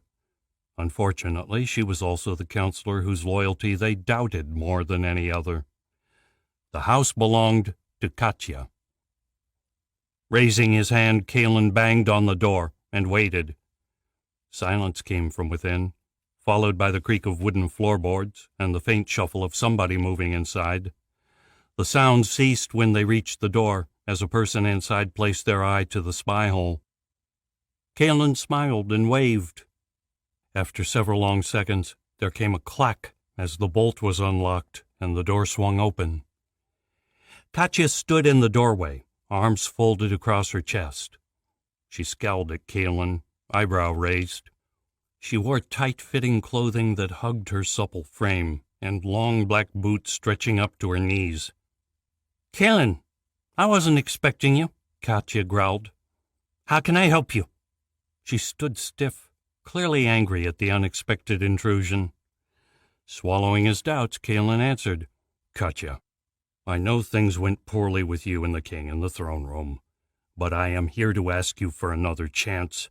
Please, help us to see King Fraser. Help me explain." "And why would I do that?" she hissed, one hand clenched on the door, prepared to slam it in their faces. "If you wish to go before the council again, you will have to book an appointment with the clerks." Kaelin raised his hands, heart pounding in his chest. "Wait, don't, please. Look, I know you don't want to listen. I know you have a different plan. But at least hear us out first. Let us sit down like adults and weigh up the options. If yours is truly the better approach, then let the king see that for himself." Katya stepped from the house, anger flashing in her eyes. "You have no idea what the king is planning. Who are you, a mere sergeant, to advise him on the most sensitive of military matters?" Kaelin stared her down. "I may be young and only a sergeant, but I am no green kid enlisted in the army. This is my life, and I have seen the enemy. I have seen the power of just one of his servants. It is beyond anything I have ever witnessed from the magickers at your command, greater even than Alistair, and the demon grows stronger by the day." Katya paused, uncertainty flashing across her face. Then she bared her teeth, the steel returning to her eyes. "Even so, if you wish to see the king, this is not the way—" "They have locked us out," Kaelin interrupted. "The clerks ignore our petitions, and we are followed day and night. Someone does not wish us to see the king." He paused, studying the woman before him, weighing her up. Could she be trusted, or was there more behind her anger? Taking a breath, he risked a gamble. "We believe there are traitors in the council, others like Ballastor who have been turned by Archon." Katya stared him down. "And do you think I am one of these traitors?" "I don't know," Kaelin replied. The silence stretched out, their gazes locked in a mental war. Kaelin stared deep into her hazel eyes, searching for a hint of doubt, but he could see no sign of treachery there. At last Katya blinked and looked away. She opened her mouth to speak. A shout came from above, drowning out her words. Kaelin looked up and saw guardsmen racing across the battlements atop the wall. Even from this distance he could see the panic in their eyes. Chapter 16. Anala's stomach swirled as solid ground materialized beneath her feet and her body lurched to a sudden stop. Red-hot pain streaked through her head. Her knees crumpled, the strength fleeing from her trembling muscles. Another heave of her stomach, and Anala threw up the measly remainders of her last meal. A few minutes later, Anala finally took a great shuddering breath and sat back. Groaning, she wiped her mouth and stood on shaky legs. Looking around, she very nearly threw up again. Piles of human bones littered the barren earth. The empty eye sockets of broken skulls glared up at them. Rusty blades and broken bows lay scattered amidst the piles, but not a shred of cloth or flesh remained. A blood-red sky stretched overhead, and the air smelt of baked dirt and death. Anala stumbled backwards, a shiver running through her, fear screaming for her to flee this defiled place. She sucked in a breath, the air stifling, not a trace of wind to be felt. Stark white cliffs rose on either side of them, hedging them in. A single path cut through the bones, leading deeper into the narrow valley. A rattle came from nearby as Eric stood. Anala's heart sank when she saw the fear on his face. "What's wrong?" she whispered, unwilling to disturb the slumber of the dead surrounding them. "My magic. It's not going to help us here." "What?" Anala tried to control the tremor in her voice, but failed. "What do you mean? Laurel couldn't be—" "No, not Laurel. It's this place. I can't sense anything of the sky here. No rain or wind or anything. It's empty. I'm powerless in this place." Anala stared. "What do we do?" Eric hesitated, and then a hardness replaced the fear in his eyes. "Whatever we have to. There's no going back. We have no weapons, so our only chance is to evade the creature that lurks here. If it comes to it, though, I will distract it while you run. There is a granite arch at the end of the valley. It leads to Calgon. No matter what happens, you have to reach it." Anala opened her mouth to argue, but Eric raised his hand. "There's no time to fight about this. Come on. Time passes strangely here, and the longer we hesitate, the more likely it is the fiend will find us." He walked past her and started down the track into the valley. Bone fragments and gravel crunched beneath his feet, raising the hackles on Anala's neck. Shivering, she pushed down her fear and followed after him. It took them 10 long minutes to escape the boneyard. Anala winced with every step, disgust at their trespass rising up from the depths of her soul. A cold sweat stuck to her skin, useless in the stifling heat. She walked carefully, shuddering at the grinding of bones beneath her boots. When they finally made it clear, the going became easier, although gravel still slid beneath their feet on the treacherous slope. The cliffs closed in on either side, the valley narrowing to a thin canyon. Boulders dotted the hill slope, as though dropped there by giants. In places they clumped together to block the canyon, forcing them to clamber over the colossal rocks. Elsewhere they had to hold their breath to squeeze between them. Inala soon realized the path had once been a stream bed, its waters long vanished with whatever magic had cursed this world. She saw then where the racing waters had sliced into the cliffs, leaving deep underhangs in the white rock. She shivered. What happened to this place? They continued on. Without the sun, there was no knowing what bearing they traveled on, but it made no difference here. There was only one direction for them to go. They must have walked for hours, but the empty sky gave no indication of the passage of time.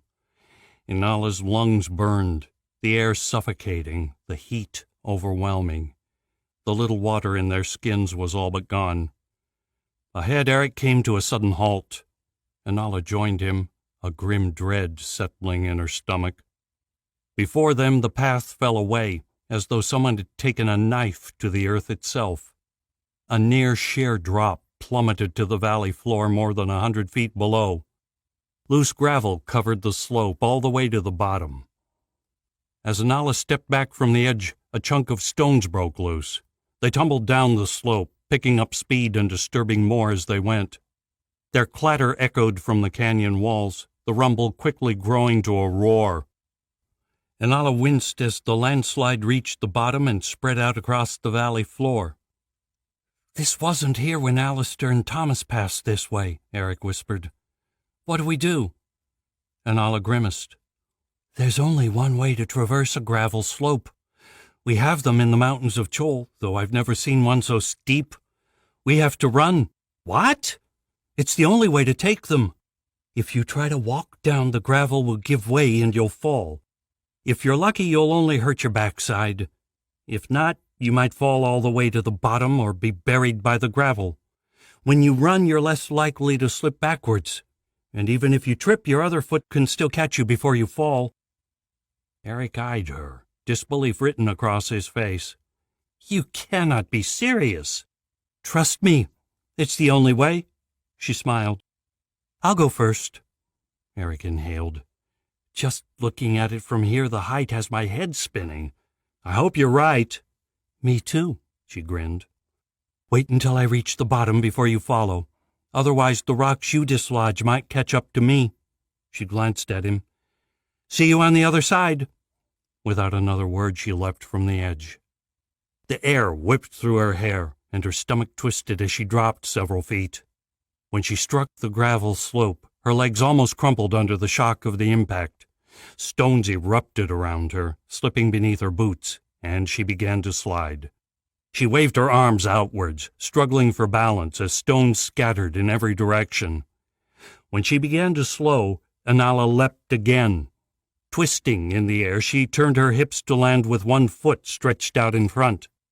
Dust billowed up with the impact, but an instant later she was airborne again, propelling herself back into clear air. Sweat beaded her forehead and dripped into her eyes, but she could not afford a second to wipe it away. Squinting through the dust and tears, she continued down. Gravel filled her boots, but with no time to dislodge it, she gritted her teeth and ignored its sharp bite. Every bound sent her flying, plummeting in free fall for long seconds before she crashed back down. She fought to keep her balance, instinct spinning her to absorb the shock of each landing. A single mistake and she would be done. When she finally reached the bottom, Inala sank to her knees and sucked in a long breath. Dust rushed down her throat, sending her into a coughing fit. Stumbling to her feet, she retreated down the valley, away from the dust. Once clear, she turned and looked back up the slope. Eric still stood at the top, his expression unreadable from such a distance.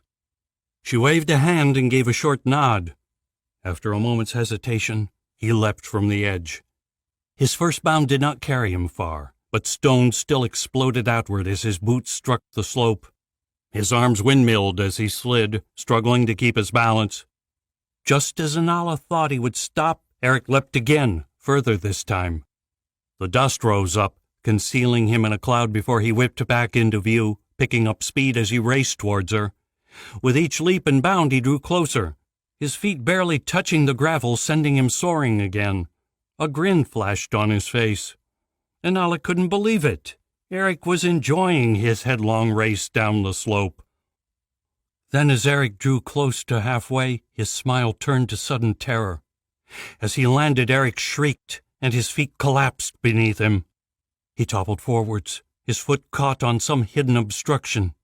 His face struck the gravel and he started to slide, arms thrust out in a hopeless attempt to regain his feet. "No!" Anala shouted. "Get up, Eric!" But it was too late. Even as he tumbled down the jagged stones, the hillside above him gave way. The landslide began as a dim rumble, a rattle of stones, but it quickly grew to a roar as the ton of rocks rushed towards Eric. Eric looked up and raised an arm in a vain attempt to protect himself. Then the landslide struck. Inala screamed as the tumbling mountain of rocks and stones swallowed Eric. She caught one last panicked look from him. Then he was gone. She took a trembling step towards the slope, arms stretched out in desperation, then stopped. Her eyes locked on the avalanche now rushing towards her. If she tried to reach Eric now, she would be buried along with him. Steeling herself, Anala backed away. Closing her eyes, fighting back tears, she waited for the rumbling to cease. When she finally looked up again, the slope was empty. Not a sign remained of their passage, no hint of their footsteps or of Eric. A mound of gravel lay at the bottom of the slope, the only sign remaining of the landslide. Swallowing her fear, Anala picked her way through the gravel and began to climb. She moved slowly, taking care not to disturb the loose stones. That quickly proved impossible. With every step she took, her boot sank deep into the shifting surface. Her heart pounded painfully in her chest as hooks of despair tore into her soul. Gritting her teeth, she struggled higher, sliding back a step for every two she took. Eric had to be here somewhere, buried beneath the gravel. But the landslide had wiped away all sign of his passage. There was no telling where he had disappeared, or whether the landslide had carried him further down the slope. Even so, Anala refused to surrender. She toiled her way up, her panic growing with each step. "This cannot be happening," Anala hissed to herself, her breath coming in ragged gasps.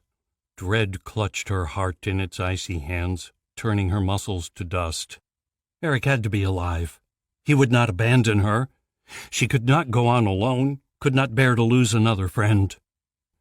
Cracks raced through her consciousness, the madness rearing up within her. She stumbled across the slope, searching in a mindless panic for her fallen friend.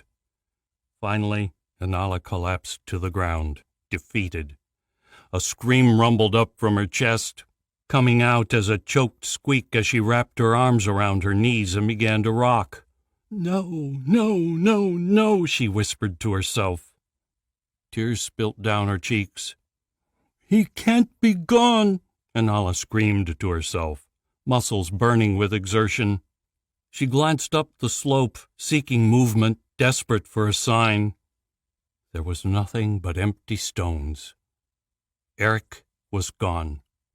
She was alone. Anala looked down the slope, breath quivering in her throat. The madness rose again, threatening to overwhelm her, but she clung to Eric's words. She knew what he would want her to do. He would tell her to go on, that it was up to her now. The fate of the 3 nations rested on her shoulders. She could not let them down now, not after so many had given their lives to protect her. Summoning her courage, Anala made her way back down the treacherous slope. She did not look back. "Well, this was a terrible mistake," Laurel muttered to herself, watching Anala from the edge of the cliff. From the moment she had stepped from the portal, it had been the only thought on her mind. The boneyard marking the entrance to this nightmare realm was enough to send any intruder fleeing for their lives. As soon as she appeared, Laurel had reached within to ensure her magic still concealed her. While her power felt thin and weak, she was pleased to find it still worked. Creeping closer, she had overheard Eric's grim pronouncement about his own magic. At least that was something going for her. That, and the 2 swords she still wore at her side. As the 2 made their way down the canyon, Laurel followed close behind. She fought to keep her movements silent. There was little point in revealing herself just yet. A plan had begun to take shape in her mind, but it could wait until they escaped this wasteland. Then Eric had gone and gotten himself killed. It had happened so quickly Laurel almost missed it. One second the boy was picking up speed, his confidence growing with each bound. Then before anyone could so much as cry out, he was gone, buried beneath the landslide. Now Laurel stood and watched Anala making her way back up the slope. The futility of the search was already obvious. She was risking her life for nothing. Eric was gone. Laurel almost revealed herself, if only to spare Anala the same fate as Eric. But Anala would flee if she saw Laurel, and in her precarious position that would be disastrous. Whatever happened, the girl could not die. At least not until Laurel had the chance to complete her plan. Finally, crying in despair, Anala surrendered to the impossible task and made her way down. Laurel waited until she disappeared around a bend in the canyon before attempting to follow. Her invisibility would not hide the disturbance caused by her descent. Just as the 2 had done before her, she made her way down in leaps and bounds. Unlike Eric, she did not have any problems. When she reached the bottom, Laurel spared a glance back up the slope, surprised to feel a touch of sadness for the boy's death. She had planned to see him hang, but it had never been personal. In truth, she felt a touch of respect for Eric and Anala's feisty resistance, for their courage in the face of death. But despite their youthful audacity, they were not immortal. Laurel glanced down the canyon after Anala. The girl was made from the same cloth as Eric, her courage bordering on the edge of stupidity. Challenging Thaster to single combat had been pure insanity, and only her innate magic had saved Anala from death, magic she had not even been aware of. Laurel shook her head, still unable to believe the luck. Taking one final glance up the slope, Laurel sent an old prayer to Darius for the boy's soul. She may not have been a very good apprentice of the light, but she still remembered a few things. It was the least she could offer Eric. Then she turned her back on the graveyard and broke into a jog. Somewhere ahead, Anala waited. Chapter 17. Anala stood alone in the center of the valley, the heat of the baked earth seeping through her boots. Cracks crisscrossed the valley floor, and the white cliffs still towered overhead. The air was still, and sweat soaked her clothes, leaving them sticking to her skin. She stared at the granite arch stretching across the end of the canyon. The flowers etched into the gray stone were exactly as Eric had described. A thin mist swirled beyond the arch, beckoning her, promising freedom. Before her stood the cursed creature that haunted this realm. It, too, was exactly as Eric described. Its yellowed bones gleamed in the light of the blood-red sky. Joints clacked as it moved, a bony arm reaching down to wrap bare knuckles around the hilt of its scimitar. Metal shrieked as it drew the rusted blade. The skull's empty eye sockets bored into her, jaws set in a toothy grin. "Ah, a visitor," its head tilted to the side. "and one who is familiar. I know your scent. You are the descendant of one who escaped me." It took a step towards her. Anala reached for a blade that was not there. Panic rose in her chest, but she forced it down. "What do you want, monster?" she asked, trying to stall, searching for a plan. The skeleton laughed, the dull whisper echoing from the cliffs. "To hear you scream. Your death will be slow for your ancestors' defiance." It took another step. Anala bent down and swept up a rock. Bracing herself, she pulled back her fist to hurl the missile. Before she could swing, the skeleton froze. It stood deathly still, one bony toe clacking on the sunburnt ground.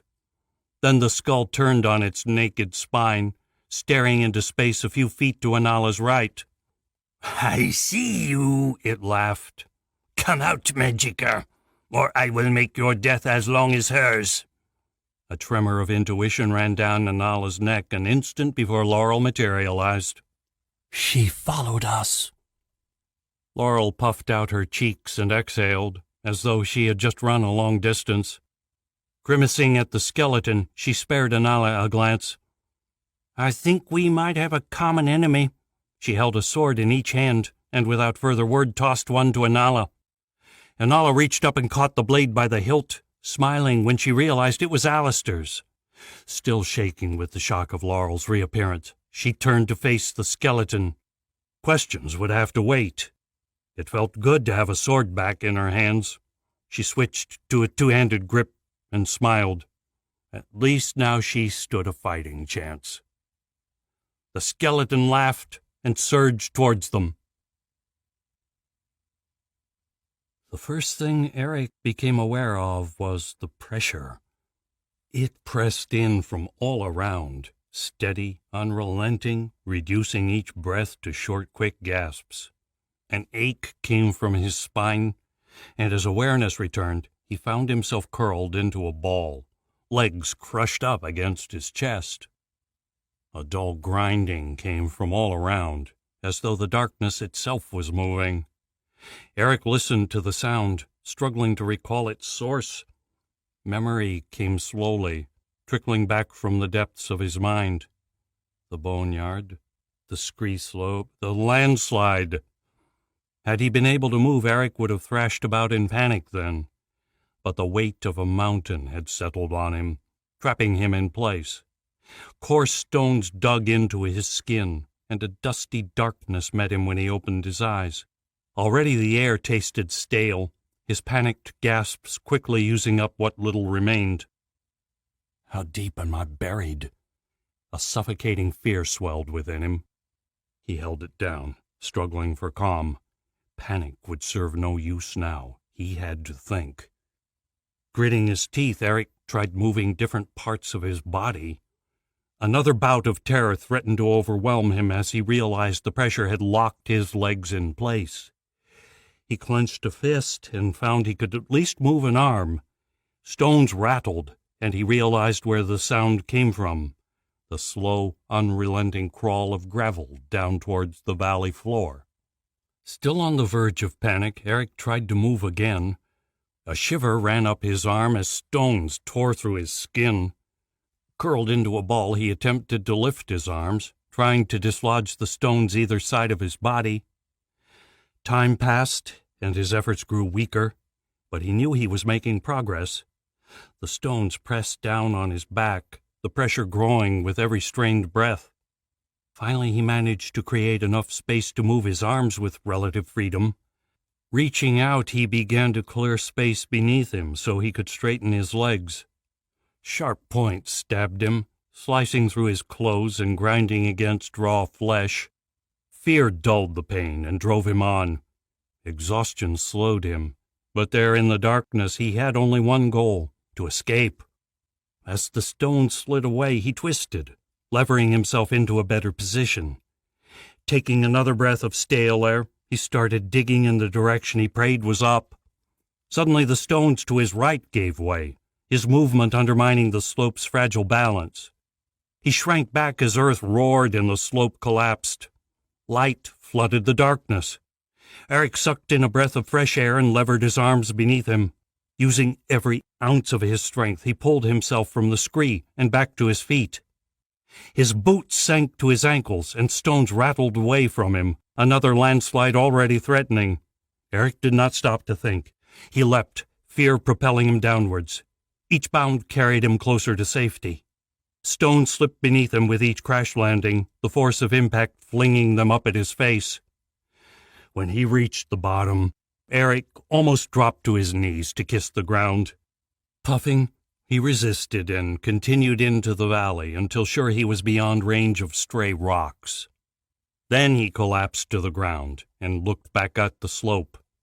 It towered over him, giving no hint anyone had ever passed that way. How long was I buried, he wondered, looking for sign of Anala. The hairs on his neck prickled when he saw no sign of her. Turning to face the valley, he climbed to his feet and began to run. Anala ducked beneath a decapitating blow and threw herself backwards. To her left, Laurel darted in and swung at the skeleton. The skeleton spun with almost casual speed, its rusted scimitar turning aside the blow. A contemptuous backhand sent Laurel reeling. Driving herself forwards, Anala stabbed at the yellowed skull. The skeleton leaned back and her sword fell short. Instinct kicked in, sending Anala sideways as the scimitar sliced through the air she had just occupied. Laurel regained her feet and threw herself back into the fight. They shared a glance, then attacked together, blades slashing out like vipers. Using every scrap of strength they could muster, they forced the demonic creature back, one step, then two. Yet still the ancient blade blocked their every attack, the dull ring of its steel mocking them. Anala could not help but think it was toying with them. Then as Anala launched herself forward, slicing low at its legs, the skeleton stepped up to meet her. It turned her blow away with ease. Then the rusted scimitar flashed out, driving into her side. Anala screamed and lurched backwards. Laurel charged in to halt the creature's next attack, her frantic blows keeping it at bay. Anala's hand groped to her side and felt hot blood. Pain throbbed from the wound, sending tremors down to her knees. She clenched her teeth and pressed hard against the gash. She risked a glance at their foe and quickly looked away. 2 steps away, Laurel was fighting for her life. It was clear the creature had her hopelessly outmatched. The skeleton cackled each time she swung her sword, batting away her attacks like a cat playing with a mouse. Without aid, Laurel would not last 30 seconds. Swallowing her pain, Anala released her side and gripped Alistair's sword in both hands. Blood rushed from the wound and ran down her leg, but she drew on her courage and dove back into the fight. The skeleton's grin widened as it watched her approach. "I see you enjoy pain, young one." Its laughter sent shivers down her spine. Anala ignored the taunt. She gritted her teeth, fighting to keep her feet as agony swept through her body. The skeleton cackled and spun towards her. Anala brought up her sword and swung it at the deathly skull with all her strength. The creature reached up and caught it in one skeletal hand. Anala gasped as ice swept the blood from her face. Before either of them could react, the skeleton drove its rusted blade up into her unprotected body. Whatever pain Anala had felt before, it now fled before the white, hot agony sweeping from her stomach. It spread down her legs and along her arms, overwhelming all other sensation. She heard a distant ring of metal on stone and wondered if she had dropped her sword. She tried to clench her fist and realized she could not feel her hands. Anala stumbled backwards, collapsing to her knees. A strange ringing started in her ears, a bell tolling with each thump of her heart. The skeleton stepped towards her. Laurel looked between them, eyes wide with shock and terror, and vanished. Head bobbing, Anala watched her foe approach. Tears sprang to her eyes as she struggled to control her body, determined at least to defy this creature to her last dying breath. A gurgle rose in her chest, and she tasted blood, but she looked at her foe in defiance.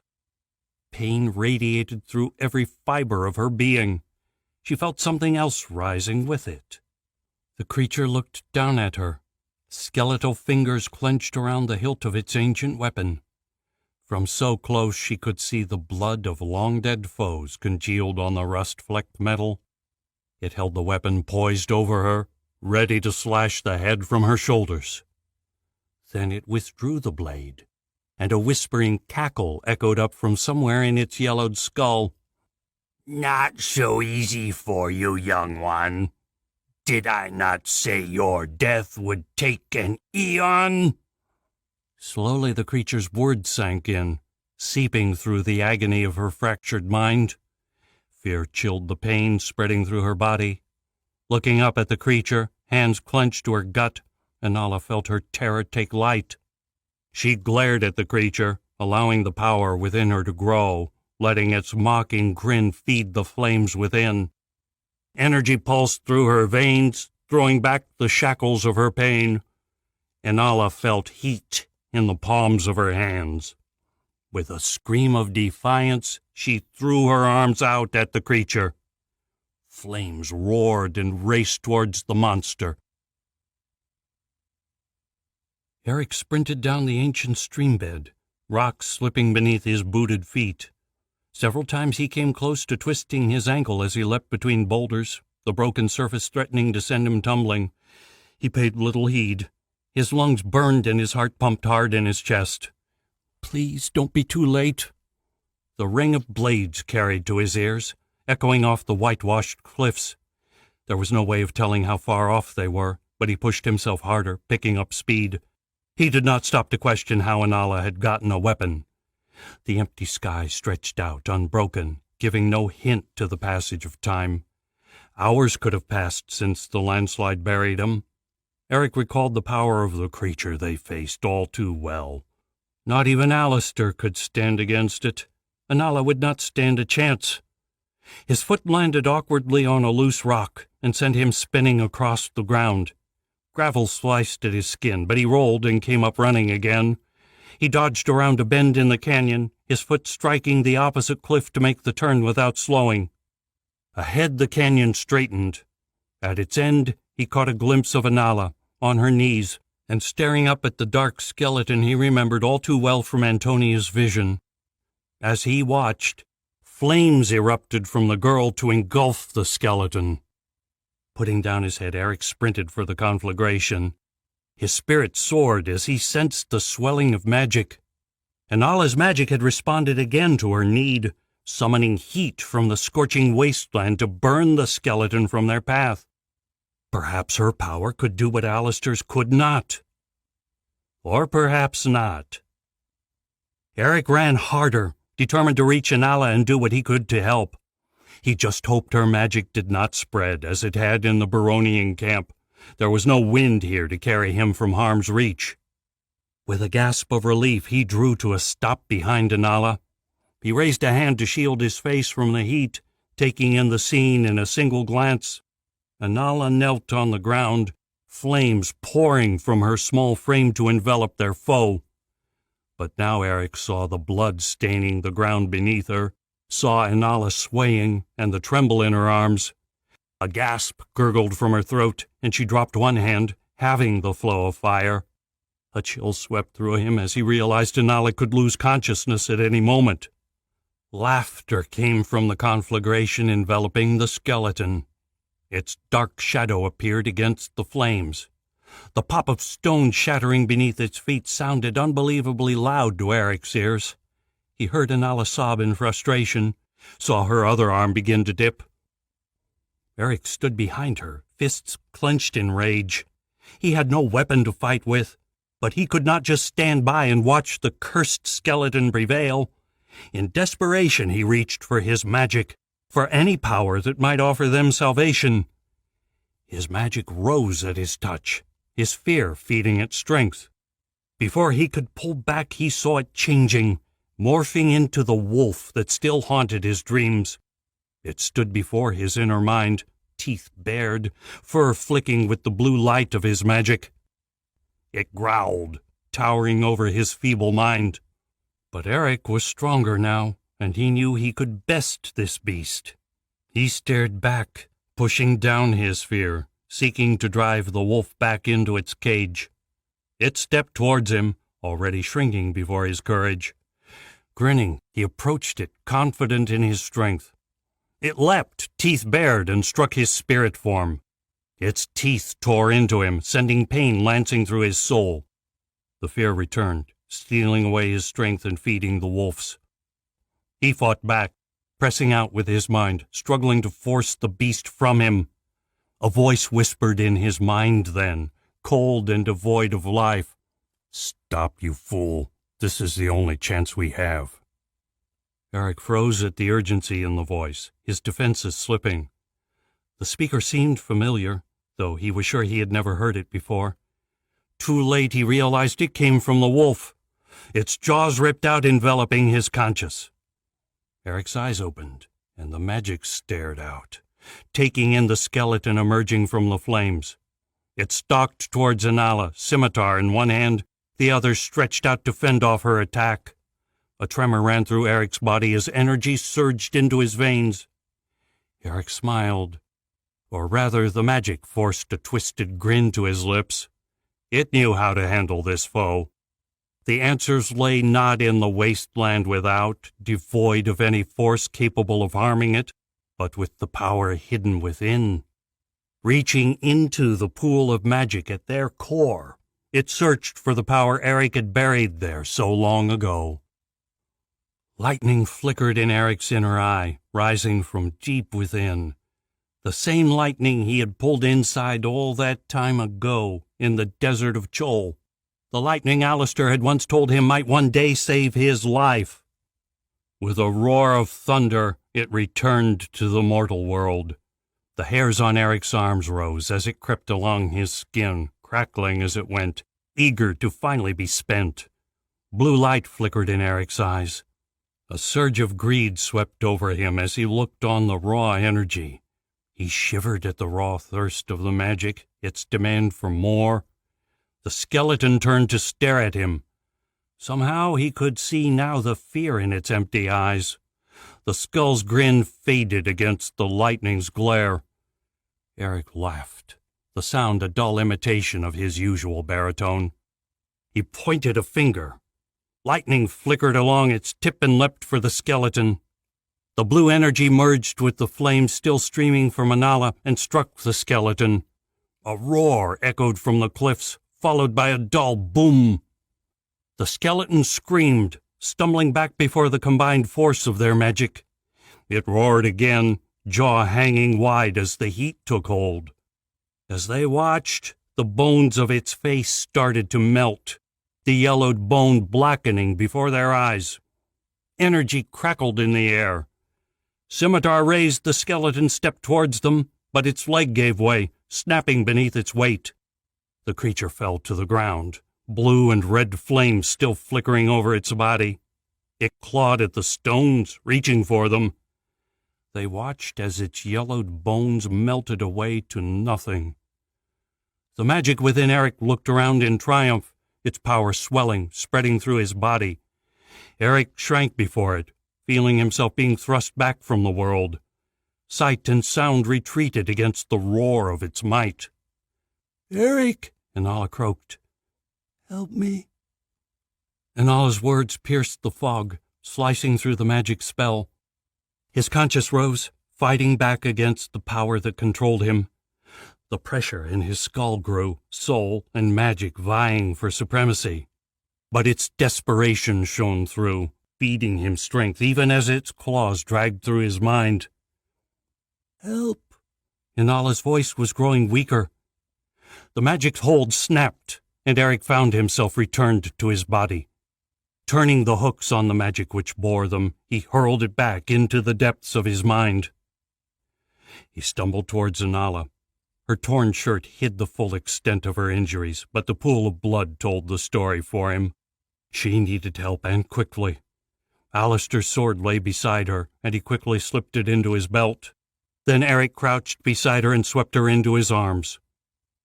He stumbled towards the arch, strength fading, and prayed salvation waited for them on the other side. Chapter 18. Gabriel's footsteps pounded down the bricked road, fear sending strength to his limbs. Somewhere in the city a bell tolled, calling the soldiers to war. Terrified citizens leapt from their path, hurrying back into the scant shelter of their houses. He was closing on Kalen now, though Incan and Katya were only a few steps behind. A single question tumbled through Gabriel's mind as he chased after Kalen.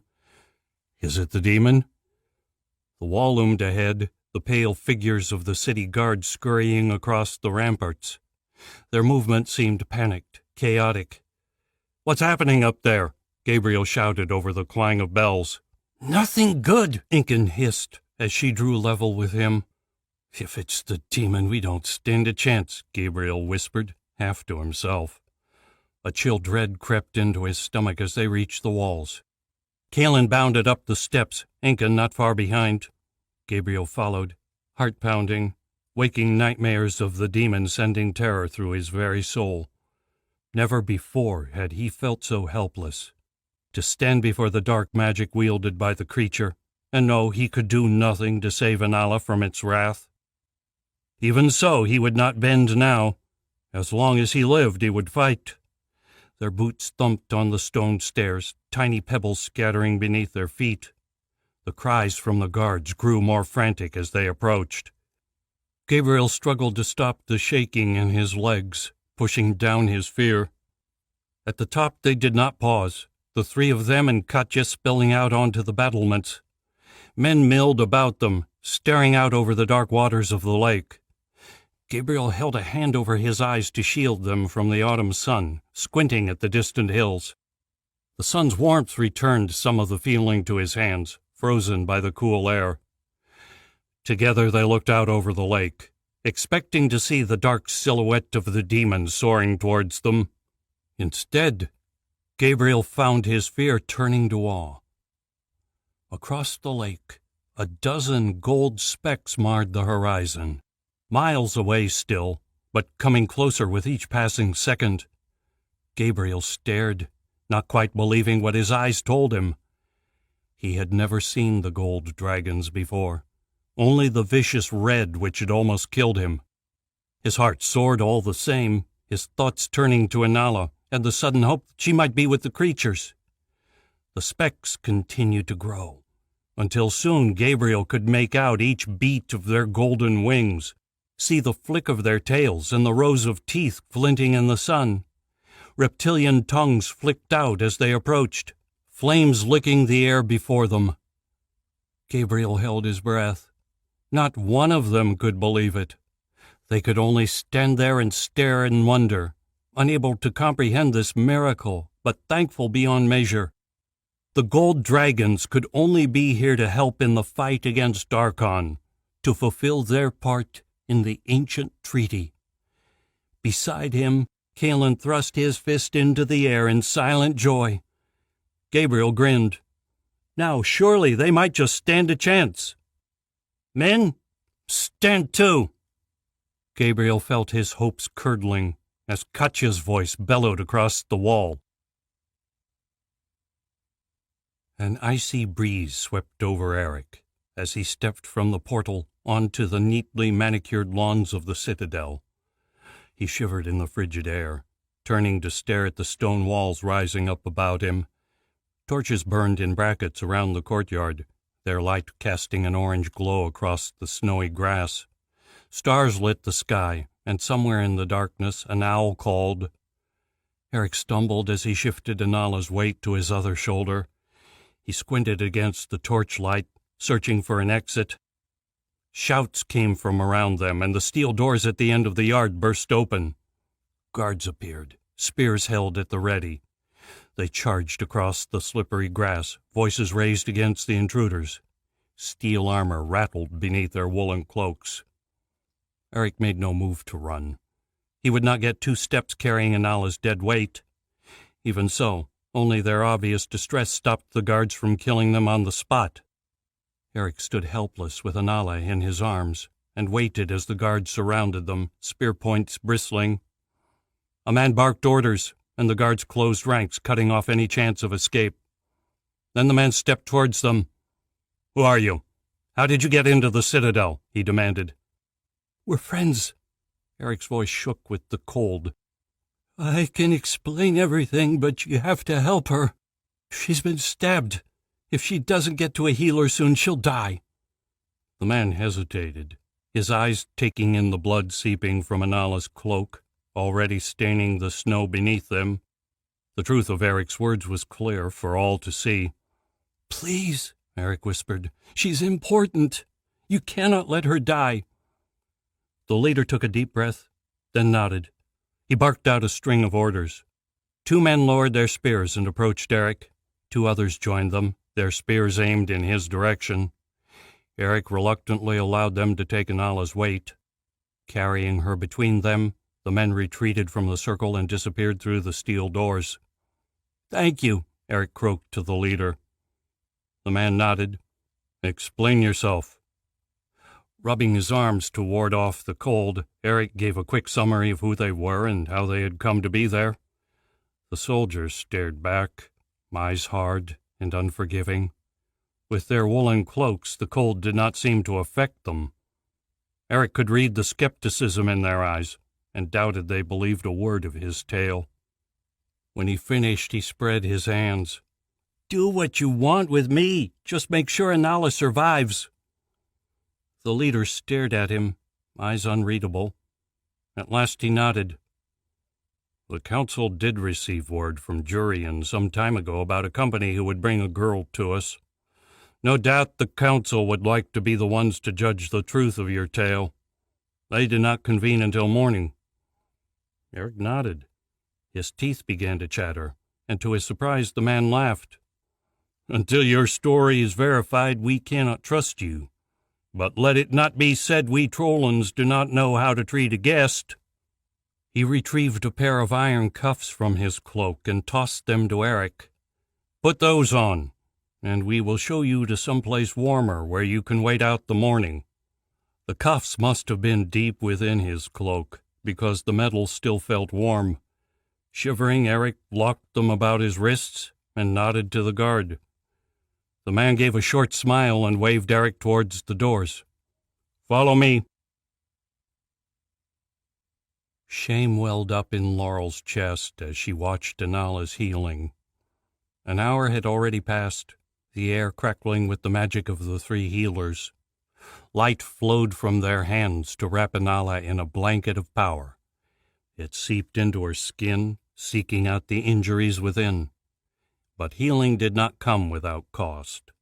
Laurel knew that from experience. Anala had spent the last hour writhing in agony. Her shrieks would have sent grown men reeling, and only the strength of 2 guards had been able to hold her in place. Sweat beaded her pale face, and her blonde hair hung dull and limp. The copper lock burned a bright red, hinting at the power locked within. But Laurel kept a tight hold on Anala's magic, ensuring the magickers could work in safety. Laurel listened, unseen, to the whispers of the healers. They were worried the magic might not take, that Anala would not survive the night. Laurel smiled at their concern. They did not know this girl like she did. If she could survive the horrors of that creature, she would survive this. It took another hour before the worst had passed.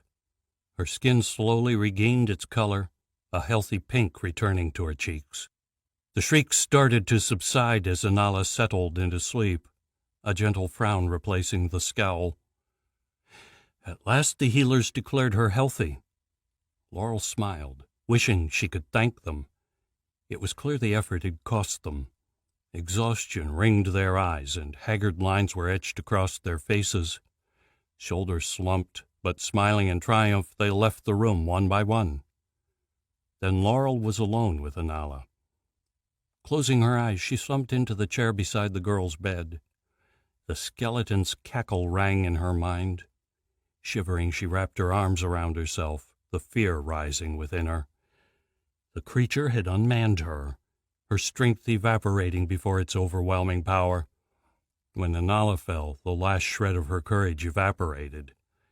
With the creature intent on Anala, Laurel had cloaked herself in magic and fled for the archway.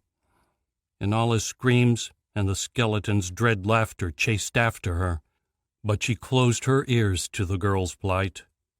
She sensed the surge of magic as Anala unleashed her power, but knew it would not be enough to overcome the monster. Laurel had done what she'd always done. She had taken care of herself. She had left the girl to die. "So why do I feel so guilty?" She shivered, watching Anala sleep. "How did you survive? How did Eric survive? What the hell happened in there?" Laurel shook her head, still trying to come to grips with what had unfolded. When the portal dumped her in the Citadel, she'd had no idea where she had escaped to.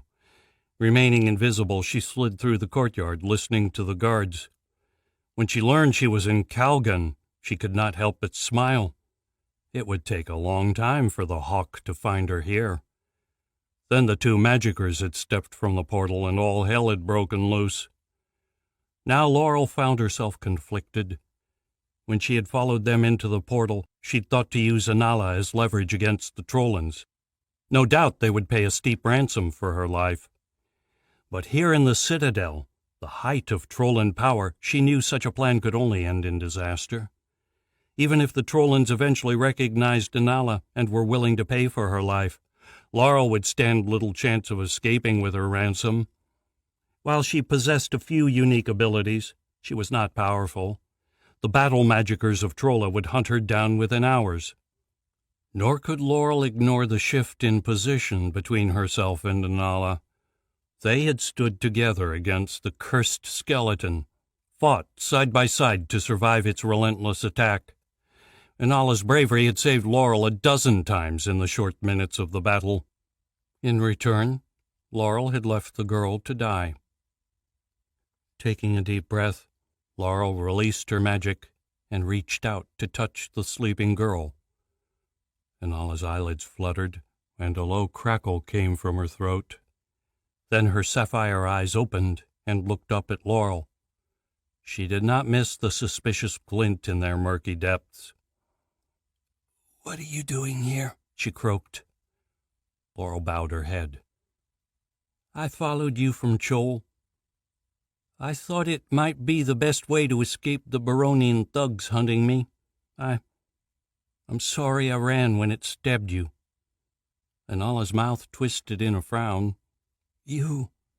Yes, you vanished." She shook her head. "No, I should be thanking you. You were the one who gave me a fighting chance in the first place. The creature made it clear the only way either of us would survive was to work together. I should not have abandoned you." Anala smiled. "There was nothing more you could have done. As you say, we only stood a chance if we stood together. I was finished," she shuddered. "If not for Eric." "How did Eric help you? His magic should not have worked there. There was nothing of the sky element in that world." "I don't know, but somehow he summoned lightning. Combined with my fire magic, it was enough to destroy the creature." Laurel stared at Anala, wondering if she had dreamt the whole thing. Eric was powerful, but he was no god. He could not have created lightning from nothing. "So," Anala interrupted her thoughts, "what will you do now? You aren't thinking of kidnapping us again, are you?" She looked at Laurel with humor in her eyes. Laurel laughed, but before she could answer, a knock came from outside. She wrapped herself in magic once more, vanishing from sight. The door opened, and a man with graying hair entered. His face looked haggard, with wrinkles lining his forehead and sporting a patchy beard. He wore a plain brown doublet, long black pants, and a scarf wrapped around his neck. He carried a jacket over one arm, and a sprinkling of snow dotted his shoulders. A sword was strapped to his waist. He carried a small pack in one hand, and a thin golden crown nestled on his temple. His pale green eyes surveyed the room, passing over the hidden Laurel and settling on Anala. "Ah, awake I see, and healed too. I am so glad." The man smiled, moving to stand at Anala's bedside. His voice was a rich bass tone. It could have come from a man 20 years his junior. Anala stared up at him, confusion written across her face. "Who are you?" The man gave a booming laugh. "Why, I am the king, of course." And my guards tell me that you are Inala. The girl nodded, struggling to sit up in the bed. Yes, I'm Inala, she stammered. It's, an honor to meet you, Your Majesty. Unable to do anything else, she offered her hand. The king laughed again and accepted the gesture. Laurel watched the exchange in silence, hardly daring to breathe. Nice to meet you too, Inala. And you can call me Jonathan. We are family after all. Inala swallowed visibly. You know? Jonathan grinned. I do. Your companion told my guards an abridged version of your story. And given your rather miraculous appearance, I at least am predisposed to believe it. I see. Inala looked lost for words. What happens now? That depends on you. He hesitated. How do you feel? Inala's hand drifted to her stomach. Surprise flashed across her face when she found the skin whole. Laurel suppressed a shudder, remembering the gaping wound left by the skeleton scimitar. Inala smiled at the king. Looks like I'm fine. Excellent! The king clapped his hands. In that case, we can talk. I would not have wanted to disturb your healing. He moved across to the bedside chair and sat down. I'm not sure whether you know much about Trolla, but all is not well in my kingdom. Since my magic failed a few months ago, I have lost the faith of my council, and with them my people. What do you mean? Despite our many decades of peace, the Trollan people still place a great amount of value on the strength of their leaders. When my magic failed, I became the first king to rule Trolla without magic. The council saw that as a sign of weakness, saw me as a failure with no right to rule. Over the last few months, they have used their power to undermine me. Today, I have little power or control over my own kingdom, other than a few men who remain faithful. The council rules in Calgon now. Inala stared at the king. Laurel shifted on tired legs, closing her eyes as the silence stretched out. And I am not entirely sure the council still serves to the Trollan people, Jonathan whispered. What do you mean? I believe there are some on the council who have been corrupted, who now work in the thrall of Archon. Laurel shivered. Ever since these two had come into her life, the whispers of Archon had been unrelenting. Even here, in the greatest city in the Three Nations, it seemed dark powers still lurked in the shadows. Not even the Trollan Council was immune. Where are the council now? Inala asked. Fortunately, you arrived late in the evening and they had already retired for the day. Word of your arrival will have spread by now, but they will not reconvene until morning. They will summon you and your friend then. Whether they will believe your story or not, I do not know. Inala made to get out of the bed, and then hesitated, the sheets drawn up around her. She blushed, realizing the healers had taken her clothes, that she was naked beneath the covers. But they have to believe us, she insisted. You have no idea what we've been through, the sacrifices we've made to get here. It might not matter. There has been no word from Jurian or Antonia in weeks. They know there is a girl called Inala who is meant to wield the Sword of Light, but that does not mean they will believe you are that girl. There is an easy way to test that. Let me hold the sword. If I survive, then they'll know they have the right girl. The sword is not here, though, the king replied, voice grim. What? Where is it? It's meant to be here. When I lost my powers, the council had it moved to Witchcliff Island. For safekeeping, they said. No one is allowed there. A powerful magic was cast to keep people out. They must allow me to go there to try it, Inala argued. I do not think they will, the king hesitated. I can argue on your account, but they hold little respect for me now. It will not do much good. I think they will lock you up, at least until someone verifies your story. Inala's eyes flickered to where Laurel hid. What do we do? The king stood. You can come with me. I can get you out of the citadel, take you to the island. My few remaining men have secured keys which will allow us to pass through the magic protecting the sword. But we have to go now, before the council can stop us. Are you sure? Inala frowned. What if they can be convinced? It's a possibility, he paused. But is it worth the risk? Better to ask forgiveness than permission. Inala stared at the older man. Laurel held her breath, thinking over what had been said. It was a difficult decision, with both options fraught with risk. If they caught Inala attempting to escape, they would never let her near the sword. But if they were going to lock her up anyway... Inala finally nodded. Okay. She looked around. But I have no clothes, and we need Eric. The king reached into his rucksack and tossed some clothing on the bed. I hope they fit. As for your friend, I'm not sure where they are holding him. My man followed you to this room.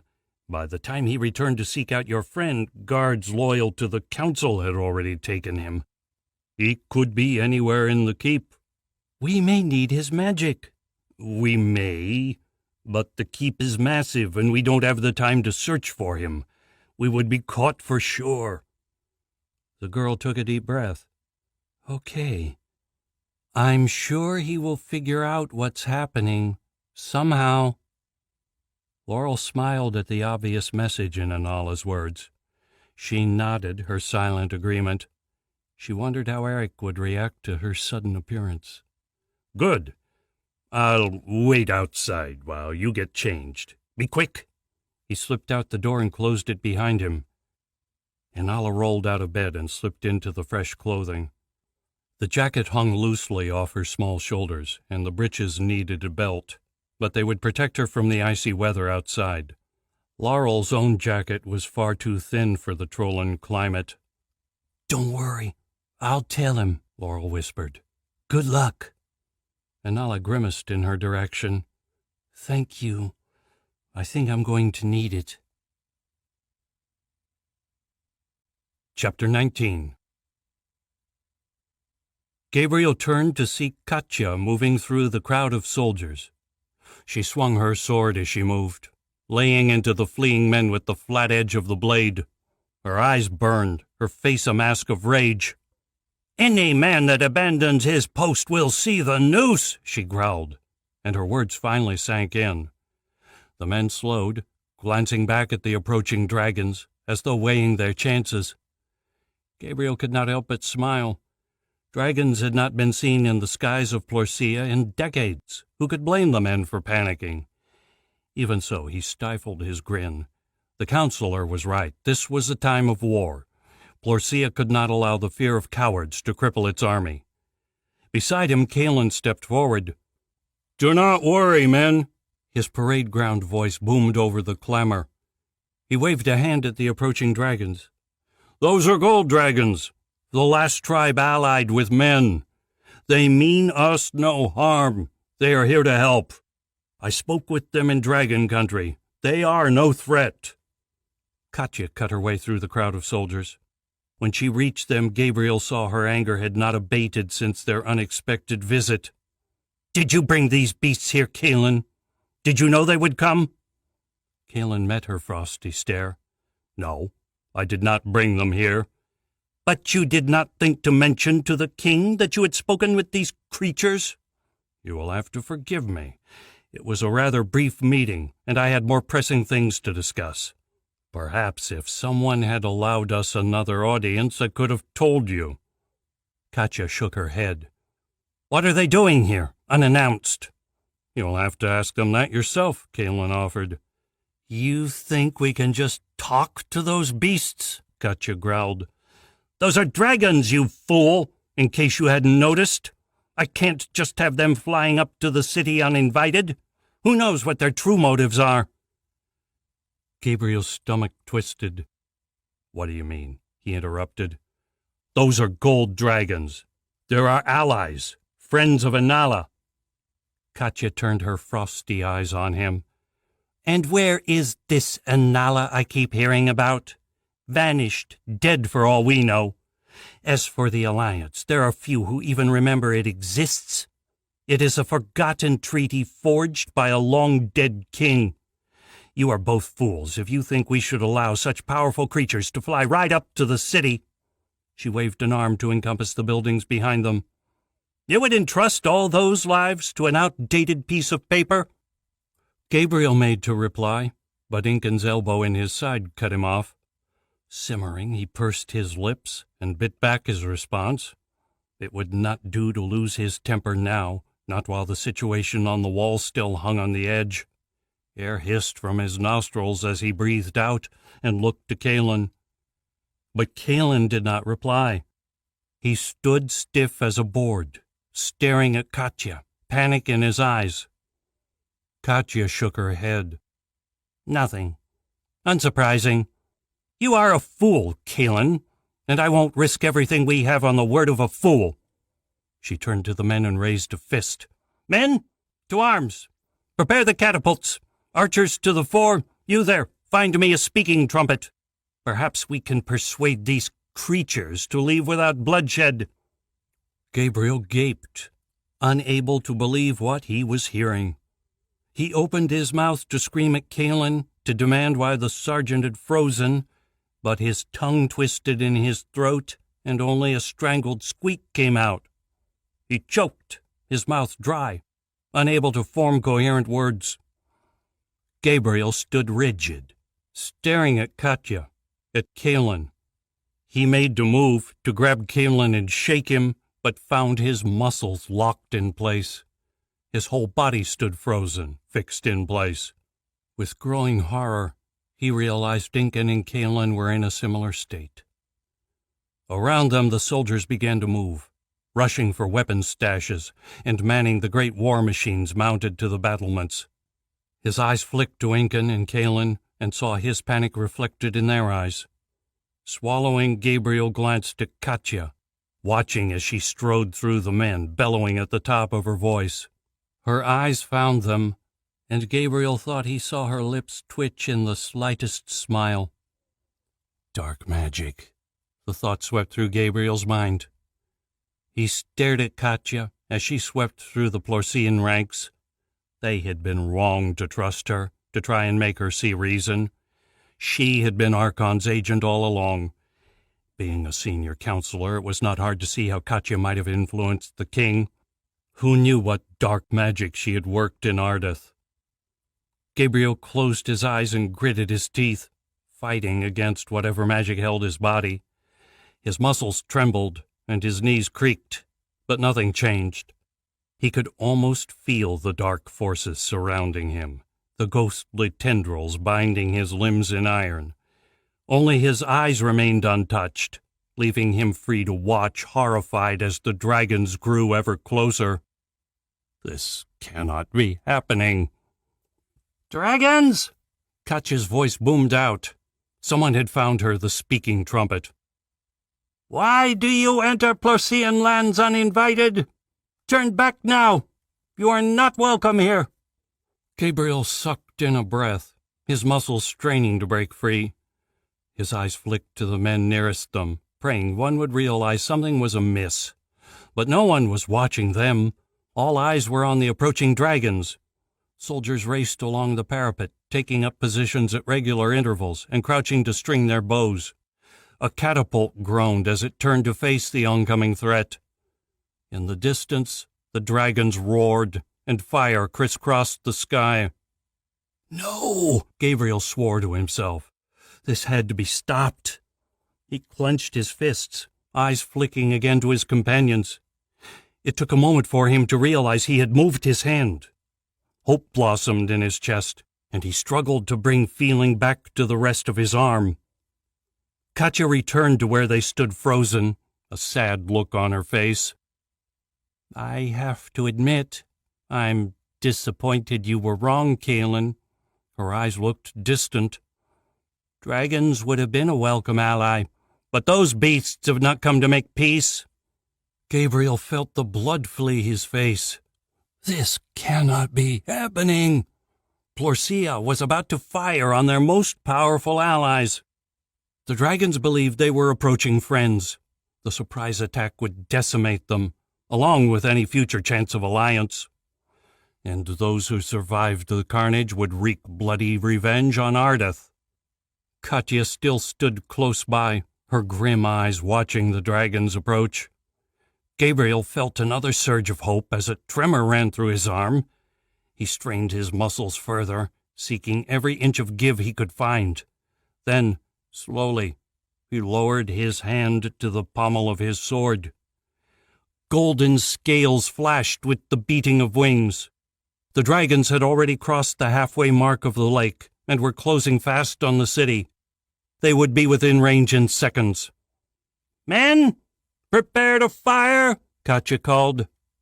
Gabriel stood rigid as Katya paced past, shouting orders to the men on the catapult. Her eyes glittered, studying the dragon's approach, ignorant now to the three of them. His fingers found the pommel of his sword and wrapped around the leather hilt. As he clenched it tight, a shock ran from his arm into his body, and a pressure snapped in his mind. Shaking his head, Gabriel risked a glance at Kaelin and nodded. His sword rasped from its scabbard.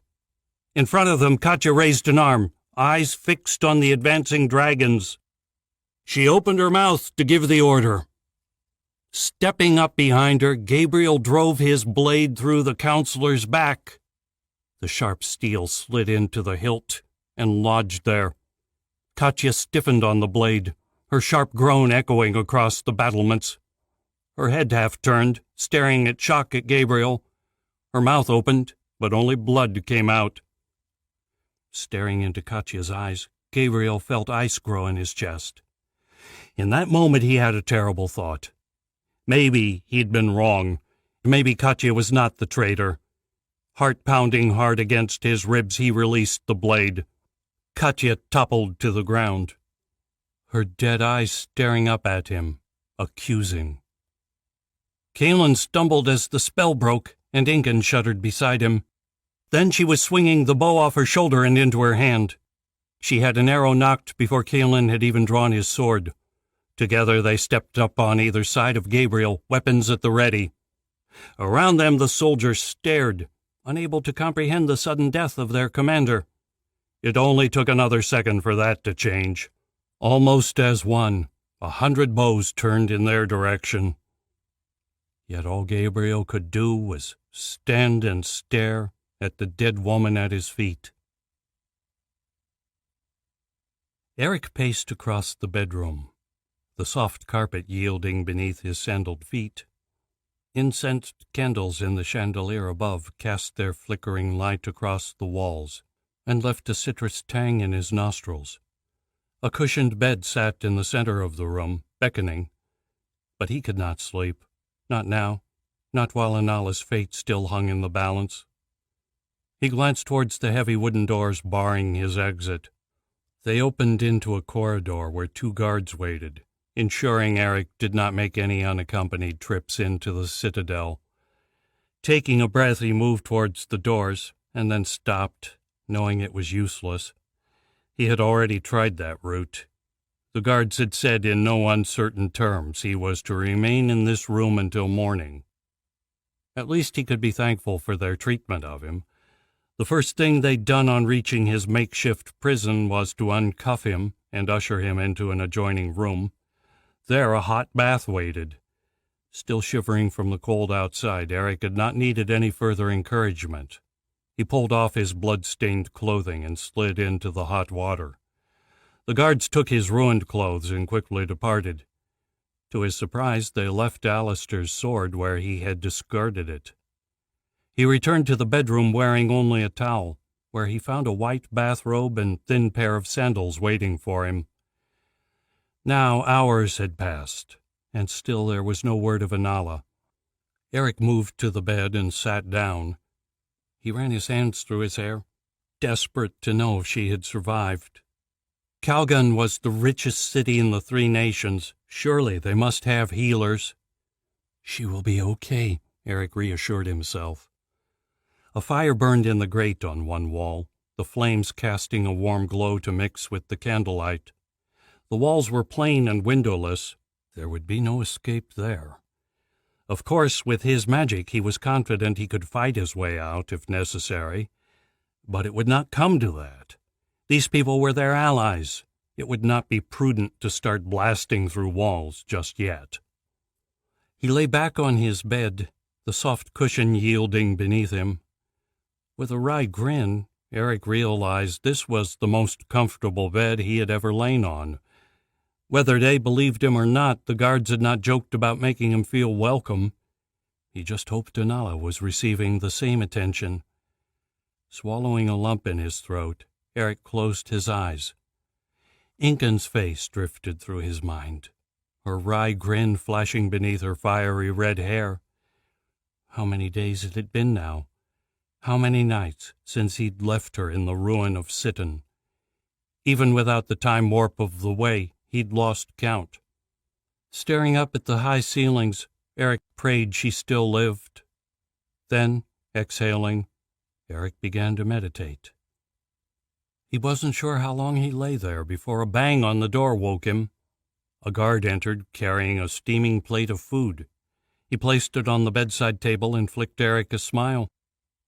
"Sorry to wake you, but I thought you could use an early breakfast. Glad you got some sleep. You're looking better than when we found you." He waved at the door. "Sorry for the lock and key, too. If what you say is true, it's a relief to have you. Without the king's magic and the sword, things have grown dark here in Trolla." "Is my friend okay?" Eric asked. The guard nodded. "I heard the healers have given her the all clear. Must have taken them a bit of magic. She looked a bad way when you arrived." He turned and moved back to the door. "Enjoy your breakfast. The council will want to see you within the hour." Eric's shoulders loosened as relief undid the knots in his stomach. "She's okay." As the door closed, he turned to the plate of food. It held a generous portion of bacon, eggs, and beans, along with sausages made from a darker meat than he'd seen in Porcia. He guessed it would be lamb or sheep. The mountainous countryside of Trolla was good for little else. Ignoring his cutlery, Eric picked up one of the sausages and took a bite. Red juice ran down his chin as the charred meat touched his tongue. Somewhere in the room, a woman laughed. Eric jumped, spilling beans across the bedsheets. "Didn't anyone ever teach you to eat like a gentleman?" Laura laughed again, appearing next to him on the bed. Eric scrambled backwards, but Laurel's hand flashed out to cover his mouth. Shh, Eric. We don't want to alert the guards. Inala has a message for you." The demon sucked in a deep breath of air, tasting the salt on the ocean breeze. It looked down at the city of Calgon, nestled in the curve of the Trollan coastline. Rugged beaches stretched out to either side, and in the north, forest grew right to the city walls. Waves smashed against the sea walls, driving salt spray into the air to cover the city with mist. In the distance, an island sat in the deep waters of the bay. A smile twisted its lips as it looked down on its old home. Slowly the winds holding the demon aloft dissipated, and it dropped lower in the sky. It had taken some time to gain control of Jurian's magic, forcing the demon to travel much of the journey on foot. But when it finally mastered the storm god's power, the final 100 miles had flashed by in hours. The demon had hesitated at Ardeth, reaching out to check for the presence of its prey. There was no trace of them, but still it paused to consider the city's destruction. But it had sensed the power of its comrades. other emissaries of Archon. The demon smiled. They were specks compared to the power it now wielded, but their presence meant Archon had other plans for the city. There had been no sign of its prey elsewhere either. It listened for word from Archon's spies, but the trail had gone cold. It seemed the two had vanished. It did not matter now, though. Somewhere below, the sword of light waited. It would find the blade and reclaim Thomas's ancient birthright. They could not hide the sword. It would tear the city apart brick by brick if necessary. Then finally, the power Thomas had once wielded would be restored. The wind roared and its cloak flapped out. Lightning flickered along the blade in its left hand. He grinned. Before the demon could unleash the power, it felt a familiar magic stir in the city below. The demon frowned. Now, how did you get here?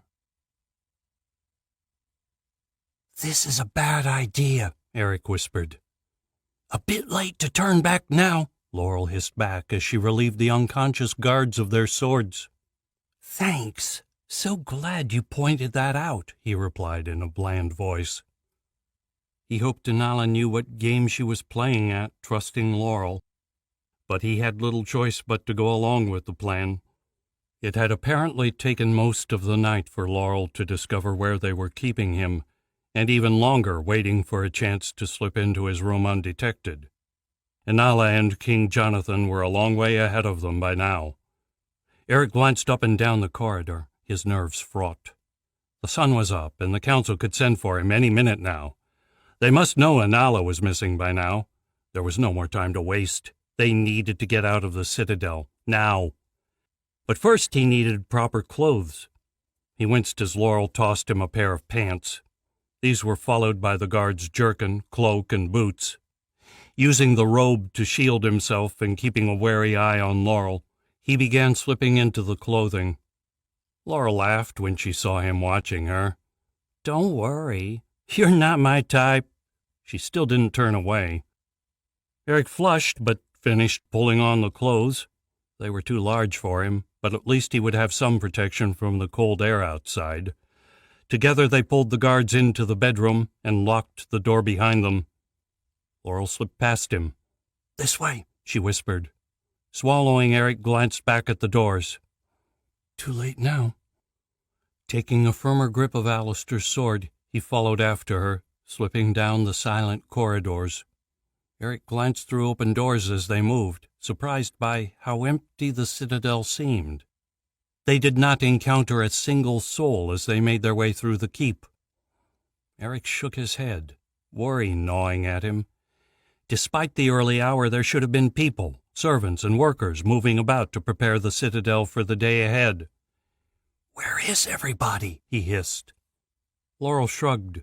The place is all but empty. I checked too many rooms to count looking for you. There's nobody here. It seems the occupants of the citadel have gone elsewhere. Eric frowned. Something didn't add up. Where have they gone? The empty corridors offered no answers. Even the guards were sparse, absent. It took 10 minutes for Laurel to lead them back to the courtyard where they'd first arrived. There were no guards in sight now, and Eric guessed they had only been drawn there by the crash of their arrival. In the dawn's light, he saw a few scraggly trees growing up the walls, but otherwise the lawn was empty. This is where your magic comes in, Eric. Laurel gave a wry smile. Just don't drop me. Eric shot her a glare. Don't tempt me. Closing his eyes, he reached for his power. It rose with intent, made bold by its conquest in the wasteland of the way. But Eric had no patience for its mischief. Inala needed his help, and he was not about to let his magic get in the way. He crushed down his doubt and brushed aside the growls of the magic's wolf. Wrapping the magic in his command, he reached out and drew the winds to them. Eric held out his hand to Laurel as the winds gathered. She took it, and an instant later they lifted ponderously off the snowy grass. He grinned at the pale fear on Laurel's face as the ground fell away beneath them. They soared up into the heavens, far higher than necessary. The city of Calgon stretched out beneath them, slate rooftops shining in the morning sun. The domed towers of 2 temples shone golden at either end of the city, while the citadel towered on a hill at the center. On the coast, docks stretched out into the harbor. Ships rocked at their berths, the rare westerly wind driving waves straight in from the ocean. Witchcliff Island loomed in the distance. As he reached again for his magic, he sensed a tremor of disturbance in the sky. Another power tingled at the back of his neck, racing closer. It felt hauntingly familiar. God magic, Eric realized, an instant before the demon rose into view. Chapter 20. The scrape of the wooden keel on gravel jolted Anala from her dreams. She looked around, eyes struggling to adjust to the darkness staining the world, and glimpsed the vague outline of the king as he leapt from the stern. Stones crunched again as Jonathan dragged the dinghy further up the beach. Anala toyed with the silver bracelets cuffed around her wrists. The emeralds embedded in the precious metal seemed to glow with a light of their own, and in the pale moonlight she caught the glint of strange symbols etched along their length. Jonathan had given them to her as protection from the magic that had been cast over the island. Their spells would kill anyone who stepped foot there without permission. She just hoped the bracelets worked. "Come on, quickly," Jonathan shouted above the crashing waves. Inala struggled over the wooden benches and leapt down to the beach. The stones sank beneath her feet as she landed, and a wave rushed up to drench her boots. She swore, stumbling further up the dunes and away from the ocean. The bracelets burned hot for half a second, and then cooled once more. She turned to watch Jonathan tie the boat to a post in the beach. He still carried his duffel bag, clutching it close as though his life depended on it. On the journey here she had watched the king, her first impressions of him quickly changing. Jonathan was not the confident man he had appeared back in the citadel. He spent most of his time casting nervous glances behind them and jumping as water lapped over the sides of the rowboat. Anala shook her head. She could already see why the people might have lost confidence in this king. His nervous tics made him seem weak, but perhaps she was not giving him enough credit. He had defied the council and spirited her out of Calgon. That had to count for something.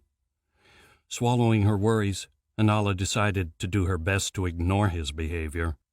She just hoped he knew what he was doing. Together they trekked up the beach, the stones giving way to soft sand.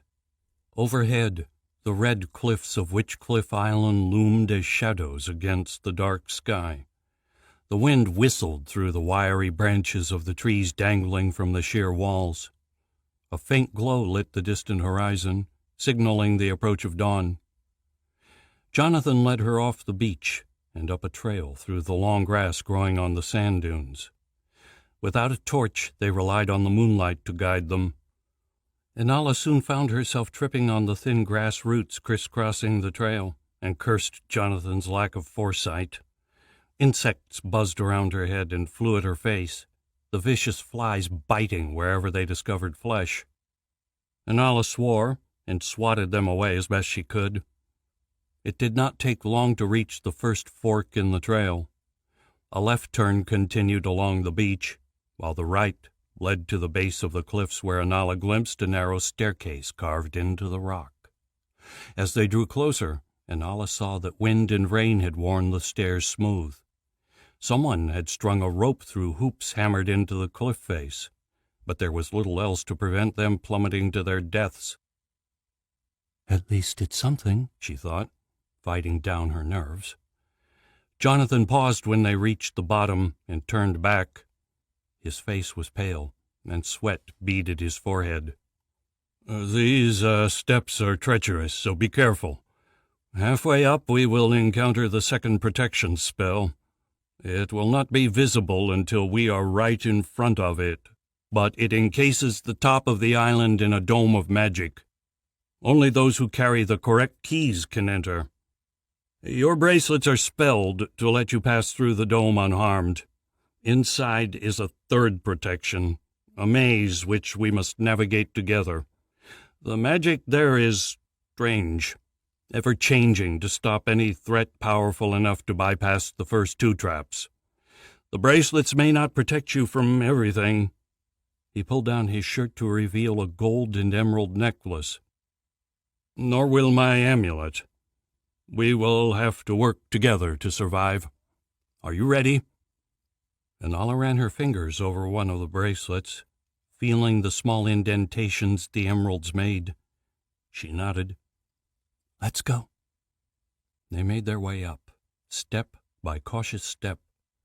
Loose stones littered the stairs, rattling as their stray feet kicked them from the edge. After a few minutes of climbing, they were too high to hear the thud as they struck the ground below. They continued up, clambering over branches where the scraggly trees overgrew the path. Small thorns crisscrossed the trunks, and pointy leaves sliced at their skin as they squeezed between the branches. It did not take long for Anala's legs to start burning from the upwards march. After half an hour, still the steep incline offered no pause. Anala's lungs stung, but she pressed on. She panted along behind Jonathan, surprised by the large man's stamina. The dim light offered no sign of the beach below, but by now it must be far beneath them. It took another half hour before Jonathan finally came to a stop. "This is it," he announced. Anala leaned against the cliff, panting for breath as she peered over his shoulder. Her eyes widened. Ahead, a transparent bubble enveloped the path. Colors swirled across its surface, while beyond the path continued, winding its way up through the ghastly trees. The bubble stretched outwards in all directions, disappearing into the sky far above. "How high does it go?" Anala asked.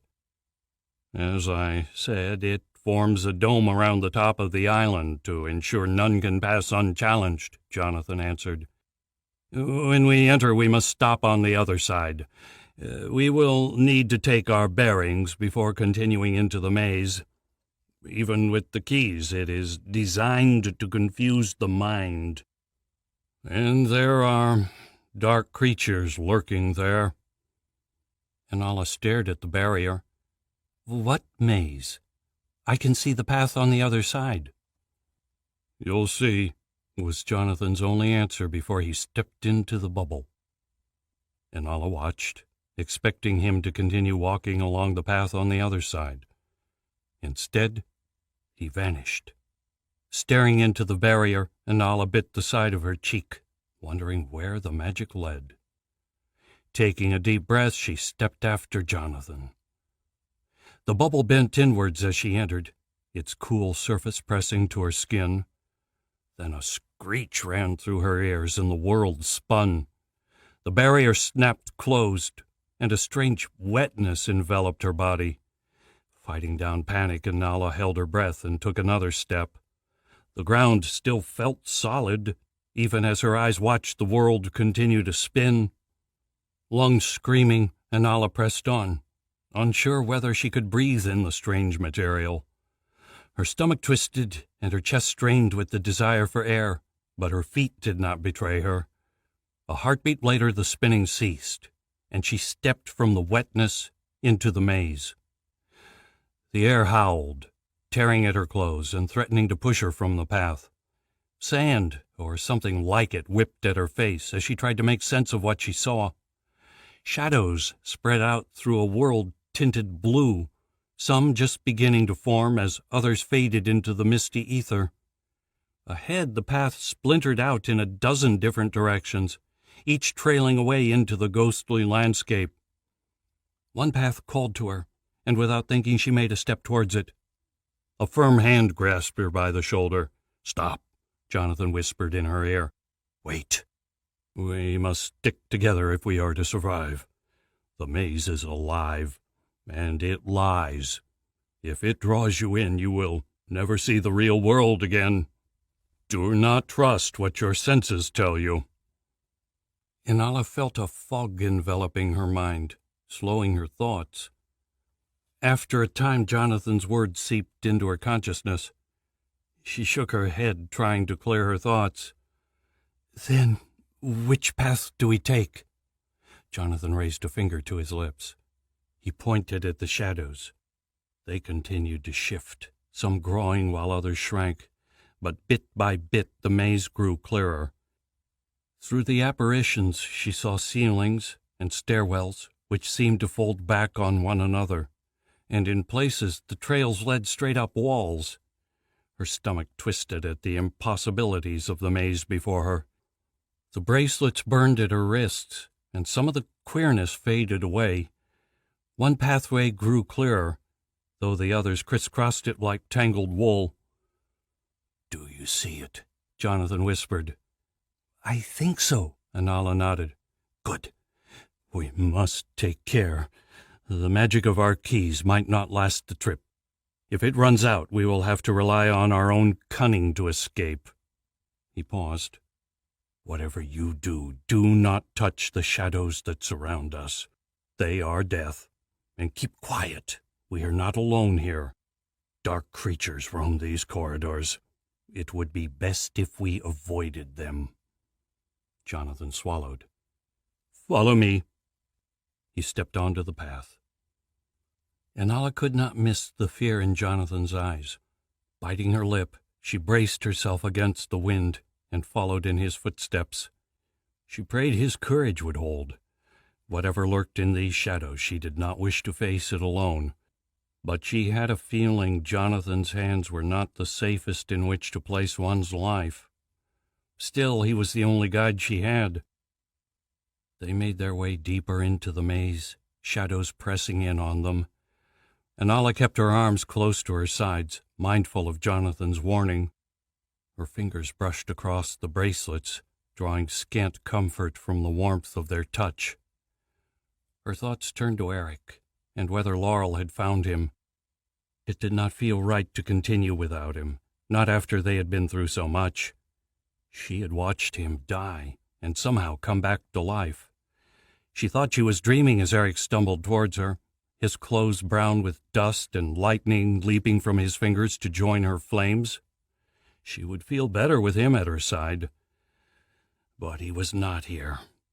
It was up to her to find the sword, to bring it back to Calgan. Time stretched on as they passed through the strange realm. Bit by bit the wind died away, leaving silence in its wake.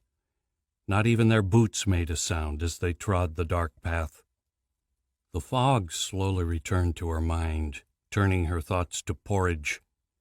She kneaded her forehead and tried to focus on the true path. Jonathan walked ahead of her, his stride becoming hesitant. With the maze all around, they did not stop for food or rest.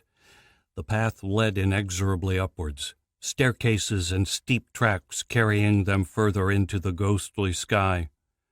The shadows drifted like clouds, moving across the path to slow their passage. Somewhere outside, Inala guessed they must be nearing the summit of the island. But the maze stretched on, endless. "Almost there," Jonathan whispered after what seemed like hours. Inala grunted, too exhausted to reply. Her body ached, and she had come to the end of her strength. The magikers may have healed her body, but they had not restored her completely. Her stamina was gone. A chill wind blew from behind them. The hackles on Inala's neck stood as she smelt the stench of rotting carrion. Inala's stomach swirled, and she slowed, turning to search for the source of the deathly tang. Behind, a beast stood on the path, its hungry red eyes following their path. Saliva dripped from its gaping maw, and rows of dagger-like teeth glinted in the shadow light. Long arms reached for them, claws stretched wide. It crouched, the knotted muscles taut and ready to spring. A broad tail flicked out behind it. Jet-black scales covered its body from head to foot. Inala knew enough of the dark tales told in Chol to recognize a raptor.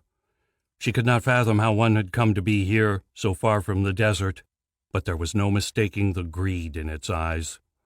Moving carefully, she edged her way backwards up the path. A shout came from behind her. She glanced back in time to see the color flee the king's face. Terror overtook him as he screamed again. He turned and bolted, leaving Anala for dead. Anala swore and raced after him. Behind, the raptor roared, turning her stomach to ice. Jonathan's long legs quickly outpaced her, while Anala felt her strength fading with each step. Before she could catch him, Jonathan disappeared around a corner in the maze. Another roar came, right behind her now. Goosebumps prickled on Anala's neck, and instinct shrieked for her to move. She dove, the ground rising up to meet her as a shape whistled past. Claws caught in her cloak, almost tearing it from her neck. Then the fabric ripped, and the creature's momentum carried it past. Springing to her feet, Anala searched the shadows for a weapon. Jonathan wore a sword, but that would do her little good now. The cowardly king was long gone. Her search came up empty. This world held nothing but shadows. And the raptor. It had regained its feet, and now stalked towards her, head bent low and outstretched, teeth glistening. Its slitted nostrils widened as it scented her. A low rumble came from its throat. Anala backed away, fear making her heart thump painfully in her chest. She could not flee this thing, that much was clear, nor could she fight it with her bare hands. That left only one option, magic. Staring at the beast, Anala sought to summon her fear, her rage, anything that might bring the magic forth. The fear was easy, bubbling beneath the surface, threatening to steal away the last vestiges of her strength. The rage followed, festering at the king's cowardice. With his sword they might have stood a chance, might have overcome the beast. Instead he had fled, leaving her there to die. Anala growled, anger stirring as she stepped towards the beast. It burned through her body, searing away her fears. The creature stilled, staring at her, the hunger in its eyes turning to doubt. She felt the power rising within her and made no attempt to control it. She needed it now and did not care if it wreaked havoc in this phantom realm. The power throbbed in her chest, burning as it spread through her skin. Anala closed her eyes and willed the fire forth. Heat encircled her arms, burning into her wrists. For a moment she thought the flame magic had taken light, but when she looked, her hands were empty. Instead, the bracelets shone bright on her arms, their heat scorching her skin. Pain lanced from her wrists, bringing tears to her eyes. She gasped, concentration snapping, and the power sank back into the depths of her subconscious. She looked up in panic and knew the raptor could sense the change. Its jaws widened in a reptilian grin. It started forward again, unstoppable. Anala wiped the tears from her eyes and turned to flee. She raced down a random path, mind racing as she searched for a new plan. What happened to my magic? But there was no time to dwell on that question. From behind came the monster's roar as it leapt after her. She could not avoid it for long, and who knew which path she now tread? Jonathan had warned her to stay on the true one, though his words suddenly held little value to her. Ahead a shadow loomed, and Jonathan's words came back to her. To touch them is death. An idea flashed through her thoughts, and she ran on. The shadow wall loomed, a ghostly barrier blocking the way. Half her mind urged her to spring through, to test the truth of Jonathan's warning. But there would be no second chances here, and out of options, she put her faith in the cowardly king. At the last moment, Anala spun to face the creature. It bounded towards her, claws outstretched, mouth wide to tear her head from her shoulders. It roared and sprang. Anala had only a split second to react. She dove for the ground as she had earlier. The beast's momentum carried it past once more, straight for the shadow wall blocking the path. But this time the raptor was ready. Its claws lashed out, biting deep into the flesh of her arm. She screamed as the beast's weight caught her, almost tearing her arm from its socket. Then the beast struck the shadow. The wall disintegrated at the raptor's touch, collapsing down to envelop the creature in darkness. It thrashed, jaws gaping as the shadow engulfed its head. The red eyes rolled back in its skull, and its legs kicked helplessly. As the raptor weakened, Anala struggled to free herself from its claws. Pain tore into her, unbearable, but the shadow was crawling over the beast towards her. She guessed if it reached her, she would soon join the raptor in its suffocating death. Claw grated on bone as Anala fought to break away. Steel flashed as a blade descended towards her.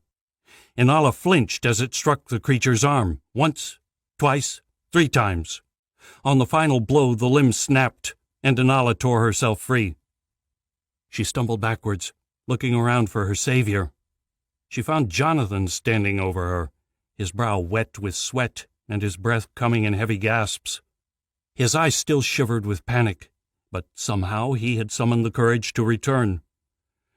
Anala could not decide whether to embrace the king or punch him in the face. Then the maze collapsed around them, and there was no time for either. Chapter 21. An involuntary tremor ran through Eric as the demon laughed at them. Panic shook his hold on his magic, and they dropped half a foot. Laurel shrieked and gripped his hand tighter. Eric grimaced and steadied the winds. "Ah, my old benefactor, how ever did you come to be here?" The demon's voice crackled with power. Eric did not bother to reply. He reached out to the swirling winds, then turned and fled for the city. His racing heart thrust him onwards. He knew this was not a fight they could win. Their only hope was to find shelter in the buildings below.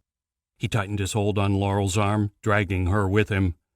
Then the winds gave an abrupt crack and disappeared as though sucked into a vacuum of nothingness.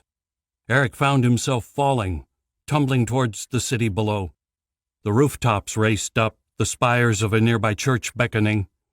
Eric reached desperately for his magic, fighting back fear as his stomach climbed into his chest. He reached for the wind, cords of magic seeking any parcel of air. But the sky was empty. There was nothing. There! The wind howled as it caught them, halting their freefall. Looking down, Eric hesitated, then drove them towards the pavement, eager to regain solid earth. The demon now ruled the sky. Its laughter came from behind, its magic hot on their heels. Eric sucked in a breath of relief as they touched down, but there was no time to waste. Laurel tugged at his arm, dragging him down the street. She could not know what they faced, but nor was she a fool. There was no mistaking the power they faced. Before they could take 5 steps, a roar came from behind them. Eric felt his ears pop with the release of energy. The earth in front of them split open. The bricked road tumbled into the chasm. Houses on either side of the road tore in two with a violent crack. Screams came from nearby citizens as the earth shook them from their feet. The demon's cackle rose above the chaos. Eric spun in time to see it touch down, the black cloak billowing in the breeze. It held a sword in either hand, one dark green, the other blue. Energy rippled in the depths of those blades, a dark power which sent a chill to his very soul. "Stick around a while, won't you?" The demon smirked. Summoning his courage, Eric took a step towards it. "Stay back," he growled. The demon ignored him, striding forward, dark eyes locked on them. "I don't believe I will, mortal. Now, where is the girl? Where is the sword?" Eric answered with lightning. The air crackled as he unleashed the bolt. Then a surge of energy struck Eric, sending him reeling back, and the lightning stopped dead a few feet from the demon. It hung there, frozen in place, and yet still sizzling with power. The demon laughed and waved a hand. The blue fire reversed direction, slamming into Eric's chest and flinging him backwards. Air exploded from his lungs as he struck the ground and went tumbling across the ground. The chasm loomed up before him. He grasped for purchase, his body plunging over the edge. Laurel's hand found his, halting his fall. Grunting, she managed to pull him back from the brink. Together they scrambled clear. He stood, accepting a shoulder from Laurel. They looked across at the demon, helpless fear taking hold. Eric clenched his teeth against the pain rippling through his body. "Where is the girl? Where is the sword?" the demon ground out. It stalked towards them, cracks radiating from where its boots struck the road. The air shimmered, rings of heat seeping from the soul blades. The earth shook again, driving them to their knees. Vines erupted from the ground around them. Laurel lashed out with her blade, struggling to hold them back, but to no avail. In seconds they held her immobile. Eric did not even have time to draw Alistair's sword before he found himself trapped in their iron grasp. Thorns dabbed deep into his skin, and his chest ached as they began to squeeze. "Where?" Air exploded between Eric's teeth as the breath was crushed from him. Hot blood ran from his wrists, and he shuddered as the thorn scraped against bone. He opened his mouth to scream, but his lungs were already empty. "Please," he croaked. The demon stood just 2 feet away now. It sheathed the blue sword and reached out with a pale hand. Cold fingers grasped Eric's chin and tilted back his face, forcing him to look into the dark depths of what had once been Thomas's eyes. The pressure on his chest eased a little. He sucked in a breath of precious oxygen. "Well," the demon hissed. "you're too late," he rasped. "Inala has the sword. She's gone." The demon's fingers dug into his cheeks. "Liar." Eric screamed as its fingernails tore his skin. The vines began to move, dragging their thorny tips through his flesh. He shrieked again as they cut long gashes down his body. Blood dripped from his chest, soaking into the earth beneath him. Agony swept through him in waves. He could almost feel his mind breaking before the onslaught. The demon drew back its hand. Blood stained its fingertips. "Ah, how I would love to feel Antonia's pain, to see her magic used against one of hers. She has been quiet for so long now, subdued by the blade's magic. But perhaps she can still taste your blood." It ran one bloody finger down the green soul blade. Light erupted from the sword at the demon's touch. Eric closed his eyes, but even so, a bright track blazed across his vision. The light burned through his eyelids, but trapped in the vines he could not turn away. The demon cursed and stumbled back, shaking the sword as though it had scorched him. But its fist remained locked around the pommel, the demon either unable or unwilling to release it.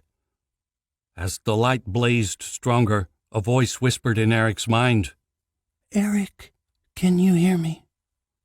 Eric's spirit soared at Antonia's voice. "Yes." "Then listen. I cannot hold him long. I have been saving my strength for this moment, but even so it is not much. I cannot escape." Eric's hope shriveled away, but he remained silent. "There is much you don't know. Much Alistair and I were meant to tell you before things went so wrong. Secrets we kept for the safety of all, to ensure Archon did not discover the truth. Inala is not the only ancestor of Thomas's sister Arya. Watch, and you shall see." Eric's vision faded to black before a new image took shape in his mind's eye. A crossroads materialized, the streets obscured by the darkness of night. Buildings ringed the intersection. A single lantern burned on the corner, illuminating a pale circle of light. A man stood beneath the lantern, his hands deep in the pockets of his trench coat. He turned to look down the street, waiting. A couple appeared from the shadows, their breath steaming in the cold. The woman held a bundle of cloth in her arms, clutching it close to her chest. The man wore a sword at his side and strode with the confidence of a fighter. Their faces were familiar, calling to Eric from the depths of his memory. With a chill, he realized they were Inala's parents.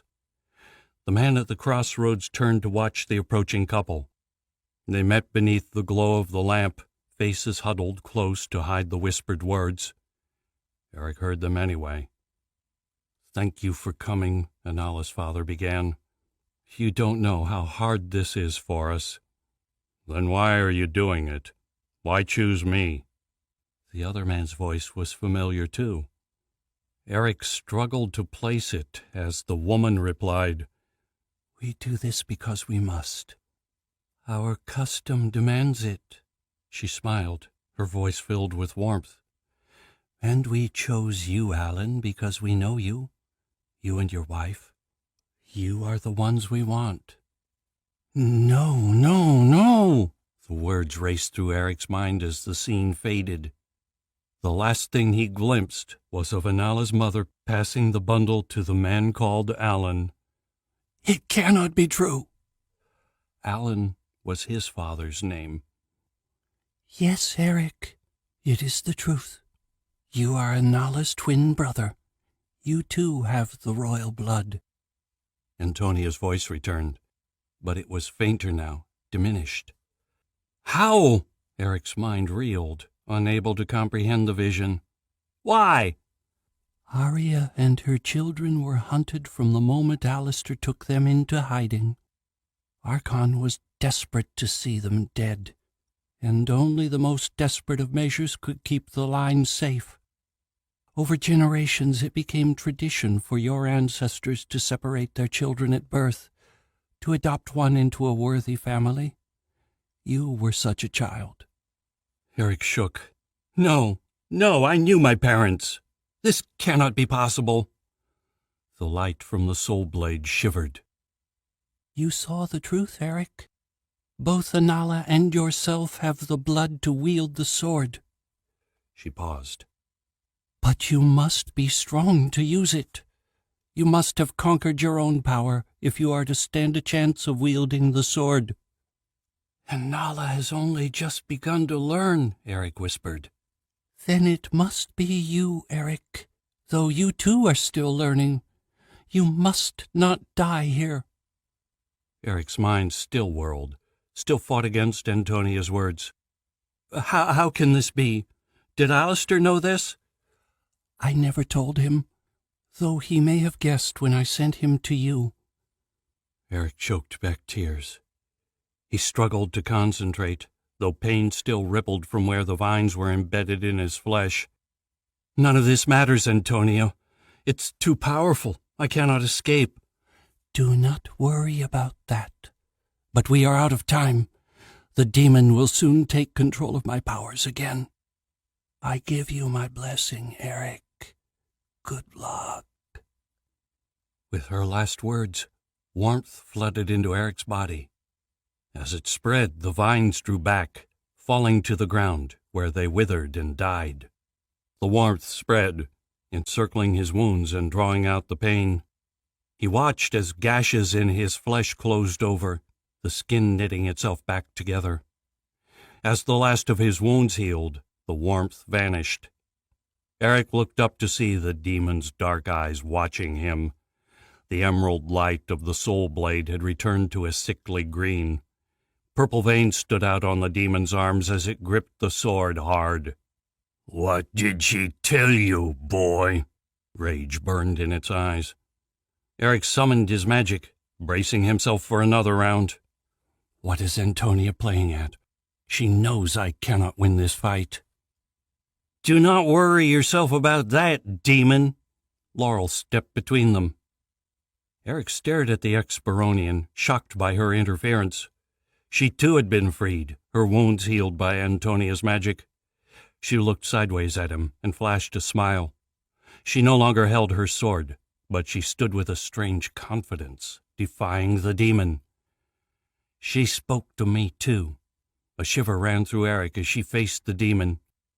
"I know what I have to do." She raised an arm.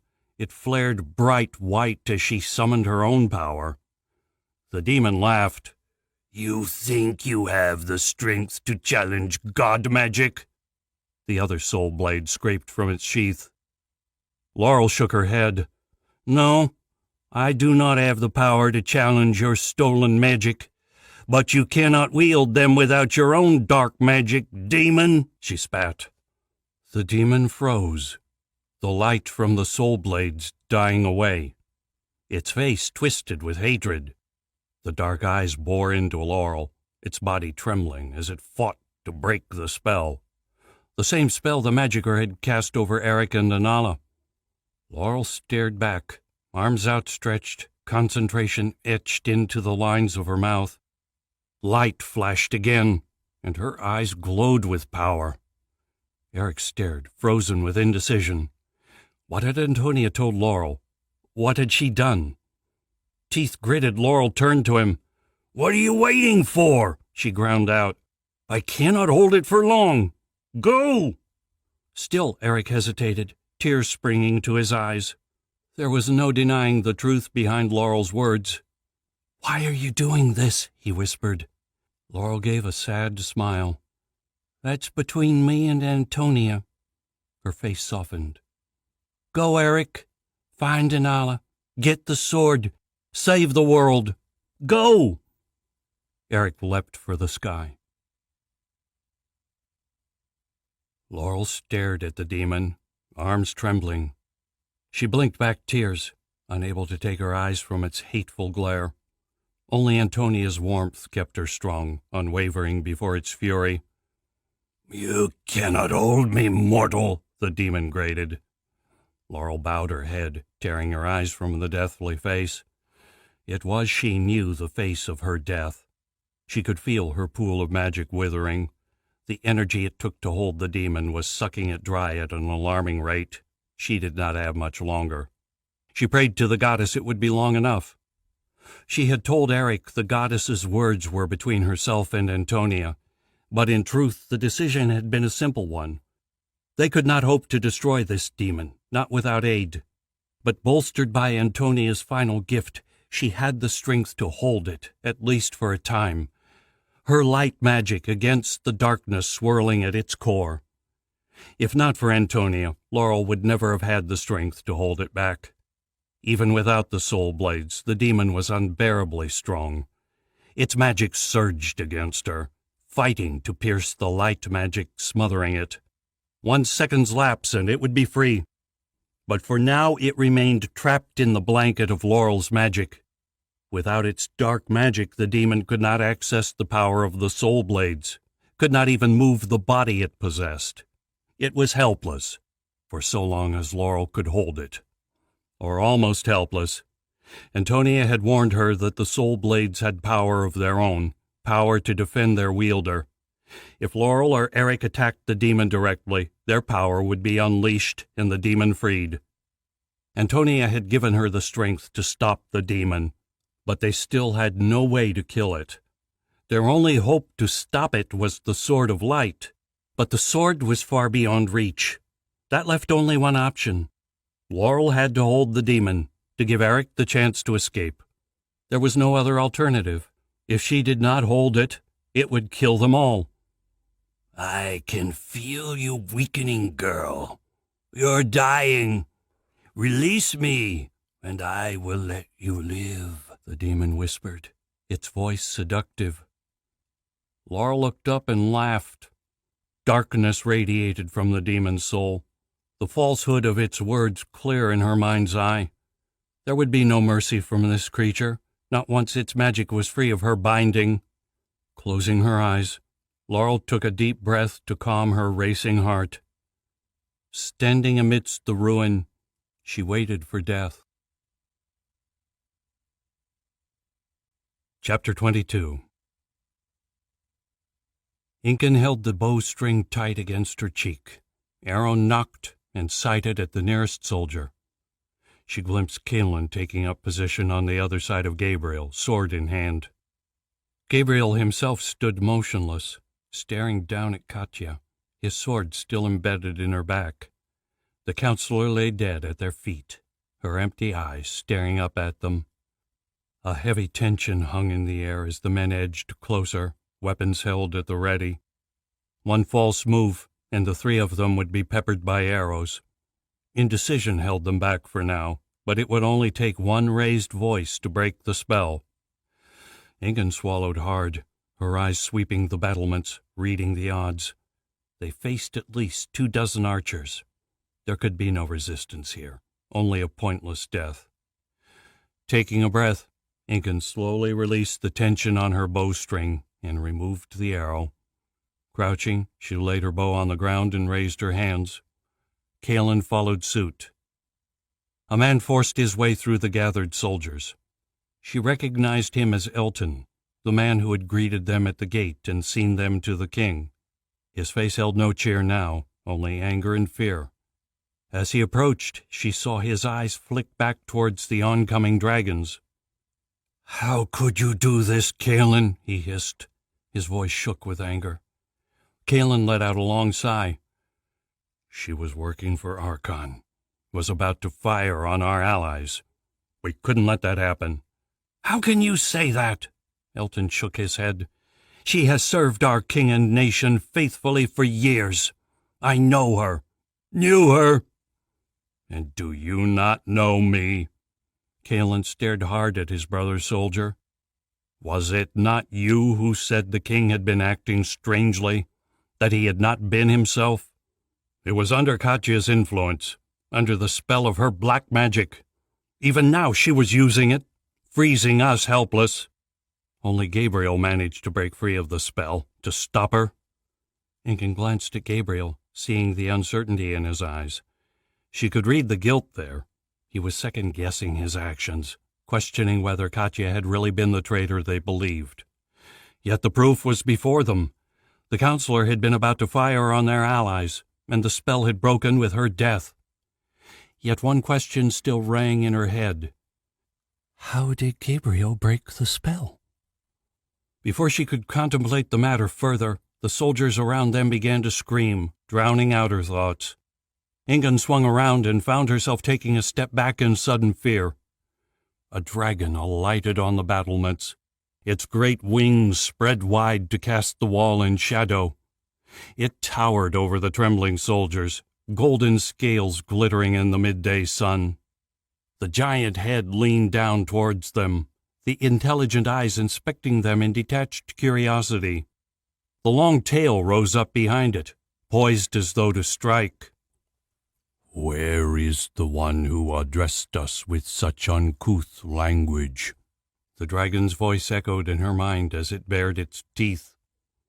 Ingun covered a smile, watching Elton's face pale. He gaped like a fish caught out of water, staring in terror at the beast perched above him. A sudden sweat beaded his forehead. Across the wall, weapons bristled as the soldiers pointed arrows and crossbows at the dragon. Arms shook and eyes widened with fear. The men stood in terrified silence, waiting for an order. Realizing they were seconds from disaster, Ingun nudged Kaelin. "Speak, Sergeant, before these men get us all killed." Kaelin's lips tightened.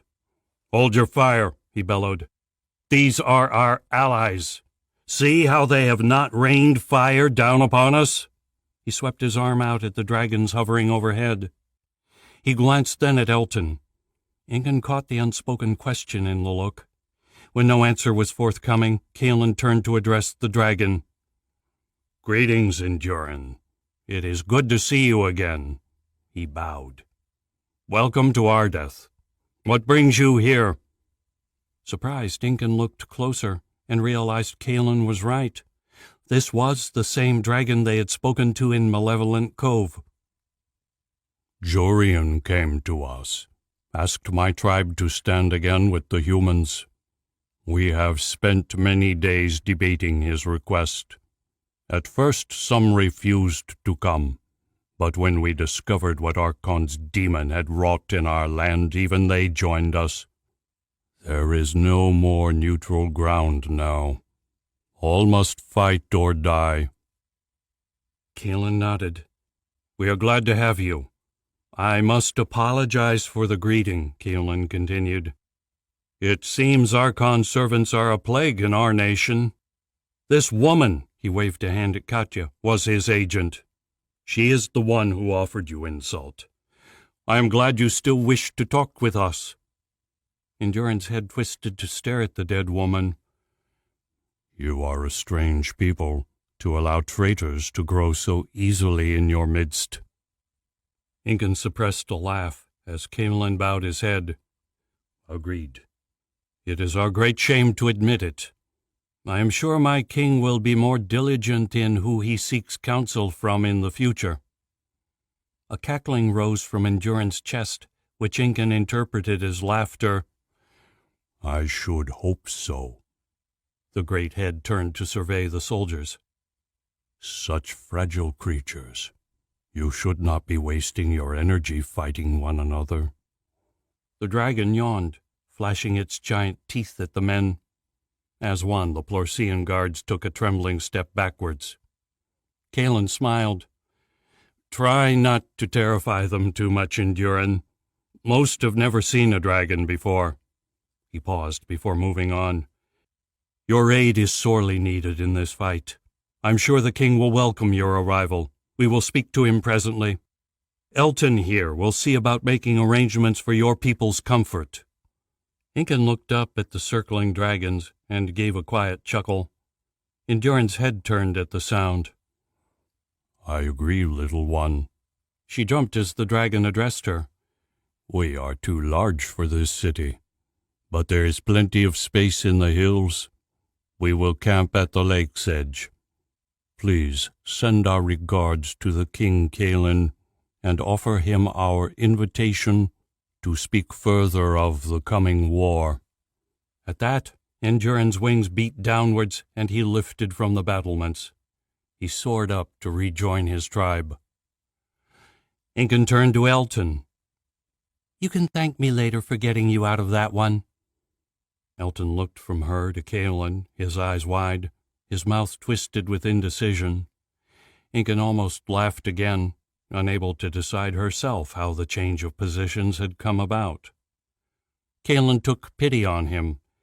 Elton, there is no need for you to make a decision on our guilt. We surrender ourselves freely to you.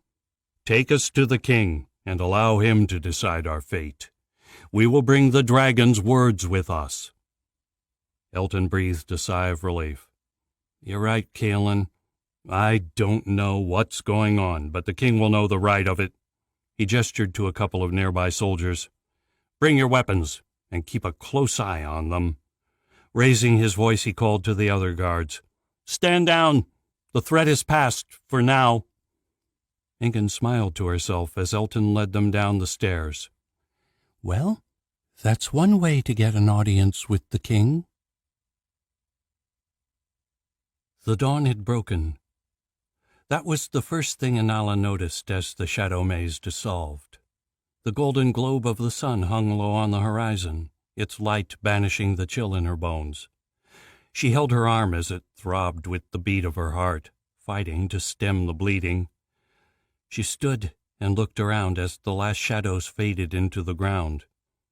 Somewhere in her reckless sprint through the maze, she had finally reached the top of the cliffs. Soft, short-cropped grass grew out around them, covering the peak. A flock of sheep grazed nearby, a few looking up to study the intruders on their private mountain top. In the distance, the pasture gave way to small trees. The forest led down a gentle slope, where the rest of the island spread out beneath them. Inala found her gaze drawn across the pasture to where a rundown building overlooked the harbor. Fragile sandstone walls stood against the mountain breeze, decorated with faded murals of the sun and stars. In each painting a figure stood in the light, a silent guide against the darkness.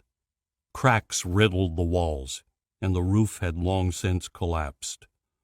Granite pillars lay strewn amongst the grass and across the steps leading up to the temple. Broken stone marked where they had once stood, bordering the temple stairs. Moss grew on the leeward surfaces of the stone, rusted braziers still attached to the top of each. This was a temple of the light, Inala whispered. She looked round again. But what happened to the maze? Jonathan shrugged. I do not believe the creatures and the shadows were ever meant to come into contact. They were polar opposites of the same spell.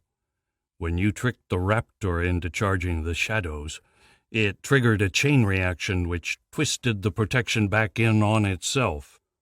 Either way, we are here." Anala scowled.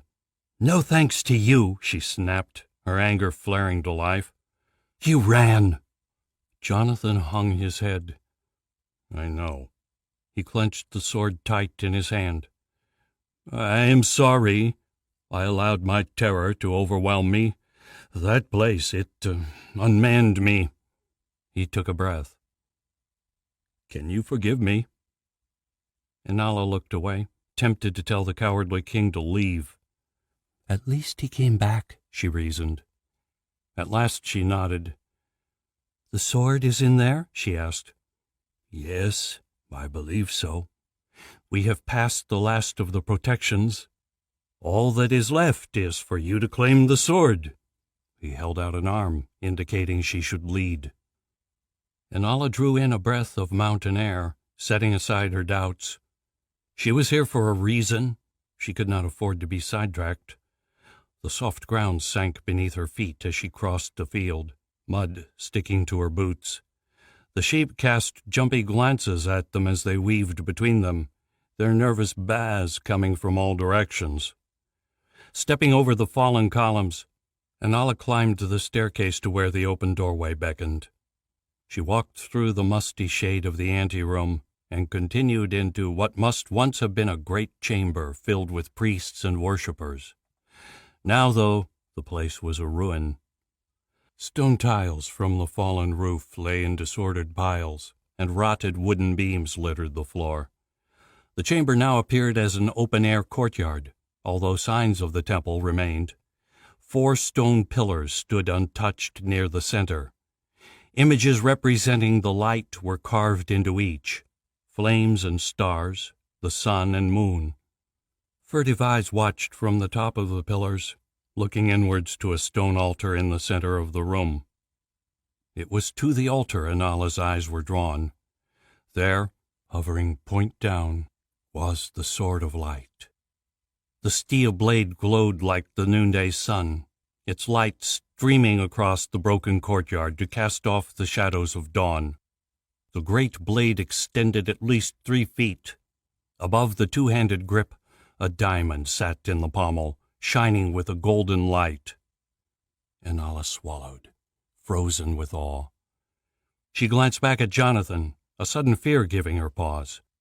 She had heard tales of the sword's power, how it was deadly to all but a chosen few. What if they had been wrong? "What now?" she asked.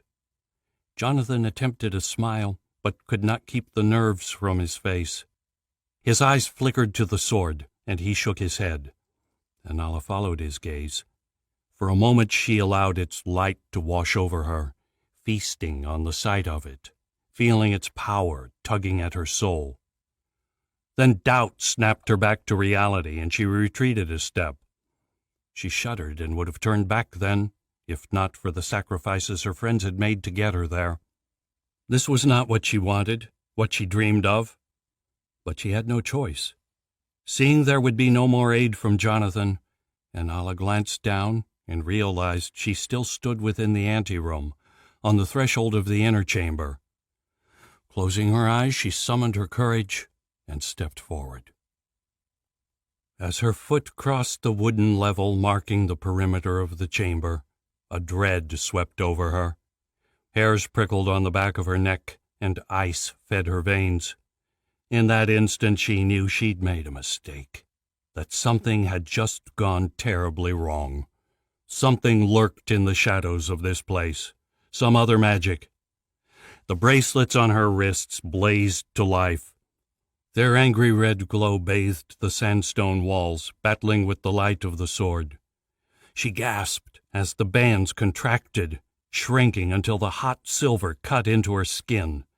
Their heat seared at her wrists, wrapping them in cuffs of flame. With a scream, she dove backwards, desperate to escape the courtyard.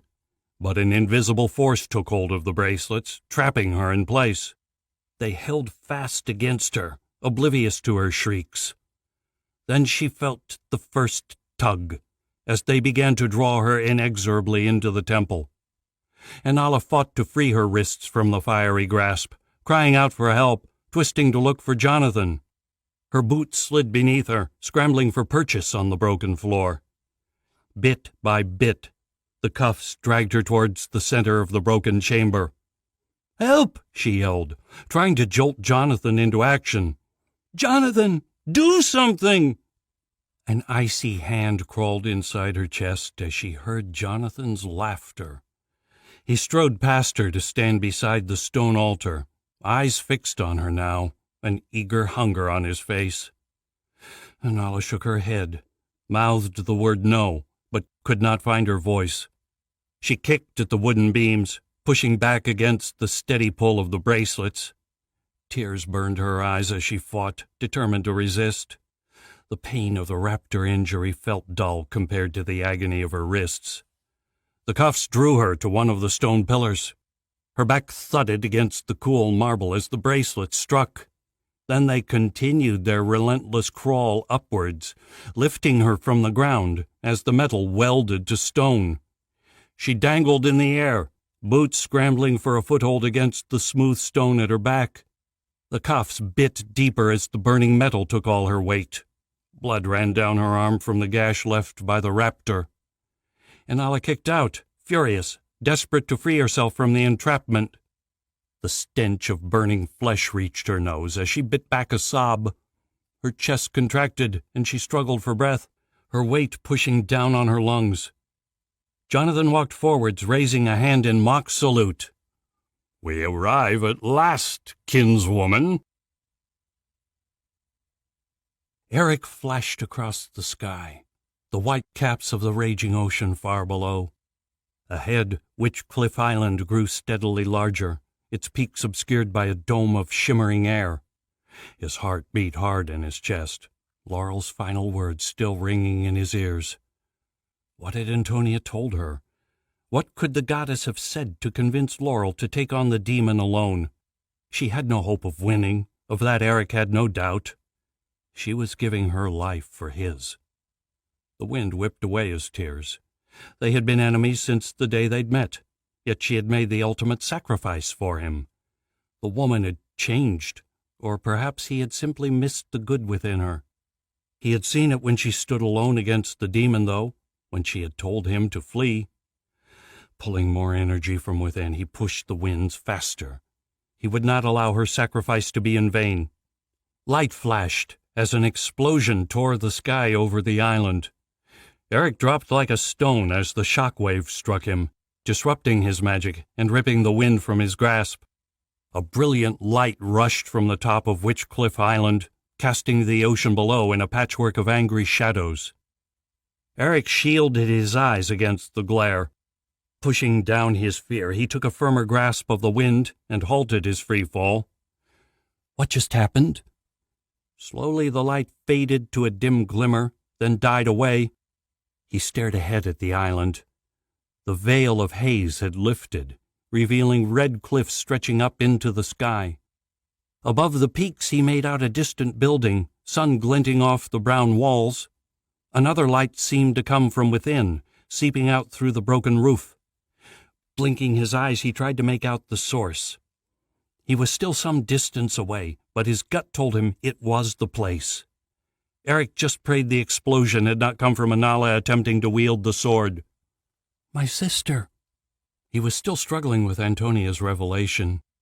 But however he felt about Antonia and her secrets, he was not going to let Anala throw her life away, not after all she had sacrificed for the 3 nations. And certainly not before he broke the news to her. I'm coming, sis.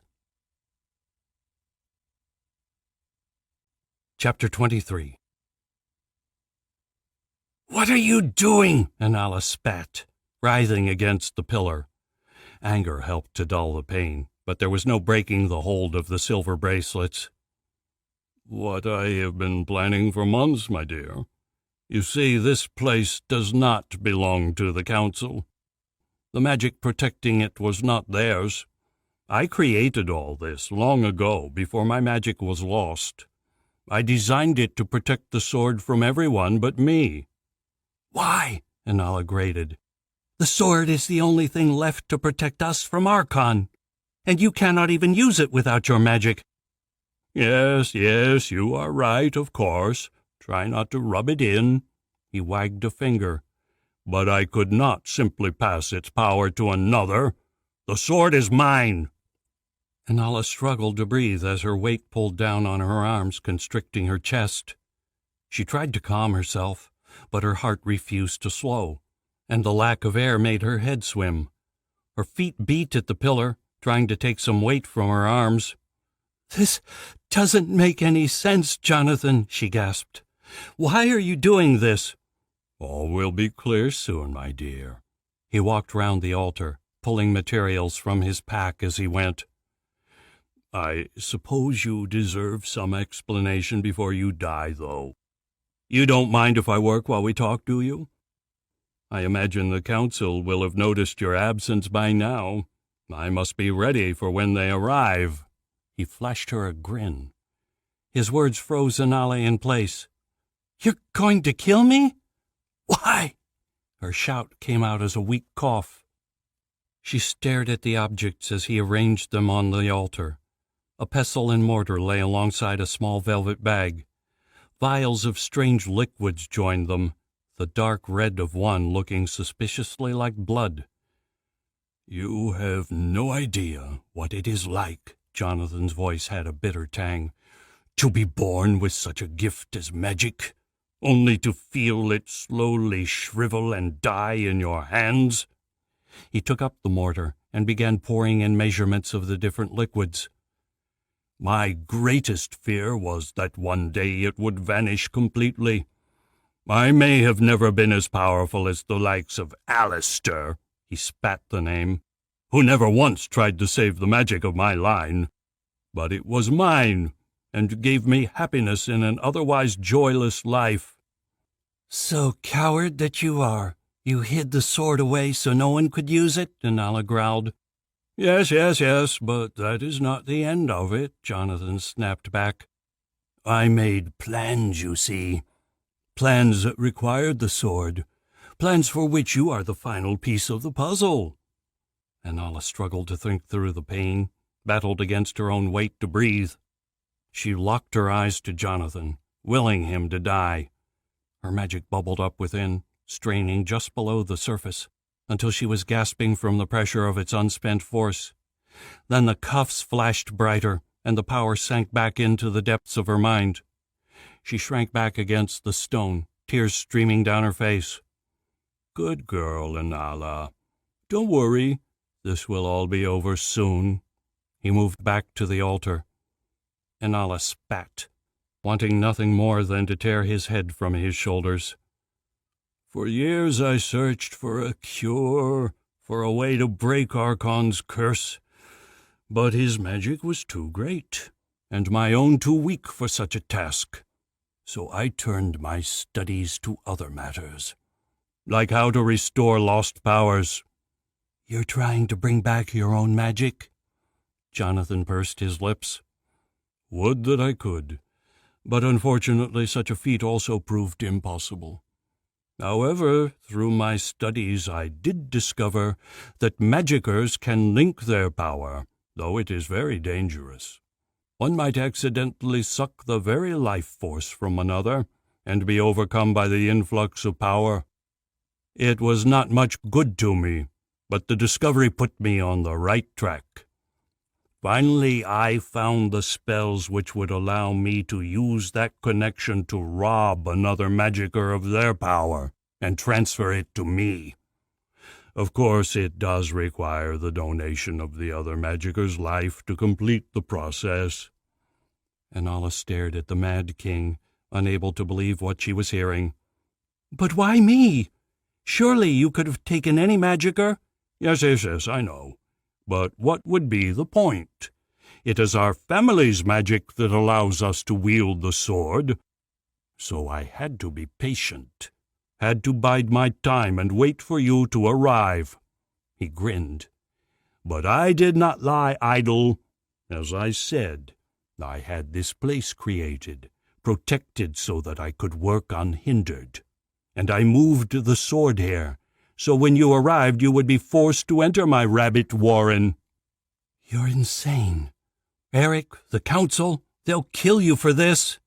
Anala pulled against her bonds, hot tears in her eyes. Her arms ached, blood still running from the wound left by the raptor. She watched as Jonathan continued preparing whatever mad potion his spell required. Her head pounded, her thoughts growing foggy from blood loss. Straining her arms, Anala hauled herself up to relieve the pressure on her lungs and sucked in a breath. The cool tang of salt carried strength back to her muscles, but she could not hold herself up for long. She collapsed back against the restraints, and the pressure returned.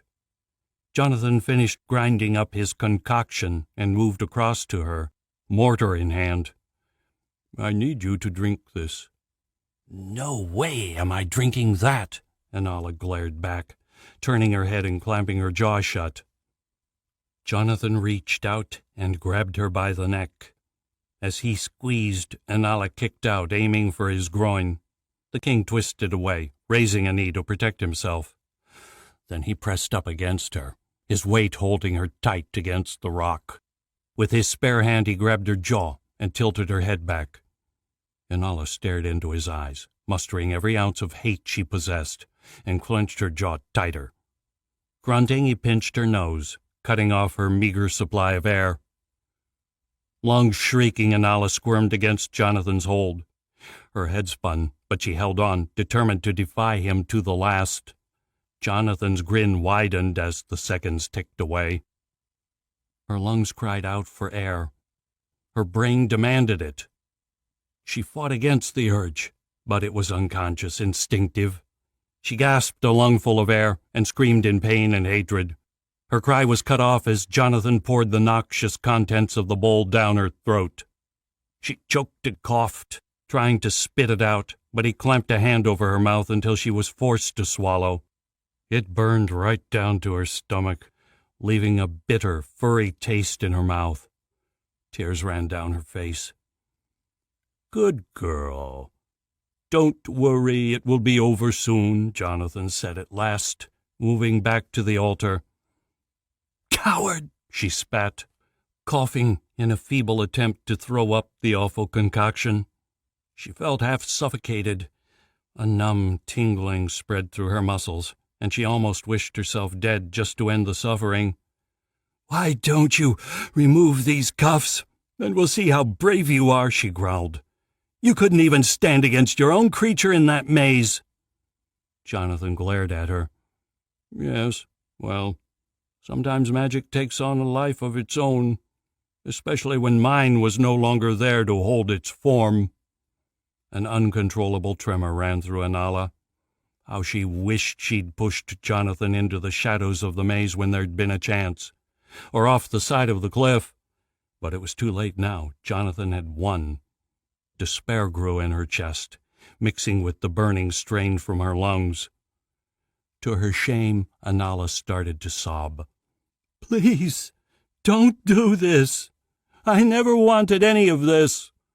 Jonathan turned his back and continued his work. "Sorry, my dear. Really, neither of us have any choice in this matter. I must regain my magic and my sword, and you are the only one who can help me with that." He shrugged. "Such is life." Silence fell, broken only by Anala's labored breathing and the grinding of the pestle. The sun crept above the lip of the walls, casting its warmth across the temple of light. As it struck the sword, the blade's light grew to match it, blazing across the courtyard. "What can I do?" Anala felt her courage breaking, the insanity rising from within. She prayed Laurel had found Eric. He was her only hope now. Yet there was no sign of him, no hint of his approach. A steady pain racked her body, feeding the madness within. "Please, let me breathe." "I'm dying," Anala choked. Jonathan chuckled. "Sorry about that. When I made them, I had no idea who I would be using them on. They were designed for a larger person. I'm afraid I cannot control them without my magic, But not to worry, I'll be sure to fix that right up when I have it back." Jonathan's laughter fed fuel to her fury. Anala gave herself to it, thrashing against the pillar, kicking and screaming her hatred at the king's back. She strained against the bracelets until it felt like they would cut right to the bone. Still they remained fixed, immovable, and her rage soon succumbed to exhaustion. Collapsing against the cold stone, Anala fell silent, staring at the mad king. Tears blurred her eyes, and her mouth was dry. She could feel the desperate thud of her heart against her chest, the throb of blood in the numbness of her fingers. Jonathan turned and raised the mortar to his mouth. He drank quickly, a scowl fixed to his face. Apparently his brew tasted no better. Its horrid smell wafted to Anala's nostrils, and her stomach wrenched, but nothing came up. The last of her strength faded away. She began to sob again, knowing each choked breath brought her closer to death. Then he stood straight and stretched out an arm across the altar. His meaty fingers wrapped around the leather hilt of the Sword of Light. He pulled it to him, smiling as he looked into the glimmering metal. The light of the diamond glowed in his eyes. There was open greed on his face when he looked from the sword to Anala. "Almost there." He walked towards her, blade in hand. "Soon I will be whole again." Anala watched him come, limp against the pillar, hanging helpless from her cuffs. There was no more fight left in her. "Thank you, Anala, for your sacrifice." Anala thought he almost sounded sincere. She would have laughed if she could breathe. He raised the weapon, the deadly point poised to strike. Anala stared into the glimmering light of the sword. Time seemed to hang still as dread clutched at her soul. She could find no hope in that fabled light, no power to conquer this darkness. This was the magic meant to save the 3 nations, to save them all from Archon. Instead, it was about to end her life.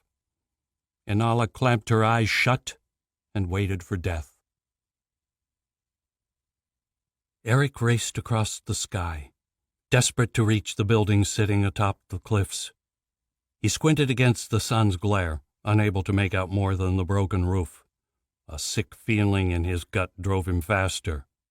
Anala had only to touch the sword for its magic to overwhelm her. He prayed he was not too late. "What was that explosion?" he asked again, his instinct screaming. The beach flashed past far below as he reached the island and dropped towards the cliff tops. From above he could make out little detail of the building, but as he approached, he realized it could only be a temple of the light. The broken roof revealed the ruined interior, where a stone altar lay amidst the rubble. A man stood beside the altar, leaning out to grasp the source of light in the makeshift courtyard. "The sword," Eric realized as the blade came into focus. "But where is Anala?" Eric dropped lower, watching as the man grasped the sword and pulled it to him. The man paused for a heartbeat to stare at the fabled blade, then turned and approached one of the standing stones. Eric stared, trying to understand what was happening. The man could only be King Jonathan, but he could not see Anala anywhere. Drawing closer, he noticed something different about the pillar Jonathan was making for. He squinted, trying to identify the difference, and with a jolt he realized someone had been tied to the pillar. "Anala!" he screamed, but the wind caught the word and stole it away. Confusion gave way to panic. Discarding caution, Eric plummeted from the sky, racing towards the temple. Jonathan stood poised before Anala now, the sword of light extended towards the girl's prone form. She did not move as the blade drew closer. Light shone from the sword, its glow casting shadows across the courtyard. "Anala!" Eric called again, closer now. Jonathan looked up, his face pale in the sword's light. His eyes widened at the sight of Eric hurtling towards him, and panic twisted his face. His head whipped around, and for a second Eric thought the king would flee. Then Jonathan looked back at Anala and raised the sword to strike. "No!" Eric yelled. With no time to think, Eric grabbed for the closest weapon at hand, the winds holding him aloft, and hurled them at Jonathan. His stomach lurched as the power of flight abandoned him, while the wind shrieked towards the king. Eric barely noticed his body go into free fall. His mind flew with the winds, driving them onwards, directing them with all his strength at the traitor. The sword shone as it plunged towards Inala, the deadly tip aimed straight for her heart. The wind howled, and there came a muffled thump as the gale smashed Jonathan from his feet. He tumbled across the rubble-strewn ground, skimming like a pebble across water. But the force of the blow had knocked the sword from his grasp. The blade spun through the air, tip flashing with the magic within, and plunged into Inala's chest. As it struck, a shriek of pain exploded from Inala, and her eyes widened in shock. Then she slumped against her restraints, and her eyes flickered closed.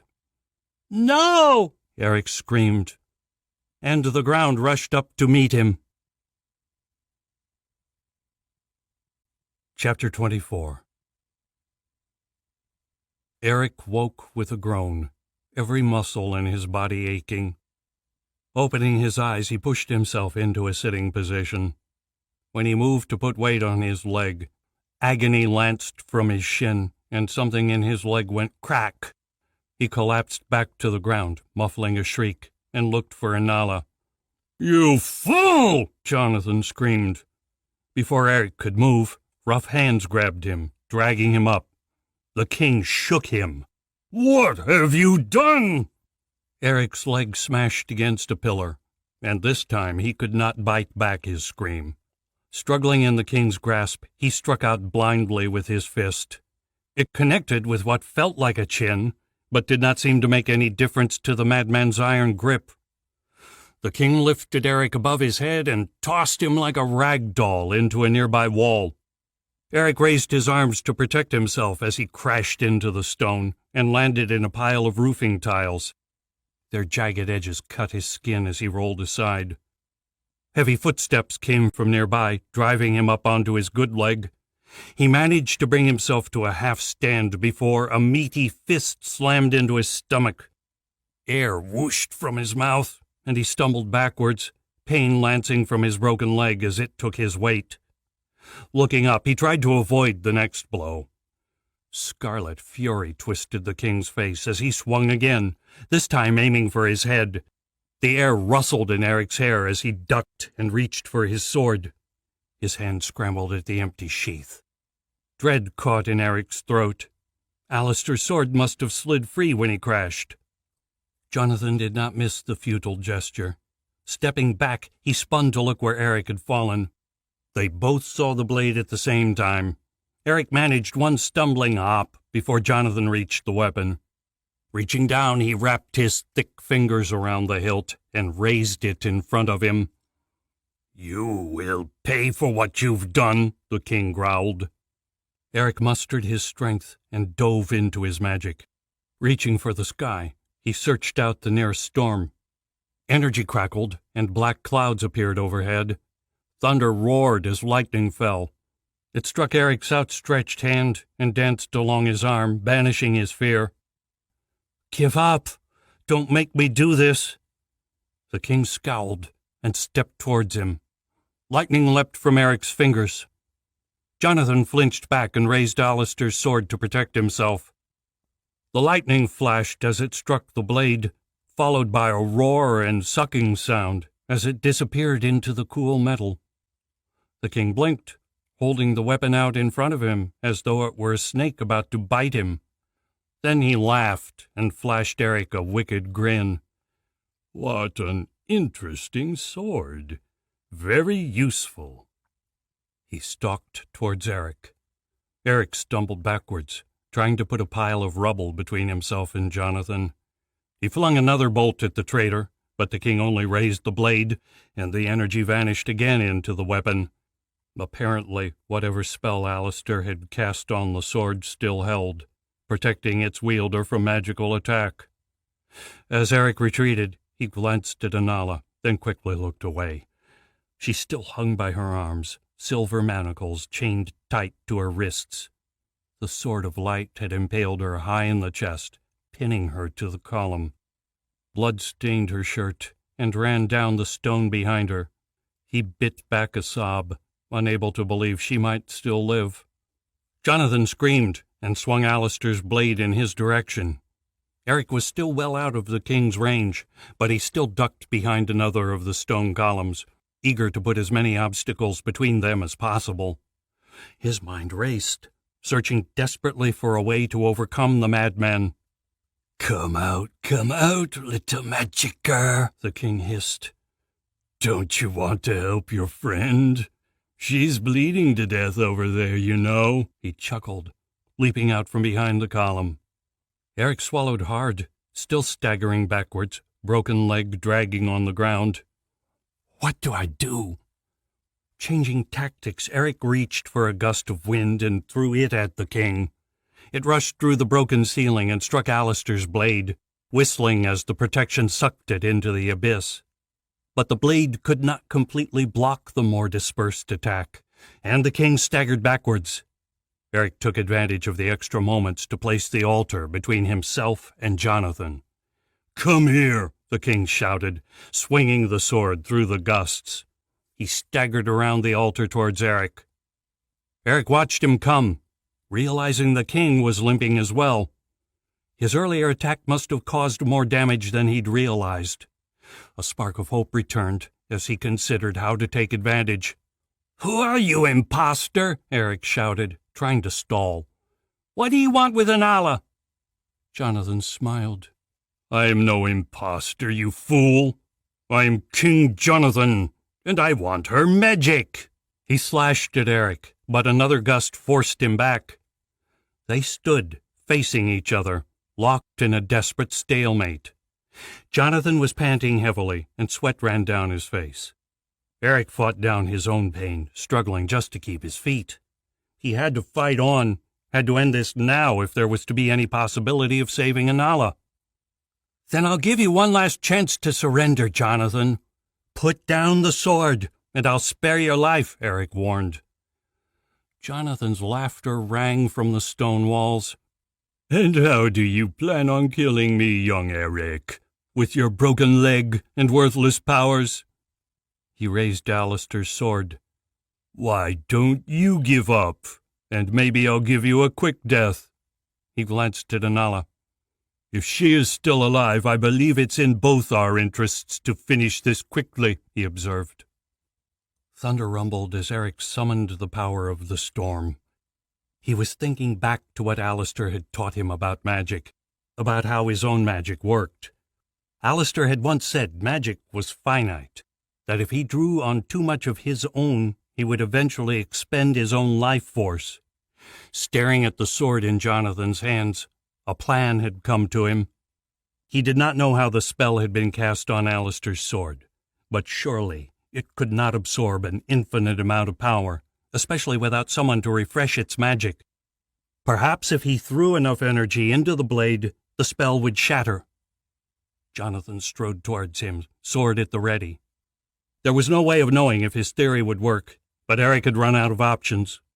Throwing out his arms, he released the lightning.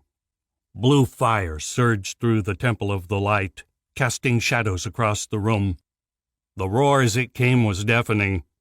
Jonathan flinched back from its might, face lit with fear. Despite his words, he too was unsure of the blade's power. As the lightning struck Alistair's sword, Eric gritted his teeth and pressed on, unleashing a continuous stream at the weapon. Blue light burned across his vision, all but blinding him.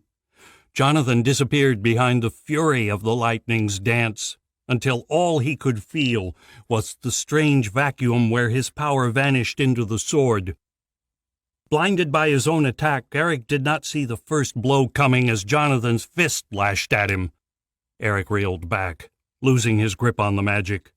The lightning flashed and died away, abandoning him to the king's fury. Jonathan struck again, knocking Eric from his feet. He stared up at the hateful monarch, unable to believe the king had fought his way through the onslaught. Before he could move, the king's foot crashed down on his chest, pinning him to the ground. Alistair's blade hovered overhead, poised to strike. Goodbye, Eric. Eric whirled as the blade flashed towards him, sending the king tumbling. He bit back a cry as rubble struck his broken leg. Coming to a rest against one of the pillars, he used it to stagger to his feet. Well, that didn't work, Eric cursed. Returning to the wind, he hauled it down from far above. At least that would slow the coward. Gusts whipped about him, carrying down cool air from high above. Goosebumps pricked Eric's skin. He tucked his hands into his cloak to ward off the cold. Then an idea, a memory came to him. Drawing on more power, he sent his magic further afield, reaching higher than ever before. There he grasped at every whisper, every gust he could find, and drew it down. Taking a breath, he directed the swirling mass at the approaching king. Jonathan paused as the gale struck. It tugged at his cloak and whipped around him, shrieking in his ears. Eric could sense Alistair's sword working its magic, but drawing on his own power, he redoubled his efforts. Even from 10 feet away, Eric could feel it working. Jonathan stared at him. What are you doing?" he stammered, the cold winds sucking the words from his chest. A shiver ran through the king. Ice began to gather in his beard and settle on his shoulders. His face took on a blue tint, and his jaw clenched. He waved Alistair's sword around his head, as though its magic could ward off the air itself. Beneath him, a frost formed on the broken tiles. When the sword finally slipped from the king's numb fingers, Eric was ready. Throwing out his hand, he released one final bolt of energy. Lightning flashed across the space between them, taking Jonathan full in the chest. The air crackled as the blast knocked the king from his feet. He did not get back up. Alistair's blade struck the ground and shattered. Eric turned and staggered towards Anala. His heart twisted in agony as he drew closer, unable to bear the horrifying sight of his sister. The sword had sliced clean through Anala's chest and struck the pillar behind her. Blood still seeped from the wound and had begun to congeal around the blade. Its light bathed her face, her jaw locked in a painful grimace. Her eyes were closed. Eric reached her, struggling for breath. When he had last seen her, she had just been stabbed by the cursed skeleton, barely able to stand. This was much, much worse. He closed his eyes, hope fading. A half-choked sob rattled from his chest. He reached for her hand, trying to prise the cool metal from the rock. The silver bracelets refused to budge, the metal so tight around her wrists they seemed almost fused to her skin. Blood trickled from where they bit into her flesh. "Eric," Anala croaked. He jumped, so shocked by her voice he thought for a second Jonathan had recovered. He looked around, but the king still lay where he had fallen. "Eric," Anala whispered again. Eric allowed a wild hope to take hold as he turned to her. "Yes, I'm here." "Eric," he leaned close to catch her words. "Get me off this damned pillar." Anala coughed, and blood bubbled from her mouth. She groaned, head leaning back against the cold stone. Eric nodded. He ran to where Jonathan had fallen and swept up the hilt of Alistair's sword. Part of the shattered blade still remained in place. He returned to Anala and held the weapon at the ready. "Let's hope this works." With cautious movements, Eric wrapped an arm around Anala's waist and took her weight from the cuffs. A rattle came from her chest as she sucked in a breath. Hot blood stained his hands, but he ignored it, aiming the ruined sword at her right cuff. Silently, he prayed Alistair's sword still contained enough magic to counteract whatever spell Jonathan had cast. He stabbed the jagged edge of the blade against the silver band. The silver gave way almost instantly, the soft metal crumbling beneath Alistair's sword. He repeated the procedure with her other arm and took her weight as she slumped against him. Clutching the broken sword under his arm, he carried her to the altar and gently laid her on the stone. Alistair's blade clattered down beside her, but he did his best not to disturb the sword of light still lodged in her chest. He distantly remembered Caelan's advice from so long ago. "Leave it in, or you'll bleed to death." "Thank you," Inala croaked. "Just stay still, Inala. You're going to be okay." A dry laugh rocked her body, followed by a groan. You don't give up, do you?" she gasped. Eric shook his head. "Neither do you, remember?" Tears spilt from his eyes. Thoughts raced through his head as he searched for a way out. "I guess it must run in the family," he whispered. Inala's eyes opened to stare at him. "What?" Eric smiled through his tears. "Turns out I'm adopted. I'm your long-lost brother, Inala." Inala groaned and gave a weak smile. She opened her mouth to respond, but dark laughter cut her off. It echoed around them as a shadow fell across the altar. A shudder ran through Inala, her pupils dilating with fear. The hairs on Eric's neck rose in warning. Dread filled his veins as he spun. The demon hung overhead, a dark grin spreading across its face. "So you are the other one.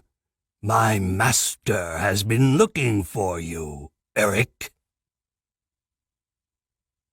In the dawn's first light, where dreams ignite, crystal blue in the palace bright.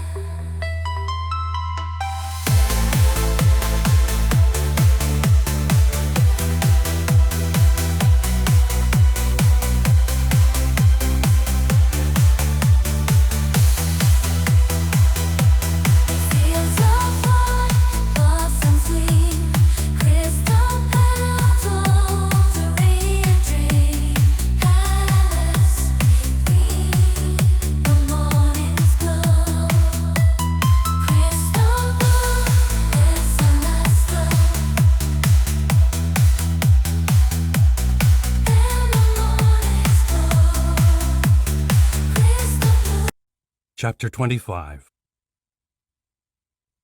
King Fraser sat on his throne and stared down at them. A sword lay across his lap, his hands resting lightly on the hilt. His lips pursed in a tight scowl, jaw jutting as he clenched his teeth. The other council members sat around the table on the dais, but silence filled the king's court.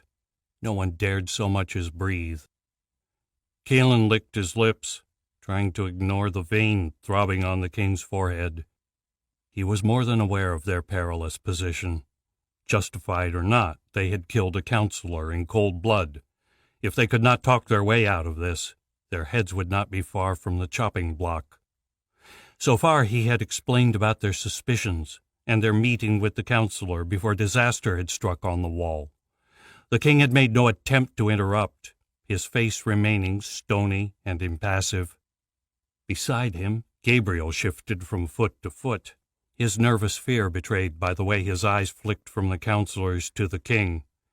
Ingun stood on his other side, her casual stance in stark contrast to the blacksmith.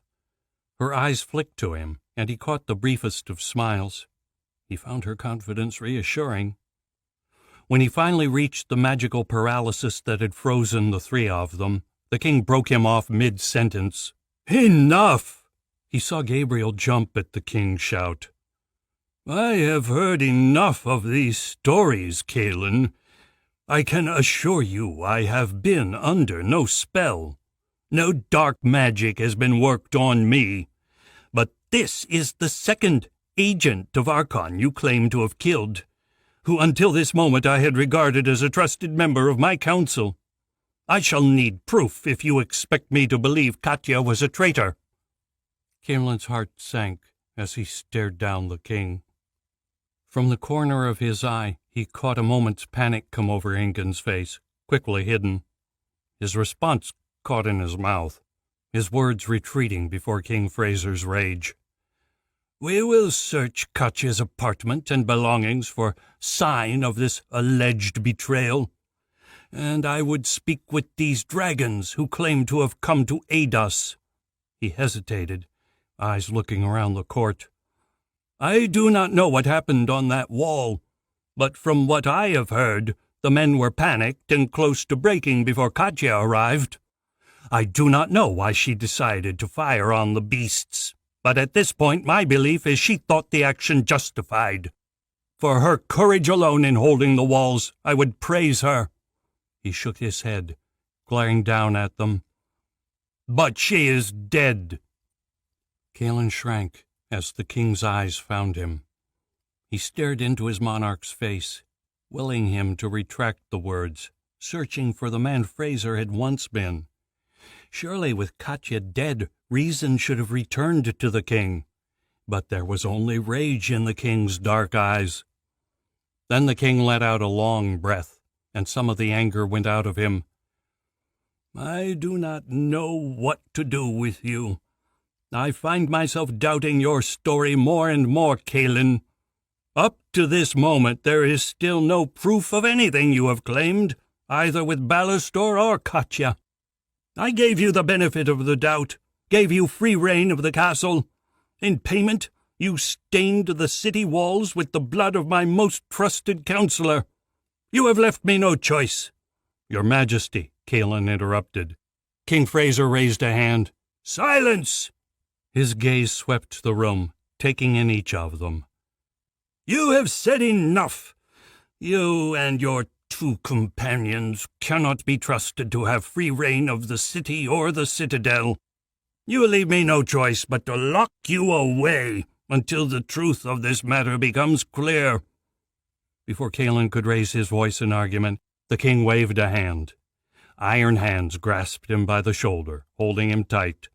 He glanced back at the 2 guards behind him, taking in the grim determination in their eyes. The sick dread of treachery swept through him, washing away all thought of resistance. For all his years of service, King Fraser had repaid him with betrayal. Kaelin went limp, eyes falling to the ground. There would be no fighting their way out of this. Guardsmen ringing the throne room, spears at the ready. Ingun did not see things the same way. Her calm had vanished, swept away by a red-hot rage. Growling, she pushed the first guard away and spun to face the king. "Your Majesty," she shouted, "we have come a long way to help you, have given everything for Plorcia, for the 3 nations. Who are you to judge us, sitting safe up there on your throne? How dare you try to lock us away?" The king scowled. "Silence, woman! Men! Get them out of my sight!" Ingun screamed and leapt for the dais. Before she could take 2 steps, a guard tackled her to the ground. She went down, kicking and screaming as another man joined the fray. It took a third before she finally subsided, going limp on the tiled floor. Together the men dragged Ingun to her feet. Blood ran from her nose, staining her white top, but she glared around the throne room in defiance. "This is a mistake, Fraser," she shouted. The king waved a hand and turned back to the table of counselors. As the guards led him from the room, Kaelin saw the king take his seat at the head of the table. Outside, the guards pushed them together and took up positions ahead and behind them. A jab in the back told Kaelin to move. They marched down the wide corridors of the citadel, footsteps dragging on the soft carpets. The hallways were empty now. Everyone who could be spared had been called to man the walls. Allies or not, they were fearful beasts, and the citizens would rest easier seeing the soldiers manning the walls. A few minutes later, they turned from the well-lit passageways down a stairwell leading into the depths of the keep. A cold sweat broke out on Kaelin's forehead as his mind began to work again. A cool wind blew up from the dark depths below. He knew this staircase. They were not being taken to a tower keep or warded room. They were being led to the dungeons. One of the guards took a torch from a wall bracket, providing a thin circle of light against the darkness. They continued down the staircase, the light of the flames only carrying a few steps ahead. Kalen moved slowly, taking care on the slick steps. He thought of all those who had come before, the centuries of men and women who had disappeared into this darkness. Kalen shuddered, suffocating in the pitch black. He could feel it pressing in on him, drawing away the light, smothering hope. The warmth fled from his face, and his fingertips grew numb with the cold. He glanced back at the guards, but they stared straight ahead, all but ignoring their prisoners, but for the odd shove to keep them moving. The cold seeped deeper, creeping into Kalen's skin and sending shivers down his spine. He looked across at his companions in the darkness and saw his own fear reflected in their pale faces. They could sense it too, the wrongness about this place. But the guards still held them fast, ushering them downwards, leaving no opportunity to flee. 4 or 5 stories beneath the keep, the staircase came to a sudden end. At the bottom was a single corridor, lined by thick wooden doors, disappearing beyond the reach of their torch. There was nothing else to light the space. Kalen shuddered as he realized they would be left alone in the darkness. The empty black beckoned, and he felt his courage melting. He turned back to the guards, ready to beg for them to leave the torch. Beside him, Gabriel jumped as a rat skittered past. The guards chuckled and pushed him forwards. He stumbled into Kalen, knocking them both to the ground.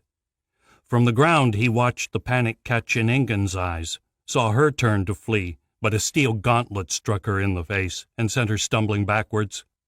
Kalen reached out to catch her as she fell. They lay together on the icy stone, looking up at the grim faces of the guards. Chainmail rattled as their captors drew their swords. "Stop, please. We won't struggle." Kalen raised his hands. "There's no need for that." The lead guard stepped forward. He held an iron key in his gauntleted fist. "Here." He tossed it to Kalen. "There's a cell at the end of the corridor. You will unlock it.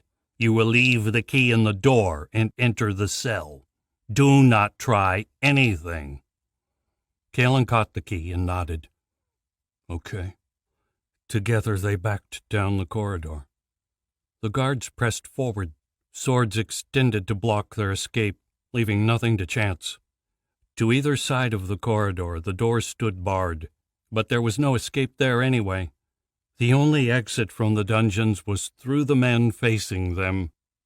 Kalen shivered as the dark swarmed him. Kalen froze as his back brushed against the door at the end of the corridor. Heart pounding, he turned slowly and felt for the lock. His back felt exposed, unprotected from the approaching guards. He fumbled for the keyhole, struggling to place the key in the dim light of the torch. Then a click came as the mechanism within the door drew back the bolt. The hinges creaked as the door opened. "Get in," the guard ordered, his sword glinting in the torchlight. Kalen swallowed, biting back a response. The full truth of the king's betrayal crashed down around him as he realized with sick certainty they would never leave this hole in the ground. The absolute darkness of the cell beckoned, but his feet refused to obey. Beside him, Gabriel and Ingun were also frozen, unable to take that final step into captivity. He could almost sense the pain radiating from the cell, the waves of despair crashing down upon him. He yelled as the sharp tip of a sword prodded his back. Biting his tongue, Kalen strode into the cell. In the pitch black, he did not look back, but heard movement as Ingun and Gabriel joined him. With another groan of rusty hinges, the door slammed shut behind them, leaving them alone in the darkness. Panic rose in Kalen's chest as the empty black crowded him. He fought for control, for a moment's sanity. Every instinct shrieked for him to turn and pound on the door, to beg for release, for light. The darkness hung over them, absolute, overwhelming, pressing down on his very soul. He struggled for breath, the black almost like liquid, suffocating him. A scream rose up within him, tearing at his chest as he fought to stifle it. This seems like a place you go to be forgotten. Incan's words echoed in the small space. Or a place where no one will ever find you, a voice replied from the darkness. Eric stared up at the demon. He felt strangely detached, without fear or panic. He crouched beside Anala, a defiant anger bubbling in his chest. Its heat crawled through his veins, pushing away the pain, feeding strength to his desperate body. Anala's hand was warm in his. He gave it a squeeze and stood. They had gone through too much, beaten the odds too many times to fail now. The demon dropped from the sky. Dust billowed out as it crashed to the tiled floor. It straightened and looked around the ruined temple, a strange look in its demonic eyes. Curious. When I ruled, his temple was a place of pilgrimage. People would travel here from all over Trolla to beg for his return. He laughed. No longer, it seems. The people have all but forgotten Darius. Eric faced the demon. You heard what I said, demon, He growled. I am Anala's brother, descended from Arya herself, sister to the man whose body you possess. I wield the sword of light. You had better run if you wish to live. The demon grinned. It raised its hands and gave a slow clap. Then it drew back its cloak to reveal the green and blue-stained crystals set in the pommels of its soul blades. I have mastered the god powers of earth and sky. I am not afraid of the sword of light. No, I will prize it from your cold, dead fingers. Eric looked down at Anala, watching her labored breathing. Indecision gripped him. The sword was the only thing stopping her from bleeding to death. If he pulled it free, she would die in minutes. There would be no chance of returning her to the healers in Calgon. He would be condemning her to die. Yet he did not stand a chance without it. Eric, Anala croaked. take the sword and finish the damn thing. Eric shook his head. No, I can't. Anala gritted her teeth, eyes clenched closed. Eric, you know what's at stake. Demon or not, Thomas was the first to use the sword. You cannot let it fall into his hands. She coughed the words. Take it. Eric wiped tears from his eyes. I can't lose you to Anala. He took a steadying breath. So just stay with me, okay? His voice cracked, but he reached down to clasp the hilt of the sword. Closing his eyes, he began to pull. Anala screamed as the blade shifted. The sound tore at his soul, but he could not turn back now. Biting back tears, he drew the sword of light from her chest. Anala thrashed against the altar as the blade slid clear. Blood began to bubble from the naked wound. Anala's shrieks died away, and her head sank back against the altar. Holding the sword of light in his hand, Eric hardly noticed. He could feel its power as it flowed down his arm, swirling within him, seeking out every dark crevice of his soul. He stood before it like a leaf in a flood, overwhelmed, helpless before its power. Light shone through his mind, a threatening edge to its touch. Eric focused on the light, feeling out its power, fighting the lure of its pull. It wound its way deeper, curling around his soul. Within, his own magic rose in response, its blue glow mingling with the pure white, one feeding the other or fighting for control. He could not tell. Then, anxiety driving him, Eric reached out with steely resolve and grasped the flickering lights.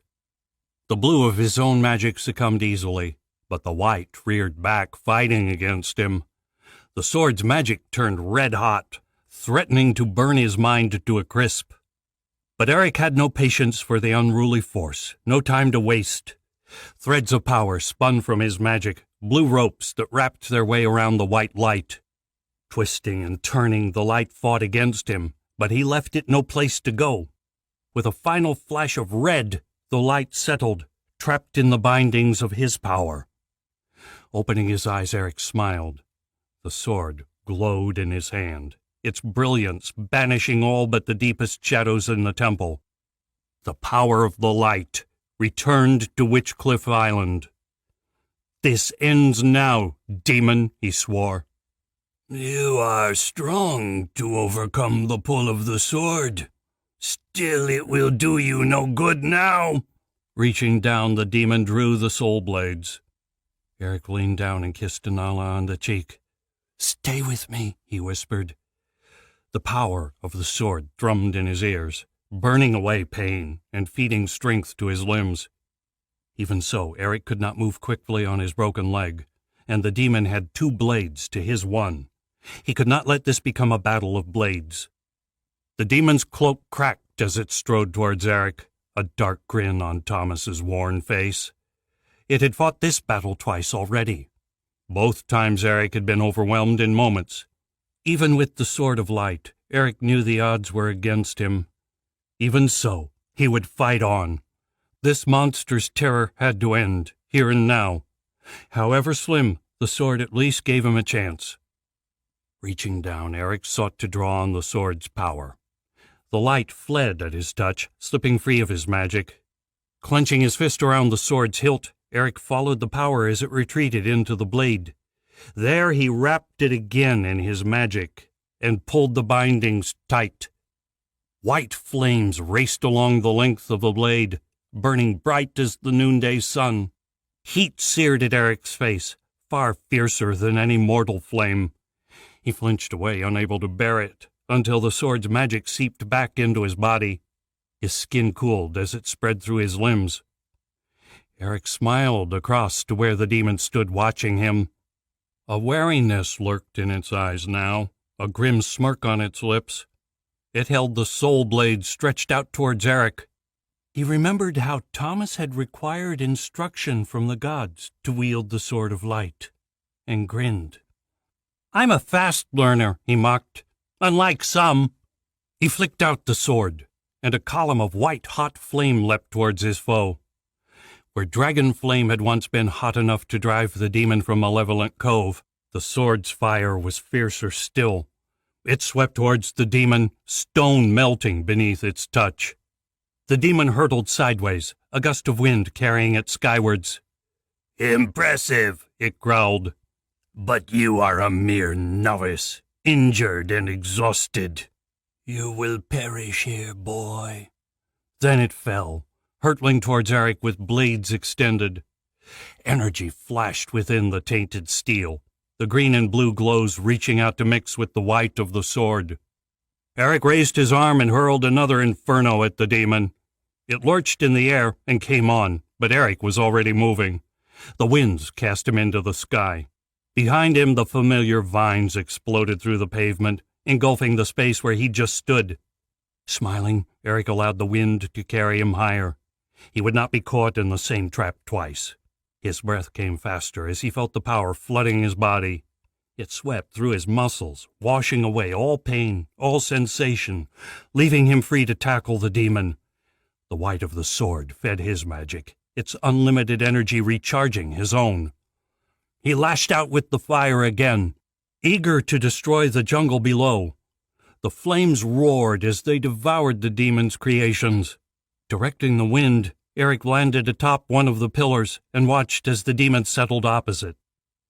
It hissed, teeth bared, pale fingers gripped hard around its blades.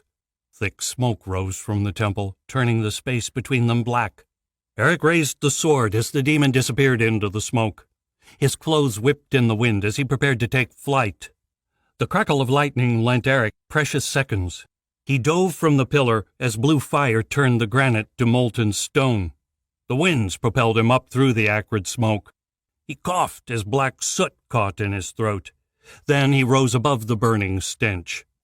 The air hissed as a blade flashed for his face. Eric ducked, dropping a foot, and the sword swept overhead. He lashed out at the demon's feet, but Thomas shot backwards out of range. They circled one another, air crackling with energy as they soared higher. Eric drew on the sword's power and unleashed a wave of white fire. The demon drew back. Then the blue blade crackled. Lightning flashed, and the wind howled as the sky elements lashed out to halt the flames' advance. A blast exploded outwards, smashing into Eric and spinning him through the air. He struggled to keep hold of the wind, drawing the gusts into a tighter spiral. Flames flashed and thunder clapped as blue lightning smashed the temple below. He prayed Anala had not been hit. Eric looked up to see white fire licking at the demon's cloak. It beat at the flames, face twisting with pain. Shielding his eyes against the glare, Eric watched its pale flesh blacken and burn. It still has no defense against the light, Eric thought with a smile. If only he knew more about what the sword could do. The demon screamed and tore the flaming cloak from its body. It scowled at him, lightning crackling along the blue blade. A dark green glow came from the other. Beneath, the earth shook with its rage. "Is that all you have, boy?" It growled. Eric glared back, frustrated by his own limitations. He knew the sword was capable of so much more than simple fire. The god magic controlled all aspects of the light. It was capable of feats he could not begin to imagine. But there was no time to learn now. The fire would have to do. Across from him, the demon dropped into the smoke and vanished from view. Eric swore, eyes searching the roiling clouds below. The blaze was everywhere now, flames catching at the rotten walls. He could hardly make out the building through the smoke and fire. He hoped Anala was still safe at the center of the courtyard where the flames had not yet reached. Reaching out with his senses, he searched for his foe, for the telltale whisper of magic. A sudden gust pushed him down as the winds holding him aloft gave way. He fell, tumbling into the acrid smoke towards the distant earth. Panic gripped him, but a few feet above the ground the winds returned, and he caught himself. As he touched down, vines sprang from all around, their thorny tendrils shooting out to catch his fragile body. The demon charged through the smoke, soul blade raised to strike Eric down. But the sword of light moved faster. Flames danced out from him, turning the vines to ash and flinging the demon into a nearby pillar. Eric grinned as the demon climbed to its feet. Gripping the wind still spinning through the temple, he sent it out in a blast of fury. It caught the smoke and carried it upwards, blowing it from the building and into the sky. The temple reappeared as the wind died away. But the demon had vanished. Eric spun, searching the ruins. Its laughter came from the shadows to his right, then left, always moving. He glared around him, chasing ghosts through the empty temple. He caught sight of Anala, still lying on the altar, but conscious now, clutching her cloak to her chest. He caught the glint of metal and saw her other hand wrapped about the hilt of Alistair's shattered blade. Stones rattled from behind. Eric spun in time to parry the demon's blow, energy crackling as the blue and white blades clashed. Then Eric slashed out with the greatsword, feeling a satisfying crunch as the blade caught flesh. The demon stumbled, its growl echoing from the temple walls. The face of Thomas constricted, gray lines creeping through the pale skin. Burns scorched his flesh, and as Eric watched, dark shadows began to creep beneath his skin. "Enough!" The thing that had been Thomas hissed. Fear caught Eric as the demon surged forward faster than thought. Instinct screamed for him to move, but his broken leg caught beneath him and he tripped. Eric shrieked in agony as the demon's blade drove into his stomach. A deathly cold hand grasped his throat and pulled, dragging him further onto the blade. He gasped as the demonic steel tore into him. "Goodbye, Eric."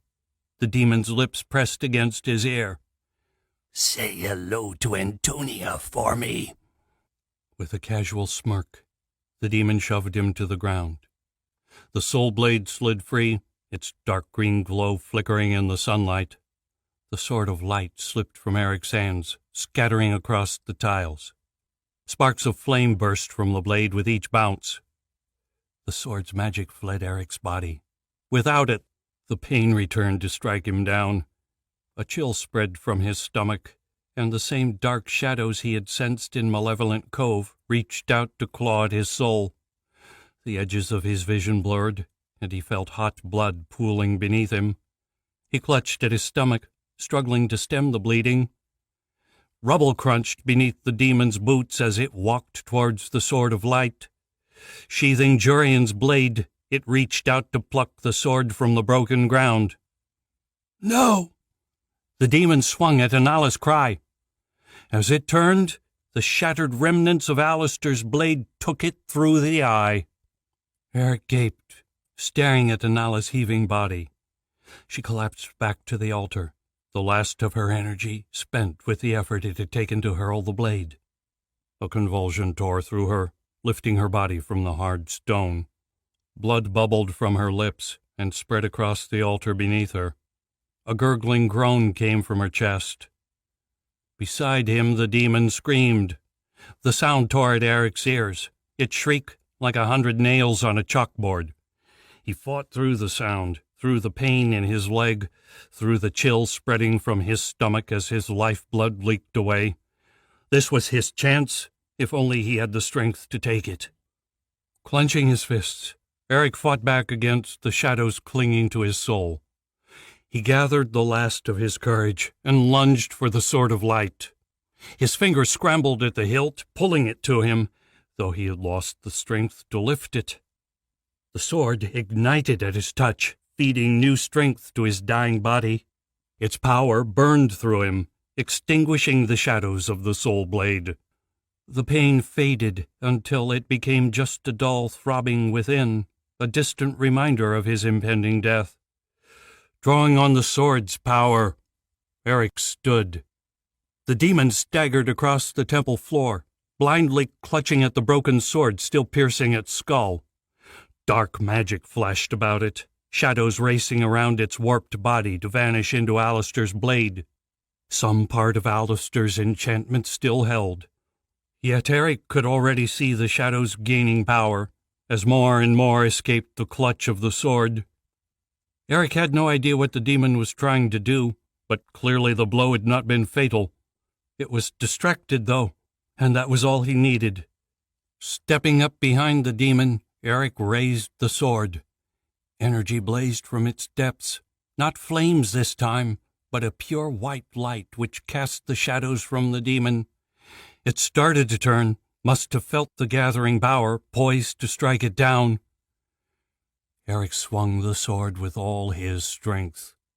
The sword blazed as it sliced through the creature's cloak and pierced the body beneath, the body that had once belonged to the King of Trolla.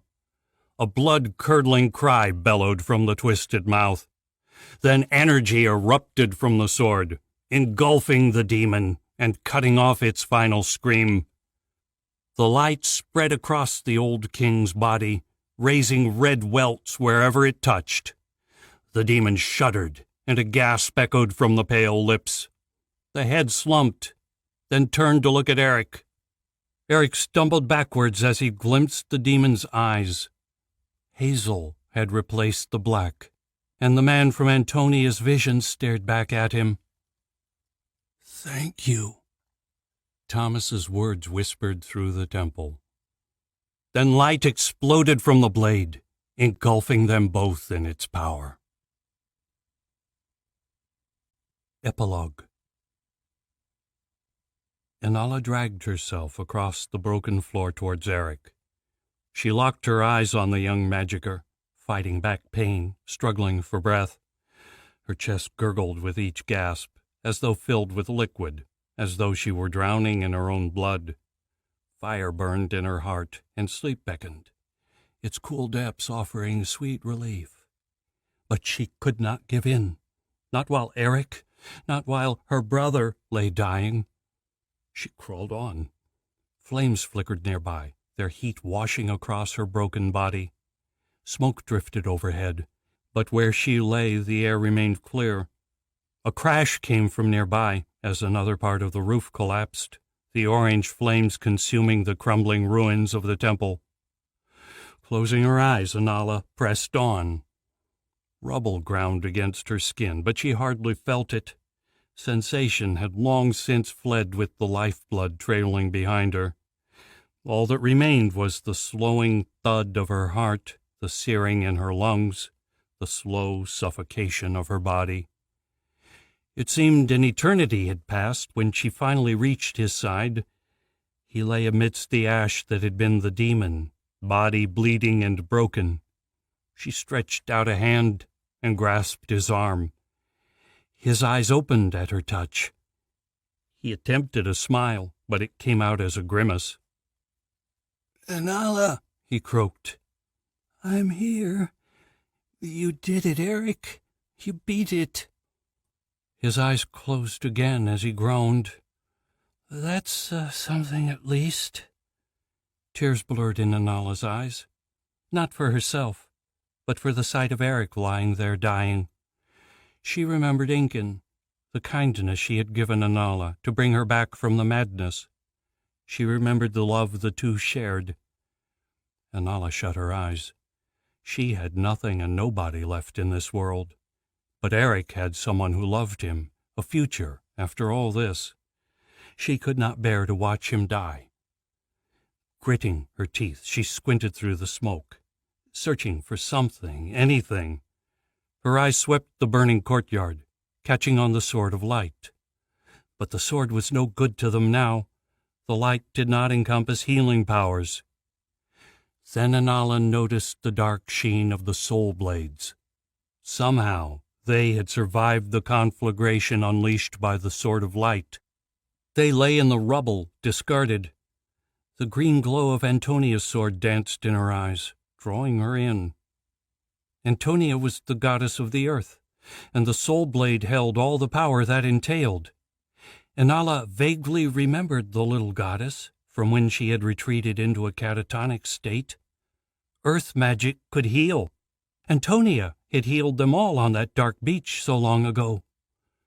Summoning the last dredges of her strength, Anala started to crawl again.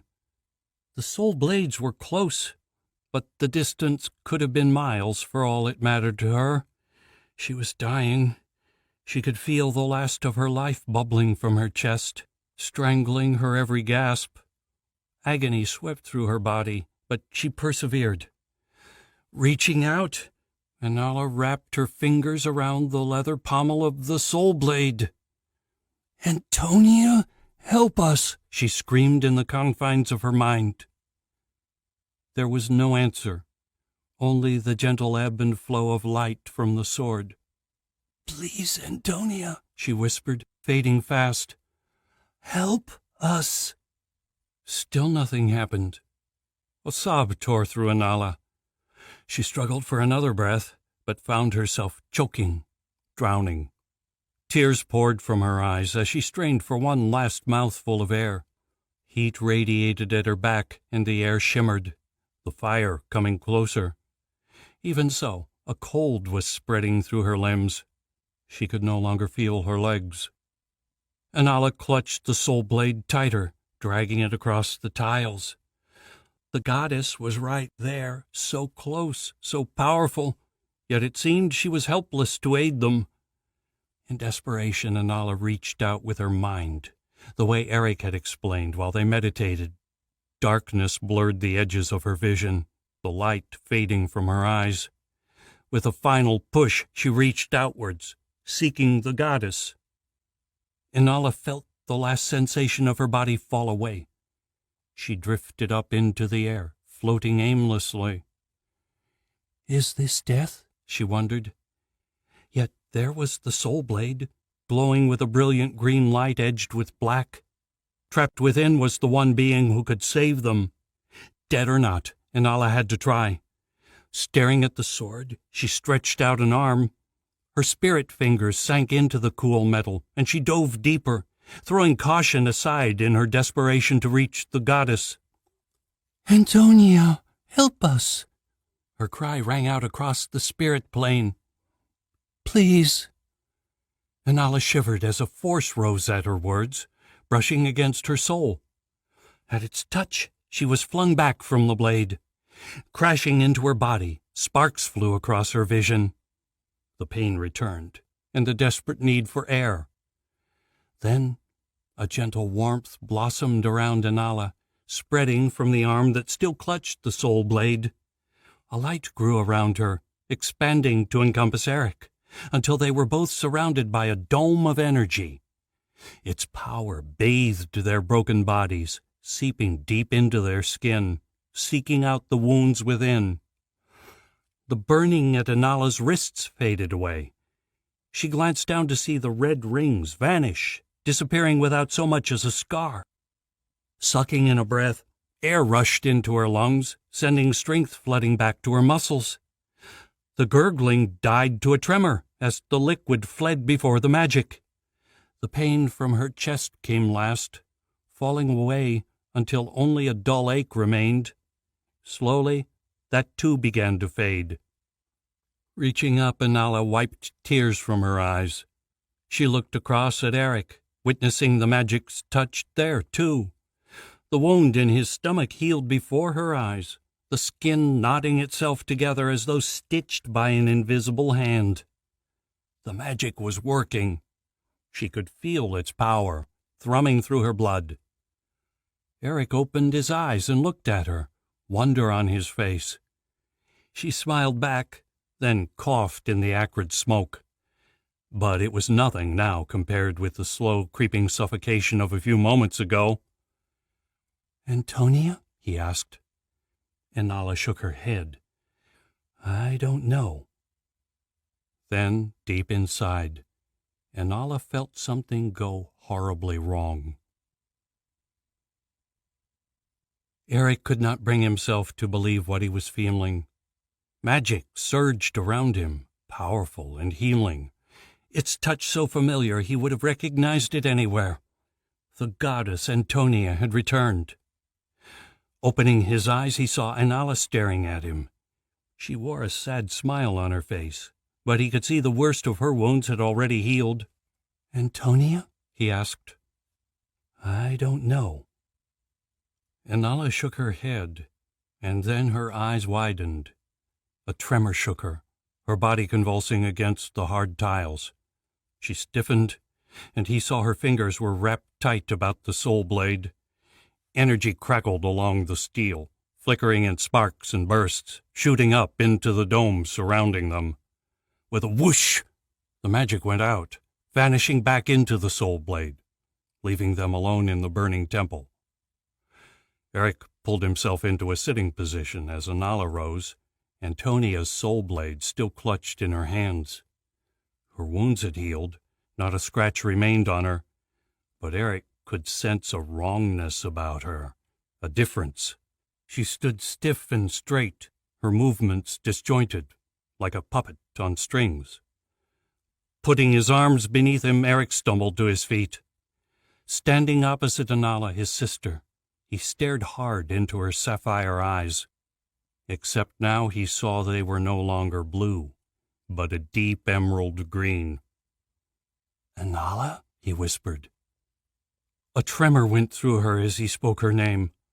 Her face twisted as though in pain, and he saw a flash of blue rise from the depths of her eyes. "Eric!" Inala croaked, cutting herself off. The green returned stronger than ever, glowing with some internal power. The shivering ceased. She stood straight as a pin, staring at Eric as though he were the strangest of creatures. "Inala?" he tried again. There was no tremor this time. Inala tipped her head to the side, watching him with detached curiosity. She did not speak. The light in her eyes brightened, the green flickering across her pale skin and mixing with the flames. "Inala, what's happening?" He stepped towards her. "Stop!" Inala spoke, the word coming out as a crackling metallic shriek. She raised her arm and pointed the soul blade at Eric's chest. Green light flashed.